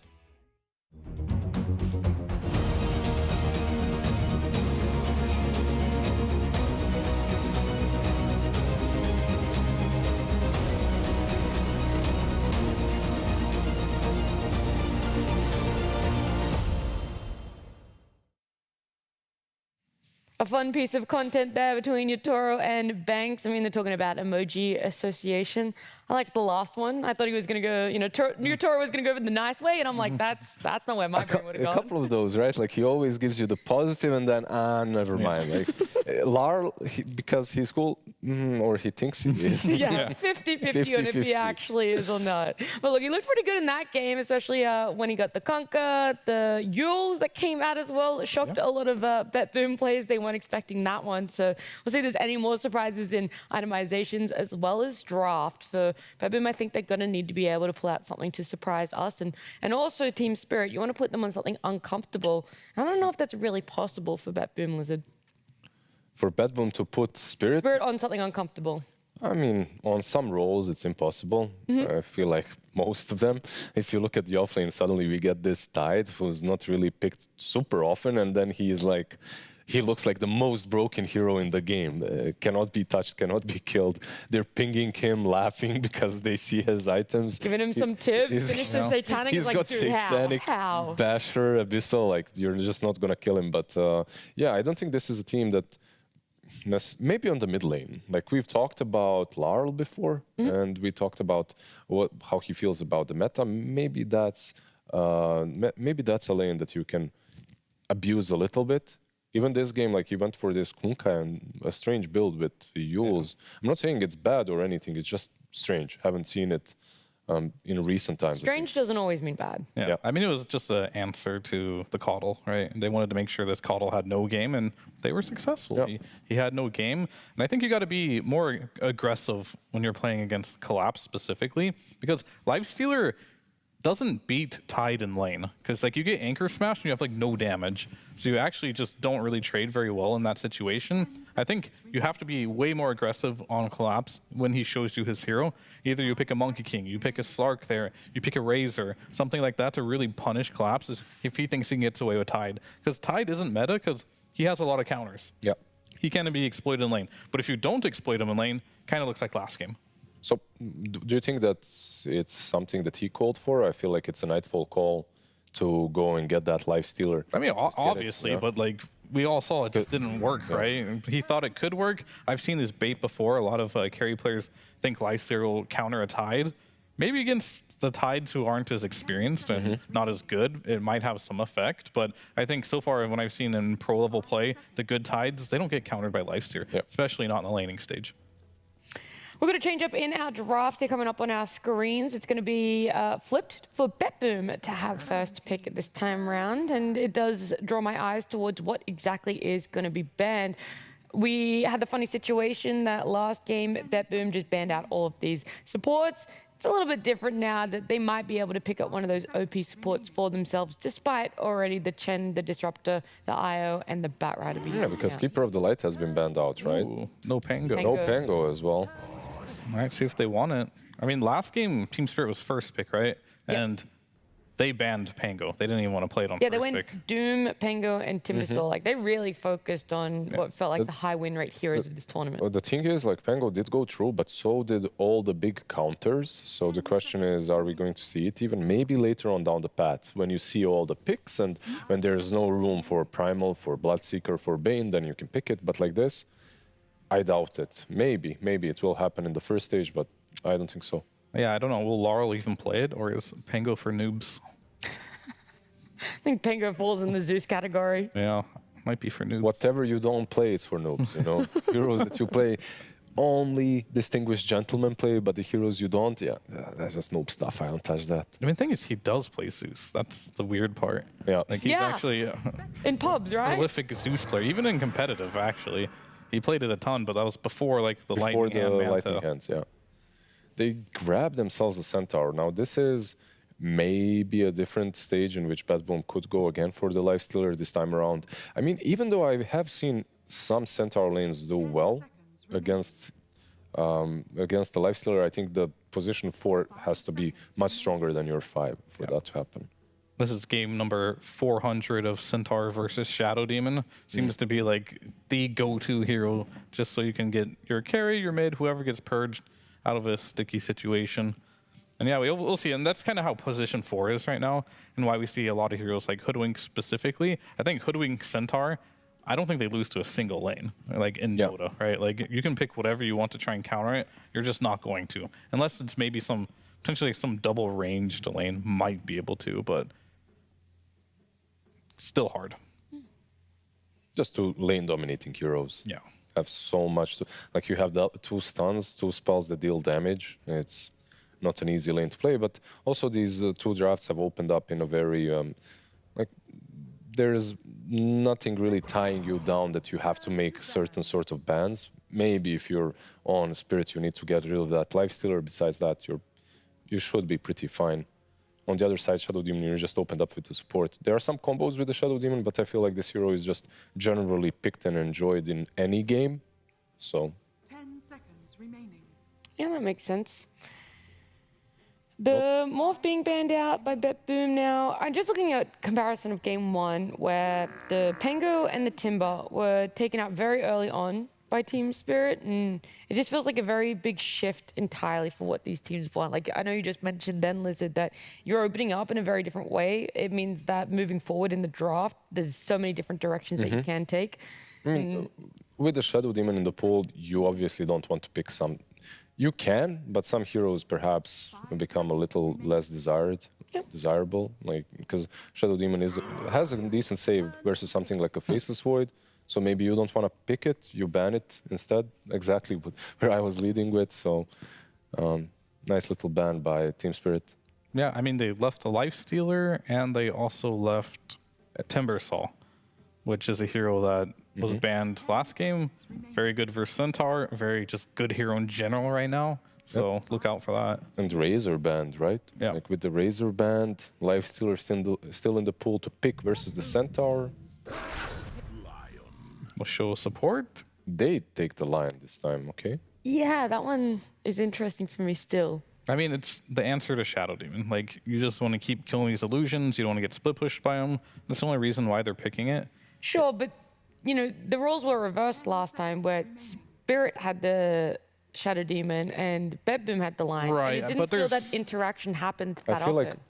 That game was a little different, I think, because like nothing was happening in that game. That's also true, yeah. You're right. They had like 10 kills at 30 minutes or whatever. I feel like the Lion just couldn't play Dota in that game, and nobody could really play Dota, so... Also, what needs to be said is like Shadow Demon, the old school Shadow Demon Luna combos, Shadow Demon, I don't know what else he played. He played with a couple of carries, but it's not the same anymore. Like the illusions aren't, they are strong, they're good, like specifically in the laning stage. But later on, I feel like it's more about the save than about the actual illusions. But overall, okay, you get yourself Sven together with the Shadow Demon. You're opening up with your carry very early on. Yeah. Not sure how much I like that, because there's some really bad Sven matchups. Yeah. I don't think you can really pick it on your next pick for Spirit. I think you do have to go for last pick here. But like we saw the Terrorblade earlier today. Lifestealer is a really difficult matchup too. You only have 2 more bans here, and there's quite a few heroes here that are quite good against them. We either could do that. Dusa, Troll would be in the pool too. I know Yatoro does enjoy his Wind Ranger. That one can have some impact. There's a lot of heroes he can pick here, but I don't think he's going to pick it now, most likely, just because he could probably get counterpicked by some Slardar or something on that next pick there. I want to know Nightfall's words per minute right there. He was words per minute. Words per minute. He was just dishing out some knowledge right there. Yeah. Trying to explain to them exactly why picking the Sven there was perfectly fine.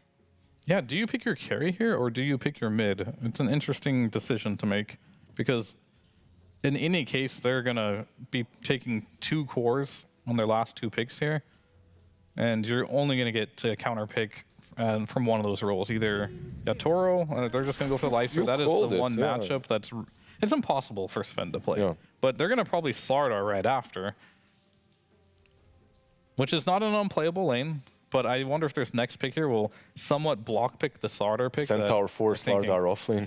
They could. I actually thought about that. I unironically thought about that. I mean, it has been done in the past. I don't know if you have to do it. Enigma's not banned either. That's a hero that BetBoom loves playing and good versus the Lifestealer too. Actually, I think that's maybe an even better call. Yeah. So you got to block pick that now in some regard, whether it's some Enchantress or Yeah, if you She's take banned. this Phoenix, I mean, it's fighting team fight with team fight. It's hard to black hole into the egg. So, and if you do pick the Slardar, you have the minus attack speed slow. It's instant Enigma Yeah. though. Right? They've played Enigma 3 times or something. They got Tiny too, right? Yeah, Tiny, Enigma, Shadow Demon, very popular on their side. Sven, not as much, but yeah, like these 3 heroes they have been drafting before. It's a good combo with the Enigma, like Tiny Enigma on the offlane. Like Phoenix into these 2. Okay, you can deal with the Eidolons a little bit with Fire Spirits, but it's not really that great. And we discussed this in the previous game about the Phoenix and the counters, right? And how the egg interacts with everything. And overall, you don't really have a lot of heroes that hit the egg as well, so it should always go off. You have some Sven super late game with, I don't know, Mask of Madness, just hitting it super fast, but... I like this response a lot because, as mentioned, those 2 heroes, like, if you pick your carry there, you for sure are going to be counterpicked. And this Phoenix, if he gets the egg off before the fight, like, he's going to just heal the Lifestealer. That might be enough through the black hole. Or you just can't black hole because the egg is going to explode, and even if you're BKB'd, it's going to cancel the black hole. So I think initiation is going to be really important for Spirit. If they can initiate right away and get the egg off, I think the fights will be good. But if you get a black hole off first, I guess you do have Sunray, but I don't know if that'll be enough. What are we looking for mid here? Are we looking for your standard run-of-the-mill playmakers for both sides? Or is it a bit more like one of the heroes that's still in the pool that's not banned out, like something like a Lashrak right away, usually contested much, much earlier? Right? I would like to see a hero for, at least on Spirit, something like a Kunkka that gives them more of that survivability to just like take these long fights. Because if you get the Lifestealer, if he doesn't die in the burst or a black hole, then he's just going to turn every fight and be unstoppable against this Sven.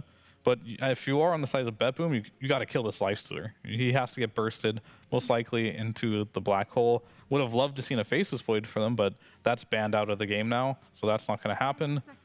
Morph is also gone, Razor's gone. There's not a lot of great options here for like potentially what you could even put in this mid lane that can deal with a Lifestealer. Maybe a Wind Ranger might be an okay option. Okay, yeah. Definitely a hero that's popular in CIS, mostly on safe lane though, like Carry Yatoro played it a lot as well, and that Lashrak will not be there, they ban it out. Some mixed damage, right? It's also good AoE damage with the black hole. I think you need just another core here because, yeah, your lanes might go okay, but if it comes down to Sven having to kill Lifestealer in a man fight, it's just not going to happen. Yeah. So like having some like ranged hero that can dish out a lot of damage here is really good. Even though I know it is. Is it a lot of damage or burst damage?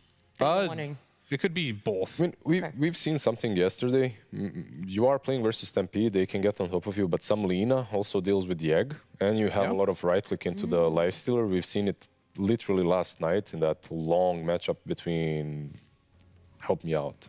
VP versus Secret, game 3. Exactly. 90-something minutes, 95? Yeah, that's where my head was at too. Like it's like the Wind Ranger is the same type of thing. Lina, Ring. I was even thinking potentially like a TA could be okay as well. But something ranged that does physical damage would be nice. And it's going to be the Dragonite, and that hero... It's similar, I guess. It's not going to be burst damage. It does have a stun, and you're going to try and kite the Lifestealer, I suppose, in that regard. But it is another hero that, if Lifestealer is able to hit heroes in this game, he's not going to die. Like, he gets so much HP back, especially with the Shard against Sven or DK. And you didn't get a hero that deals with the egg. That's another thing. Plus, you got a hero that isn't that great against the Sunray. Like, you don't have a lot of attack speed, Fire Spirits bother you, Sunray bothers you, Lifestealer eventually as well bothers you, but you don't die as easily. What's the other side? You don't die as easily to Lion Centaur. Yeah, see, I thought Bedboom were going to go for something like a Spirit, something that pokes, something that can get in there, kind of try and bait out a couple of spells, disengage, and then you go in with your team fight. You go in with your Enigma and your Black Hole or your initiation of Tiny. But the Dragonite, for me, feels very committal. And now Team Spirit have that advantage of they don't have to put everything in one go. They can have a Storm Spirit jump in, try and bait out whatever they can from Bedboom, and then they have their full team fight available. I've seen Dragonite win most of his bad matchups, even versus a Razor. Let's see what he can do versus Storm. Larl, in previous tournaments, he had some rough Storm games. So far here in Wallachia, like he's done really damn well. He's had that 16-1 Storm Spirit game. I remember that because you... Because I flamed it. Yeah, you flamed his Storm. So in another tournament, he went 0-11, and you're like, I'm just not sure I'm feeling his Storm. He came in. He did have the IO, though, with him as well, but he did end up going 16. And It's a decent game for Storm, though. Like you have, if nothing else, like you have a vessel for the Lifestealer to jump in with. Probably not going to happen that way, but you can jump the Enigma, like you said, poke, get into those backlines with the Stampede. It's not that bad. Yeah, I mean, I think it's a fine Storm game. It definitely isn't like punishing the DK by any means. So DKs can get farmed, Storm will get farmed. You always have to be worried about that level 6-minute mark when DK gets 6, of the Storm not being 6. That could be a problem. But for me, all eyes are going to be on Enigma and Phoenix this game. On like, what can they do? Who gets their spells off first? all right, do you want to be bold and put out a team, or a team fight that you think will go a certain direction? Yeah, the 26 minutes, there's going to be a team That's fight. not what I meant, but I like it. 27 and a half. 27 and a half, big black hole, followed up by the egg. Great, so you didn't answer my questions at all. I'm going to go with Spirit on this one All right. because I feel like all you have to do is deal with this black hole, and they have tools to do so. All right, all right. Both of them doubling down on Team Spirit. We'll see, though, if they're able to take this. We know that our day loves to end with 3-game BO3s, but let's hear a little bit more from Tsunami, who is joined this time with one of the coaches. No, we'll do it right now, actually. Thank you very much. Yes, I am joined by Silent of Team Spirit, where we were just discussing this Phoenix, because we don't really see you guys play it that often, but we saw it come out in this draft. What made you think it was time for Phoenix? We was accepting Enigma from them, so we need somehow to stop Black Hole. There is really was no big control heroes, only Bane, I think, but we don't want to go Bane in this game. Looks like it's bad game for Bane, bad lining with Nyx. I don't like it. So Phoenix really can put Supernova, so he can Black Hole, and we gonna fight, kill someone. It was pre-pick for Enigma. We was expecting that, so that's why.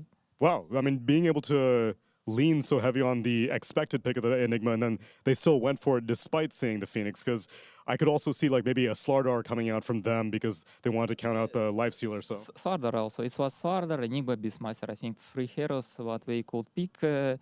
CM also was good pick, but it's not that good at late game. We was like, okay, go more late game hero. It's Phoenix, so that's why. Makes sense to me. Appreciate the insight as always, Silent, as we take a look at game number 2 with our casters.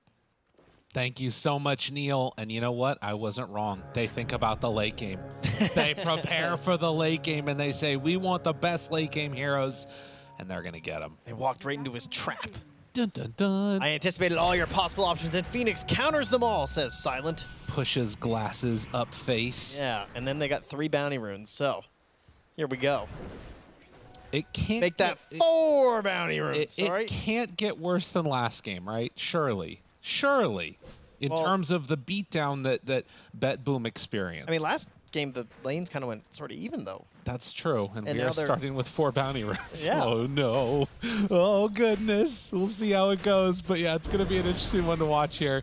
As at least in that last game, was super impressed with the way that Team Spirit accomplished it.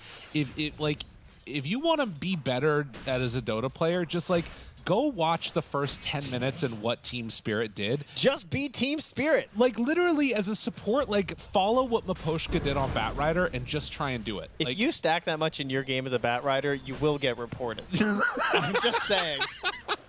That's terrible advice. Because Yadro, if your Faceless Void would be screaming and crying if you were doing that, but Yadro understood the assignment. Do not listen to this advice. Look, just guys, go for it. I promise. It's going to be fine. Everything's going to be good. We'll see. Anyways, we'll watch how these lanes work out. So far, so good out of mid. The DK having a good time. I'm curious if they were anticipating the Storm coming out also and taking the DK that early. It felt like it was maybe something that they were comfortable picking up and giving away to them. But no extra real help in terms of a mana battery. I guess the Lion's going to be helpful. There you go. Once we get that online. Well, time will tell. They do manage down bottom to get a pretty good stomp and stun. Now onto Toronto Tokyo underneath the tower. Collapse, feeling himself after game number 1. It manages to take down that kill. Now will he be punished? Doesn't look like it's enough. Nightfall can't finish the job.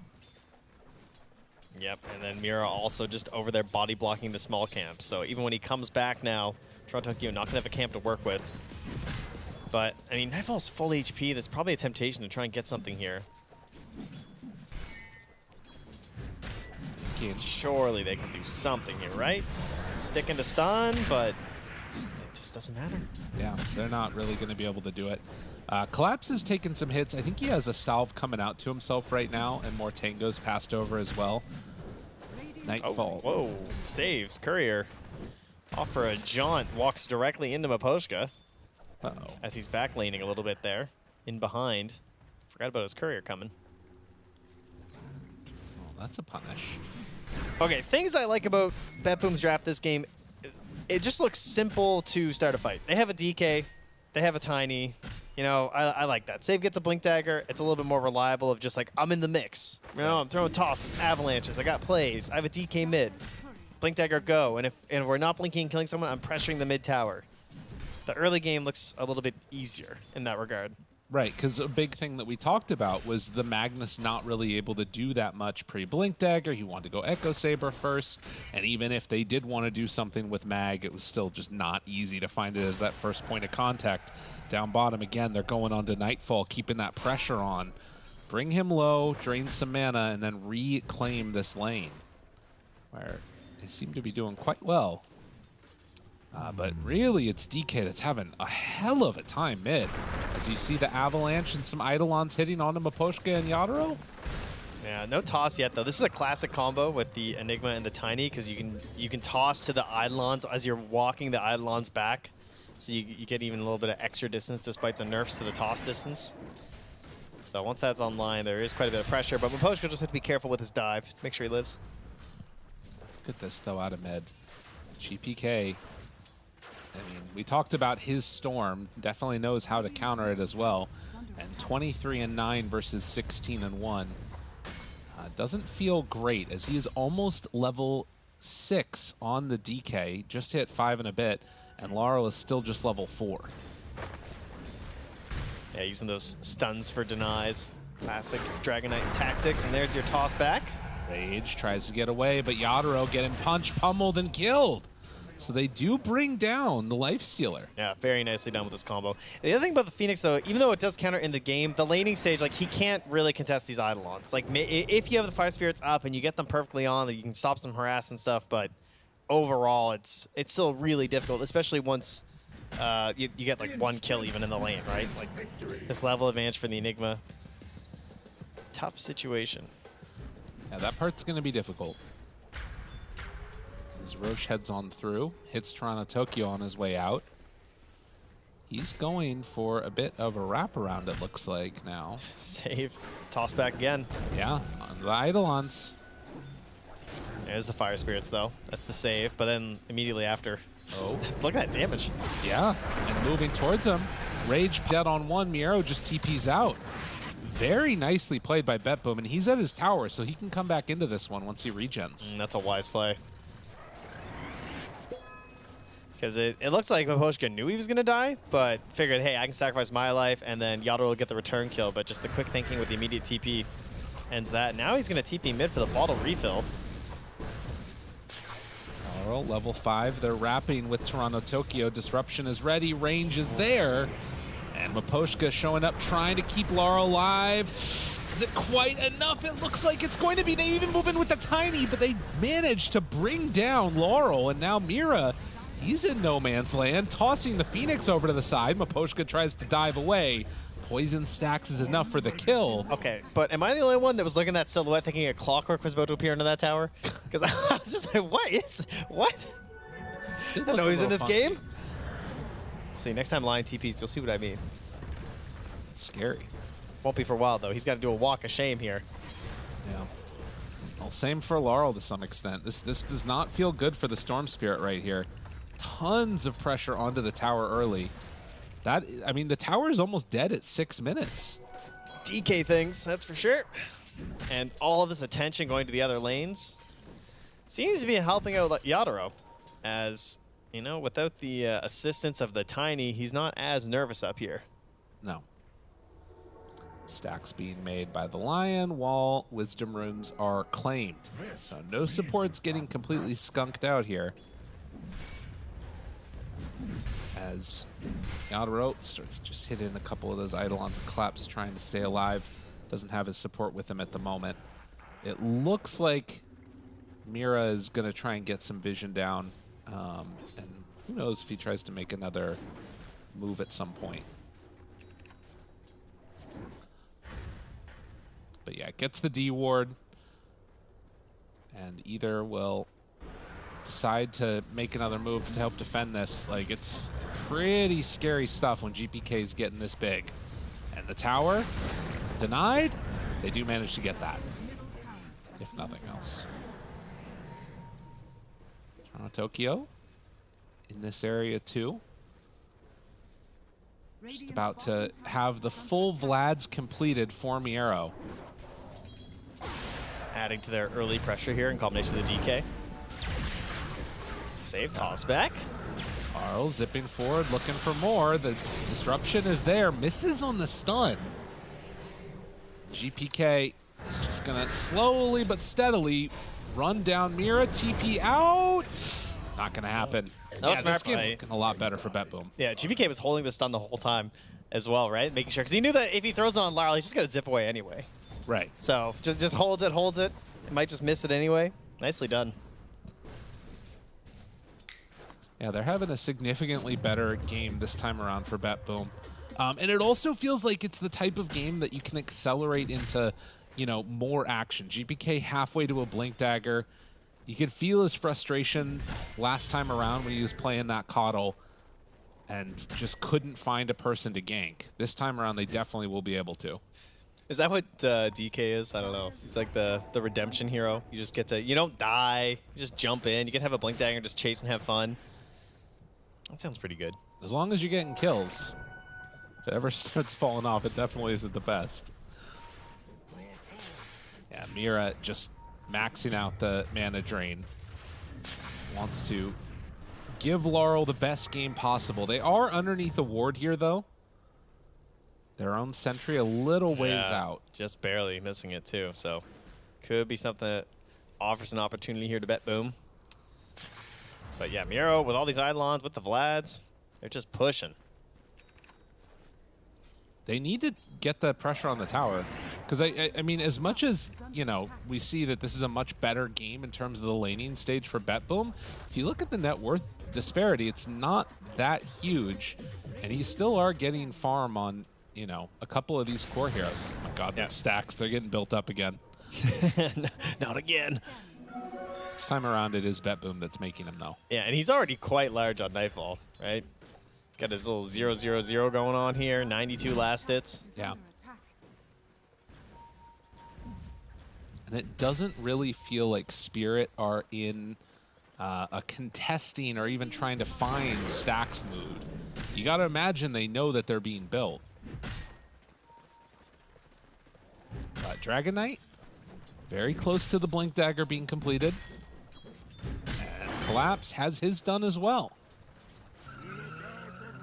Oh, he's ready to game, huh? I mean, he's just been farming non-stop down here. Second highest on the last hits. And he's been hiding that Blink Dagger on the Courier. So waiting for this to finally get pushed out. And who's coming with them? Looks like Lion and Storm maybe going to nuke this and then go for something. Lion has the smoke. They're planning something. And they better do something because BetBoom keeps stacking. He's still holding on the Courier. He's like, are we going to go soon? Like, can I deliver? Oh, look at it. Look at now over in the triangle. Nightfall starts taking it. That's the full quad. He ultied down bottom, and I was like, oh, I know where he's going.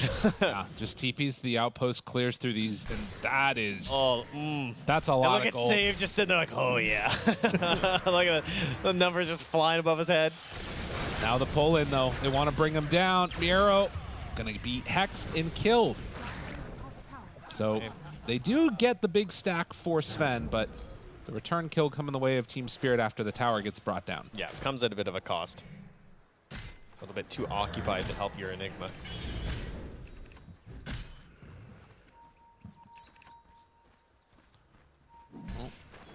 Bedboom back to farming again. Yeah, you see them fanning out here. Everyone just going to a different camp. Stacks by the supports. Wow, they're really trying to pump up Laurel, huh? They're all look at this. This is beautiful.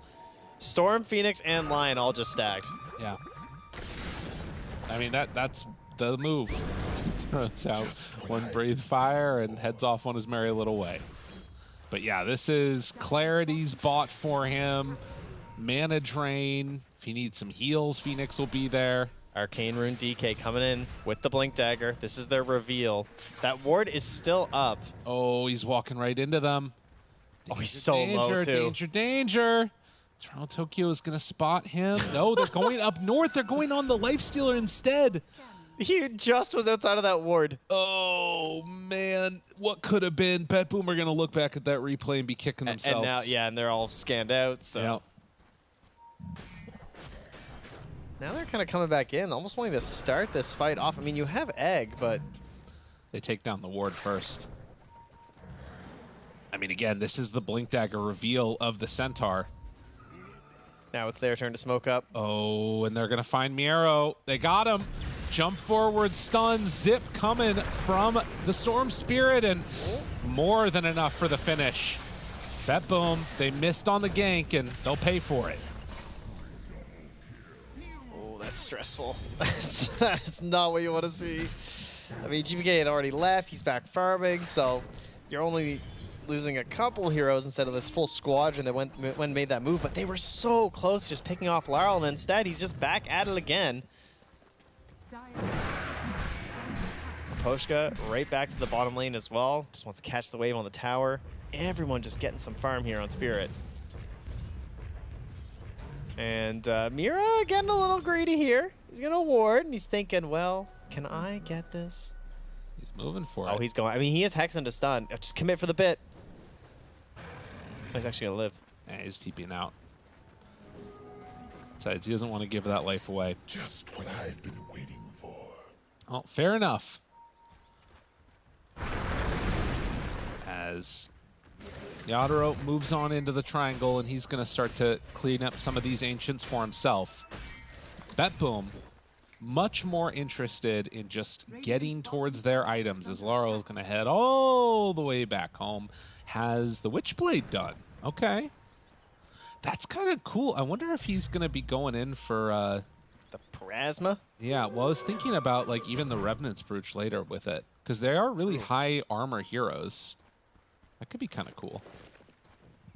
I mean, you know, I'm thinking 60 minutes anyways. Yeah, right, of course. Yeah. Just like Silent. It's okay. The way this game looks like it could go.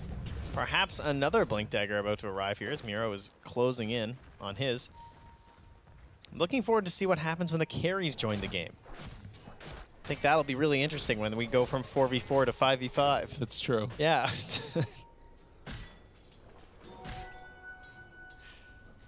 Well, Miro does have his shard coming now. I mean, the other benefit, to be honest, I actually think that they might start bringing in Yadaro earlier because they've got the, you know, Storm Spirit Lifestealer combination. You would think so. I mean, he definitely doesn't have to. Like, you know, he's in his happy place right now. This is where Lifestealer wants to be. But if he eventually gets into that Radiance at a decent timing, I could see that battle coming a little bit quicker. Pushka dodging for a bit. Well, a good ward placed by Mira, but they see the Phoenix. Does have Egg at the ready, but no. Yeah, it's gone. Everybody there. The Eidolon's going to swarm up to this tower as well. Might find some enemy heroes. They do have a smoke here on Mira. It doesn't look like they're interested in invading right now. Yeah. And they have the vision here, so they know Sven's not in. Like, that would be who you'd want, right? It's like trying to find the Sven coming over to maybe farm the Ancients again. Be a pretty natural rotation after pushing up bottom. Miro is a nice kill, though, and they did see him over here, and he's underneath that ward now. That's a deep kill to go for. This, I mean, yeah, this is a bold move. He might blink on the Ancients, too, right? Never mind. He's got to know that this is happening. And yeah, they're taking the Ancient stacks on the other side of the map while this is going on. So Bedboom making the right calls as they keep their Enigma alive underneath that tier 2 tower. I mean, he's so close to Blink Dagger too, and he's just farming with those Eidolons out in front of him. Now the Eidolons will spot collapse. He'll say to himself, yes, I did not want to give up my life for nothing. Wow, that's a lot of time from Spirit not getting anything. Yep. Ooh, and a Mage Slayer for GPK. All right, Blink Dagger done for Miero. Is there any more? You almost have Blink Dagger on save.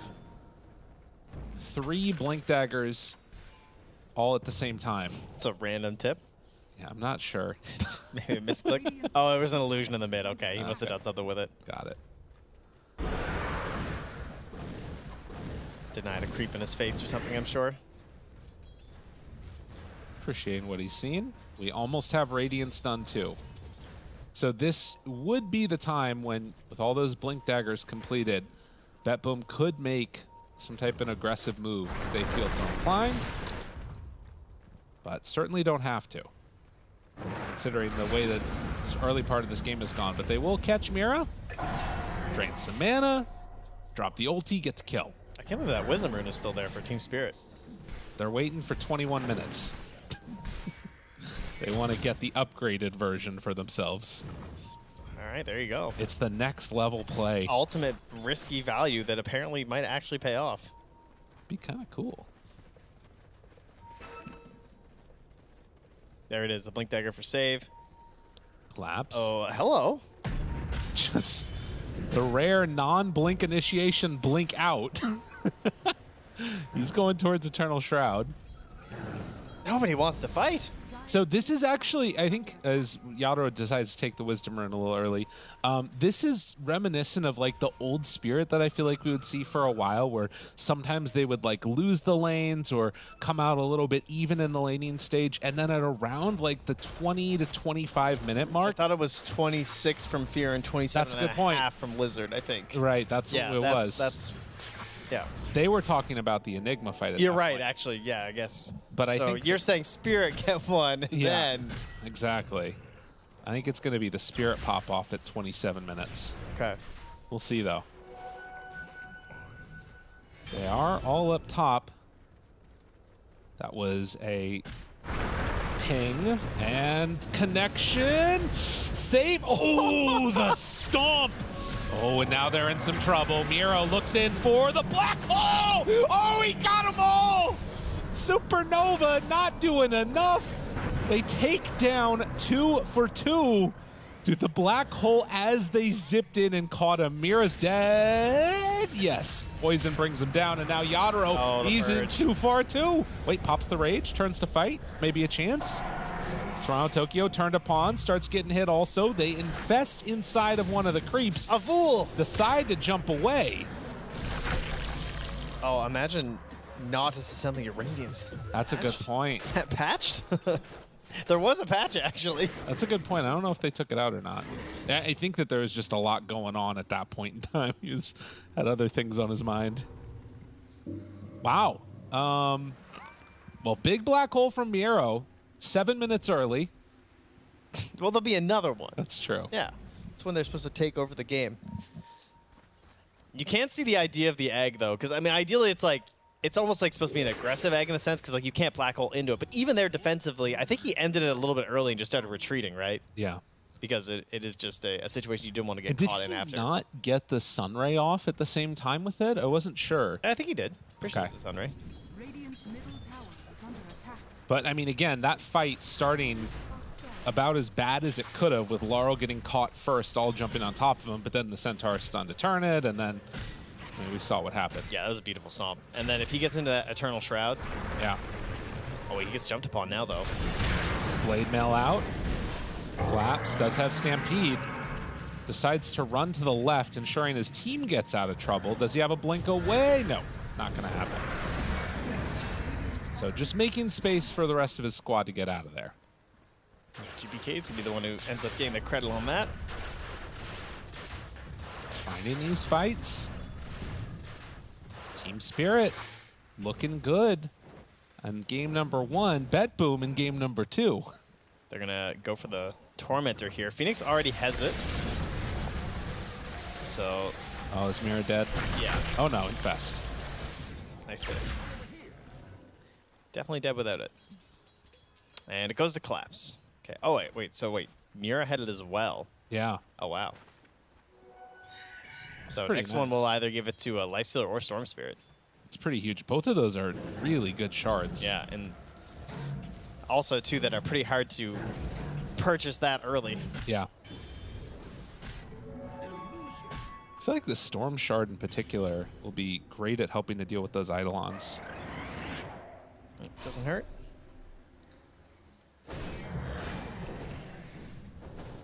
Well, another Eternal Shroud. Feels like the item of the day here for us on this stream. BKBs are done.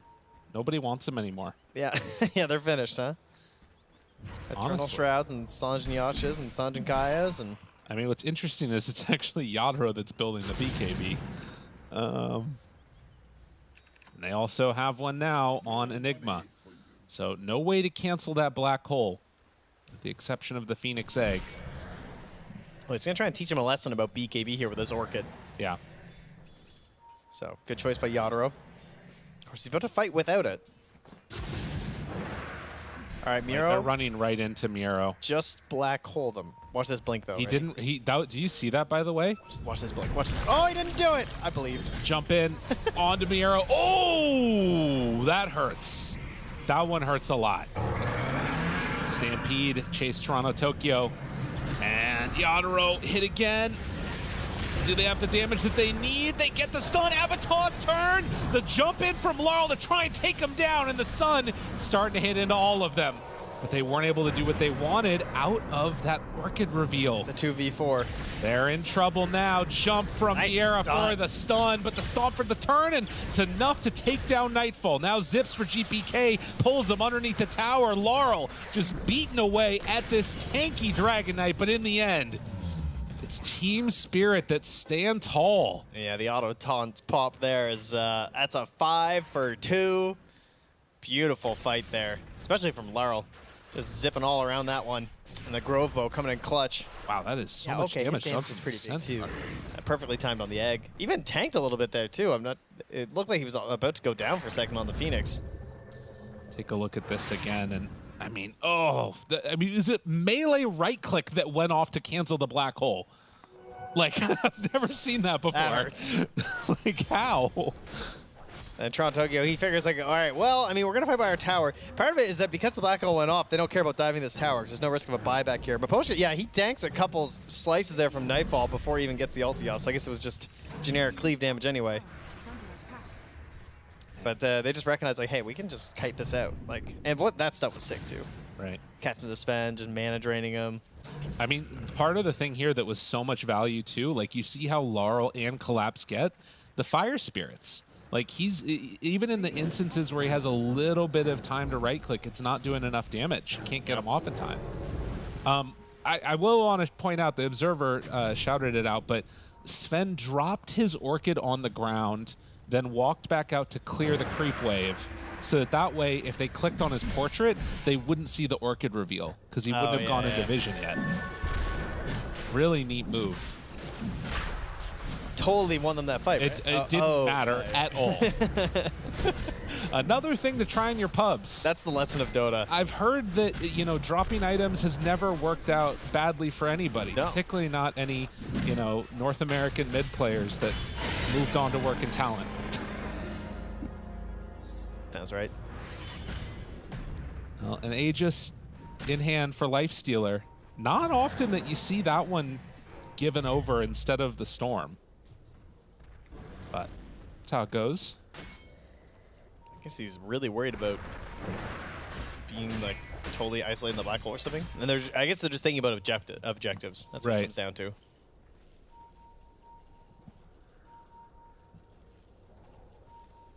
Toronto Tokyo trying to farm up an Aghanim Scepter here.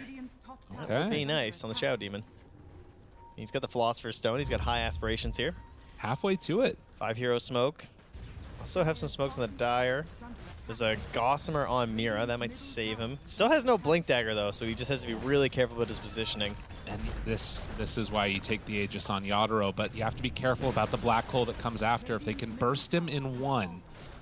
But that BKB, it feels like an impossibility. He's actually pretty isolated right now. Not that they would know that, but this is a good time to go. It's only the Phoenix that can help. Back behind, the heal is there. Armlet, he's strong. He's really strong.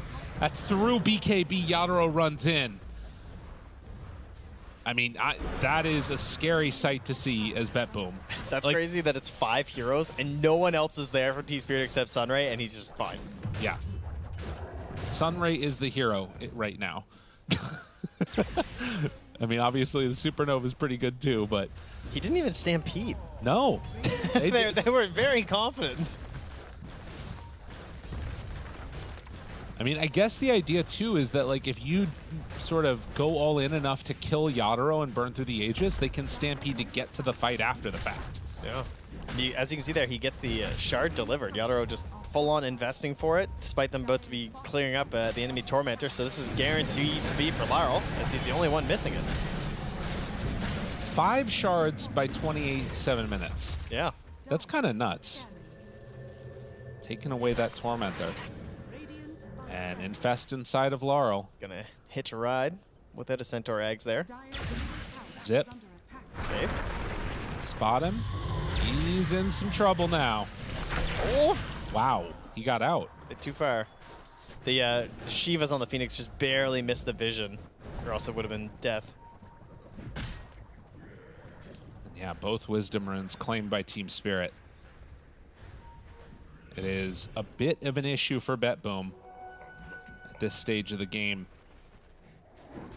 Yeah, Team Spirit, they managed to turn things around from what was looking like a little bit of a rough early game, and now sitting as we close in on the 30-minute mark in a pretty comfortable spot. They can clean up the rest of these tier 1 towers if they want. And like basically any lane that Yadro wants to go to as this lifestealer, like he can just head down here and start hitting towers and they can't do much of anything to him. Yeah, this is why the Aegis on him is such a good decision. It's just free. Pushing these towers down. What's Nightfall going to do? Is he going to get like some big damage here? He's going to go for the Bloodthorn first. So really counting on that not getting dispelled. I guess that there still isn't an answer for the Storm right now. He doesn't have anything to dispel. Yeah. So if he can ever find Laurel, like it's pretty good. Yeah, he would just be dead. Even with the Eternal Shroud, I think with Bloodthorn, it's just GG on that one. Man. Talk about cleaning up the rest of the map with the Aegis. Radiant's bottom tower has fallen. Collapse. Seeing a lot of creeps and Eidolons there, but no real heroes. Save is in really deep. Yeah, I'm not sure what the play is here. And grab the next wave and TP out, I guess. He just got pinged by his own teammate. Nightfall picked up like, what are you doing? Regen Rune and the haste. Could be time for them to battle. Or just go for another pickoff. If they see anybody, they're down to go, though, I think, with the Lifestealer inside of the Storm right now. So he was showing for a second up top. Yeah. And that's what caused Collapse to start hunting and chasing him, and he immediately TP'd home and bought a smoke. It looks like they're going to try and fight at the end of this Aegis, perhaps, or maybe that's not going to be the call. I thought that's what they were going to do. Yeah, just a little bit of time left. Dire's top tower. I mean, it would be a nice play to make. Yeah, but I guess Bedboom aren't going to go for it. Well, smoke with 4. Centaur showing on the top wave. Aegis expires, and they have Miero underneath a ward. Yeah, this Enigma is done. Catch him with the Hex, jump in with the rest of the team, and dead Enigma. It's too easy. That AC's just about done. Just needs the rest of the plate mail here, which doesn't take Yadro very long to farm. And that's going to really increase their opportunities for going high ground. So mid lane still shoved back pretty far. And it very much is in just try and delay as much as possible. That is a full Aghanim Scepter done for GPK on top of Mage Slayer with the Manta. And level 20. So yeah, he's peaking here. You know, he's still a higher level than Laurel. Got some stuff going for him. Kind of impressive considering what's felt like a pretty squished map for a while for them. And Toronto Tokyo also only 600 gold away from an Aghanim Scepter. They're hitting a nice peak, and yeah, if Team Spirit overextend, you can see the rage and runaway. Yadaro aware that things could go wrong. They have some larger items that they're still trying to finish up here too, like trying to get the heart done on Centaur, trying to get a scythe done on Storm Spirit. So this window between now and by the time the next Roche spawns, I think is a really good opportunity for Bedboom to get aggressive. They have to get something done. Yeah, if they don't, can't just sit back. If they sit back, they're going to lose the game.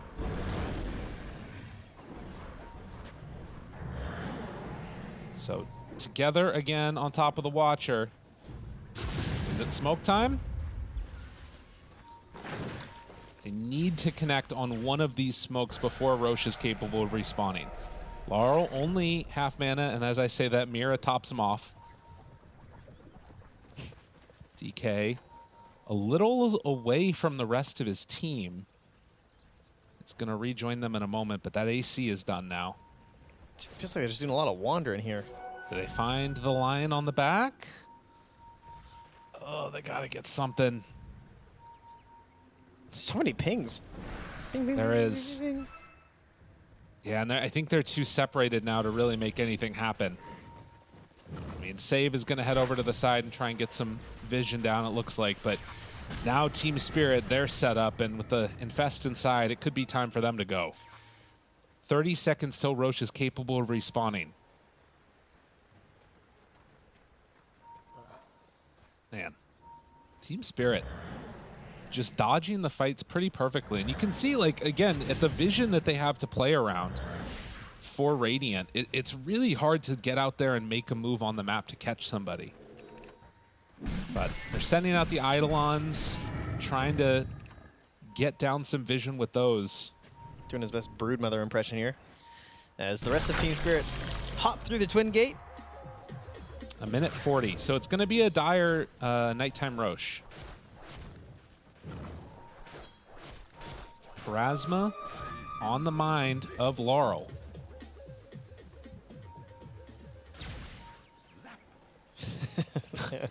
This feels pretty bad for Bedboom. Yeah, I'm stuck. I mean, I think that realistically they've got to sort of try and reclaim some of the map because there's just so much that's open to them. There is a lot of good news for them right now, and that is that Roche is not spawning early. Laurel just spent a lot of time just sitting in there waiting, popping some remnants, hoping for the best. They have one scan left on the Radiant, none on the Dire. If they can retake the top side of Roche, I actually think that they can make the fight work for them because Team Spirit are still thinking it's going to be on this side. If they come through the gate, all right, they're TPing in mass over there. Okay, so Team Spirit are doing the safe route, which is but Bedboom are already there, so yeah. All right, there's the Infest, there's the smoke. All right, ladies and gentlemen. They seem that put us Miro back was on the right main here. monitor. The fight's coming. They're ready. Again, Radiance inside of the storm. Oh, he's going all the way around. Yeah, yep. No vision in the area, but they do see the Eidolons. Wrapping from behind to Bedboom, no. Now, how far behind will you go? All the way, Laurel? He's back there? He's crazy. Bedboom. This guy's wild. Do they know? Smoke breaks, walks forward, immediately onto him. Hex out, finds everybody. Laurel sees everything. No jump, no danger. With the Dragon Knight controlled, they don't have to worry about a damn thing. And now zipping onto Nightfall. I mean, what am I missing? I don't know what happened. I don't know what happened, but it was not good for Bedboom. Like, I'm shocked. Why did that storm just jump 6 times and nothing happened to him? I mean, some of it, I guess, is just, you know, DK's supposed to be the one that gets the stun and he got found first. I don't know. They didn't have what it took. Everyone's like looking at the person next to them. That's awkward on land. Yeah. It's just like, I thought you, no, you. So we're just gonna do nothing, I guess. I thought they lagged out. That was crazy. That was crazy. They just all stood there. I'm like looking for the Bloodthorn or something else. I don't know. I had to double check Storm. I was like, did he have Lincolns? Yeah, I mean, he has no Dispel on Laurel. He's just making moves like that in on top of him. I'm just confused. So strong. And Collapse is here completely alone. 4 heroes from BetBoom. Okay, we've cast thousands of games. Yes. I don't think I've ever seen a team fight that looked like that. They are shook. That was just weird. They are shook. Like, shooketh. I've got a big catalog up my brain of what's happened in a Dota game, and I can never remember a fight that looked like that. That was crazy. Team Spirit. Like, usually it's followed up by a bunch of red X's at the top, and we go, oh, they all disconnect. Oh, power outage. Damn, dude. Team Spirit, the boogeymen. That's what it is, huh? They put the fear in him. They put the fear in him. Collapse. They jump on him. They toss him back. They black hole him. They throw every damn thing at that guy. And, well, he is going to die. They got him. They got their man. Bam. Will there be more? We'll see. No, I mean, they had to use a lot. They did.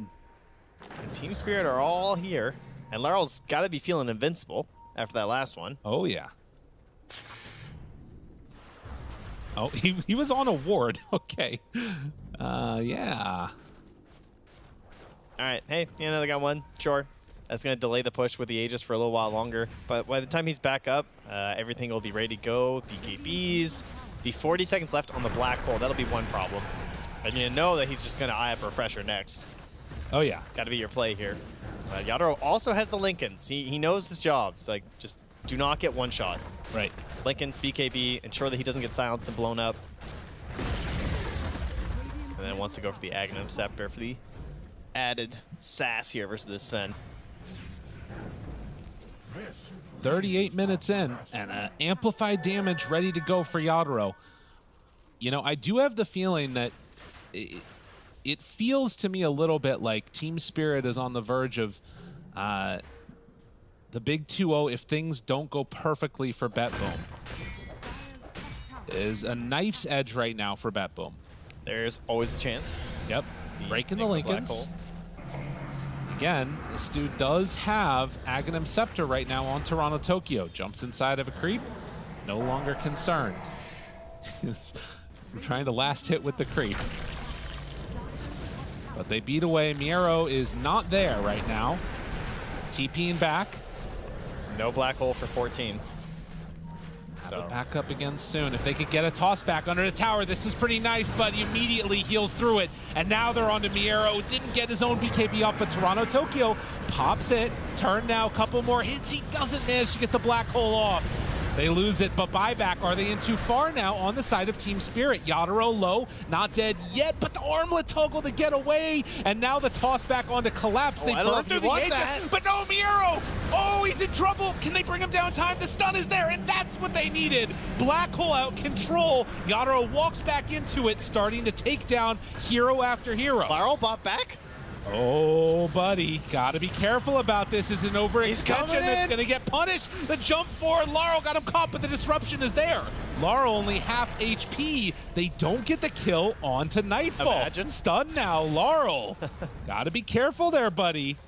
It is a big overextension. Double buybacks from Team Spirit.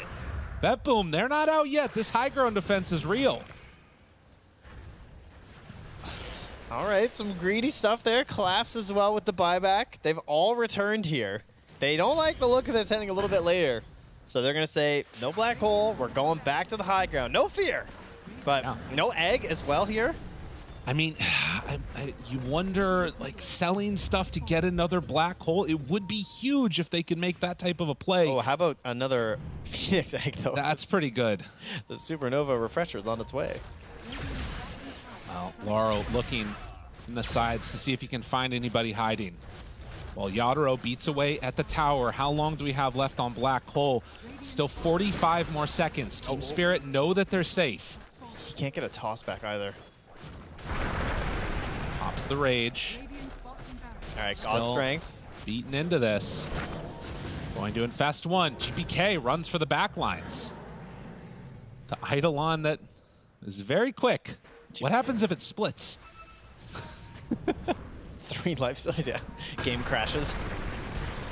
Send the Eidolon forward, and he can go for another rage move now, but he does not have Infest. Stampede to run away, Lotus afterwards, toss back. This is bad for them. Yadaro in trouble. Zip pulls in, but the heal is so insane. He's living through it.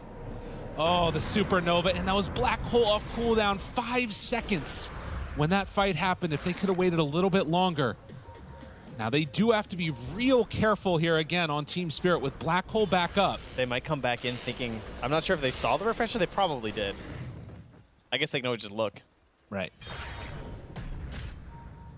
Yadaro is going in for the Ags, but we see how much value this game has had with the tossbacks. Save trying to keep their hopes alive of moving on and not having to play another day of these group stages. You have created a slightly awkward situation because of the buybacks. There's really not a lot of incentive for you to go high ground right now with Team Spirit. Yeah. Buybacks left in the game right now are currently Mira on the Lion and Trontukyo on the Shadow Demon, and that's it. Did see the Aghanim Scepter completed for the Lifestealer now. So another one of those things you need to be careful about. Yeah, that's a pretty big problem there for Nightfall. Olaro pushes in these side waves.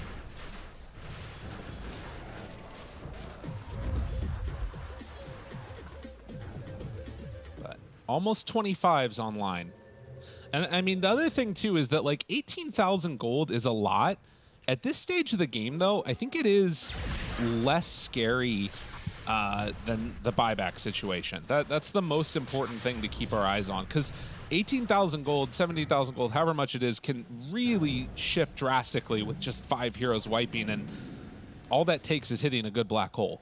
I do think they have to do something about this Rosh, though. Yeah. I would rather go fight at the Rosh than fight high ground again, I think. Because they just get another Aegis. Like, can you really win that fight? Right. Well, you'd rather fight in the Rosh pit than high ground with Aegis on Spirit. Yeah. Unless he can afford the refresher. If Miro gets refresher, it's fine. You can just fight high ground. Yeah. All right, the cleanse is now online here for Trontukyo. Has that ready for himself. And trying to get into a nullifier for the Lifestealer. As Laurel gets 25. Immediately goes for the Overload attack bounce. And eyeing up the Aghanim Scepter next for himself. There's been a couple of these fights where we've seen him jump into the midst of the fight and could potentially, you know, get a huge vortex off if he had that Ags. Yeah. And you can see Collapse eyeing up the item of the patch, it feels like, this Wind Waker. I thought you were going to say the Aghanims when you said that. Oh, I got excited. That's what Maposhka's going for, actually. Oh, we saw one good save earlier today from Panda. And they don't have good heroes to hit the egg, like, at all. No, nobody wants to hit that thing. So if you get an Aghanim save from Maposhka, it's likely going to go through. So Rage Duration for Yadaro. And Rosh capable of respawning.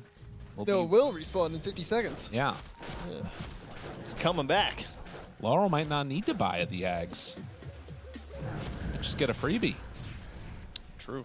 And they do have a gem here as well on Maposhka, so good chance they see this ward. Perhaps not, though. I mean, I guess the other way to think about this for Bedboom is, as much as like it's scary thinking about fighting Aegis, they have shown a tendency to just say, you know what, we believe in our ability to outplay you. Oh, there was nothing on it, though. Well, like, we believe in our ability to outplay you, so we're just going to let you get the Aegis, and then we'll defend high ground. We have the best chance of winning a fight. I think they will because they're that close to the refresher. This is fine. If he wasn't this close, I don't think you can win the fight without it, but with the refresher, I think you play high ground.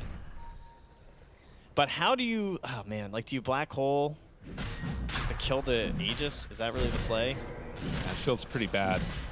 But I mean, I also honestly, don't know how they kill it without it. Right. Yeah, I mean, it's that or the tossback, right? Save finding the tossback is another way that it can work. All right, so who's getting this, do you think? Storm. Yeah. Yeah, he's going BKB after. So refresher done for the Enigma. And there it is. It's a blue hole. Miero, I mean, he's not the only one that can make things happen. The rest of his team has to like create some chaos beforehand. I'm kind of down for a rapier at this point. Dude, what is Yadaro's build right now? He has like half. He was working on the nullifier. Disassemble, right? Yeah. Okay, there we go. And then sells the talisman to finish off the Mjolnir. That's pretty cool. There he goes. Okay. And then needs to buy the Aghanim's Blessing. Stampede. Poshka got caught and does manage to get out of there, it looks like.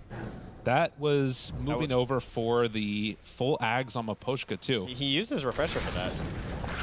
So that's huge. It means they actually can't push for 3 minutes. Wait, what? Yeah. I don't know if he did like a double dive or whatever because we were so busy looking at Yadaro's inventory, but yeah, he had to refresh his way to survive.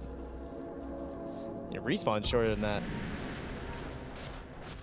And a Lincoln Sphere done on Lion. All right, it's just getting harder and harder here. Yeah, he passed that over to Laurel, let him go ham. Dude, Mira's just like, Laurel, please carry me to victory. I will give you everything. Poshka ready with the save as well. Oh, yeah. But will they be able to get done what needs to be done? Send out the illusions. Yadaro spots them.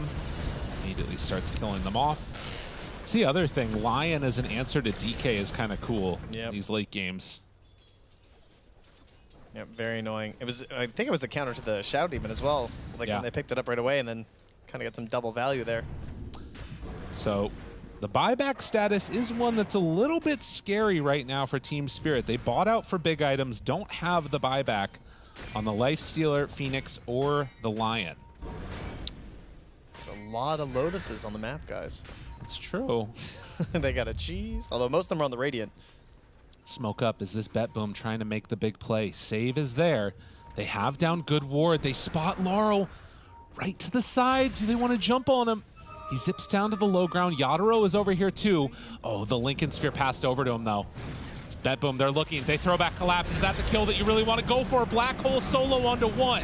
Okay. They take down one, but now he's inside of the Sven. The Lifestealer thinking about chasing. Pull back onto two. Miro gets them both. Do they have any save at all? Do they have enough damage to take him down and kill him? Yes. But that's only the Aegis. Laurel does have buyback if they need it. They take down Phoenix before he can respond. Buyback from Laurel. They don't have Phoenix in this fight. Nullifier into Nightfall, still looking for the chase. Great stun. Oh, he got the AoE Dragon Tail. GPK, and now the toss back from Save. They're in pretty far. They're going to take down that Tiny, but he buys back. Now disarming the Dragon, but the stun is there. BKB wearing low. They take down another. Two heroes dead without buyback. Team Spirit going in for a great boom back from Toronto Tokyo. They have the save still if they need it. They wanted to kill off the supports, but they're not going to get him. Yadaro, he's in trouble. Although, actually, wait, no, God Strength's worn off. Oh, they're way too strong. Oh, no, they're too strong. Nightfall getting controlled. Do they have enough for the kill? The disruption's going to be there. Toronto Tokyo trying to save the day. Not going to happen. But they do have another buyback. The cores are all that's left, but the cores are pretty damn strong. Laurel having to get over the defender's gate and now jumps to the side. They managed to reset this. Passes over the cheese. If Laurel wants to go again, he can. And there it is. Pops the cheese. Can't quite catch Toronto Tokyo, though. So the buybacks are coming out in mass, but Bedboom come out ahead in that fight. Yeah, and that's Laurel's buyback. That's a bit of a spicy one there. Of course, Radiant also some very important ones here, but I mean, in this desperate situation, they need the enemy once more. We saw how dangerous this game is without Sven having God Strength, though. He got ripped to shreds by that Lifestealer. Yeah, and Yadaro as well had the BKB still up, so he actually did save his Bloodthorn for quite a while, try to catch Yadaro, but then he just BKBs. And then it was mostly, I think, the lack of a second egg. Yeah. Without having multiple abilities to just use the Supernova over and over again. Plus, Save got into the back, and he actually Yules'd up the Phoenix right when they got that double catch after Yadaro popped out of the aggressive Infest. That was a really sick play from Save. Honestly, I also feel like the Shadow Demon ultis onto Lifestealer in these fights could be like game deciding. If he can keep him under control, get those breaks out there and stuff, it's pretty scary stuff. Yeah, Toronto had sick moves too. Like you said, he got a blink out too. He's being jumped on by the storm. Well, not out yet. Bedboom still believing in this late game potential. And to be honest, now that you also have an Aghanim Scepter on Enigma, the damage is pretty insane. You're pulling in all of these targets. There's 2 melee cores, and even things like the Phoenix trying to dive in and make some type of a save play, it's not going to be easy against that black hole. Yeah, this is more akin to the old school black hole once you have the Aghanims up, because it's the max HP. It's not like the way the Midnight Pulse is now where it's current HP. So this is how you can get those giant wombo combos that actually kill when you do double Refresher Orb. Double Refresher Orb. Double black hole with the Refresher Orb. There you go. 52 minutes in. We knew we would get here eventually. These teams like to take it late. And Team Spirit on the cusp of moving on to this tournament. Bedboom do not want to have to play in the 2-2 day. Team Spirit, can they close this one out cleanly? Another smoke. Last time around, Bedboom caught them unawares. This time, they still have double black hole, but like we said, the Aghanim's upgrade. Toronto Tokyo drops down wards. Zip in, wants to find him. They get him. The Hex is there. Collapse. Stun onto 2. No buyback, Tiny. That was quite the catch and a little bit of a bold move going for that Shadow Poison. That's such a painful way to die as Tiny. Like, you're so necessary for these high ground defenses. You have to be the one who jumps in first and creates the chaos that sets up these good black holes, getting these weird tosses off. Now they have to go for something just dumb. You need a dumb play right now as Bedboom, because if you play this straight up, you're going to lose. Miro, they need him to do it. Does he have enough? Does he have what it takes? They don't have Aegis. Laurel looking on high ground. He's invis with the Trickster Cloak, shows for a second. There it is, immediately onto him. Try and take this guy down. Do they have enough to get him? Yes, they do! He wasn't ready for the Aghanims. The second black hole immediately onto Centaur. The problem is the buybacks are coming. Do they have what it takes to deal with them a second time? The egg is down, trying to keep the heals and keep Miro alive, but without a refresher, it's getting dangerous. Toronto Tokyo, caught in his disruption, will be brought down. Enigma, DK, and Sven, they don't have God Strength. They do not have Black Hole. I don't think they have what it takes. The Ancient is exposed. Team Spirit, with everything left, are just going to end this game here as they jump forward, try and stop this one out at all. But Yadaro, eyes on the prize, focuses down the Ancient, and they're going to take this series 2-0. Those were very good aggressive buybacks from Team Spirit in this game. Because they have this really good high ground defense from Bedboom, but they just kept playing around those cooldowns. Despite sort of losing out on one of the fights because of their own failures of cooldown with the Phoenix Supernova, they eventually recognized just how to bait out the black holes, how to ensure that once they're down, they can come back in, staggering their buybacks, and just kind of casually closing out. It didn't look like they were too worried about it, huh? Well, they weren't worried at all, but they did manage to close this game out as we end our day one last time heading back to the panel.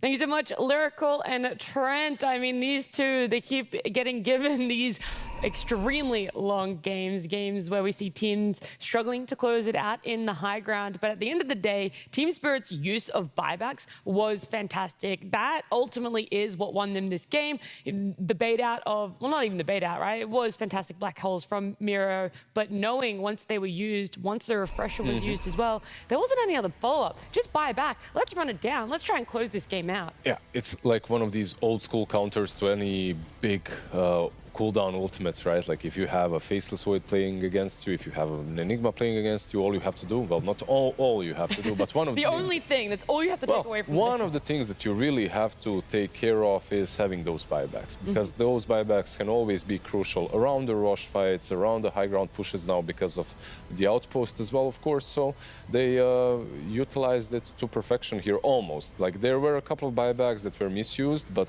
overall it was good enough. I was a little bit worried the first time we saw them go for the push high ground and there was the double black hole that we're going to see LOL maybe, I don't want to use the word throw, but maybe give Bedboom a chance back into this game. When we saw that buyback, I was a little bit worried, but I don't know why. Team Spirit know exactly what they're doing. It might have taken them longer than they thought they would have, but it was fantastic. Both of these teams had to execute team fights as cleanly as possible, and coming out on top, as we see through these highlights, time and time again, was Team Spirit. Not the cleanest, but no, but the team fights. Ones. The team fights, I mean. I mean, I think these games in particular are just difficult to play when you're playing into big, like, huge team fight ultimates. But this is the mid lane matchup that I was a little worried about, because oftentimes you did pick the Storm to counter the Dragonite, or it was your last pick of the game. You saw the lane matchup.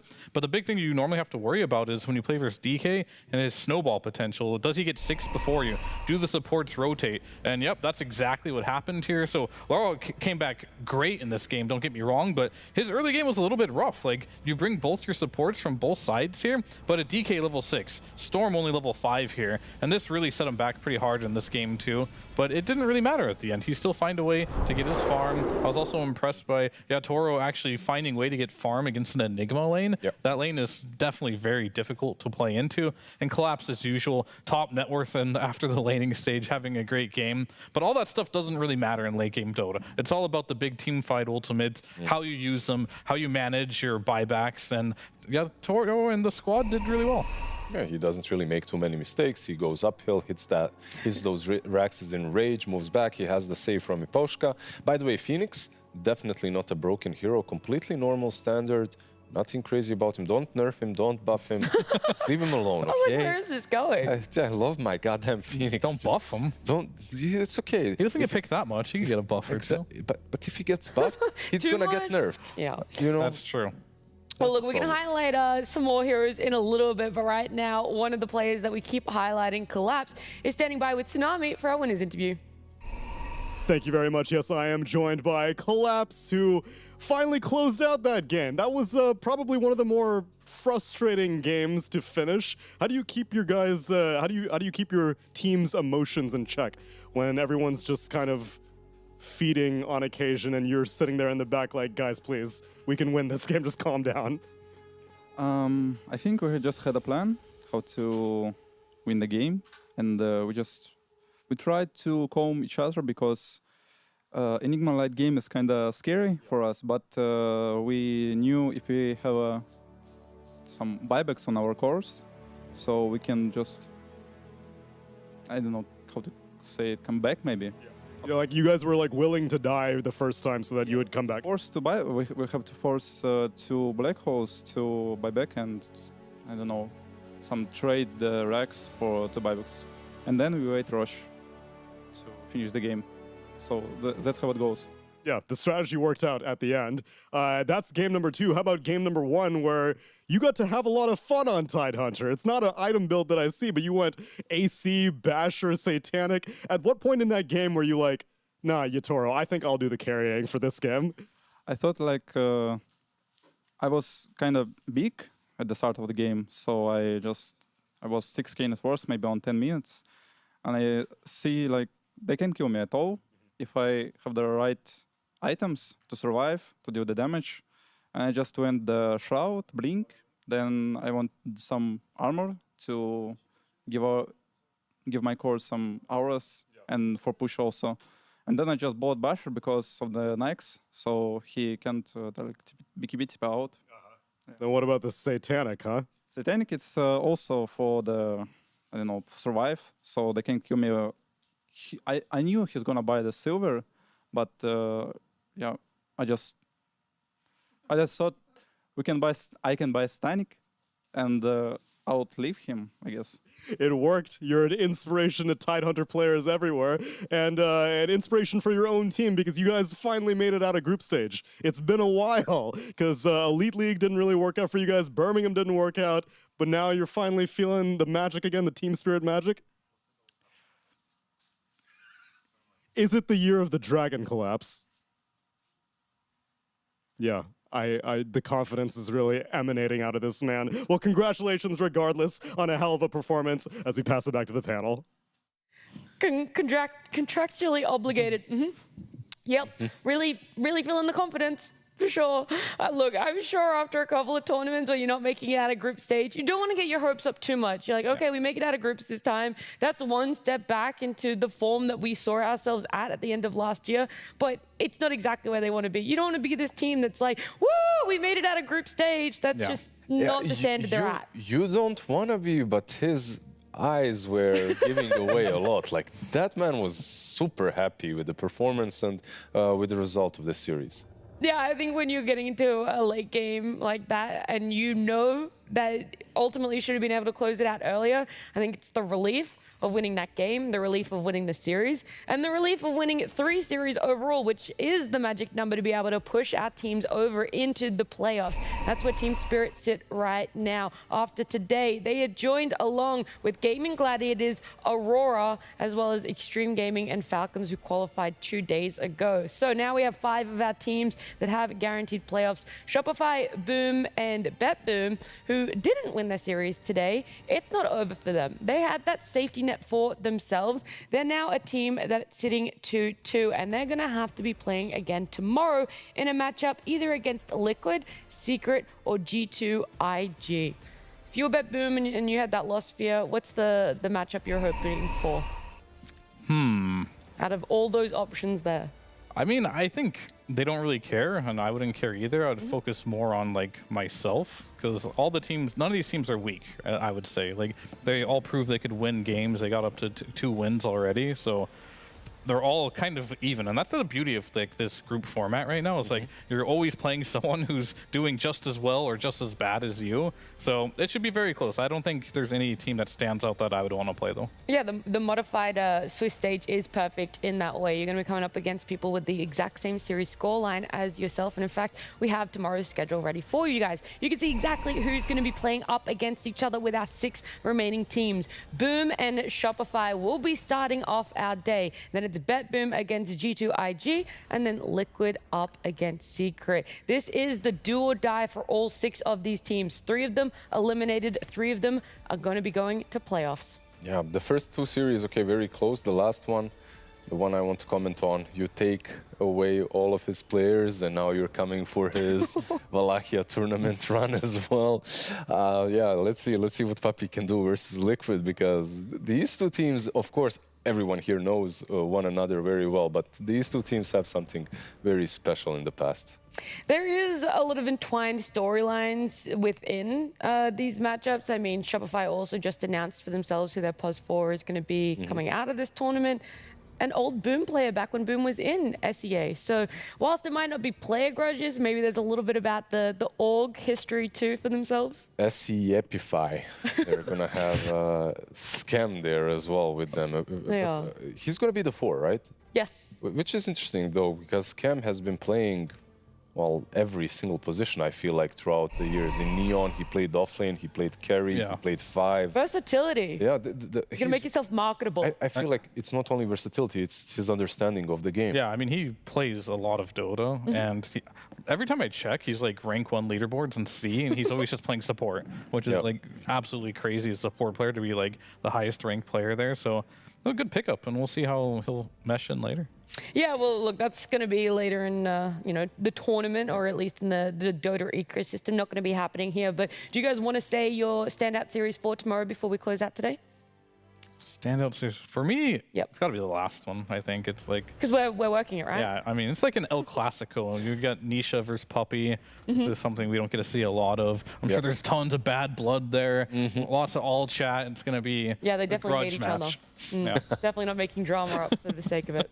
What about yourself, Lizard? Oh, I heard there's a lot of drama there, a lot of bad blood as well. They're coming. You're just gonna have to find out yourselves on tune in. Yeah, exactly. You're gonna have to come in and watch the first 2 series as well. Of course, maybe not as much drama, but inter-regional matchups which are, of course, always fun to watch in Dota.